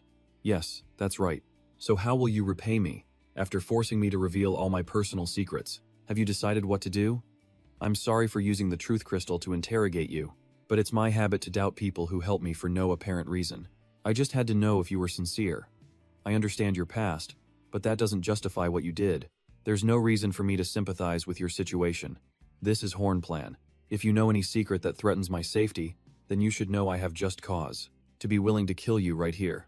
She replied, I understand. But what I don't know is what player Kim Soo-hyun wants from me. Soo-hyun stated flatly, That's for you to figure out, not me. No, you're right. I thought about it the entire way back. But in the end, I realized I have nothing to repay my debt to player Kim Soo-hyun. He asked, What do you mean? Are you pretending? Or do you really not understand? What is it? Is there anything I can give you now? My intel, gold, skills, or my service? I don't think you need anything from me. He started to sweat. You're overestimating me. Overestimating you? What are you saying? My personal info isn't as valuable as yours, and I don't have a single gold coin. As for my skills, while I'm not a burden, I'm nowhere near your level, even if I joined your clan. It's not enough to repay this debt. Whether I'm in your group or not, you'll still achieve your goal. You don't need the Kim Soo clan. He stared at her, stunned, then said, Player Jong Hae-yeon, why do you keep putting yourself down? She stammered. Because it's the truth. All of it. And because I need you. She continued. I can't forget the moment you said that you want to protect those you cherish, and the truth crystal proved it. I was truly speechless. I want to be one of the people you care for and protect. Is there any way for me to earn your trust? He said. You can't earn my trust in a day. You know that better than anyone. What are you trying to say? He thought to himself. I'm asking, but I think I already know. Jong Hae-yeon is definitely still suffering from the trauma the Kim Soo clan caused. She fears trusting others, which is why she's acting this recklessly, trying to pull me closer. Hae-yeon was tense. To you, my existence is meaningless. So there is only one thing I can do. he warned. Player Jong Hae-yun. Her eyes grew frantic. I'm speaking as a woman now, not as a player. This is the only thing I can offer you. The air suddenly turned heavy. They stared at each other in silence. Suddenly, he slammed the table and shot up. I thought it was something else. But this is just disappointing. Of course, besides being a player, I'm a man like any other. However, he roared, I'm not some playboy who uses women. That's not what I meant, she cried as he stormed off. I'm going back. Wait, she called out. Do you think I'm that kind of woman? He replied, what you said could be easily misunderstood. Any man would be uncomfortable. Trembling, Jong Hae-yeon said, I still don't fully understand you. But I know your basic character. I always watched when you helped the kids train. You're a lot like him. Leading everyone through the rite of passage, earning everyone's trust, and even getting an offer from the Kim-soo clan. After graduating from the player academy, his footsteps drew closer, closing in on her. Are you saying I'm just like him? She screamed. No, you're different. You made a completely different choice. You have qualities that normal people in Hanpen lack. You don't deceive me, and you promise not to betray anyone. Perhaps I'm just exhausted, but I must stand with you. After using the truth crystal, that conviction has only grown stronger. You could be my very last hope, player Kim Soo-hyun. You said you wanted me to trust you, didn't you? His hand rose, gently brushing through her short hair. She leaned into his touch. Actually, one question still haunts me. If you are truly that powerful, why did you let Giseon die? No, you wouldn't, but I've decided to bury those questions deep in my heart and never ask again. I am so weary of all the lies. I fear betrayal and getting hurt more than anything. After losing Giseon, she met his gaze. I feel myself trembling in fear again, just like in the past, he asked. So you believe that by following me, you can finally stand on your own 2 feet? She silently absorbed the warmth from his hand. He then pulled her into an embrace, understanding her pain. Is that the logic of a mage kicking in? She fell quiet, letting his words sink in before resting her head on his shoulder. Maybe. If you'll trust me a little more, I can try to stand on my own. I just need one person I can truly depend on. He smiled, not knowing if this was right or wrong, but it certainly didn't feel bad. At this point, common sense doesn't mean anything to me. She continued, my words today are the only way I can show you my unconditional trust. So she wrapped her arms around his neck. I need you to repay that trust tonight. He thought to himself, this kind of trust is tied to a person's very soul. Jong Hae-yeon has survived in Hanpen with that trauma for an entire year. I can't imagine what she has endured. But facing such agony every day is a battle in itself. He saw the vulnerability shimmering in her eyes. She understands her own state after losing her sister, and she knows she's reached her breaking point. If she endures any more, it will destroy her. Is she using me to heal? I'm the one who killed the sister she always relied on. As long as she continues to trust me like this, it will only help her more. What am I doing? What is wrong with me? Have I lost my mind? Then again, staying sane after 15 years in Hanpen is a miracle in itself. He then lifted her into his arms and carried her to the bedroom. He laid her gently upon the bed. His hands moved behind her, untying the sash of her robe. Her own hands came to rest on his waist. He hesitated. Are you absolutely sure about this? Asking that now is the worst possible timing. He was confused. What? I mean, please. Make me forget the horrors of the past. His eyes widened, his hands freezing in place. If you want to stop, just say the word. She said firmly, I appreciate the thought, but I doubt that will be necessary. Her hand rested on his thigh. Once I decide on a path, I see it through to the end. He smiled. All right then, Soo-hyun. I have one more request. What is it? Can you just call me Haeyeon instead of Jong Haeyeon? Fine, Miss Haeyeon. Can you drop the miss, too, Haeyeon? Her fingers brushed his throat. Please be gentle and look only at me tonight. Then there's no other choice.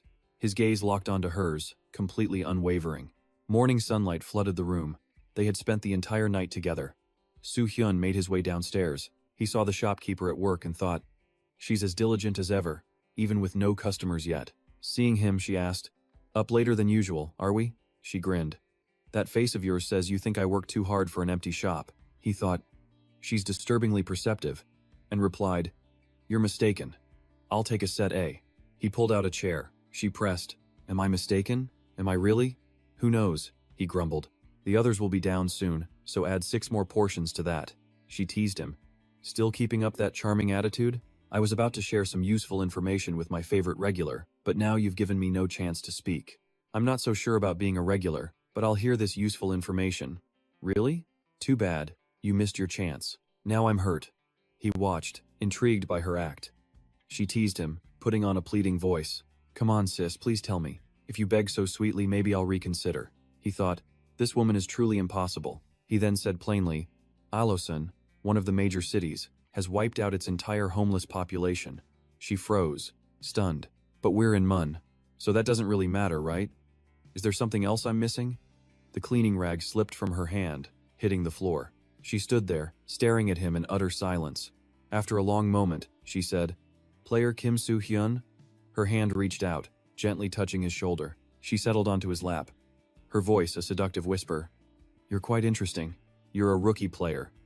Yet you carry yourself and make decisions like a seasoned veteran. It's like you've been here forever. My interest in you has cost me sleep these past few nights. He looked away. I don't want to hear that from a dark queen hiding in a city this small. She leaned in closer. Oh, right. That too. Ever since the very first time we met. A rookie using destruction magic? How is that possible? And those kids following you are nothing to speak of. How did such greenhorn rookies improve so drastically in such a short amount of time? It's as if a master trained them this entire time. He let out a long sigh. Thanks for the compliment, but you're exaggerating. This is getting annoying. Oh my, are you angry? Don't you like me? Suddenly, a noise echoed from above. She glanced at the interrupter, ending their secretive talk. You ordered 6 A sets, right, sir? Yes, please make them hot and fresh. Of course, one moment. Hey, don't mind what happened earlier. The sound of footsteps descended the stairs. Suhan smiled. Good morning, and Hyun. The rare class, mighty cleric, is awake. Everyone else was awake and gathered. Captain, have you planned for our future? I have. He replied. I plan for us to take a long break before we conquer the next dungeon. The specific plan is to level up our skills and prepare for the next conquest. And also, to establish a new clan. They were stunned. Establish a clan? We've already cleared 2 dungeons successfully. It would be strange if we weren't approved by now. I'll explain the details to you two later. After dinner, we'll head back to our room. To the 3, they replied in unison, Yes, sir. And Hyun, have Vivian translate the journal, then train on your own. Don't forget to warm up first. He grinned. Got it. Son, you will train with Haeon. Learn to utilize and control your mana. Be effective in any situation. You're too passive when ambushed. You need to train that out of you. Yes, sir. He fell silent when it came to Yujin, making her curious. What about me? He thought. That just leaves Yujin. I can manage in Hyun's combat style, so I don't need to watch him too closely. I've focused on him too much lately.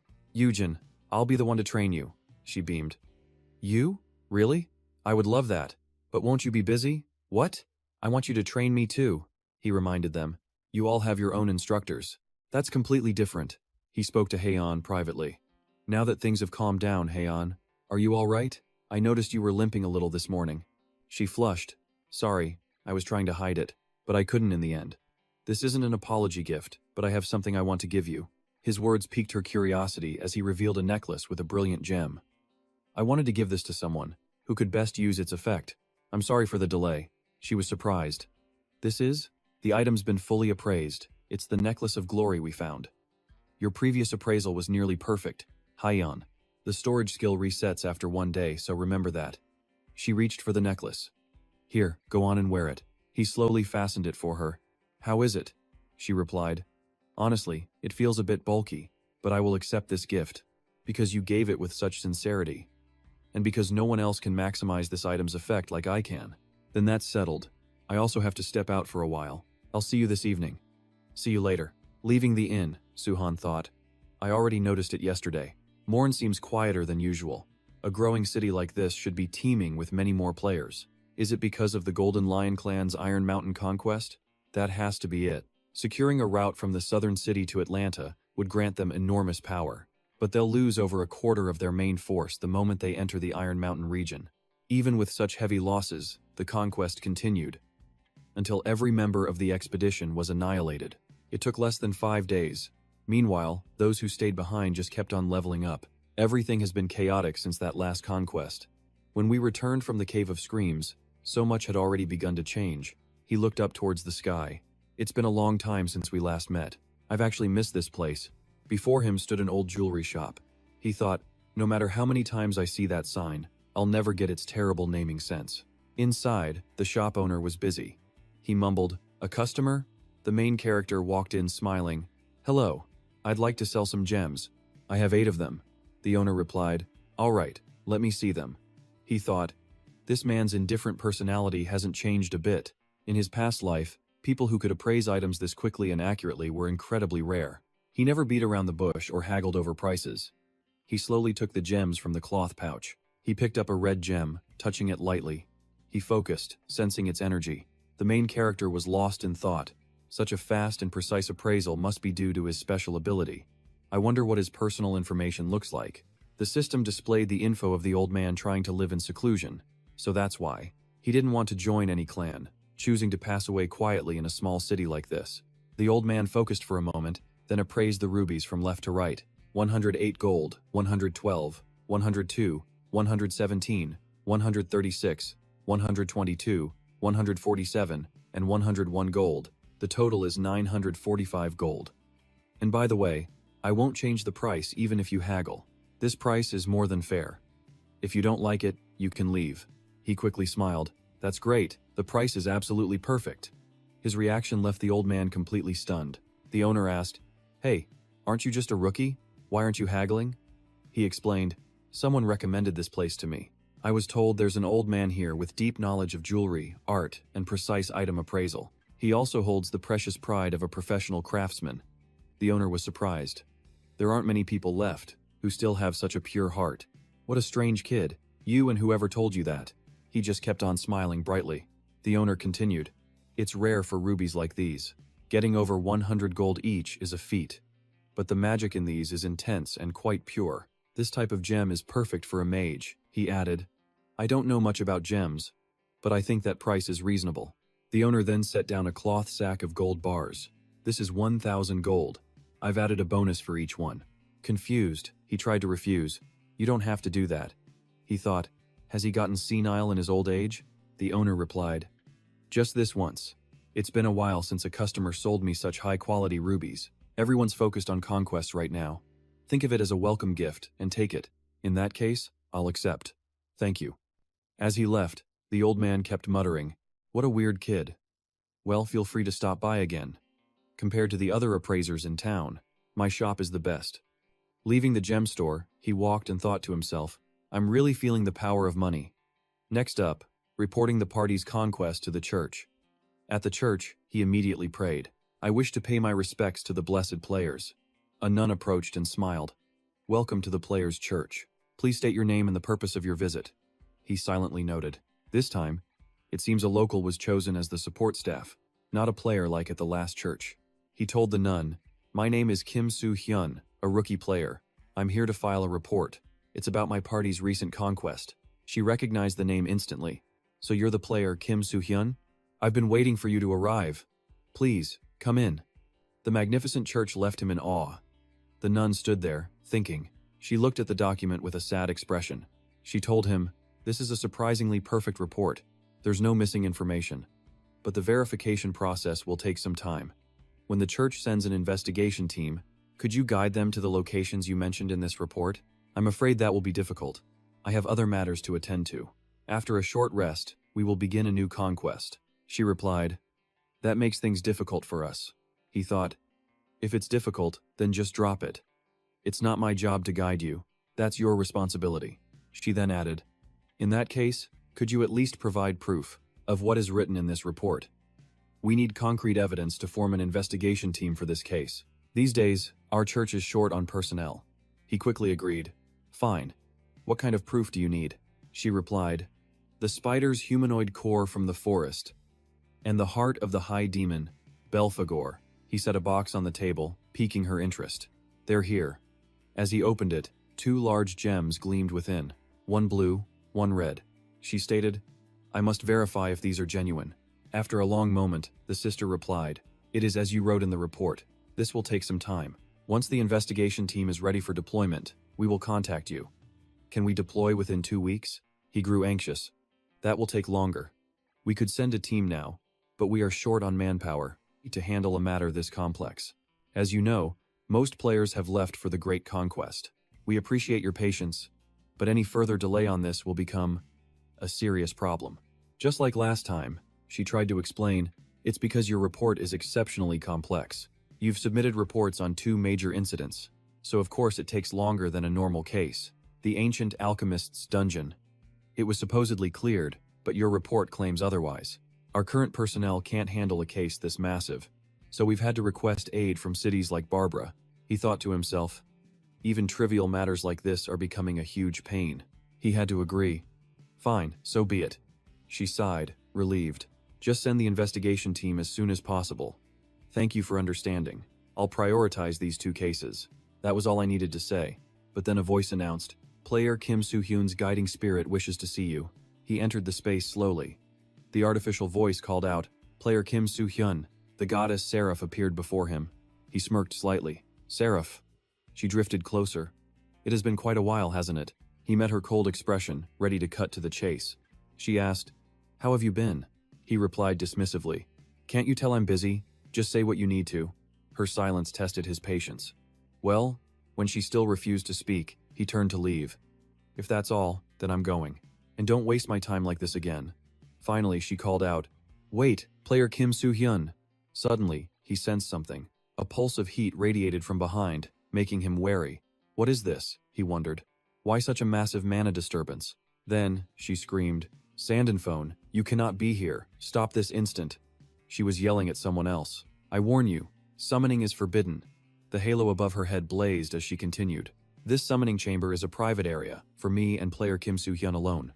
Outsiders are not permitted to interfere. He looked up, intrigued. An internal conflict among the guiding angels? She kept shouting, This is your final warning. Player Kim Soo-hyun's designated guide is me, Seraph. I have no intention of transferring my destined player to anyone. And then, the air grew unnaturally still. Player Kim Soo-hyun, please wait. I have something to say. He glanced up. Make it brief. Who is Sandenphone? She explained.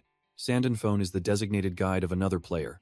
Player Kim Soo-hyun has been demanding a different guide ever since joining the Player Academy. He scoffed. So what? Why does Sandenphone want to take your place? She continued her explanation. It's because you've shown explosive and continuous talent since arriving in Hall Plain. We angels are meant to guide new players in Hall Plain down a desired path.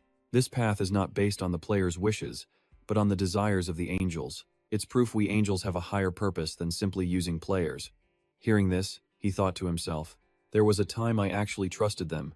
I viewed them as allies, thinking they were helping me return home. She spoke again. I have to ask, why do you despise me so much?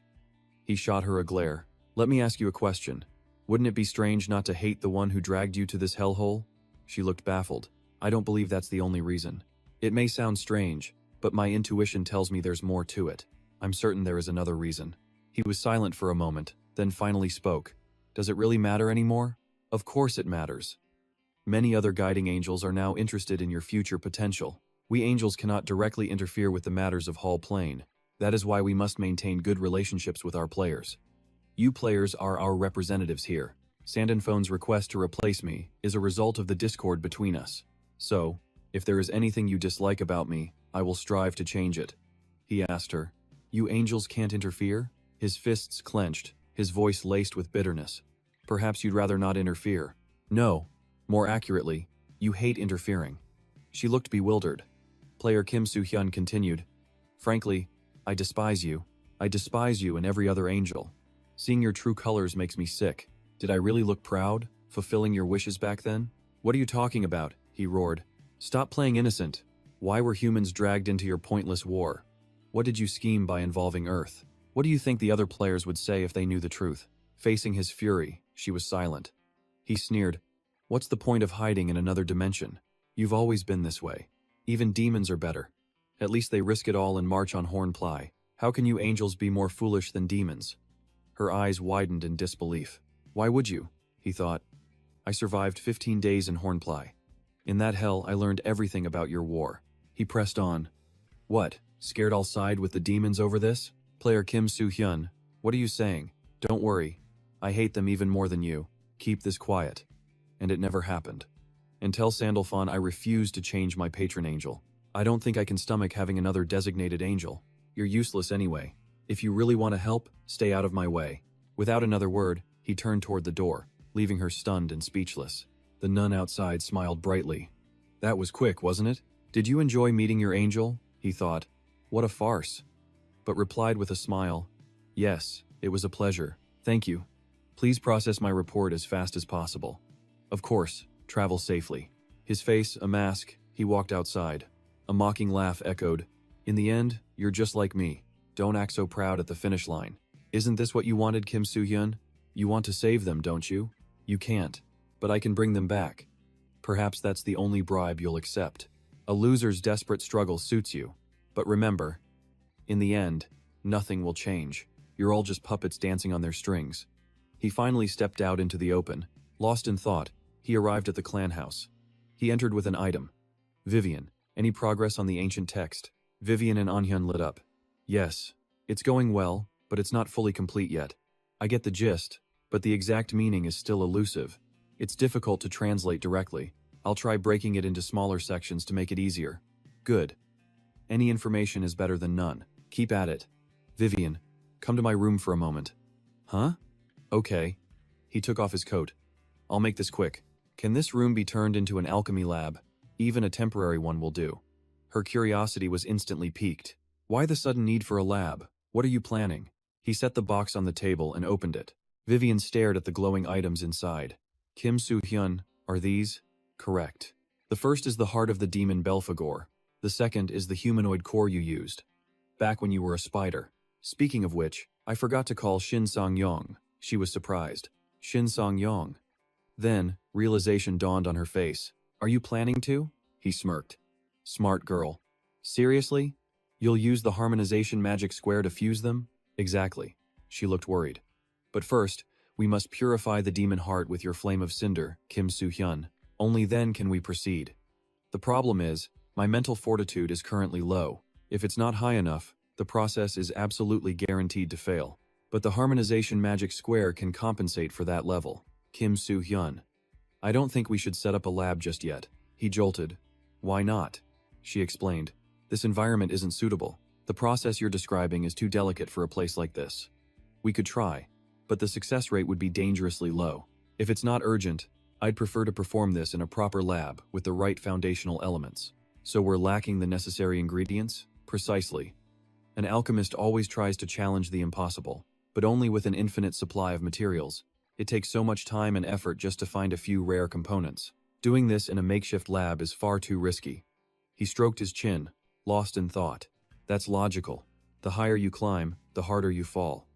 "It's my first time hearing that one. I understand what you mean. But lately, you don't feel like the Vivienne I once knew. You're so sharp I nearly thought you were an imposter." Her curiosity piqued, she froze. "Kim Soo-hyun, have you forgotten who I am? I am the one and only Vivienne Leclaridas, a genius alchemist. My name was once legendary, you know. I won't act foolishly like I did in my spider form anymore. My mind is finally clear now. I believe I am now 24 in human years, so I hope that you will finally treat me like a proper woman." She shot him a sidelong glance. "I'll even overlook how poorly you've treated me. Do you think that tiny flicker of flame is enough to scare me? I'm not afraid of anything. Speaking of which, do you know how dominant I once was?" With a wave of his hand, a larger flame erupted.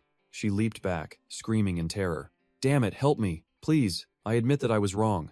"That's better." Tearfully, she submitted to his will. "Hey, Kim Soo-hyun, why would you do such a thing?" He smirked. "I thought I was burning a mimic, impersonating you. Turns out it was the real Vivienne." She yelled back, furious. "What? Is that really your excuse? You are the absolute worst person alive. What have I ever done to you? If you dare, try that again. I won't let it slide." He simply turned away. "Is that so?" "I swear it. If you dare test the great alchemist Vivienne La Claridas." He suddenly held out a contract to her. She immediately backpedaled, her body trembling. "I was just joking. It was all in good fun." "All right, that's settled." He rolled up the paper, thinking he might have gone too far. "I was joking." They returned to their discussion. "About the player Shin Sang-yong, what is your take on him?" "Shin Sang-yong, I'm not sure. He seems like a kind person, if a bit clumsy, but he's good-natured and polite." "Why do you ask?" "Because of this." He presented a notebook. "Isn't this my research journal? What about it? It's just like your situation. Anyone who can properly utilize this journal can class up to a tier higher than their current one. Hold on to this for now. Give it to Shin Sang-yong when the time is right." "You want me to give it to him? And you're letting me decide when?" He poked her forehead. Of course not. You don't get to decide. Only after Shin Sang-yong officially joins our clan, and I've confirmed that his character is acceptable, will I make the final call. So I only give it to him after you give the green light? Exactly. And while you're teaching him alchemy, you should also get a sense of his character. She chirped, "Deal, okay." So if his personality checks out, I'll have an official disciple for Chimera alchemy? He replied simply, "Yes, just fulfill your duty." She was stunned. Huh? For real? You're not joking, right? He just stared at her expression, speechless. Overjoyed, she pressed, "You're really not joking today? I've been ready for this moment. If there's nothing else, you can leave." Meanwhile, in another location. Now that you're both here, I'll be direct about why I've summoned you. As I mentioned this morning, I plan on forming a new clan. The three continued their serious discussion. Just then, an interruption. "Excuse me, may I enter?" The girl grew curious. "Oh, I thought you were alone, my apologies." Seeing her, he thought, "Go Jian-do? What is she doing here?" She replied, "Hey, your dinner's ready." "But I didn't order anything." "Oh, it's a special service for our regulars." "So, what is everyone talking about?" "We are in an important discussion. Thanks for the meal." "I don't believe you can join us." "Why not? Is it a secret I cannot know?" she added. "Besides, I'm free, no customers. I'll even bring more snacks, so just let me listen in, okay?" They were all stunned into silence. "That's a bit much. You agree?" "But..." He hesitated. "Should I allow it? Perhaps I should tell her and gauge her reaction." He tapped the table, considering his options. "Go Jian-do. If she refuses to join my clan, she must be eliminated. But what if telling her is what convinces her to join?" He made his decision, then permitted her to sit. "Have a seat." "Soo-hyun, thank you." The others were equally shocked. "Captain Soo-hyun, do you even know her true identity?" She looked at a stunned Ha-yun and declared, "You are a second-year player from Hazeon. A mage who left the Golden Lion clan, correct? Next, a second-year player, a bookworm obsessed with alchemy, the stuff no one else even cares about. And this is the rookie player, Kim Soo-hyun, a fresh graduate from the Player Academy. A newbie who somehow cleared 2 dungeons despite his rookie status." Hazan thought, "She gives off a dangerous vibe. I need to cast a quick spell. There's no telling what she might do." She told them, "No matter how hard you try to hide your identity, I can find out anything I want." Soo-hyun felt something was off, thinking Jong Haeon was using a quick spell. Then his gaze shifted to her, to Miss Go Jianju. Suddenly, she drew her sword. A black aura erupted as she lunged toward Hazan. Hazan muttered a few words, like an incantation. Silhouette, spell weaving, magic resistance. A protective circle appeared, saving her life. Hazan's jaw dropped in disbelief. The woman feigned innocence. "Oh dear." Soo-hyun drew his blade to her throat. "Are you kidding me?" Something strange began to form on the ground. She scoffed, "What a shame. Do men always interfere in women's affairs?" He pressed her. "Anything else to say?" She smiled. "My apologies for being rude. I was just playing around a bit. I just wanted to introduce myself to new friends. You can put your sword away now." "Fine." They were all completely shaken. She returned to her gentle demeanor. "It's a pleasure to meet you. I apologize for my rude behavior to everyone. I'm a 5th-year player, running this inn for personal reasons. People usually call me the Dark Queen." Sangdong's eyes widened in shock. "The Dark Queen? One of the 10 Grandmasters?" Sensing she'd gone too far, she bowed her head. "I'm sorry. My way of greeting is a little unique. Please don't take it to heart." Hazan finally spoke up. "A greeting? Do the 10 Grandmasters usually greet people by attacking them?" Janju shot back. "We're all equals here. Besides, I had no intention of actually killing you. Your words don't add up. Wasn't someone just casting a quick spell?" Hazan retorted. "I only prepared a quick spell. I didn't actually attack someone with it." The 2 women stared each other down, tension crackling. Curses flew silently in their minds. "All right, I already apologized." "Still holding a grudge? That look in your eyes makes my hands itch to strangle someone. An apology is an apology. But you don't really mean it, do you?" Janju said. "Oh, but I do. The Dark Queen doesn't die so easily from some blue-haired girl's attack. Do you want to know why? Why is my head still on my shoulders? It's because I have someone I can trust and rely on. He's quite protective of you, isn't he?" "I'll let it slide for Kim Soo-hyun, but there won't be a second time." Hazan replied, "Yeah, well, I doubt we'll be seeing each other a second time anyway." Caught in the middle, Soo-hyun's head throbbed. He finally intervened. "That's enough. What do you two think you're doing? Miss Go Janju, player Hazan, is a member of our party. It would be best for you to show some restraint. Don't cross the line. And as for you, player Hazan, We'll discuss this later. For now, let's get back to establishing the clan. The clan I plan to form is a free-roaming combat clan. It will consist of talented players who undertake independent missions. A free-roaming combat clan? A clan not based in any single city. Is that what you mean? Yes, exactly. Is there a reason you want to create a clan like that? It's because of the freedom it offers, unaffiliated with any continent or specific city. It's also partly due to the situation on the northern continent. Hazan grew curious. What's happening in the north? Wait, was the Golden Lion clan's Iron Mountain subjugation because of that? He nodded. That's right. If you all understand that, this will be much easier to explain. The Iron Mountain subjugation is doomed to fail. Night had fallen, but their discussion continued heatedly in the room, and that is precisely why it will fail.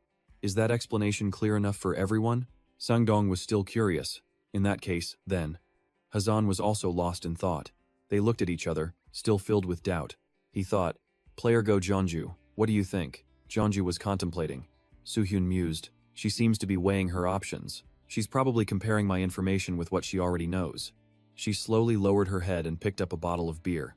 His eyes held a hint of suspicion. She chugged it in one go, her tolerance clearly high. The bottle was empty. She slammed it down and laughed loudly. He just stood there, observing her. She replied, Honestly, I just came here for some fun because I was bored. Are you sure about your information, Player Kim Soo-yoon? He answered firmly. I'm certain. She stared at him. You've managed to terrify me with your surprise. You're giving me chills. A newbie who can think like that, and even knows how to use the chaos outside. Player Kim Soo-hyun. Could it be you're an information gatherer and not a combat player? Or are you both? Hazen interjected. Player Jeonju, what are your thoughts? It's true many people dislike the Kim Soo clan. So many are hoping their conquest fails. Once the Kim Soo clan is weakened by their losses, other clans will surely seize the opportunity. Sangdong thought to himself, even someone with the most information, like the Dark Queen, has to admit the captain is right. She continued, but that's not completely accurate. You say it will definitely fail, but we can't be certain of anything while the homeless are still out there. For a newly formed freelance combat clan to expand its influence, we absolutely cannot afford to hesitate. We have to act on player Kim Soo-hyun's plan immediately. Is that what you're saying? Soo-hyun confirmed it. Yes, that's the basic idea. I heard there are many homeless players here, but we still don't know if purging all the homeless will even be a success. That's why it's hard to be certain about anything. The homeless will gather, move west in secret, and then force players from other continents to invade the northern continent. Am I wrong? A smile touched his eyes. That's right. Most of the players in the Great Purge of the Homeless have already shifted their focus to the Iron Mountain conquest. So what do you think will happen next? After the first battle is over, the players from the Purge will definitely attack the players of the conquest. Iron Mountain, I understand now. What about the homeless on the western continent? Are they also a problem? My prediction is that the war will ignite in Halo, the northern continent's westernmost city. It's their only escape route to the west. I think we can somehow forge a path that connects the two continents. That's what everyone believes. If we can secure that route by eliminating the homeless in the northern continent, then isn't this plan worth a try? His words made her fall into a long, deep thought. She added, based on current events, the purge of the homeless could end very quickly, and the northern continent might descend into chaos. And as you said, a freelance combat clan not tied to any specific continent or city, you would find it easier to expand and take action. But even so, I still have a few doubts. Even then, can this new clan actually build its own reputation? He replied. No matter how exceptionally the clan performs, nobody wants to join a clan led by a newbie player. That's why you only want the absolute best, isn't it? You refuse to work with rookies to achieve your goals. She laughed. You're quite the arrogant one, am I? A secret class and 2 rare classes. Combined with players of high potential, no matter how arrogant I seem, nobody could ignore an offer like this, right? Jeonju thought. A secret class and 2 rare classes? No wonder he's always so confident. Then she spoke to him. Now I get it. By the way, why are you so willing to share this critical information with me? She glanced over at Hazen and Sangdong. Are those two also joining your clan? I think I'll pass. I'm not really that interested in this. The air froze again as a heavy silence fell. Sangdong was the first to speak. Captain, I truly like our team. I might not be that close with you yet, but I really admire my current master. If you'll have me, Captain, I want to join your new clan. Hazen also spoke up. Soo-hyun, I don't really understand how you know all these things, and I barely understood what you said. But since I've already put my faith in you, I'll choose to trust and follow you. He smiled. If I didn't want you both to join, I never would have called you here. He thought, well, that's one matter settled. He spoke again. I look forward to fighting alongside you in the future. I'd like to discuss this further, but right now, I have something else to take care of first. You two should go rest. We'll finalize everything tomorrow. In that case, we'll head to bed first. Be careful, Soo-hyun. They all went upstairs, leaving only him and her below. Her tone shifted instantly. Finally, it's just the two of us, huh? Can you please not change your attitude so quickly? Going from so harsh to so polite in a second. You're a really confusing person. She answered, what can I say? That's just me. I haven't provoked you because of Hazen. His eyes are no joke. I could feel that murderous stare aimed right at me. Now leave. I'm going to sleep. You're not that interesting. Is that so? You still haven't answered my question. Why share such secret information? He replied, because I want your evaluation. She asked, intrigued. My evaluation, you say? He answered, that's right. I want to know what one of the 10 master players thinks of my plan, especially since you're the Dark Queen, the player connected to every source of information in Horna PL. If all your predictions come true, this plan of yours is absolutely terrifying. A freelance clan with a secret class and 2 rare ones? Wouldn't you just become the target of every clan's jealousy? She moved closer, touching his shoulder. I think it's a plan with potential. To be honest, I never even thought about creating a freelance clan until you brought it up. And another thing. She whispered close to his ear, player Kim Soo-hyun, you are a terrible liar. He asked, curious. A liar? You didn't tell me all this just for my opinion, am I right? Whenever I talk to someone, I look into their eyes to know what they're really thinking. Who would have imagined the infamous Dark Queen running a small inn out in the suburbs like this? Desire, envy, rage. I've started seeing those familiar gazes again. After laying low in this small town, Moon Jong-haeon showed me those eyes once more. I'm used to sensing such clear intentions.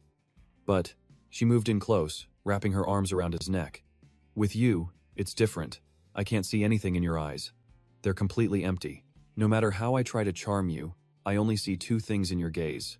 First, that you find me annoying, he asked, intrigued. And the second thing?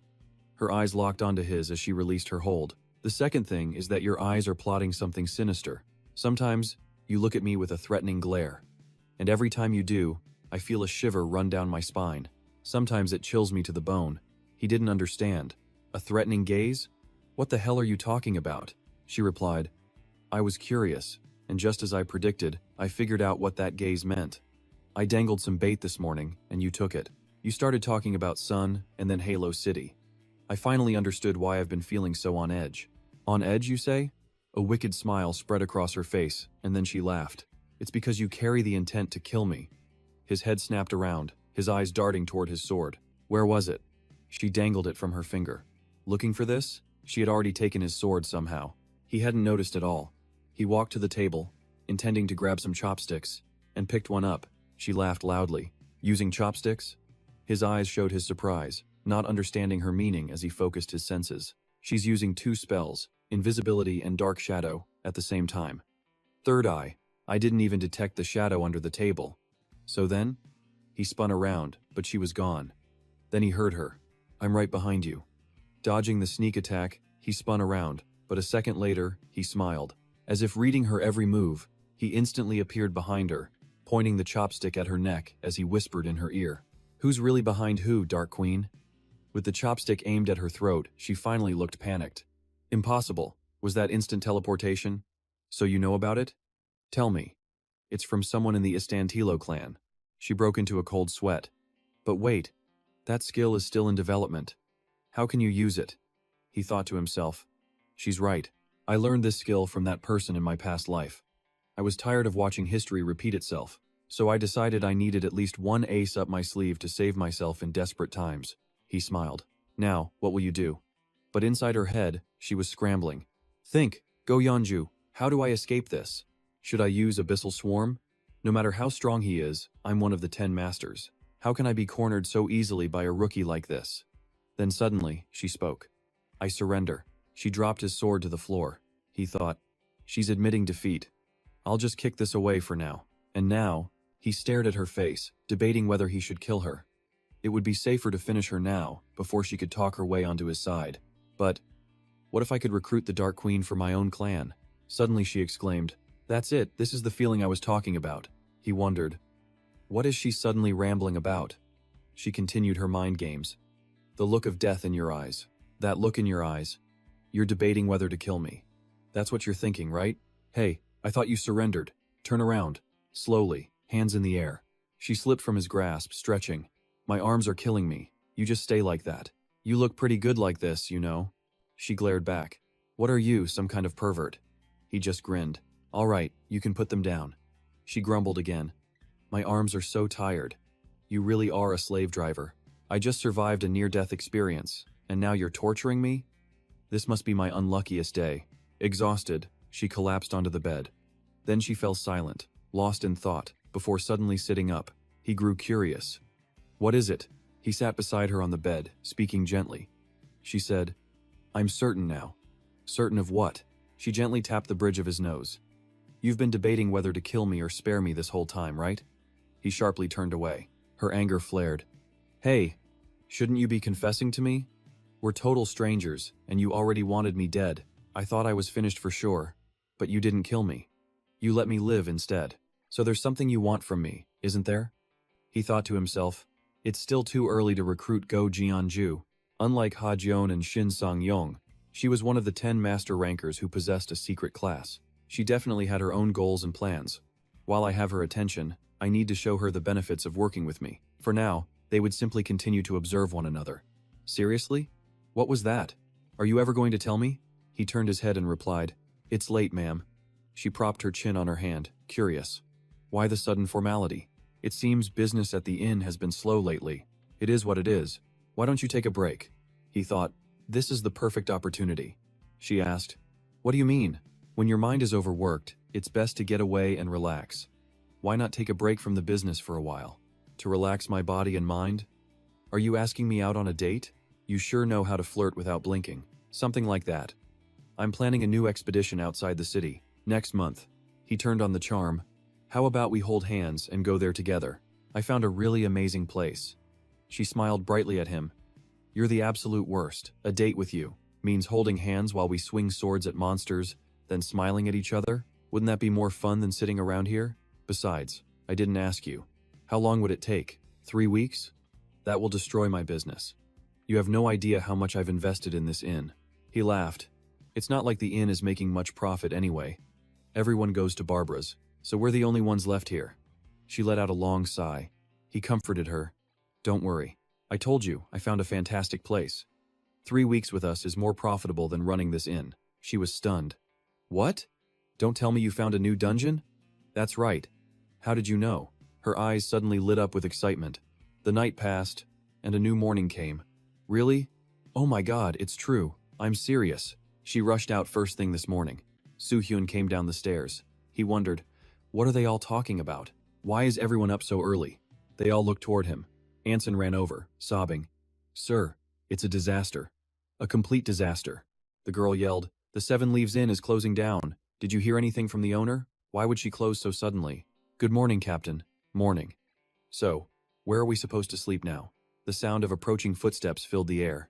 Jeonju strode toward them, her hair flowing beautifully in the breeze. She approached him. You just woke up? Yeah.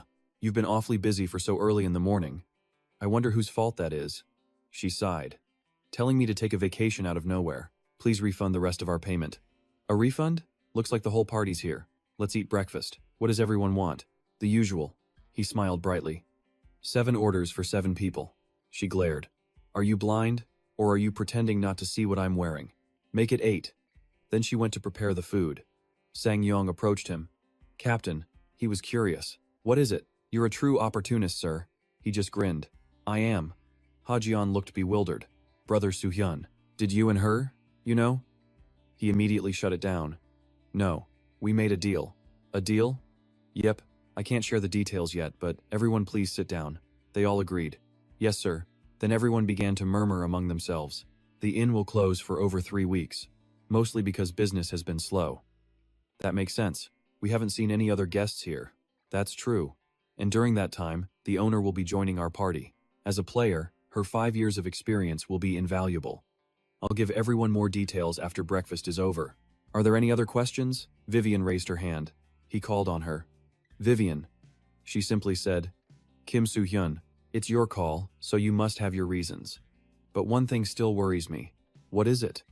You said over 3 weeks, right? So she's joining our next expedition. Is that it? I know she's a 5-year veteran, but will she really fit in with our party? That's my concern. She's an innkeeper player. Can she actually handle herself in a fight? Faced with her question, he fell silent. Ha Dan and Sang Dong were just as curious. He called out, Vivian, if you can last 10 minutes with her, I'll stop picking on you. Huh? Everyone was completely stunned. What did you say? Vivian, what do you say? Want to give it a shot? Nian stammered. No way, I pass. He then continued. Does anyone else have an opinion? Anyone at all? Dudung stroked her chin thoughtfully. Something is definitely suspicious. So she's not just a simple innkeeper. Just then, the owner's voice cut in. Here are your 8 meals. Everyone, eat before it gets cold. Eun-hoon asked, Wait, is she eating with us too? That's right. Hearing that, he practically sparkled with flattery. It's an honor to have breakfast with you. I'm Eun-hoon, a certified rookie player. My class is the rare grade mighty cleric. She smiled cheerfully in return. It's a pleasure to meet you. I'm a 5-year player. My class is the Dark Queen. Hearing this, he just kept smiling. Oh, I see. And Sun couldn't handle it, spitting her water everywhere. Dudung quickly jumped in. Apologies. Cough. Dudung, I'm so sorry. Dudung's face was calm but tinged with anger. And Sun, we'll discuss this later. The woman then turned to Sun, smiling brightly. Hey little one, you know who I am, don't you? She stammered. Well, Nian, busy stuffing his face, turned to speak. So what? What's so special about some queen anyway? And Sun, sweating and trembling, began. Back when we were at the Player Academy, our instructor once told us that. The woman cut her off. Oh, did she now? What exactly did she say? Could you elaborate? I wonder what she told you. And Sun quickly answered. She told us about the most legendary players in all of Hopeland. The woman questioned. The female players? And Hoon listened, completely bewildered. Dudung angrily wiped her face. And Sun then replied, That's right, the great warrioress, the execution princess. And finally, the Dark Queen. They're female players whose skills surpass all normal expectations. Suho watched her and thought, Such bloodlust. She continued, Correct. He stared intently, sensing her overwhelming killing intent. Is it because of the execution princess? It seemed the two shared a long-standing bitter rivalry. She went on to explain, That's right, I'm the player with that rumored secret class. The Dark Queen. My name is Go Yoon-do, and for the record, I'm single. I'll marry any man who asks, even if he's already married with children. Hearing this, Suho froze mid-bite as his cup hit the table with a clink. Hadan's face darkened before she smiled. Quite an impressive introduction. But shouldn't the team introduce themselves now? Neon spoke up. And lastly, I'm Neon Laclazidat. My class is Mage, with a rare subclass. I'm 24. That's all. Yoon-do brought a hand to her lips. Oh, an ancient alchemist. How fascinating. Suho, you have a secret class as well, don't you? He answered. Kim Suho. Secret attack type class. 24 years old. You knew that already. She propped her chin on her hands, smiling at him. There are still a few things I don't know. What's the name of your secret class? Suho thought to himself. I can't tell her now. It'll only be revealed when the Free Combat Clan is formally established. A secret class's potential is tied to its name. Seeing his silence, Yoon-do pressed on. Hey sweetie, why won't you tell me? You know all about me now. It's only fair, don't you think? He replied calmly. But I never asked to know your business. All I know is based on your public actions in Hopeland, but my team doesn't. Regardless, we're just relying on our own sound judgment. She cooed sweetly. And yet, I know nothing about you. Come on, share just a little. He just sighed and kept eating. No. Yoon-do's voice took on a suggestive tone. If you don't want to tell me, that's fine. I'll be sticking by your side for a long time. I'll find out what I want on my own. At that, he shot her a sharp glance. Yoon-do simply looked away, feigning innocence. Then, he spoke. Let me warn you now. If you ever use that Eye of Temptation on the kids, or anyone in this party, I guarantee you won't like the consequences. She froze for a moment. You're no fun at all. That skill doesn't hurt anyone. He shot back. Yes, it does. The Eye of Temptation disrupts a player's mind. Once confused, they become easy targets for other curses. If you dare touch a single hair on these kids' heads, our deal is off. and you'll be the one to answer for it. The others whispered. He sounds just like our dad, doesn't he? Right? Hearing this, he grew flustered, wondering, why did I say that? Yoon-do just chuckled. Haha, where is everyone planning to sleep? Alright, I was just kidding. No need to be so serious. Let's discuss our plans. Renovating the inn will take 2 to 4 weeks. Adding our expedition time, that's a total of 1.5 months. Are you sure this won't affect my inn's business? Fine. You can use the inn during the repairs. It'll be closed anyway, so feel free to use it as you wish. From the basement to the top floor, do what you want, but you'll have to arrange the furniture yourselves. He watched her, thinking, if she frames this as a favor, no one can complain anymore. She's a crafty one. So, would it be too shameless to ask for one more thing? It is a bit bold, but if she doesn't join, we'll probably never see her again anyway. So he spoke up. That's a long renovation, isn't it? Won't you get bored during that time? Yoon-do was suspicious. What's this about? He continued. Would you be interested in training a kid? It's not much work. You just need to teach her swordsmanship. Yoon-do said coolly. Oh, listen, that's going to cost you. I have a secret class after all. A private lesson fee is only fair. He shamelessly replied, let's see the kid's progress first, then we can talk fees. She was stunned. Are you serious? He pressed on. Honestly, it's rare to meet a master of both swords and daggers like you. That's why I'm asking this personal favor. Feel free to refuse if you want. Yoon-do smiled faintly. Well, I have nothing better to do. I accept. He was relieved. Thanks. I didn't think you'd agree. Yoon-do looked puzzled. What? You didn't even care when I let you all use the inn for free, but the child you want me to train doesn't look too happy about it. Surprised, he asked. Huh? Then turned to Dudung. Dudung sat with the others, a wave of sadness hitting her. But he promised he would train me. Yoon-do smiled at Dudung. I'm ready to start training whenever you are, but if you're not serious about learning, come find me when you're ready, you little brat. Dudung's face flushed with anger as she sharply turned away. He saw this and thought, this naive kid, she's getting a chance to learn from one of the 10 greats and she's making that face? Why can't she just say thank you? A moment later, a voice called out, after you eat, everyone back to training. Yes, sir. Anson, today we'll train locator magic. Yes. Yoon-do smiled. Let's clear the table. Yes, Miss Go Yoon-do. Just then, Dudung silently headed upstairs. He saw her and thought, there she goes again. He called out, wait, where are you? As he went to follow, Yoon-do grabbed his arm. She said, don't. Just leave her be. He was surprised. Huh? Yoon-do explained, you should let her go. I've always wanted to tell you this whenever you act this way. A leader can't afford to be bogged down by such trivial things. You should use this time to reflect on what you did wrong, just like now. He struggled for words. But, before he could finish, Neon, still eating, spoke up. Kim Suho, I agree with her. I've noticed this for a while. You're always getting distracted by the kids, especially La Dudung and Anson. Just don't chase after her.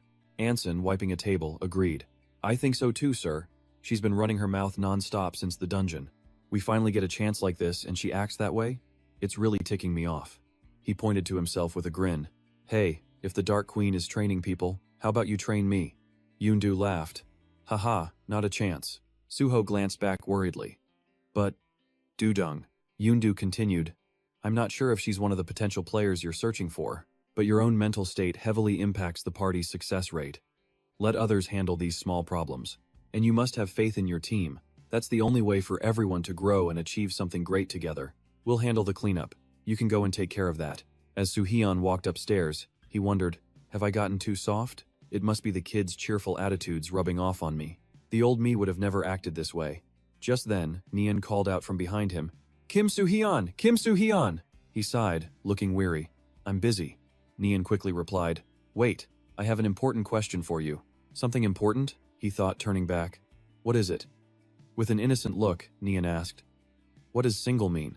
I'm back. A few days had passed since Go Yeonju's arrival. You must focus completely. Yes, another equation goes here. Yes, master.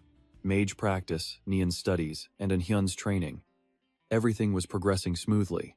I'm even learning about Hopeland's issues without even asking. Go Yeonju is more cooperative than I expected. It feels like I'm now the official clan leader. She's only cooperating to ensure things go her way, and to benefit herself. I wonder if she's been in a clan before. No, that's not important now. Lee Ju-young. Suddenly, a loud noise from behind the door grabbed everyone's attention. He tapped the table, lost in thought. Lately, she's been dragging down the team's morale. Her mood affects everyone around her. The reason is obvious. We've gained experienced players, and Hyun got his class upgrade. Now, she's the weakest one on the team. It's all because of her inferiority complex. Ju-young constantly questions herself, can I even do this? At this rate, can I ever catch up? Soo-hyun thought. This negativity is just killing her motivation to grow. This kind of thing happens often when someone gets left behind in the power curve. Just then, Hyun's voice came from behind him. Hey, it's Hyun, I'm coming in, Soo-hyun asked. Why just walk into my room? Wiping his sweat, Hyun replied. Ah, my bad. Sorry about that. Have a seat. What's on your mind? Soo-hyun asked. Hyun replied. Oh, it's nothing really. It's just, the Mighty Cleric class is totally different from what I imagined. I thought a Mighty Cleric would be more offensive, so I don't get why the scroll has so many defensive skills. Could you help me out if you have a minute? Soo-hyun took the documents Hyun offered and nodded. Alright, let me take a look. Actually, the Mighty Cleric style is very logical, using perception to gauge the distance to your enemy. You learn their class, and you figure out their main attack patterns. You see their weapon, how they'll strike. Most importantly, you need excellent physical conditioning. To react to any situation and make split-second decisions, you also need to train a sharp eye. You must trust your own judgment based on the situation at hand. Hyun just stared, completely stunned. He finally whined, Ugh, this is so complicated. Soo-hyun just laughed. Haha, you thought getting a rare class was the final step? Now, get back to training. Hyun replied, Yes, sir. Oh, right, there was something else I wanted to say. Soo-hyun asked. What is it? He quickly answered. It's about Lee Ju-young. I think her behavior lately has been a bit much. It's even making the team's atmosphere really awkward. Soo-hyun looked at him with concern. Are you worried about her? Tell me what's on your mind. Hyun awkwardly scratched his neck. As you may know, she's stopped talking to anyone. Yesterday, I tried to strike up a conversation, but she just ignored me completely. I haven't seen her training late recently either. We fought side by side for so long, so it hurts to see her acting this way. I think maybe you should try talking to her. Soo-hyun thought for a moment, then replied, Didn't you tell me to just leave her be before? Hyun scratched his head with an awkward laugh. I was just repeating what Go Yeonju said then. Soo-hyun's mind flashed to her. Go Yeonju, Hyun continued. I don't want this to turn into a bigger problem. I just think it's better to solve this sooner rather than later. Soo-hyun thought. It seems his alignment is finally shifting towards lawful good. He's finally maturing. Even though they're always bickering, it seems they don't truly hate each other. He then said aloud, You're right. We need to deal with this as soon as possible. Tell her to come to my room. Hyun looked at him, confused. Huh? But she might be asleep by now. Then wake her up and tell her to come. Hyun obeyed. Yes, sir. He opened the cabinet thinking, It's early, but I have to bring it out. He took out a carefully wrapped item. Then he spoke, Demon sword, Squarub. A red aura pulsed from the blade as a sound echoed from within. Where am I? The voice fell silent. He glanced at the sword. What is it? Quiet down. He threatened it. I'm finding you a new master. Listen, if you dare harm her, I'll feed you to the dogs. Or I'll take you to a church for purification. Got it? The sword trembled. I get it. I hear you, just calm down, he continued. Your new master will be here soon. Anhan burst through the door, yelling, Suhan! Suhan calmly turned. Why are you late and alone? Where's Dudung? Anhan looked annoyed. I don't even want to talk about that. I can't believe I wasted my time worrying about that girl. So annoying, Suhan asked. What happened? He explained. I knocked a few times but she wouldn't answer, so I just opened the door myself. And then she just lost it. He showed a bite mark on his arm. She slapped me, punched me, and screamed in my face. Suhan carefully examined the bite. Dudung is on the 3rd floor, right? Anhan quickly replied. No, she's on the 2nd floor. Suhan continued. If she won't come, then I'll go. You've been through enough. I'll handle the rest. Go to your room now. Sunset cast long shadows over the inn. In her room, Dudung was hiding under the covers. Go away! But the knocking continued. She grew annoyed. Seriously, I told you to get lost. Is that mutt deaf or something? Or has he completely lost his mind? That psycho is really good at getting on my nerves. The knocking didn't stop. Please just stop. Go die already. I'm warning you. If you want a repeat of before, just try coming in. If you touch a single hair on my head, I'll beat you until you're dead. If you're going to spew more nonsense, then just shut up." Ignoring her, he entered the room. He walked to her bed and called out, "Dudung." Hearing his voice, her entire body froze. "You?" he said. "Take off the blanket. Let me see your face." Her voice was bitter. "I hate you." He didn't hesitate and pulled the blanket off. He urged, "Dudung, talk to me." He grabbed her shoulder and turned her toward him. Dudung was sobbing uncontrollably. He froze when he saw her. "You?" she stammered. I'm sorry. I'm so sorry." Seeing her like this, his heart ached. At least you know you did something wrong. The more time we spend together, the more she's bound to feel left out. Dudung kept crying. "I'm sorry. It's all my fault. I don't even know what I'm doing anymore." He gently hugged her. "It's okay now. Stop crying." But she kept blaming herself. "I was wrong," and continued to sob.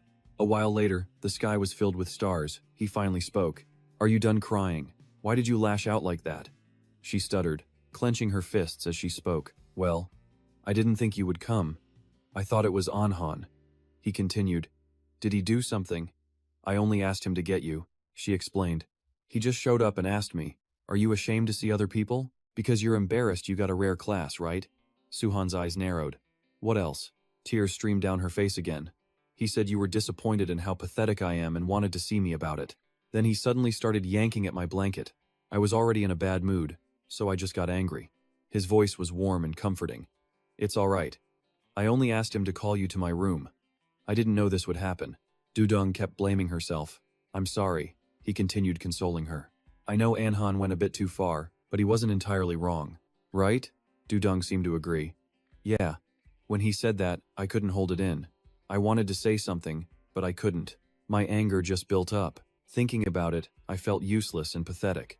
You said you were proud of me, but you weren't. What Anhon said was right. Everyone must think I'm so stupid, don't they?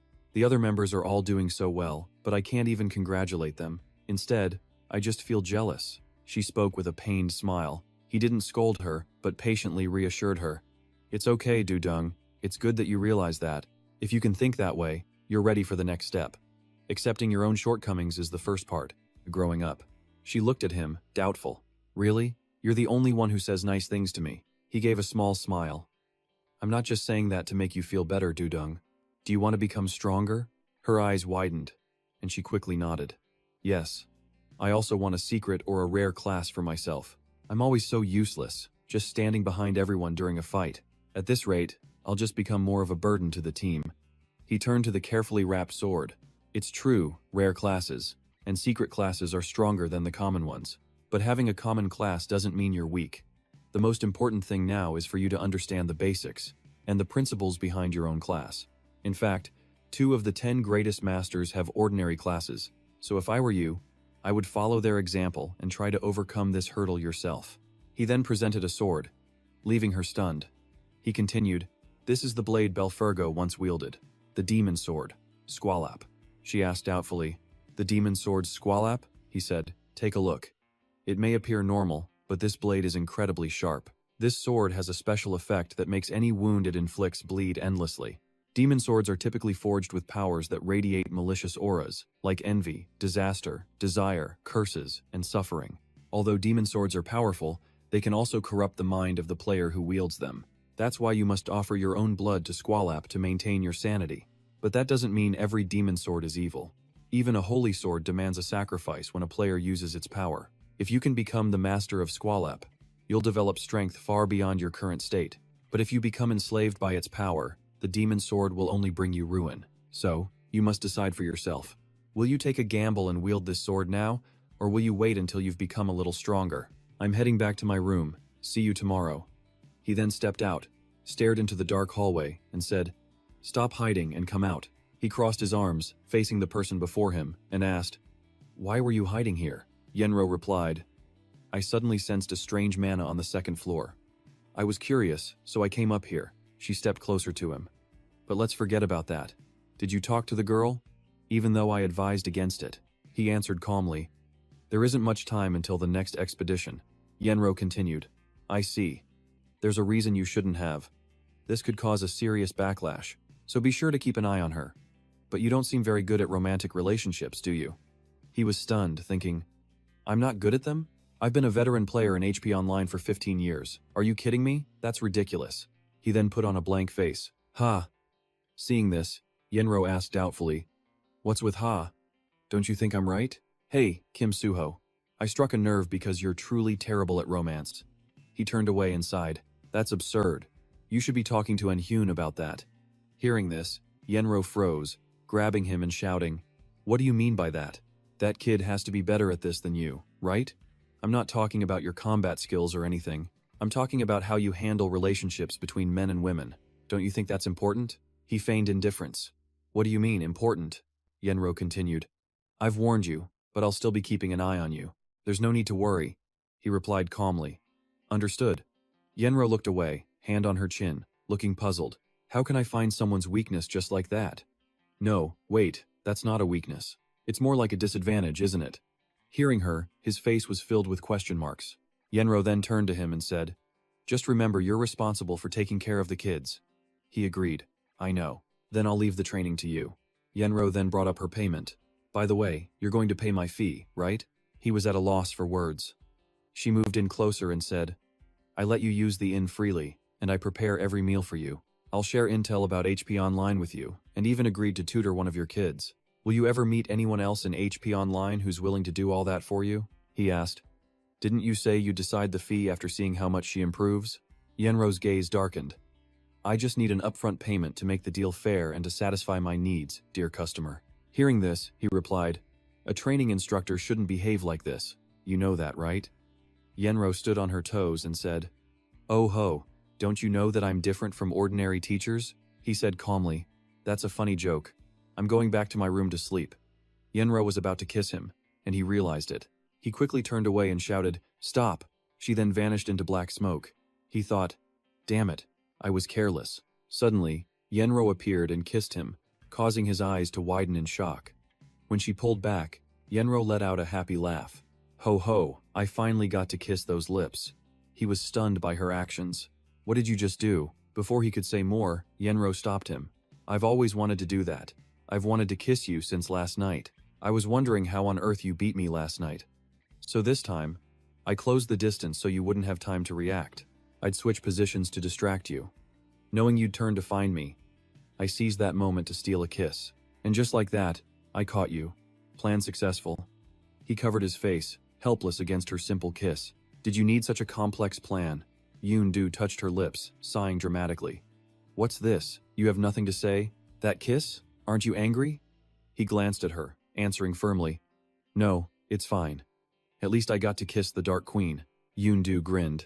Hey, you're a little too honest.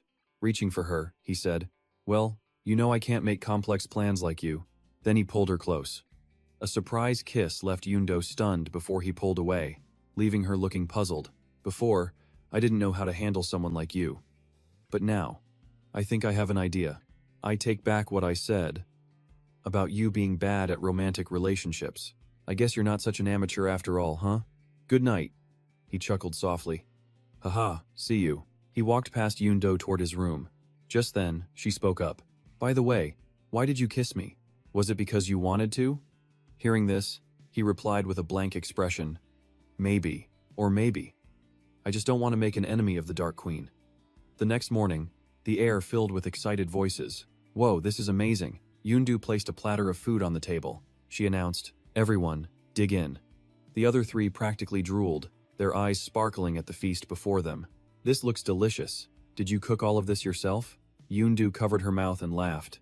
I don't usually do this. So everyone, especially you, Kim Suho, should eat a lot. Eat up to build your stamina, so you can be more vigorous next time, right? Sang-dong looked confused. What are you talking about? The MC had no idea how to explain. Suddenly, footsteps echoed from the stairs, drawing everyone's attention. Ha-do-dung descended with an intensely serious expression. Yoon-do saw her and thought, This flow of mana, this aura. And Yoon's eyes widened in complete shock. The main character celebrated inwardly. She's become an S-class master. Un-hyun spoke as Do-dung approached and sat down. Good morning. Hearing him, she replied, Good morning. Did everyone sleep well? Yes. We did. And Hyun, startled by her new demeanor, couldn't help but speak up. Hey, why are you out here? The last time I saw you, you were a crying mess. Dudong replied in a grave tone. This shocked him. Huh? She continued. Why don't you just shut up and eat? Don't ruin my mood. He grumbled. What was that? She ignored him completely and commented. There's a lot of good food today. Is it a special occasion? It seems like you'll enjoy these dishes. Suho just smiled softly. Yes, everyone should eat. A while later. Hee, I'm so full. I think I ate too much.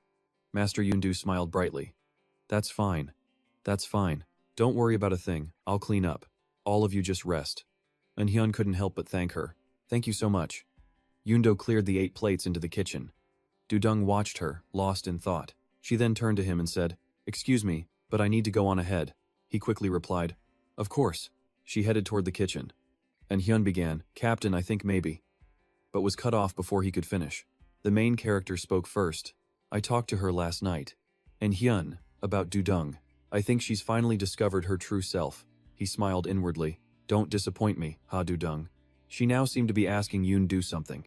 After hearing her answer, Dudong's expression hardened, and so, Ha Dudong's special hell class officially began. The entire space was shrouded in silent darkness. Only En Hyun and Suho remained in the room, and Hyun broke the silence.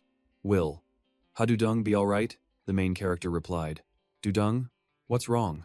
And Hyun looked forward and stammered. No, it's just. Just then, a loud voice erupted from the other room. Are you not getting up?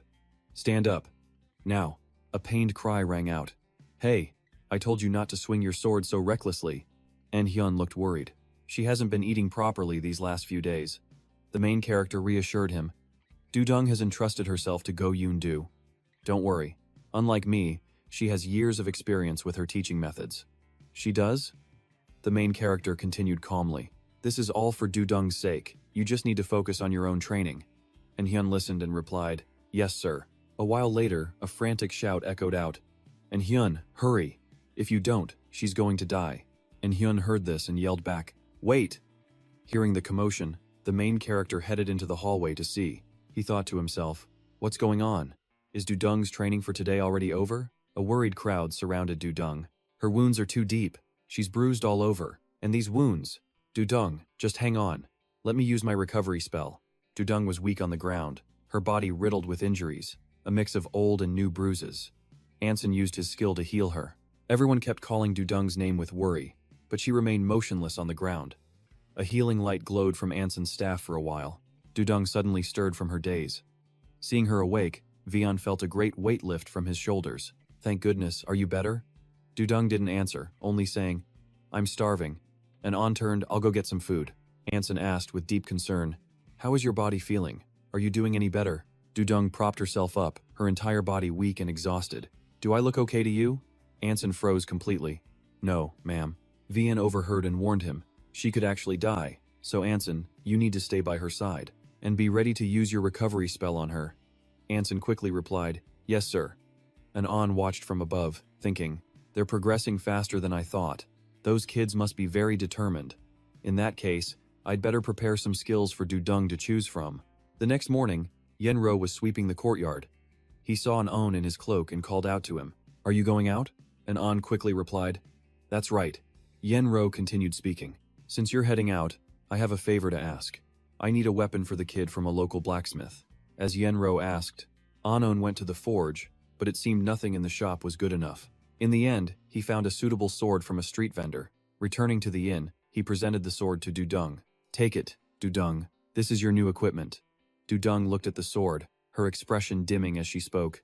Sir, can you hug me just once? Hearing this, An thought to himself.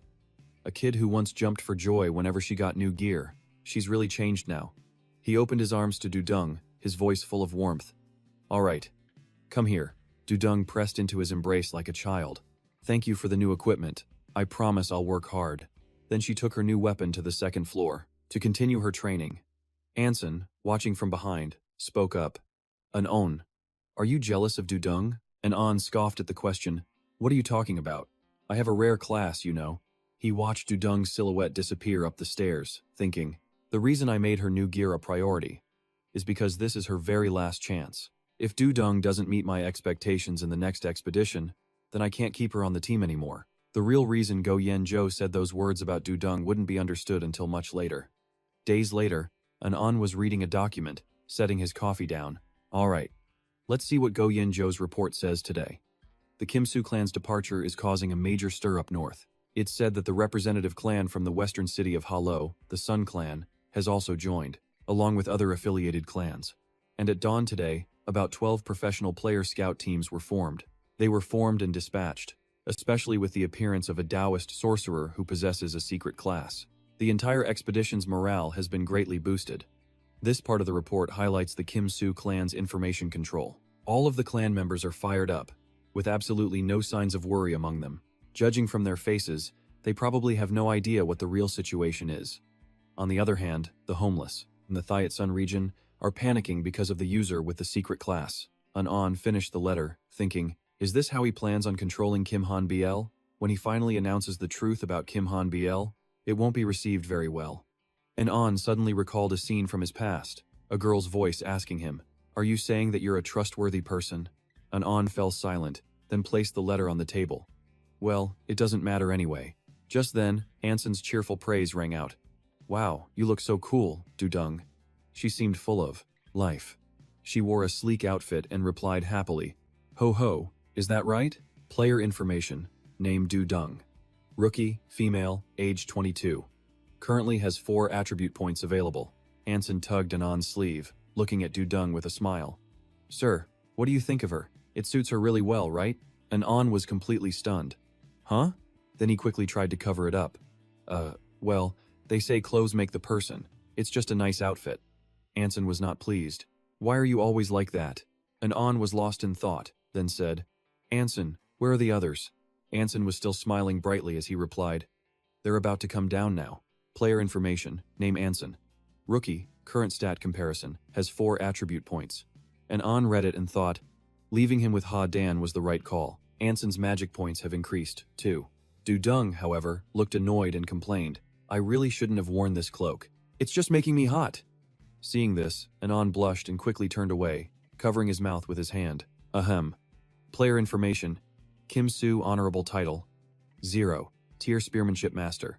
Hidden skill, 1 of 4. Self, defense memory, rank E+. You have 4 available attribute points. He noted the stats with a satisfied smirk. All 3 of them have been training hard. Du-dong's growth is especially impressive. Even as a bonus, her mana has already surpassed 70 points. Her unique skill is also starting to awaken. This is going better than I thought. Then, the system displayed another player's info. Du-dong, taking off her jacket, saw his expression. Kim Soo-han, what's with that look? Acting like you're a real man. Kim Soo-han looked away awkwardly. Sorry, I'm heading down. Has everyone eaten breakfast? Yendo greeted him with her usual warm smile. We were all waiting for you to join us. We didn't want you to miss out. Now, let me bring out the food. After a filling meal, Kim Soo-han grew serious. All right, everyone's finished. I need your full attention now. Our original plan was to gear up over 2.5 months. But we've managed to finish far ahead of schedule. I've also just received intel that the Golden Lion clan is finally on the move. The 6 of them exchanged confused glances. He continued. A massive battle is about to break out. Between the players and the houseless. The western city of Halo will be drowned in blood, and a city like Mui likely won't be directly affected, but the chaos will be immense. Conquest reports and clan formations will be put on hold. Instead, we're going to launch a new conquest. And there's one more thing. A secret class has surfaced in the Golden Lion clan, held by a player we know very well. Du-dong was skeptical. Someone we know? The room erupted in whispers. Who could it possibly be? We don't really know that many other players. We're still just rookies. How could we know someone like that? I have no idea. Seeing their confusion, he sighed. Just then, Du-dong spoke up. I know who it is. Kim Soo-han and Anson turned to her, their eyes filled with doubt. Du-dong met their gaze. It's Kim Han-beul, isn't it? When did she get a secret class? Did she have it with us? Or only after joining the Golden Lion clan? Yendu offered an explanation. My sources indicate she awakened it even before entering the player academy, but only she knows the entire truth. Du-dong let out a bitter laugh. So that's it. I was wondering why she would abandon us for the Golden Lion clan. It all makes sense now. And we were once so close. But in the end, we knew nothing at all. Kim Soo-han's expression hardened. Exactly. We fought side by side since the transfer ritual. How could she not say a word? This is a huge disappointment. I sent out a few scouts just in case, he thought. But this situation is far worse than I imagined. If things keep going like this, scouting Kim Han-byul in the future is going to be incredibly difficult. He then said aloud, "It's a shame, but let's not get stuck dwelling on the past." Logically speaking, Kim Han-byul simply made the most rational choice for herself back then. She did, after all, get an offer from the Golden Lion clan, the strongest clan in the 6 northern continents. Dudung flared up. "Bro, are you seriously defending her right now?" He calmly replied. "My point is, we shouldn't waste our energy on other people. What's important for us right now is our own situation, not another clan's members." Anson's gaze lowered. "If you insist." Beside him, Dudung was still seething, her face a mask of frustration. "This is worrying," he thought. "I didn't expect Anson to react this way, either. I hope this works out." He continued speaking to the group. "We must complete everything we've planned within 3 days.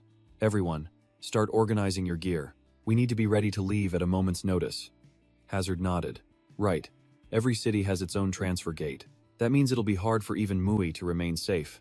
We should prepare ourselves as soon as possible. Besides, a battle that large could drag on for ages.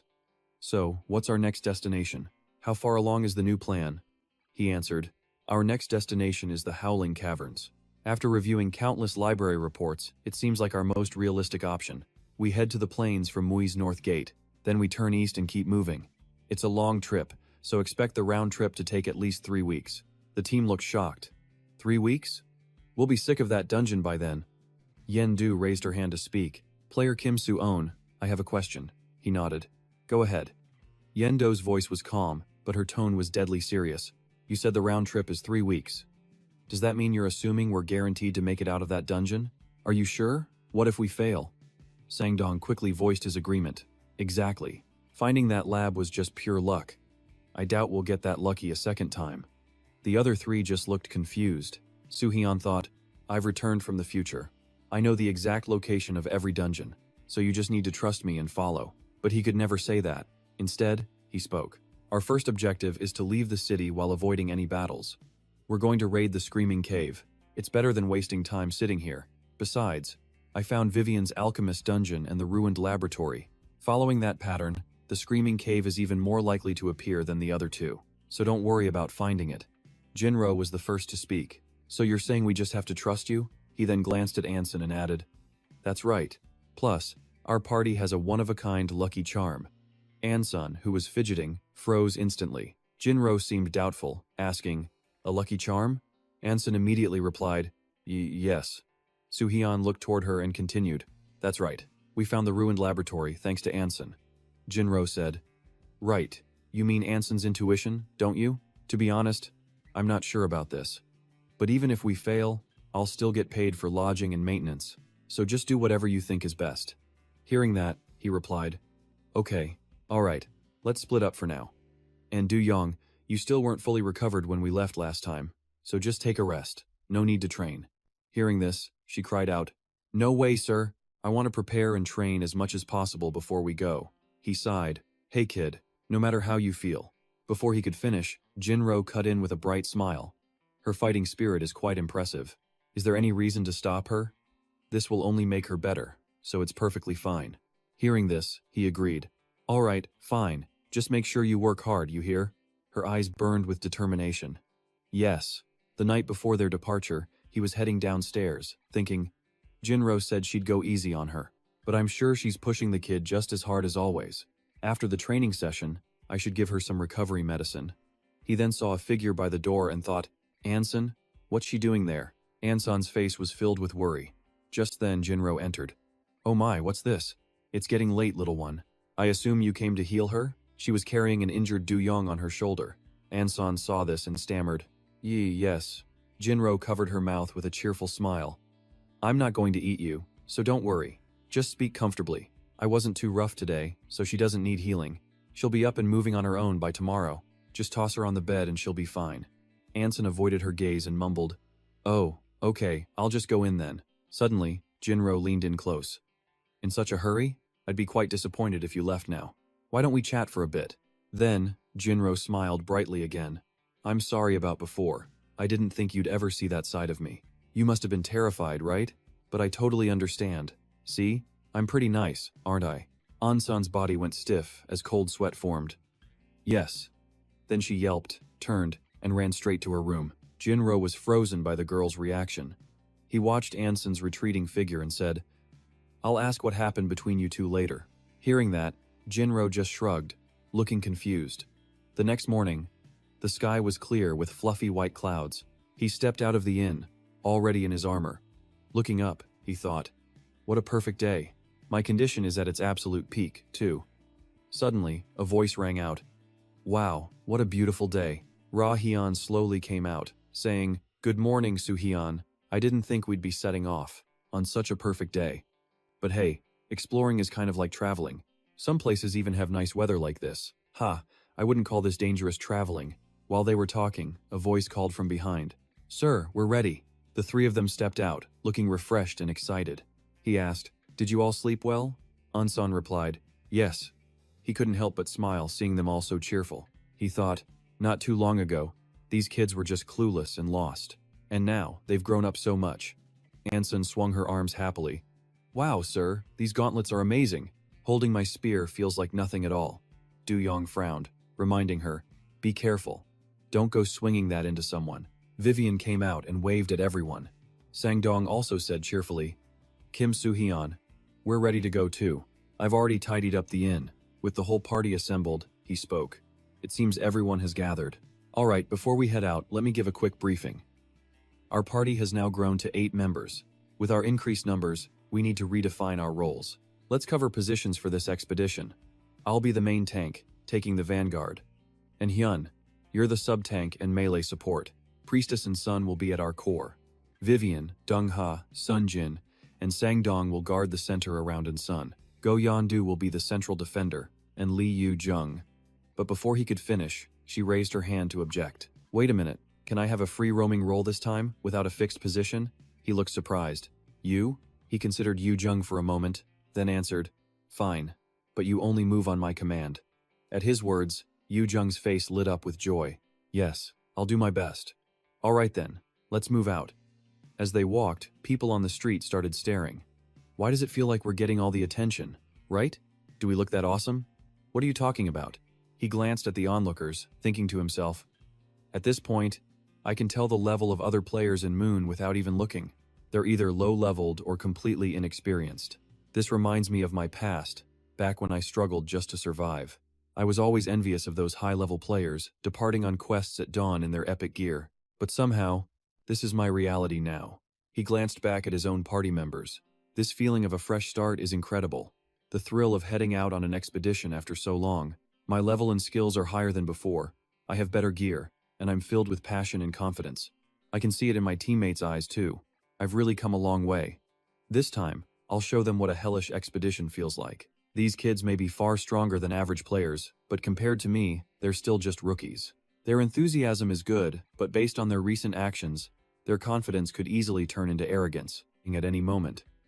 Instead of crushing them myself, it's better to let them face a humbling reality. Let them experience it firsthand and realize their own weakness. It's the best way to temper their overeagerness. He paused and unrolled a map while the party rested. Then, he spoke up. "All right, gather around and look here. From this point, we're crossing the mountain range ahead." Before them stood a chain of majestic peaks, beautiful, yet radiating a palpable sense of danger. "The march begins," he thought.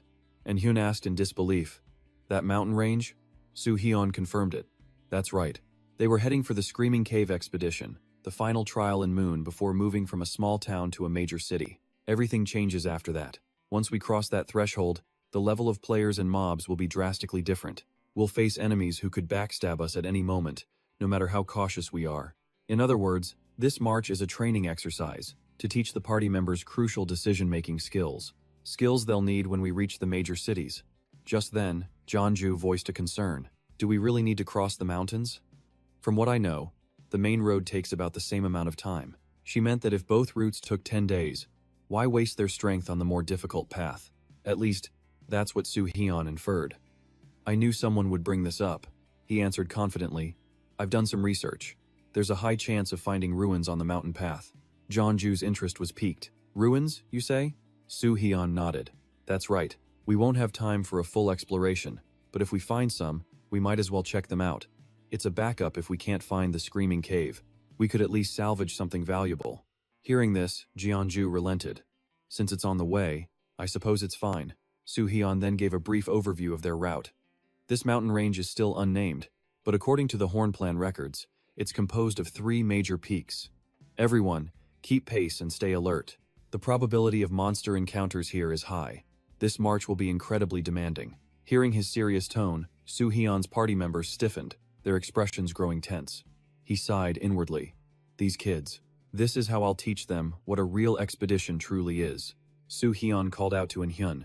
He instantly replied, "Yes, sir. Yu-jung and Fumiro, you two will cover our rear." Fumiro acknowledged the order obediently. Understood. With the roles assigned, Soo-hyun made the declaration. All right, let the march into the mountain range begin. 1 hour later, In-hyun's face was completely drained of life, and Sun looked like she was about to collapse. Yu-jung was gasping for every breath. The 3 of them had quickly fallen far behind the main party. Sun gasped Soo-hyun's name, crying that she couldn't go on. But Yu-jung urged her to endure it a little longer. Hearing the faint whispers, Soo-hyun turned to check on them. He was met with 3 desperate faces, begging for a break. "Sir, please, can we just rest for a moment?" But their pleas were met by Soo-hyun's ice-cold voice. "Get a grip and keep moving. This isn't a battle, it's just marching. How can you handle a real crisis?" His words struck them like lightning. Were they that close? Unseeing, unfeeling, Soo-hyun simply turned and marched on. "Aren't we pushing them a bit hard?" Jeonju's teasing voice cut in. But Soo-hyun remained firm. "This pace is normal. With 50 stamina, or even 45, it's possible. We've trained for this. If they can't handle a simple march, what good are they? Besides, your 3 are keeping up just fine." Behind them, Vivian, Haeon, and Sang-yong followed obediently. They were keeping pace. Soo-hyun knew Jeonju wanted leniency, but his apprentices just weren't ready yet. She smirked, teasing him. You're completely different than you were in town. You're so strict." 3 days later, the group finally reached the plains. Without giving them a moment to celebrate, Soo-hyun ordered, "All right, we're going this way." Sang-yong looked around, noticing something odd. "It's been 3 days, but we haven't seen a single monster. Is it our quick pace? A fast march helps players collectively avoid monsters, or to bypass them and reach their destination faster." And Hyun chimed in. "Or maybe we're just lucky. We have Sun with us." Yu-jung cheered happily. "Wouldn't it be great if it stayed this peaceful? But, speak of the devil." The words had barely left her mouth when strange monkeys appeared. Red-faced and red-bottomed, a mutated species. "What are those disgusting things?" Soo-hyun explained quickly. "Hairy monkeys. In short, a high-level species. A village must be nearby." He commanded, "Assume formation and move out. Yu-jung, you have free rein." Permission granted. Yu-jung cheered. "I love you." The team fell into formation. The air grew tense. Soo-hyun watched his apprentices with anticipation. "All right, let's see what they've learned." The monkeys shrieked, charging in a mad rush. One moment, a monkey was screaming. The next, it was split in 2. Soo-hyun glanced back with a complicated expression, meeting Jeonju's innocent smile. She was the one who'd ended the beast. Seeing their comrade fall, the other monkeys went berserk. They charged, screaming and performing a bizarre attack dance. Sang-yong stammered, "They're enraged. I'm taking to the air with Haeon. It's on you to stop them." Un-hyun nodded, already coiled to strike. Understood. Suddenly, a red-headed blur shot past them, and Hyun yelled, "Wait a second, Lee Yu-jung." Yu-jung leaped into the air, grabbing a monkey by its head as it shrieked in terror. With a single, clean slash, she sent it to its grave. The other monkeys could only stare, dumbfounded. 50% off. Sweet. Yu-jung licked her lips, summoning dark energy and yanking her dagger from the dead creature. She sent it spinning in a deadly arc, felling several more before recalling the blade to her hand. Like a proud peacock, Jeonju boasted to Soo-hyun, "Your apprentices are really showing off their skills today, aren't they?" Yu-jung's hand went to her sword hilt. Soo-hyun focused intently. "Here it comes. Let's see the real Lee Yu-jung, the one trained by Go Jeonju." The monkeys swarmed together, forming a tight pack. They all charged at Yu-jung, who stood alone in their circle. She bent her knees, gathering her strength. Blade ready, Yu-jung entered slaughter mode. With a sword in each hand, she became a whirlwind of death. The air filled with desperate screams, met only by Yu-jung's cold, emotionless gaze. With just a few basic moves, the entire horde was down. It seemed the one-woman army had finished the job. but a hand shot out from the shadows. One survivor launched a surprise attack. Caught off guard, she was sent flying. Sun screamed in worry. "Sister Yu Jung." She landed hard in front of Soo-hyun. Sun rushed to her side. "Let me cast a healing spell," but Yu Jung sprang back up, waving her off. "I'm fine." "Mages. Are you ready?" Soo-hyun chuckled and gave a slight nod. Haeyeon and Sang-yong were already in position. A unified shout unleashed the spell. A storm of wind and water crashed into the monkeys, throwing them into chaos. As they shrieked, IU unleashed her ice mace. The water instantly froze into deadly sharp spikes. A devastating double strike. IU Dung nudged. "And Hyun, want to finish them, oh mighty cleric?" And Hyun shot her a look, correcting. "It's warrior. I can't abandon my post yet." IU Dung pouted. "You're no fun." And with that, the furry apes were annihilated. Jaws locked open, their bodies lay frozen on the ground. As night fell swiftly, Sang-yong approached Soo-hyun. He whispered, "Captain, it's time for your shift." Soo-hyun awoke instantly. "Anything unusual while I was out?" Sang-yong reported, "Nothing, sir. I swept the perimeter twice and even set alarm bells just in case. But the night remained quiet." Soo-hyun nodded. "Good work. You're relieved. Now go get some rest." Sang-yong nodded. "Yes, sir. It's all yours." Soo-hyun started his patrol, quietly passing by Sun and IU Jung, who were sound asleep, as he ventured deeper into the forest. The area was clear, just as Sang-yong had reported. He pulled out his map to check their progress. "We're almost there. Moving faster than I expected. But still, something felt off. This is all going too smoothly. We shouldn't have tried this for another 2 years. Maybe it's because of the horrors I faced here before my regression. I wonder how long this luck will hold. I can see the entire timeline now. If I prepare, I can stop the tragedies awaiting us, my brother, IU, Hyun, Hanso Yang, and everyone else. I wonder how they're all doing right now." The sun rose again, beginning a new day for the Free Fire Clan's journey. Soon, they encountered even more monsters. A magic blast obliterated a rock golem. Next, a lightning chain took out 3 more. When the party grew tired, their pets took the front line, fighting from dawn till dusk. Everyone was drained. "This is our 4th battle today. Finally, it was over." Sang-yong observed, "It seems we've advanced deep into the mountains," and Hyun gasped. "Are all mountain ranges this intense?" "We're facing way more monsters than our last expedition," Sang-yong began to explain. "It's because every mountain terrain has its own native monsters. It would be stranger if we didn't see any." And Hyun's eyes widened at the realization. "Then our last trip into the forest, we just got lucky."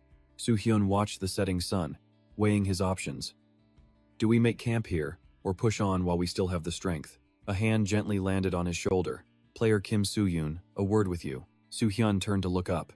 "What is it, player Go Jeonju?" she asked. "Do you know how far we've come?" Soo-hyun guessed. "About 70%.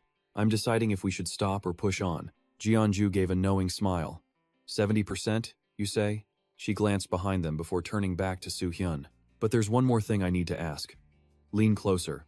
On edge, Soo-hyun asked sharply. "What?" "Just say it. Why are you whispering?" Jeonju's voice dropped. "Are you planning to ignore our tale, or are you waiting for the right moment to lose them?" Her question made Soo-hyun freeze completely. Is she being serious right now? Jeonju feigned surprise. "Oh? You didn't notice? We've had a few followers since we left Mun. Shouldn't we keep moving to shake them?" Soo-hyun, expecting worse, replied with surprising calm. I wondered what she wanted. This isn't surprising enough? She's talking about the players tailing them from Mun. Among the crowd, one person was watching them intently. But wait a second. It wasn't that he hadn't noticed them. But how could they keep up? Are there players that skilled back in Mun? Soo-hyun confessed to her honestly, "I was sure we had lost them by the end of the first day. And yet they still kept up? How did you spot them?" Jeonju simply smiled and began her explanation. "More accurately, they're tracking us from a distance. They're not actually matching our speed. They might have a skilled marksman, but it seems they're just following the trail we've left behind. Besides, have you forgotten who I am? I've been aware of their shadows from the very beginning. So then, what's your plan?" As he listened, it all clicked for Soo-hyun. If she's telling me now, it means they're getting close. She wants me to make the decision, either ignore our followers or get rid of them. They might just be a group of curious, skilled players. They're either tracking our path, or they're targeting us directly. It's one of the two, but either way, he despised being followed. After considering his options, Soo-hyun decided they would make camp here. Jeonju raised an eyebrow. "So, you're going to shake them off?" They seem pretty careful. You think they'll take the bait? There are 8 of us, total, which isn't a small group. I doubt they'll make a direct approach, Soo-hyun told her. We don't all have to move together. After all, if they won't come to us, we'll go to them. Jeonju smirked, asking, Is that so? You aren't planning on telling the others, are you? She read him perfectly. If we had just left Mun, maybe I'd tell them. But I won't crush their morale now, not when we're so close to the Howling Cave. I'm more than enough to handle this tale myself. Jeonju offered her help, but Soo-hyun wanted this 1-on-8 fight as a warm-up. You should stay and guard the camp. We don't know if they have others hiding nearby. Jeonju thought for a moment, then asked, Or is it because you want to handle everything yourself? Her directness made Soo-hyun's heart skip a beat. That was classic Jeonju. She really thought just like him. Still, she knew better than to stop him. Besides, I don't want to get the others involved. They wouldn't be much help anyway. And remember to watch out for the bats. Soo-hyun turned away, a cold silhouette. I know, Jeonju called after him. But you know what? That's the first time you've smiled this entire expedition. Soo-hyun found himself startled yet again. His hand instinctively moved to touch the corner of his mouth. As the sunset painted the sky, Soo-hyun knew he went to announce his plan. Since the day is almost done, we'll camp and rest here for the night. Everyone get to sleep early. We move out at dawn. The 3 troublemakers immediately cheered in celebration. We finally get to rest, Soo-hyun added. And from tonight on, we're extending the watch shifts by 1 hour. And we're increasing it to 2 people per group. Jeonju and I will take first watch. After that, everyone follows yesterday's watch order, but in pairs. Vivian raised her hand with a question. Kim Soo-hyun, why do we need to have 2 people on watch? One person seemed fine yesterday. Soo-hyun gave a brief explanation.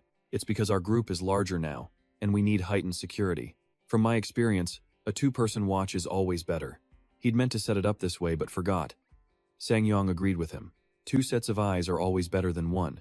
I was about to suggest it myself, but it seems you were already on it. As expected from our leader, Soo-hyun continued. Plus, our visibility here is limited because of all this dense brush. It's best to have 1 person watching the campsite, while the other monitors the surroundings. Vivian found his reasoning flawless. She nodded along. That's true, I agree. The others quickly chimed in.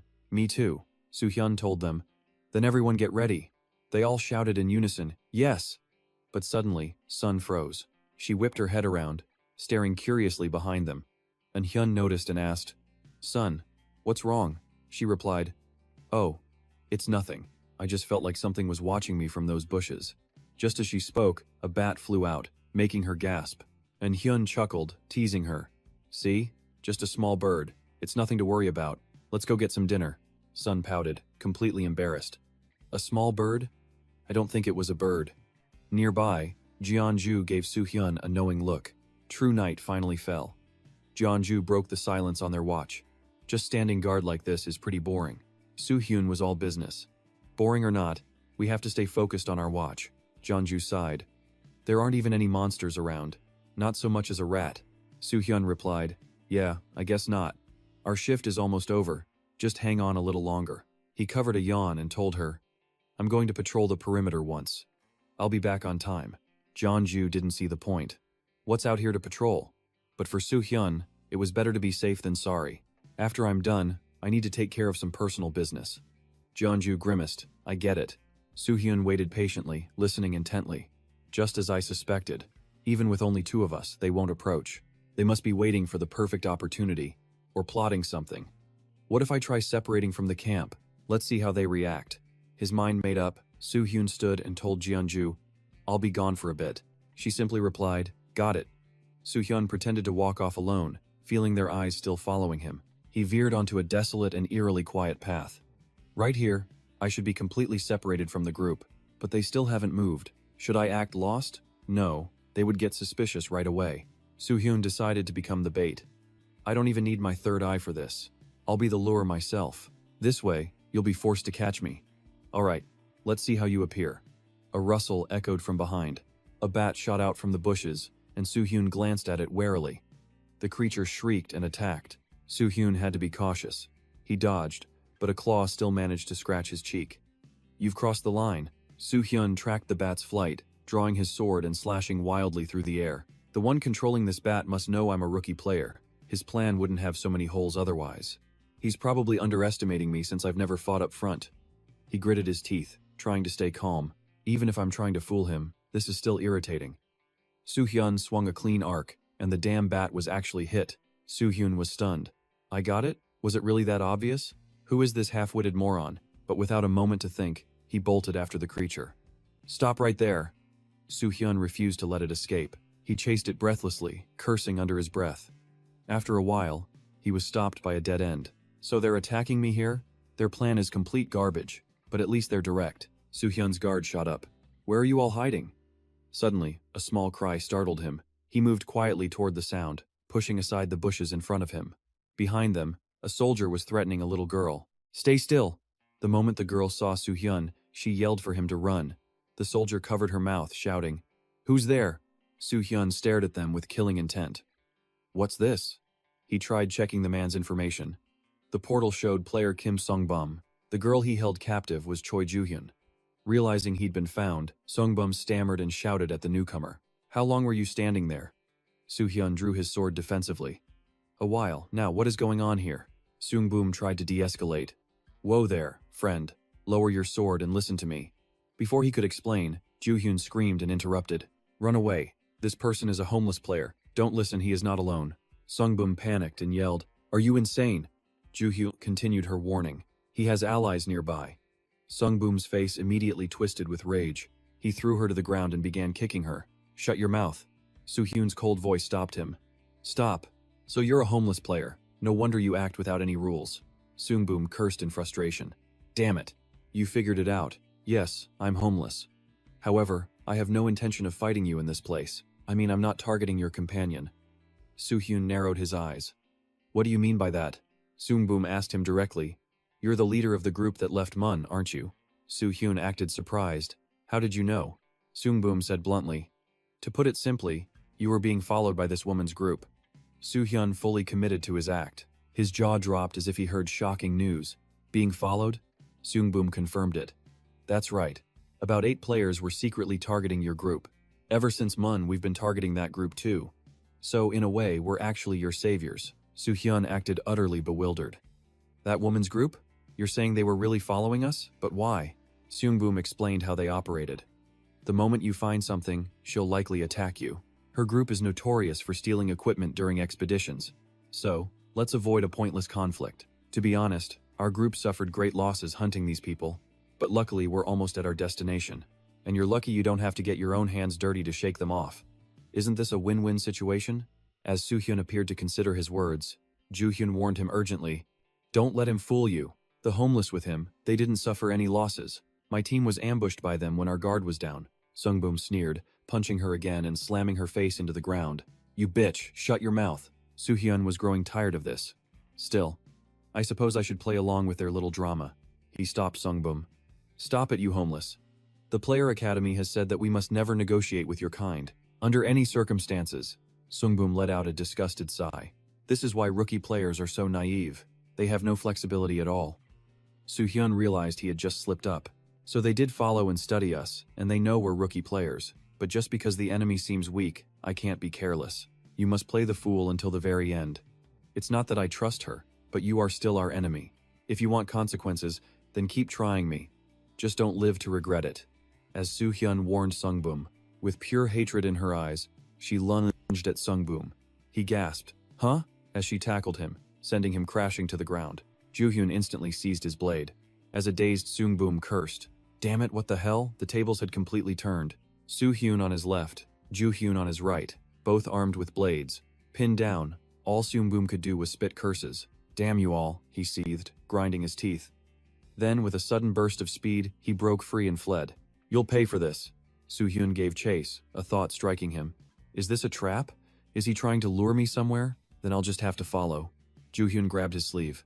Wait, don't go, she pleaded. It could be a trap. He's probably running to his ally's hideout. Soo-hyun eyed her silently. So this isn't a ploy to make me chase him?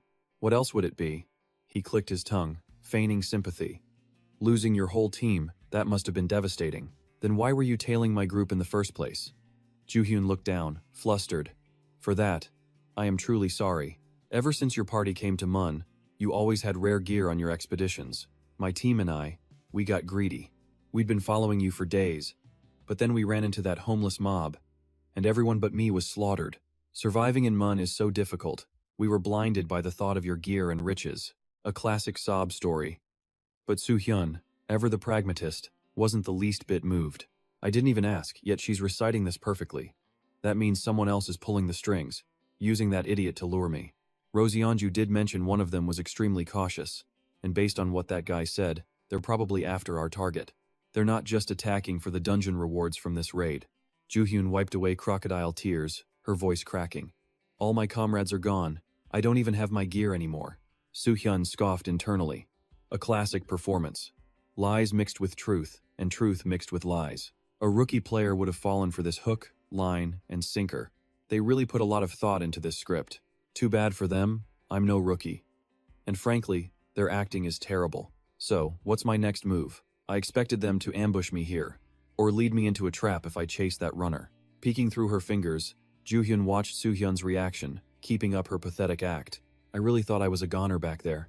Thank you so much for saving me. I am so sorry for ever following your party. I know I have no right to ask. But could you please protect me, just this once? Soo-hyun's reply was sharp. What? As if striking a nerve, Joo-hyun burst out. That mob, they'll definitely come after me again. Even if it's hopeless. I want to avenge my comrades. And just like that, Soo-hyun understood their plan. So that's it. They want her to infiltrate my party. Soo-hyun put on a sympathetic, yet hesitant, expression. Your situation may be dire, but you're still a potential threat. Just like that mob of vagrants. I can't just blindly agree to help someone like you. Seeing him waver, Joo-hyun pressed on. But if I'm alone, they'll surely attack again. I can't even handle regular monsters by myself now. I feel faint. I know it's a lot to ask, but just let me stay with you until your team gets back. I swear I can be useful. I have information on them. Soo-hyun subtly scanned their surroundings. They're probably watching us right now. Well then, I'll just have to force their hand. Soo-hyun suddenly grabbed her arm. Tears streamed down her face. Please, I'm begging you. Soo-hyun's gaze remained fixed on something below. The silence was heavy, broken only by Joo-hyun's sobs. Finally, Soo-hyun spoke. I don't know. Joo-hyun froze, asking blankly, huh? A sly smirk crossed Soo-hyun's face. Besides information and helping in a fight, is there any other way you can repay me? Understanding dawned on Joo-hyun's face before she lowered her head in resolve. I understand what you're implying. Perhaps I should. It's not like I have any gear to offer, or any items to give you, as long as you protect me. Her calm acceptance was a bit surprising. She's taking this surprisingly well. They must have planned for this contingency too. Joo-hyun began to pull down her shoulder strap. Do what you want. But Soo-hyun only grinned. I think you've misunderstood. That's not what I meant at all. Joo-hyun looked lost. Huh? His hand on her arm tightened its grip. He leaned in, whispering softly in her ear. No, I meant this. Then, with brutal force, he tore both of her arms from their sockets. Ah! A horrified, choked scream tore from her throat. My arms! My arms! As she shrieked, a figure burst from the bushes. Joo-hyun! In her agony, she screamed out for Sungboom. Oh, you're back? Soo-hyun asked calmly. Sungboom had never seen someone so insanely reckless. He roared at him. You lunatic, what the hell are you doing? You damn monster. Soo-hyun feigned confusion. What? You're the one who told me she was tailing our group, so I'm handling her. Is there a problem? Sungboom froze, cold sweat dripping down his face. Only Joo-hyun's agonizing screams filled the air. It hurts. Save me, Sungboom. I said save me. Cornered, Sungboom gritted his teeth, threatening Soo-hyun. Let her go while I'm asking nicely. If you even touch her again, I will kill you myself. Soo-hyun looked surprised. Really? That's not what you were saying before. Weren't you just warning me? Or did you suddenly catch feelings for her? Sungboom drew his weapon and stepped forward. Stop your damn talking and bring her here now. Seeing him advance, Soo-hyun simply agreed. Fine, I'll hand her over. But you didn't say if you wanted her alive or dead. With an innocent smile, Soo-hyun grabbed Joo-hyun's throat, squeezing until she let out a dry, choked sound. Sungboom screamed her name in horror, Joo-hyun. And then, right before his eyes, Soo-hyun ended her life with a single, brutal twist. Joo-hyun's head rolled across the dirt and came to a stop. Soo-hyun dusted his hands. Delivered.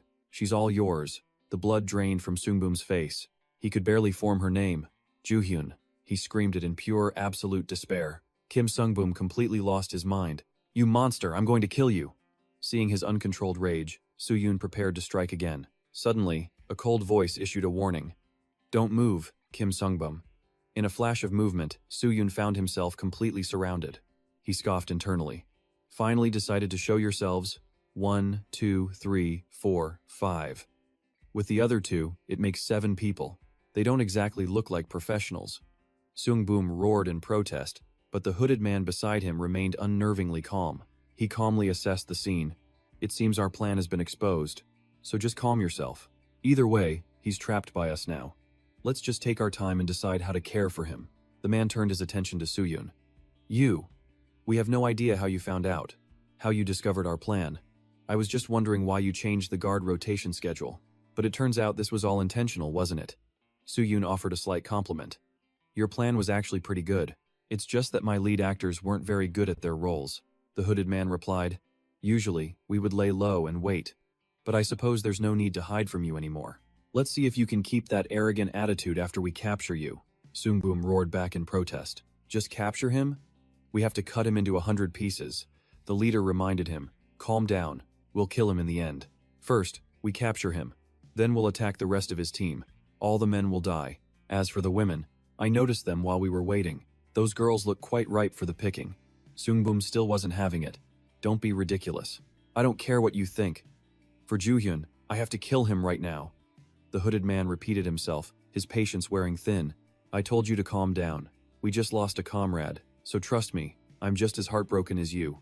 First, we will sever his limbs. Then, we will do the exact same thing to his teammates, right in front of his eyes. After that, we'll take their heads one by one. How does that sound?" Seung-boom fell silent. "Fine.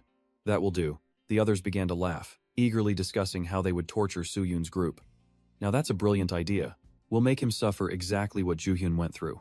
They were already dividing the spoils before the fight had even begun. "I'm calling it now. That whiny priestess belongs to me. And that sexy, orange-haired fighter is all mine." Soo-hyun thought he was the one in the spotlight, but it turned out to be the women of his team. So they're aiming for them? 5 of the 6 were men. It was no wonder they were driven by such disgusting lust. His eyes darted toward the one person who had been silent this whole time. That quiet woman. She must be the archer who found us. I'll have to keep an eye on her. In any case, it's time to end this and head back. Soo-yoon calmly raised his sword. He pointed it directly at the hooded leader. The man's voice hardened with rage. "You dare to act like that in this situation? I have no idea how you discovered our plan, or why you'd be stupid enough to come here alone. But I guarantee you will experience the true horror of this Horn Prince." He gave his men the order. "Make him suffer. Just make sure you don't kill him." The moment the command was given, Seung-boom roared like an uncaged animal, charging Soo-yoon first. Soo-yoon analyzed the attack. So they're just planning a random, chaotic assault. His face grew cold as he watched the foolish moth fly straight into the flame. A single slash cut the arrogant Seung-boom down. His fate was better than Joo-hyun's. He kept his arms, but not his head. Right before his crew, Seung-boom fell to a single, fatal blow. His allies erupted into chaos. Kim Sung-boom, the hooded man, was shocked. He warned his men, "Damn it, is that illusion magic? He must have an artifact. Don't attack blindly. Wait for my defensive spell." But one ignored the order and attacked anyway. An archer silently drew her bow on Soo-hyun. He calmly deflected the arrow, lazily taunting. "By the way, this isn't illusion magic." The arrow changed course, piercing the reckless man's head. Soo-hyun celebrated quietly. "Nice. A one-shot kill. Only 4 remain." Seeing his friend fall, Hyun-seung raged at the archer. "And Sozeon, are you insane? Why would you do that?" Sozeon frantically tried to explain. "No, I swear I was aiming right at him." Soo-hyun calmly calculated. He could still take down a few more. Before they could regroup, he dashed toward the 2 who had been talking the loudest. Seeing Soo-hyun approach, the 2 men froze. "He's targeting us." The hooded man cast a barrier. Soo-hyun was slightly impressed. He's fast with that spell. He must have a quick shield casting skill, just like Jung-haeon maybe. The barrier gave the hooded man confidence. The power of his artifact. Magic slashes are useless against this barrier. A mere rookie stands no chance against our power. Empowered by his friend, the redhead charged Soo-hyun, expecting him to go on the defensive. But the man wasn't planning to block. He likely thought the magic sword couldn't pierce his protective shield. Soo-hyun crouched low, aiming his blade upward. The redhead sneered, thinking it was a foolish attack. He was thrilled, anticipating an easy win. "Once the barrier blocks you, my blade will cut you in 2. Don't celebrate too soon. Soo-hyun's sword ran the redhead clean through. He stared, wide-eyed, coughing up blood. Soo-hyun coolly reminded him, I told you. This isn't illusion magic. Seeing his comrade fall, the man behind him charged in a fury. You bastard! Power gathered in his fists, catching Soo-hyun's eye. Die! Yet Soo-hyun barely moved, and the man collapsed, stunned. My agility stat is almost 98. No player around here could possibly match me. At this point, only one man was left on the field. Looking at the bodies, he made a quick assessment. That's 5 down. Only the mage and archer remain. Soo-hyun moved with cold purpose. I have to kill the mage first. I can't risk a cheap shot from behind. The mage knew he was the target. He gathered his power, preparing his own attack. Flame spear, great fire breath. Countless golden beams of light shot straight toward him. Facing such power, Soo-hyun took a step back. Wait. Isn't this guy's mana nearly 90? He observed the light, then calmed himself. Time to test that skill. He saw Soo-hyun made no move. The mage laughed arrogantly. Behold my untouchable flame. You should just give up and die. However, a special skill activated. A fiery explosion erupted. The mage grinned, unaware. Got him. He's definitely dead. And Sozon, go and check it out. She hesitated, staring into the billowing smoke. Wait. Through the smoke, Soo-hyun was still standing, completely unfazed. The mage was completely stunned. Huh? What is this notification? Defense successful. Soo-hyun smirked at the mage's disbelief as the system continued its announcements. Luck stat 88. Defensive judgment reduced by 6. S-rank treasure blessing confirmed. Defensive judgment increased. Player mana stat of 96 confirmed. Due to lack of magic resistance, the effective frenzy has been reduced. True link magic activation confirmed. Summoning fire by will. A standard flame reacts inside the body. Defensive judgment is increasing. The mage read every single word of the alert. He couldn't hide his shock. Successful defense? So my attack was useless against you? Impossible. How can a rookie use magic resistance? Even with the evidence right before him, the mage refused to accept it. This is ridiculous. I don't believe it. Witnessing this denial, Hazen walked towards him, explaining. It wasn't magic resistance. As he drew closer, the mage finally felt true fear. What is that smell? Get away from me. Stay back. Unfazed by the words, Hazen snatched the man's collar, earning a startled shriek. Who was it that wanted to rip off my limbs and skin me alive? With that, his sword sliced down decisively. The mage's piercing scream echoed once more. My arm, it hurts. But his cries were utterly ignored. Hazen continued his smooth, merciless swings. What else did you say? That the whiny priest would belong to you? That the alluring orange-haired fighter was yours? Do you know how much effort I put into raising those kids? With each falling limb, the mage's pride shattered. Finally, he broke and surrendered. The pain, it's too much. Please, I can't take it anymore. I was wrong. Please spare me. His voice sounded like he was still a teenager. Before he could say more, an arrow pierced the mage's neck, ending his life. Hazen then tossed the body aside. He turned to the archer, watching as she readied another shot. So young, yet part of a vagrant group. She's no ordinary kid. Snapping out of his thoughts, Hazen offered a friendly warning. Hey kid, fighting me is a bad idea, so lower your bow. The archer remained silent and chose to attack. Bursting light.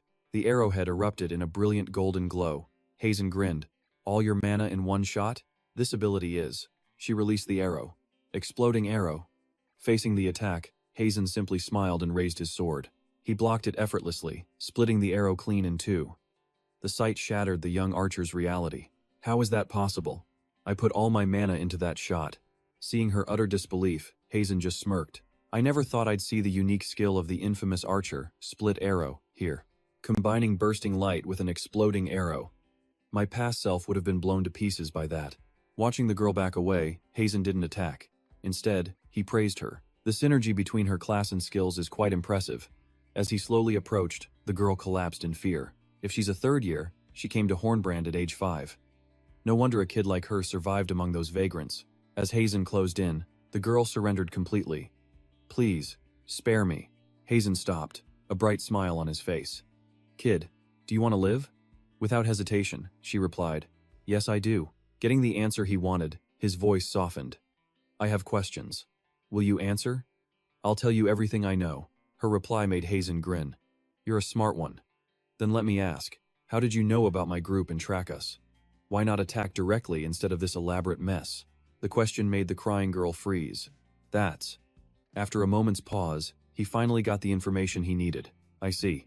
After learning the full story, Hazen stroked his chin in thought. They've been watching us longer than I realized. They even knew we just graduated from the player academy. Seeing his expression, the girl added, "We wanted to see if your party had the potential to grow successfully.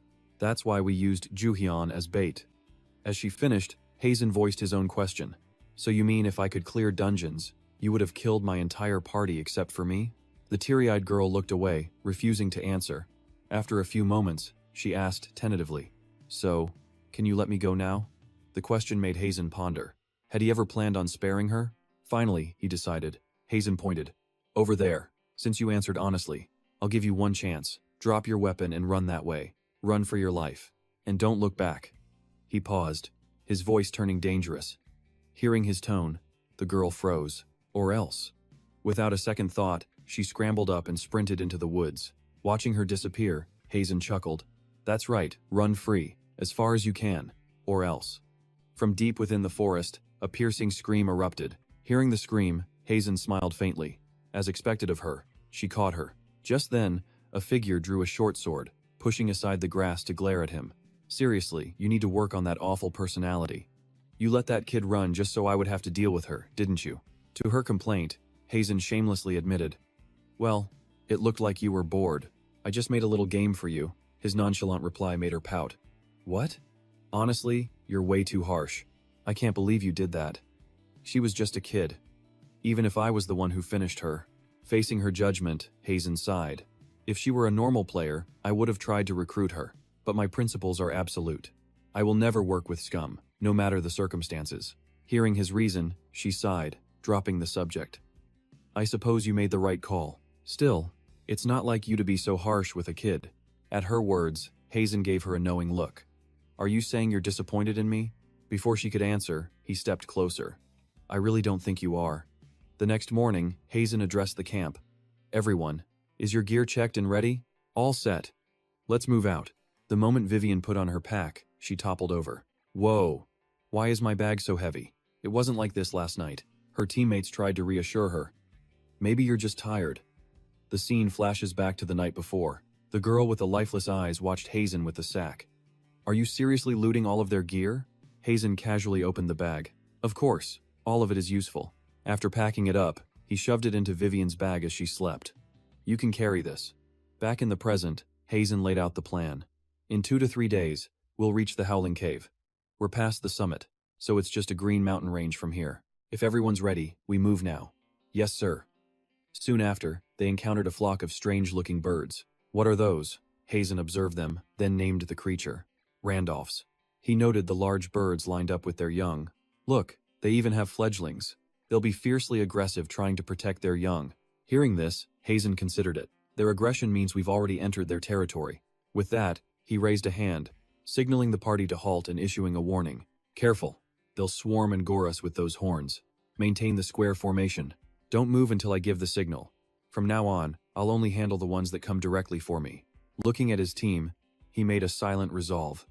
It's time these kids learned to understand their roles. They need to fall and learn to get back up, to see the consequences of failure. Meanwhile, the 3 youngsters began to plan their strategy. Once they charge, Heian, can you continuously summon magic spears? A constant barrage? It'll be draining, but I can do it. At her answer, Hazen turned to Anson with a serious command. "Then don't push yourself too hard. Just do what you can manage." It was, after all, her most confident spell. Feeling his intense gaze, Heian stiffly nodded. She and her comrades charged forward, watching the birds charge wildly, so Hyun narrowed her eyes. The sudden shift in mana flow has enraged them. "Here they come, don't get hit, knock them aside." The stampede of birds closed in fast. Sangrong's team unleashed a devastating strike. The ground cracked beneath the birds, making them stumble. Then, Heian cast her spell. Ice Spear, Fire's Breath. As her pendant glowed, countless ice shards rained down on the fallen birds. Anson struck again. Slate Summoning. Vivian attacked too. Acacia, Queen of Anguish, ruler of the 29th Legion, rise from the abyss. Waves of dark smoke rose, disintegrating the birds within. Vivian snapped her fingers, satisfied. The unlucky souls were banished, but the remaining birds charged relentlessly. Seeing this, So-hyun raised her sword. An-hyun, Li-yu, to the front. Another bird fell. But from behind her, a new threat approached. Damn it, my sword is stuck. Seeing the bird close in, she quickly struck at its exposed bones. From the side, Anson quickly cast his support magic. Heal. Once their wounds closed, they charged back into the fray. Thanks, Anson. The battle raged from dawn until dusk, when the final bird finally collapsed. That's the last of them, So-hyun said, satisfied. Good work, everyone. Let's take a short break. The magical barrier's effect is weaker here. We'll rest for 20 minutes, then move on. Understood. While Hazen was eating, Vivian leaned against his back. Hey, I have a question. Getting a nod, she narrowed her eyes accusingly. My pack was too heavy, so I checked it, and inside was a pile of strange gear I've never seen before. What's the meaning of this?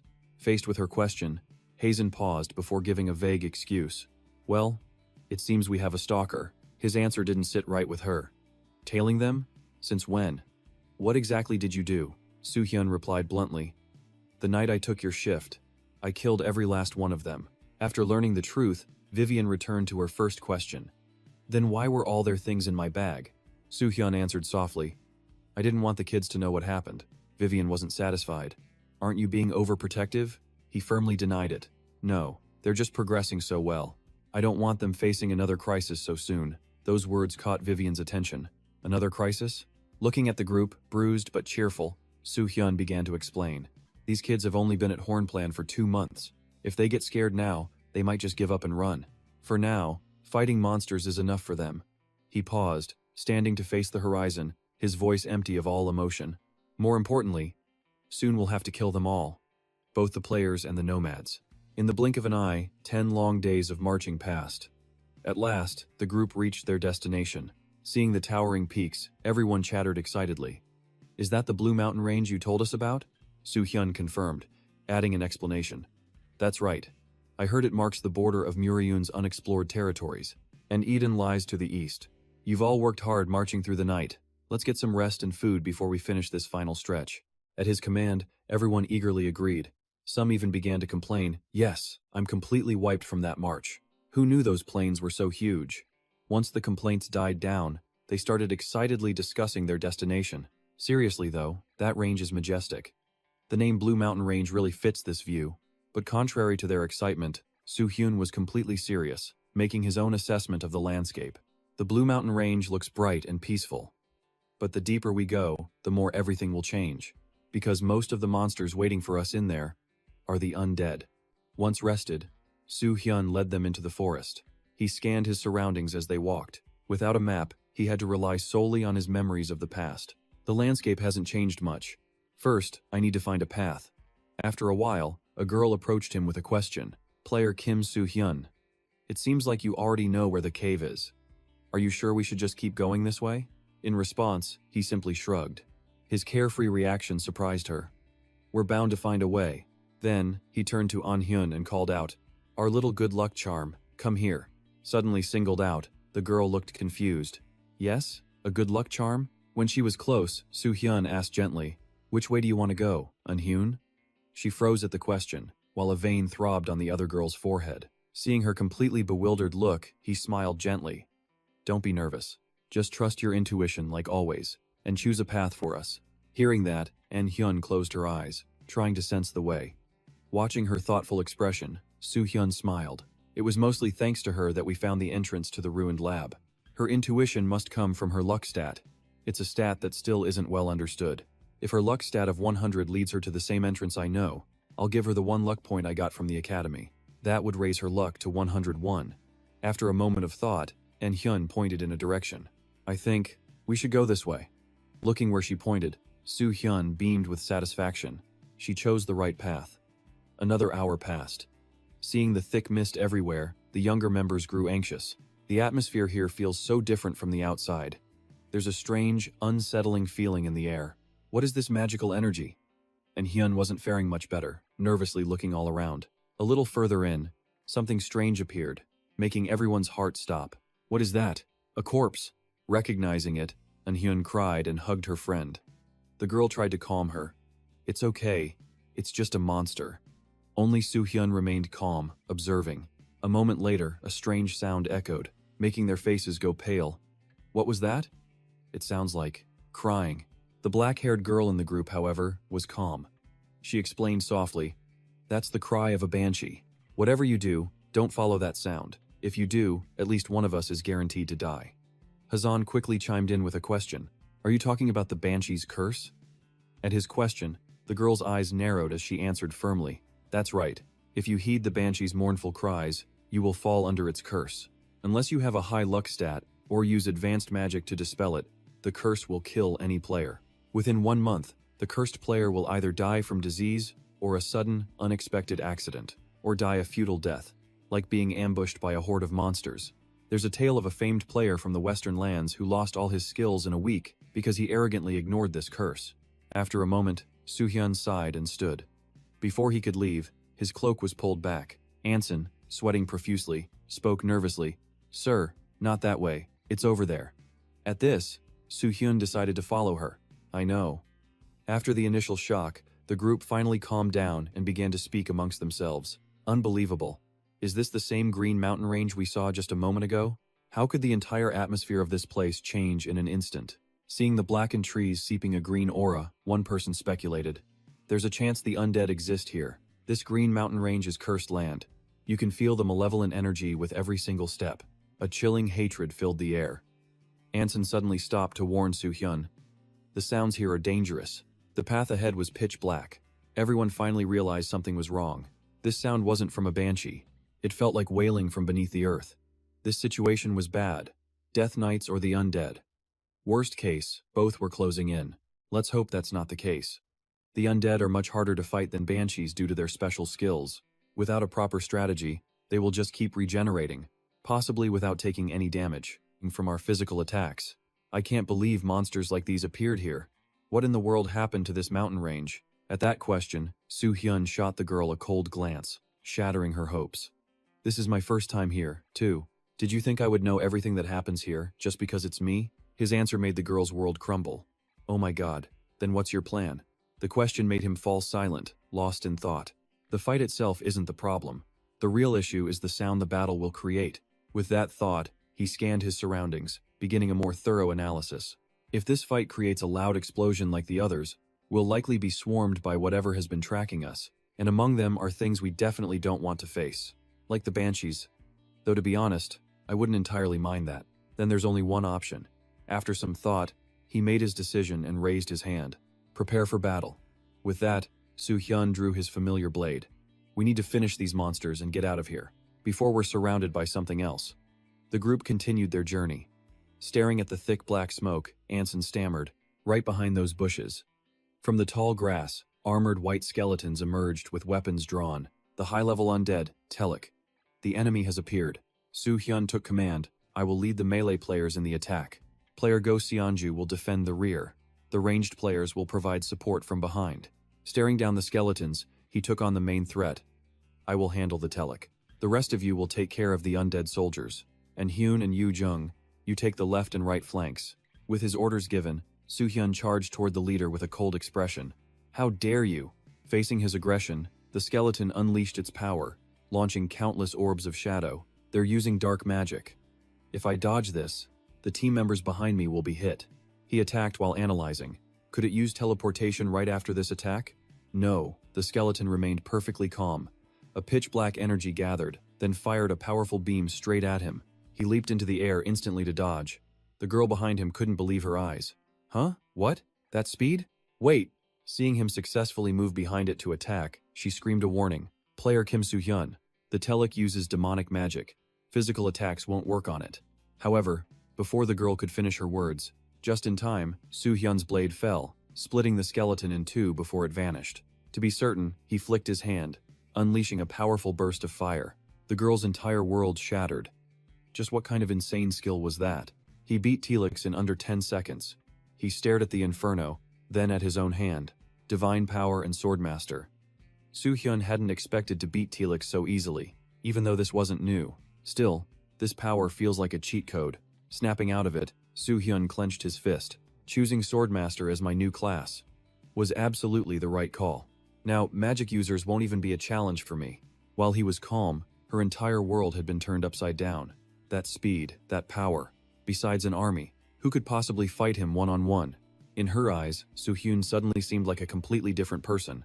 Player Kim Soo-hyun. Who is he really? After taking down the undead army, the group easily cleared out the remaining monsters. Before long, the sun was high.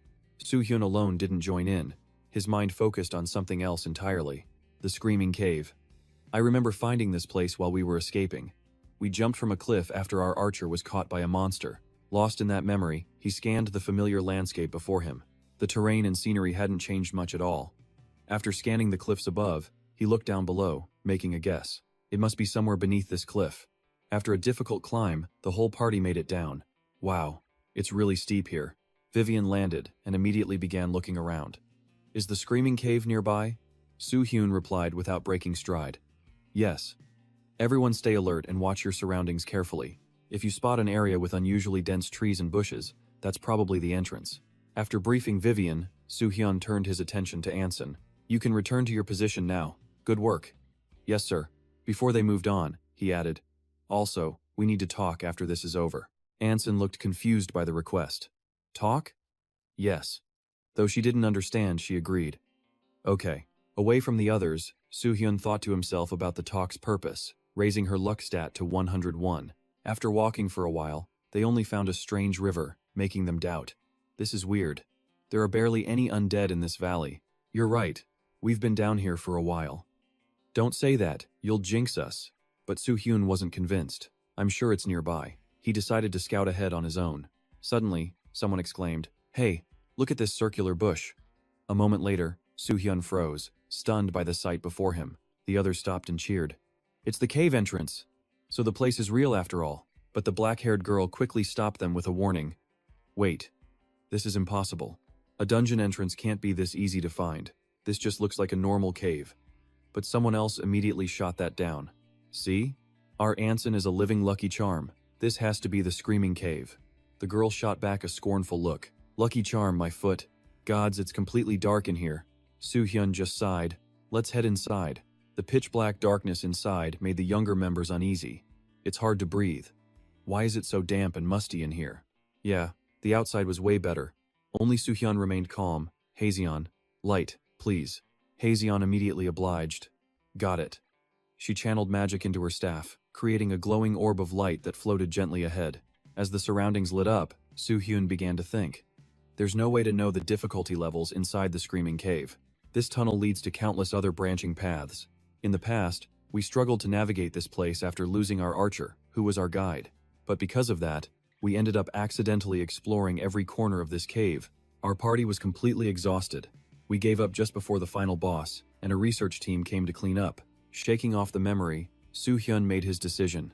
I'm not letting that happen again. This time, we'll follow my calculated route, straight from this tunnel's end right to the final boss. After a few steps, he suddenly froze, scanning his surroundings. Something keeps appearing and disappearing. What? Is it toying with me? Instantly, Soo-hyun warned the group. I sensed something strange 80 meters ahead. Everyone, be on your guard.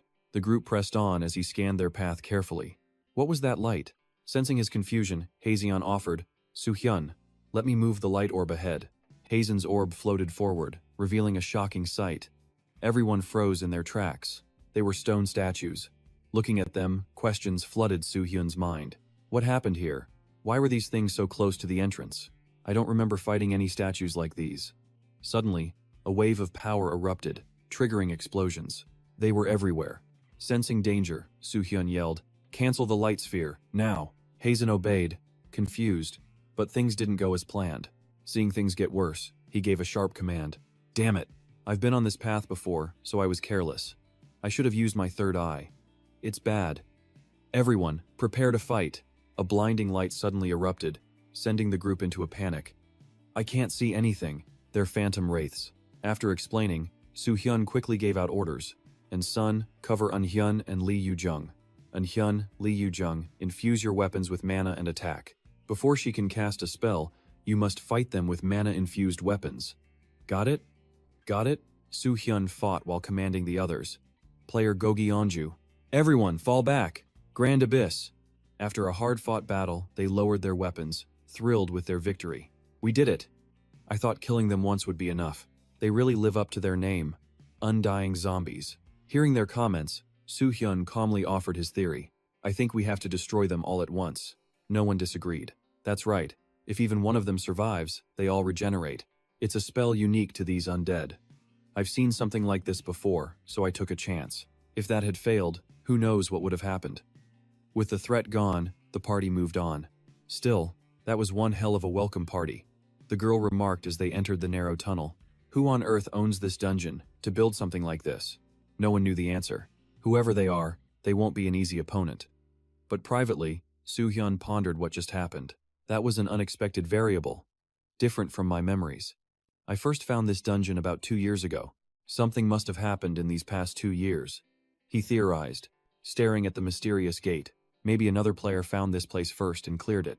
Regardless, the party pushed on, stopping at a fork. The slope meant they were heading deeper underground. But now there were multiple new paths. Which way do we go? The moment she asked, Soo-hyun pointed decisively. This way. His confidence made the girl suspicious. Are you sure? We don't have a scout. Choosing blindly could be dangerous. We don't know what's ahead. Well, we don't have another choice. In times like these, it's best to let the priest lead. Those words made Sun sigh. Seeing that, Soo-hyun couldn't argue. Go-jeonju and the others think this is just a reckless guess. But in truth, I'm following a carefully calculated path. Snapping out of his thoughts, he asked with a challenging smirk. So, it doesn't matter which path we take, whether it's harder or not. His words left the girl speechless. After a moment, she analyzed the situation. There's not much to gain from a zombie path, is there? But we'll still find and kill the boss, right? Soo-hyun gave her a look. Of course. That's why we're taking the long way around, isn't it? In the end, they decided to follow the path he chose. This time, he thought, we'll take the shortest, most profitable route. Straight to the boss. We'll leave the other paths for different parties to explore and conquer later. However, the further they went, the more strange paths they found. Shouldn't monsters have swarmed us by now? Why is it so empty? Suddenly, Vivian noticed something. Huh? She knelt by an opening, shouting, Soo-hyun, there's a staircase here. The other girl rushed over to inspect it. Let's see. It's faint, but there are traces of someone else here. After her inspection, she turned to Soo-hyun. It's a man-made staircase leading to a space below. Should we check it out? Of course, he went. I'll take a look. Stepping down, he felt a strange sense of nostalgia looking at the passage. This path looked familiar. The one that appeared after we crossed the gap. Recognizing the path, he said, I think this is it. It seems we'll have to jump. The stairs only go halfway.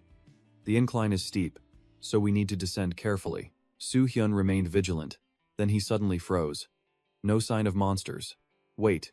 I sense a faint trace of magic. At that thought, he signaled for a halt. I feel magical energy.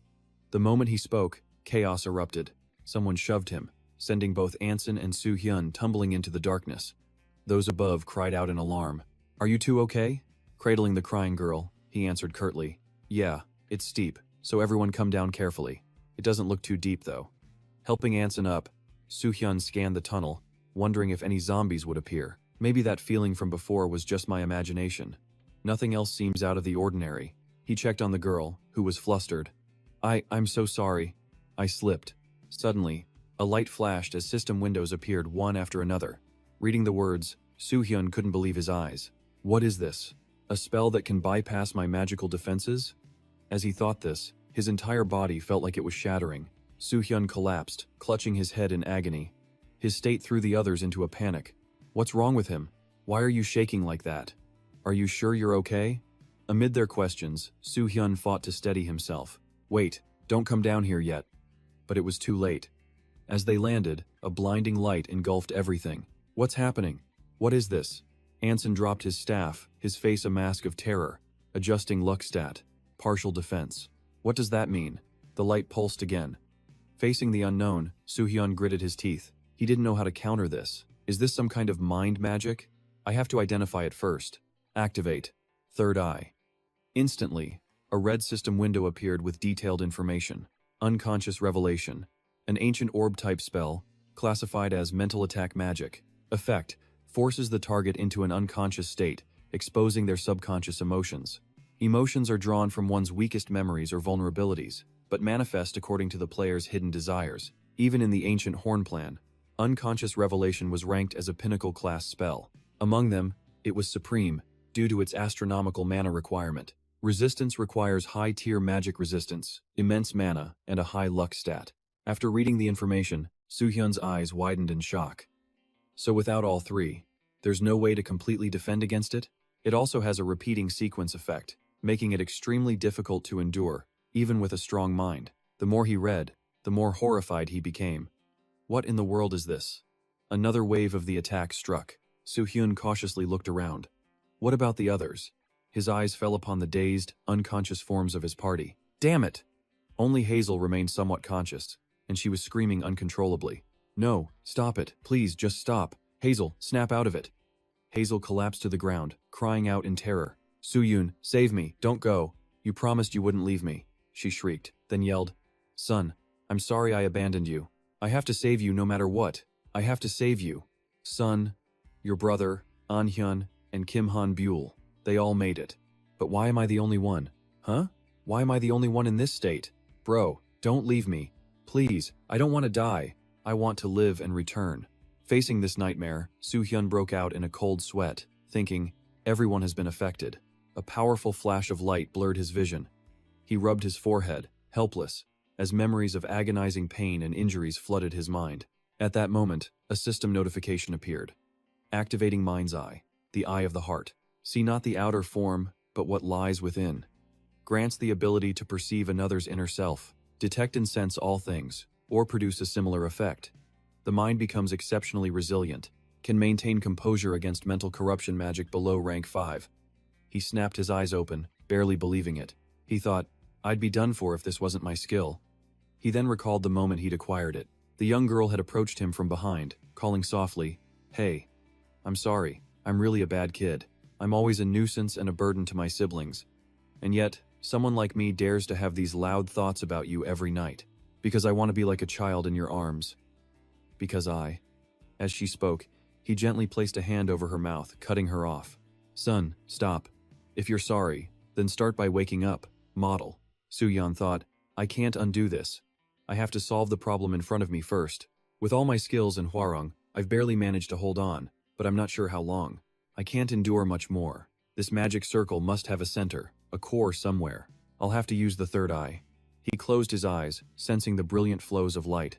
And then he saw it. His eyes snapped open. Found it. He lunged forward instantly. His hand tightened on his sword, but a massive force slammed into him, breaking his stance and sending the sword flying. The sword landed strangely upright. Soo-hyun stared, completely stunned. A barrier, he thought? A pillar of light shot down while his mind raced. He steeled himself. What are you doing, Kim Soo-hyun?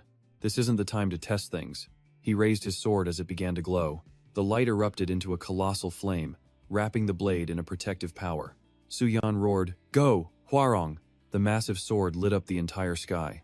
The light above seemed motionless, until his glowing blade pierced right through it. The two powers finally clashed. From below, he commanded it, Break through. Please. He silently prayed. The sword's energy instantly tore through the barrier. He watched, utterly amazed. It went through. Everything blurred from the incredible power. Soo-hyun then saw things returning to normal. A single drop of water fell on his head. He saw his sword on the ground, picked it up, and stood frozen for a moment. He approached her, asking gently, Are you okay? She managed a weak smile. Do I look okay? I'm lying here, unable to move. I've nearly passed out about 5 times. Was that ancient magic? Yes. In any case, I destroyed the trap. I'll keep watch for a bit, so you should rest. He reached out his hand. He placed his hand on her forehead as she spoke. More importantly, you need to explain how. You withstood that magic and destroyed the circle? What are you doing? She asked. I'll give you a proper explanation when everyone wakes up. For now, just sleep. He gently stroked her cheek. Soo-hyun thought to himself, for her to resist an ancient spell with her mind alone. That's amazing. She's an excellent player. He looked around at the chaos. His team was scattered about, muttering nonsense. Don't go. Don't hit my butt anymore. He stood silently, then covered his face, helpless.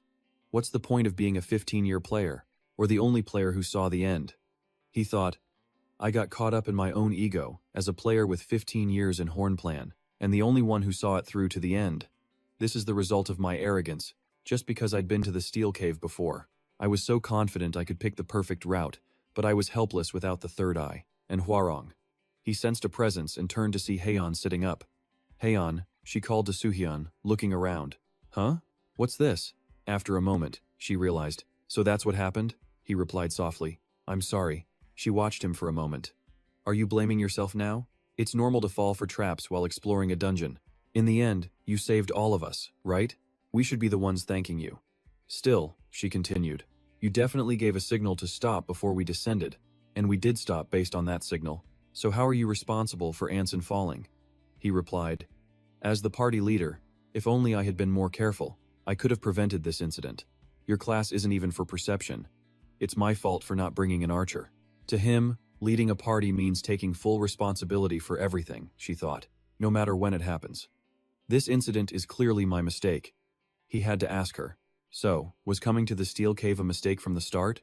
She replied instantly. No, it wasn't. She looked at him intently, and his eyes met hers. She then reached out, gently cupping his face as if to comfort him. She said softly, you've done well up to now. Seeing you like this truly hurts my heart. You always try to handle everything alone, even when so many people are around you. But no one is perfect. Just think of this as another experience, and just be more careful next time. Besides, you're still a novice player, aren't you? So don't be so hard on yourself. Her hands rested gently on his cheeks. He suddenly stood and looked deeper into the cave, speaking to her. There was a loud echo when I destroyed the magic circle. I'm going to check if the terrain changed at all, so I'll leave the explaining to you. When the others wake up, tell them what happened in a way that won't stress them out. She agreed. Leave it to me, he added. And thank you, Haeyeon. A light sparkled in her eyes. Travel safe, don't stray too far. Staring into the deep cave, he thought, let's do this again. Kim Soo-hyun. Right from the start. And Sun burst into tears. I never did that. Hearing her sobs, Soo-hyun rushed over. What's happening here? Hazan quickly explained. Player Jeon-do told us what the girl said while she was unconscious, but that is exactly what she said. I can't stand Kim Soo-hyun. Is he helping us just because he's strong? It's so annoying. It hurts just watching him act so arrogant. The child screamed back. What? But the woman continued. And what about that old hag, Dong Haeyeon? She acts like a know-it-all just because she has a few skills. Just you wait. I'll get my revenge. The girl defended herself through tears. I never said that. Then the woman yelled. Every time I see Vivian, it drives me mad. Her personality is so disturbingly similar to my own. Soo-hyun was shocked by the scene. His eyes went wide. He demanded, what did you do to a child? Have you no shame? One of the 10 greats of Honda, she casually explained. I was just teasing her because she's cute. And Sun ran to Soo-hyun, brother. He could only comfort her. There. I know you didn't say those things. You're a good kid, now stop crying. Then he called out, Unhyun, Lee Yu. You've heard everything, haven't you? Yes, sir. Yes. He went on. All right, I won't say more. If everyone has calmed down, then we'll move out again once we've regrouped. An unexpected problem had occurred. Between the ancient races and magic traps, this cave is far more dangerous than what I read in the report. Everyone stay alert. We need to be more cautious as we move forward, he thought to himself. I have to treat the Cave of Screams like a dungeon I've never seen. I can't afford to be careless again. The system displayed a notification. Bloodstone Monster, cleared.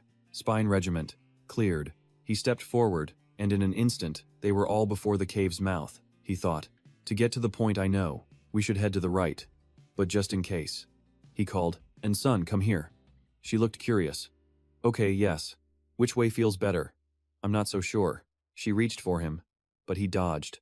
Why are you avoiding me? He replied, do you really need to hold my clothes? She looked down sadly. I don't want to go with just the two of us. But if I hold on to you, I can see things from your perspective. This made him curious. Huh? Can someone else use in Sun's luck? He sighed. No choice then. I'll let you. She joined him at the entrance and pointed. I've decided. This way. Good. Unhyun had a question. Brother, can I ask something? What is it? Only zombies have shown up. We can't collect their blood because they emit a dangerous energy. Is there anything else we can even get from this dungeon? I just think this is inefficient. If we just wander around this dungeon. Yes, he replied. Actually, I think there are many things. We can gather in a place like this. Huh? And Hyun was confused. How so? The woman answered for him. Kid, think about the cave's entrance, the statues and the magic circle. You still believe the Cave of Screams is natural? Hazan added. That's right. I'm no expert on caves, but thinking about the zombies, they appeared in fixed spots. This place was clearly man-made. Whatever the case may be, I believe it was used as a secret base. If we go deeper, we might even find a room with relics from ancient inhabitants. And Hyun finally understood. I see. Soo-hyun thought to himself. If we think about the distance we've traveled from our starting point, we've gone 4 parts of the way, so we'll pass the halfway point soon. A small smile made Hyun curious. He jumped. Brother, what was that for? You scared me. It's nothing. Soo-hyun looked around and thought. It's around here that it should appear. Hornbrand's greatest treasure, the Chaos Replica. While finding the Chaos Replica is hard, it's rumored to be even harder to actually open.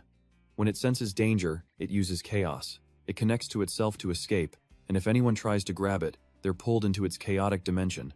However, if someone can capture it, craft it well, and seal it with submissive magic, it works as an amazing backpack. That backpack is an item anyone would kill for, since it uses chaos as an absorption defense spell, a unique trait for the chaos mimic. If fate allows it, the owner gets both the treasure and the effect of increased endurance. In my past life, I had no means of capturing it. It all happened in a flash. I could only watch as people fled the chaos. But this time, I have Hoa Ryong. I won't abuse this power, but a chaos replica is a prize worth the risk. With Hoa Ryong, a guaranteed treasure chest is right in front of me. It'd be foolish to ignore it over a little danger. 40 minutes later, they ventured deeper. Suddenly, he spoke up. Hold on. I sense something ahead.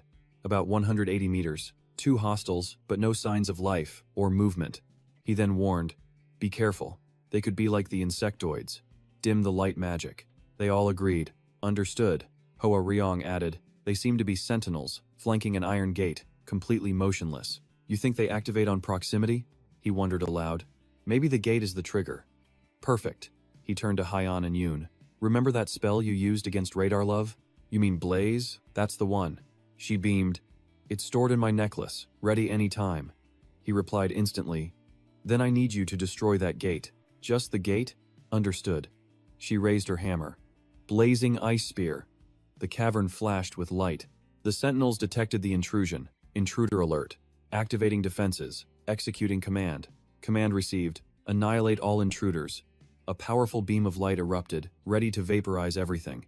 But that blast was nothing against Soo-hyun's power.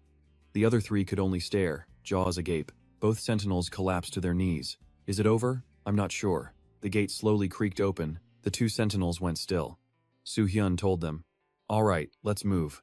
He pushed the door open and stepped inside. The grim atmosphere piqued their curiosity. This hallway felt almost man-made. He tapped the stone wall, thinking, it has to be around here. He remembered a captain once punching a wall in frustration. He pressed against the wall. They asked, Soo-hyun, what are you doing? Kim Soo-hyun was searching for a hidden room. A hidden room? Yeah, I found them before. Suddenly, he felt it. There you are, Hoa Ryong explained. Only this section is different. There must be something behind this wall. By the way, how did you remember the secret room? Even I completely forgot about it, he replied. Just a hunch. I saw signs of human activity here, so no door felt. Odd. It just clicked. Are you serious? No one taught you that. I learned it at the academy, he replied. Hoa Ryong just laughed. His hand still on the wall, he traced a spot. A mystical circle appeared. A blinding light flashed, surprising him. Light. There really is a hidden room. They cheered. You're amazing. Look, a treasure chest. He thought, I've found it. My treasure. Hoa Ryong smirked to herself. It's a replica. A trap. Haeyeon asked eagerly. Soo-hyun, can I check it out? Can I open it? He stopped them immediately. Hold on. We need to check if it's a trap first. He approached the glowing chest. As he lifted it gently, it began to shake violently. What the? The chest is moving. He stared at it intently, then slowly began to open it. His eyes filled with anticipation. A torrent of black miasma erupted from the chest. A strange sound echoed, forcing them all to cover their ears. What is that noise? A red light glowed within the dark smoke. Hoa Ryong gasped. Wait, could it be? She shrieked. Player Kim Soo-hyun, throw it away and get back now. That's no ordinary replica. It's a chaos replica. He calmly replied. I know. He lunged forward, still holding the chest firmly. She screamed again. Player Kim Soo-hyun. His hand suddenly burst into flames. He tried to shake it out, but the fire wouldn't die. They screamed in terror. Soo-hyun. Your hand! Soo-hyun. He remained calm, even smirking a little. Huh. These kids are so easily scared. Hoa, Ryong, burn it! He hurled the chest at the other one. It instantly ignited and exploded. He checked his hand. All right. Looking at the far chest, he warned them. Don't recklessly touch the one I just handled. It hasn't been fully purified. He thought, now for the second one. This one's heavy. It feels full. He lifted the second chest. But why isn't it trying to escape? I thought Chaos replicas avoided combat at all costs, as long as it was to their advantage. The second chest burst into flames instantly. He tossed it aside like trash, watching it burn. I guess the smallest one is the last one left. He nudged it with his foot, then picked it up. Could this be their offspring? Is that why the other two Chaos clones didn't flee? This is it. And from this one, a black smoke billowed out again. Hoa Rong watched in awe. Whoa, this thing is incredible. He quickly reminded her, don't touch it, or you'll be in trouble. She was flustered. Ah, right, my mind just went blank. By the way, I'm amazed you caught them so easily. An An reported, Sir, what are these monsters? He replied, Chaos clones. In short, it's a magic backpack with a high-level space, and also Hornben's greatest treasure chest. Player Shin Sang-yong, empty your backpack and give it to me. I need to put these guys inside. Huh? But you said they're treasure chests, so why not open them right now? It would take a long time, and we can't afford to be delayed here. Sir, can we just open one before we go? He was blunt. No, it's not an ordinary treasure chest. He thought, I'll need to get the right gems for a magic seal, to keep the chaos from leaking out. Then he told them, don't just stand there, search this room for anything else that stands out. They replied in unison, yes, sir.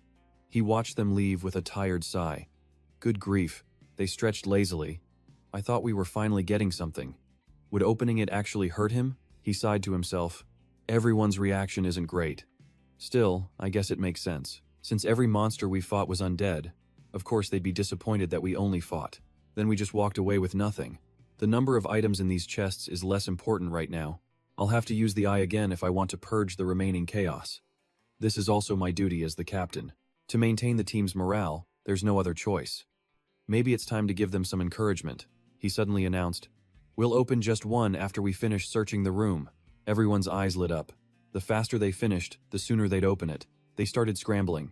Go, I'll take this side of the room. I already checked over there. Feeling helpless, Soo-hyun approached the small chest. I'll open the smallest one first. He lifted the lid, and black gas hissed out. He sighed. Everyone, step back. You're being way too serious about opening one treasure chest. Hurry up, hurry up. Geez, don't regret it if you have to clean this up later. Hoa Rong said. You're making me so curious. Is it really that amazing?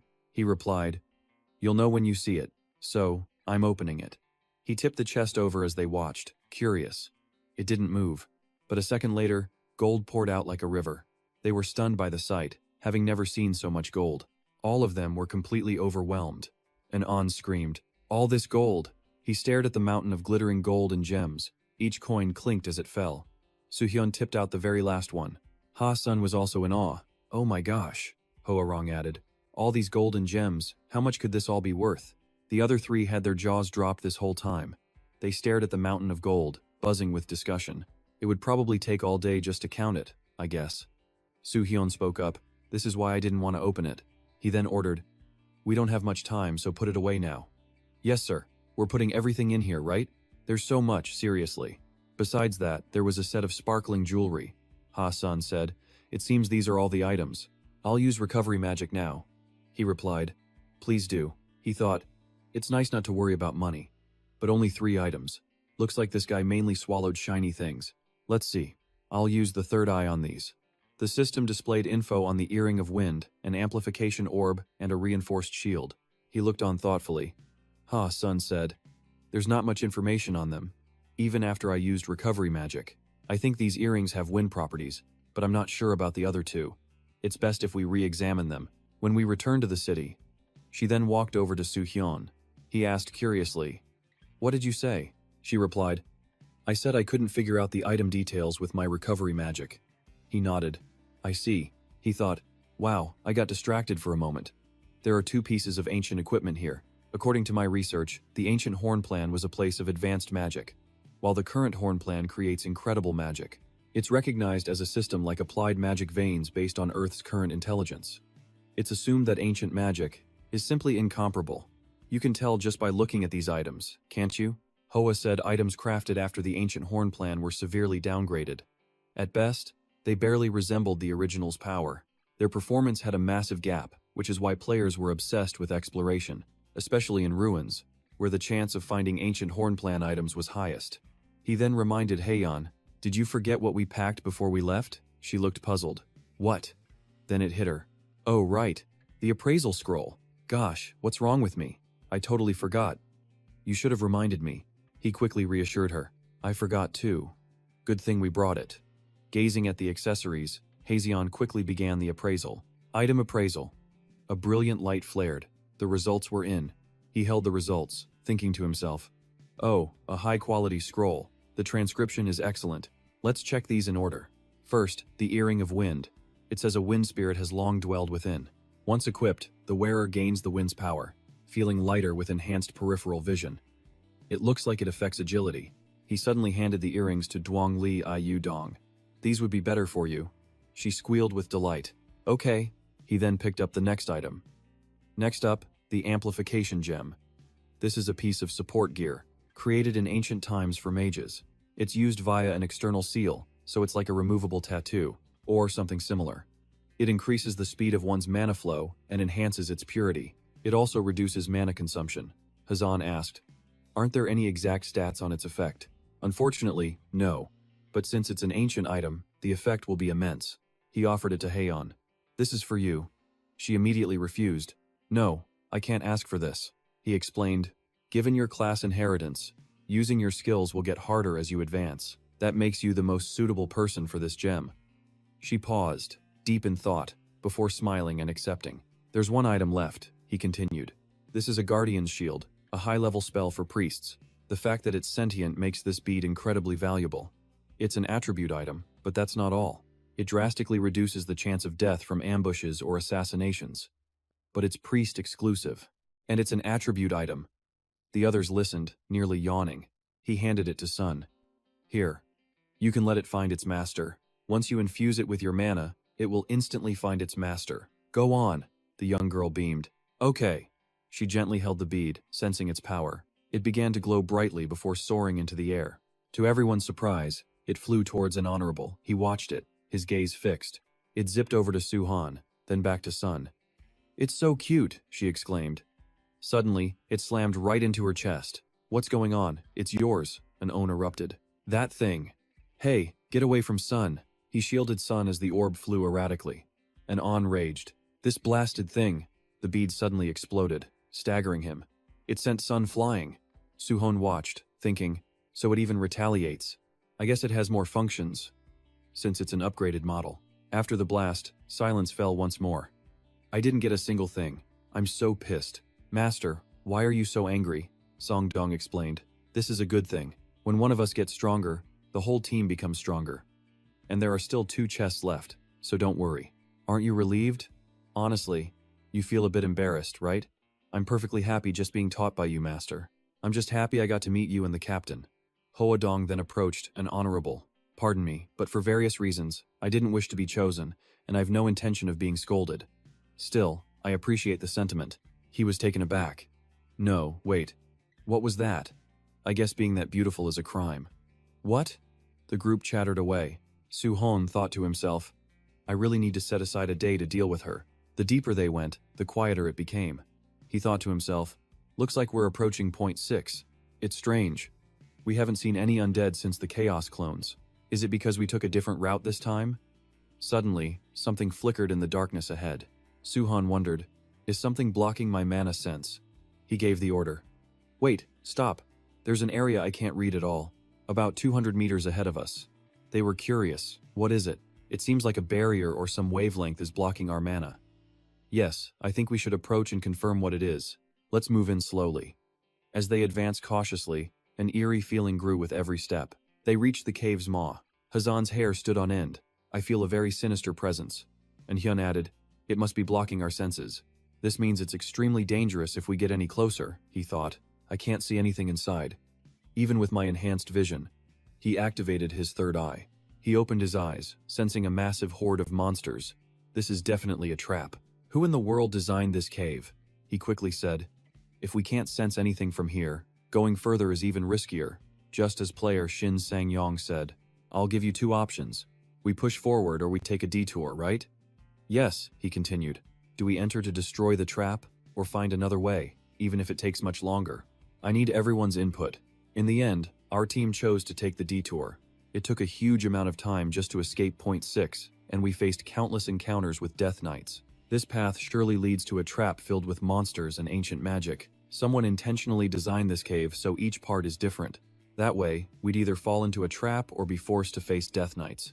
The only reason we came here was to save time, but if a deadly obstacle is right ahead, it's definitely worth turning back. He said, please tell me if anyone has a better idea.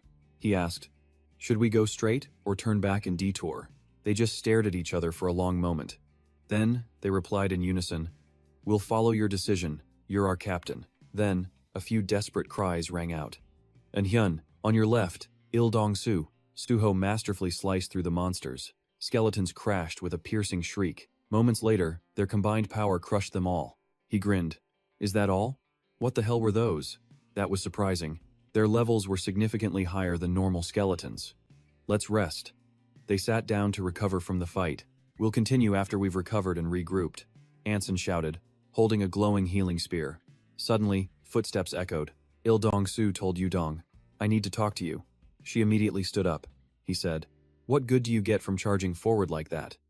This happened with the blood golem because you didn't follow the plan. Your offense and defense were separated. I've told you countless times that lets the enemy surround you, increasing their attack range. Yes. She scratched her head.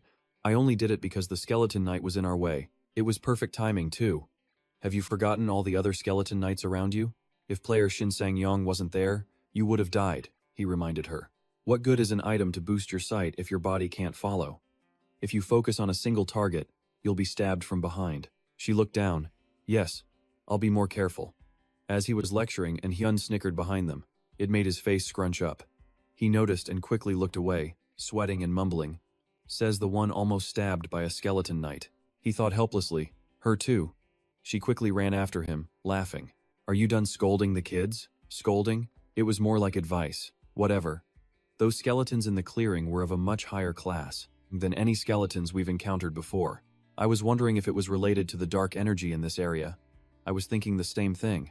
I don't think there are special effects like regeneration or curses, but the class of the undead monsters seems to have rapidly increased. A class increase is definitely possible, even though we were fighting a whole legion just now. It was fine because they were skeletons, but if other undead like Death Knights, ghouls, or even blood golems absorb the same energy, it won't be easy.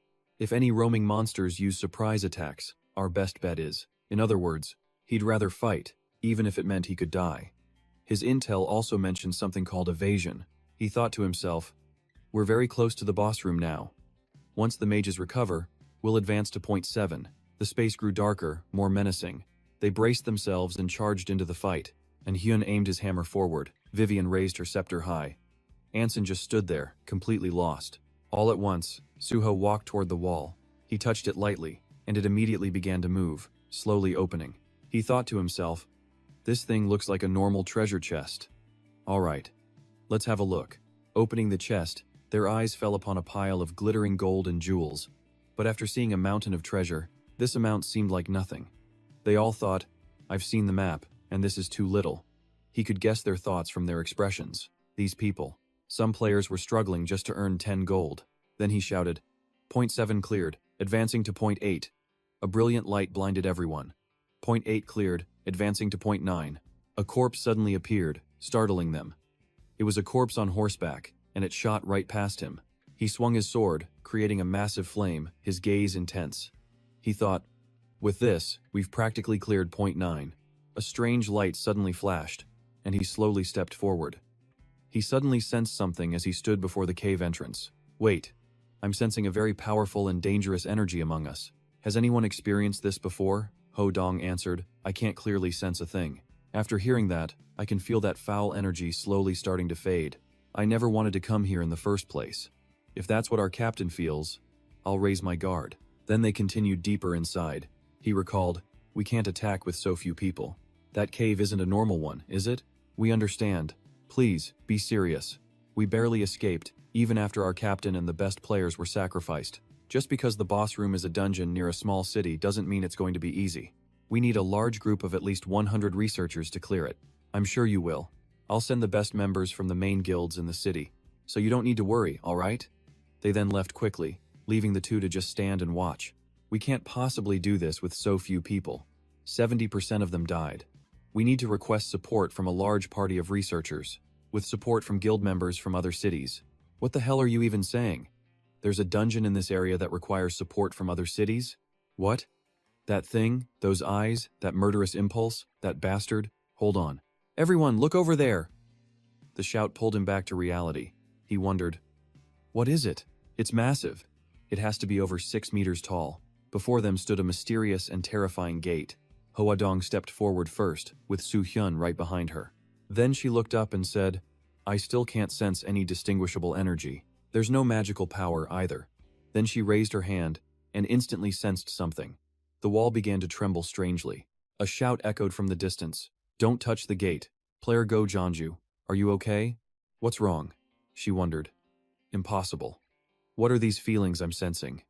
Pain, rage, murderous intent, malice, anger, agony, despair, curses, sorrow. All these negative emotions are trapped within it. What in the world is in there that's in so much pain? Su Hyun spoke up. We'll only find out once we enter. I think the final gate is on the other side.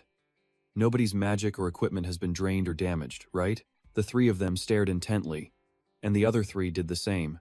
Hoadong thought to herself, even though they have me, a member of a top-tier group, can we really face what's inside with such a small party? She wondered. Player Kim Soo-hyun. Did he sense the energy from the very beginning? What in the world are you? He then said, if everyone's ready, let's go.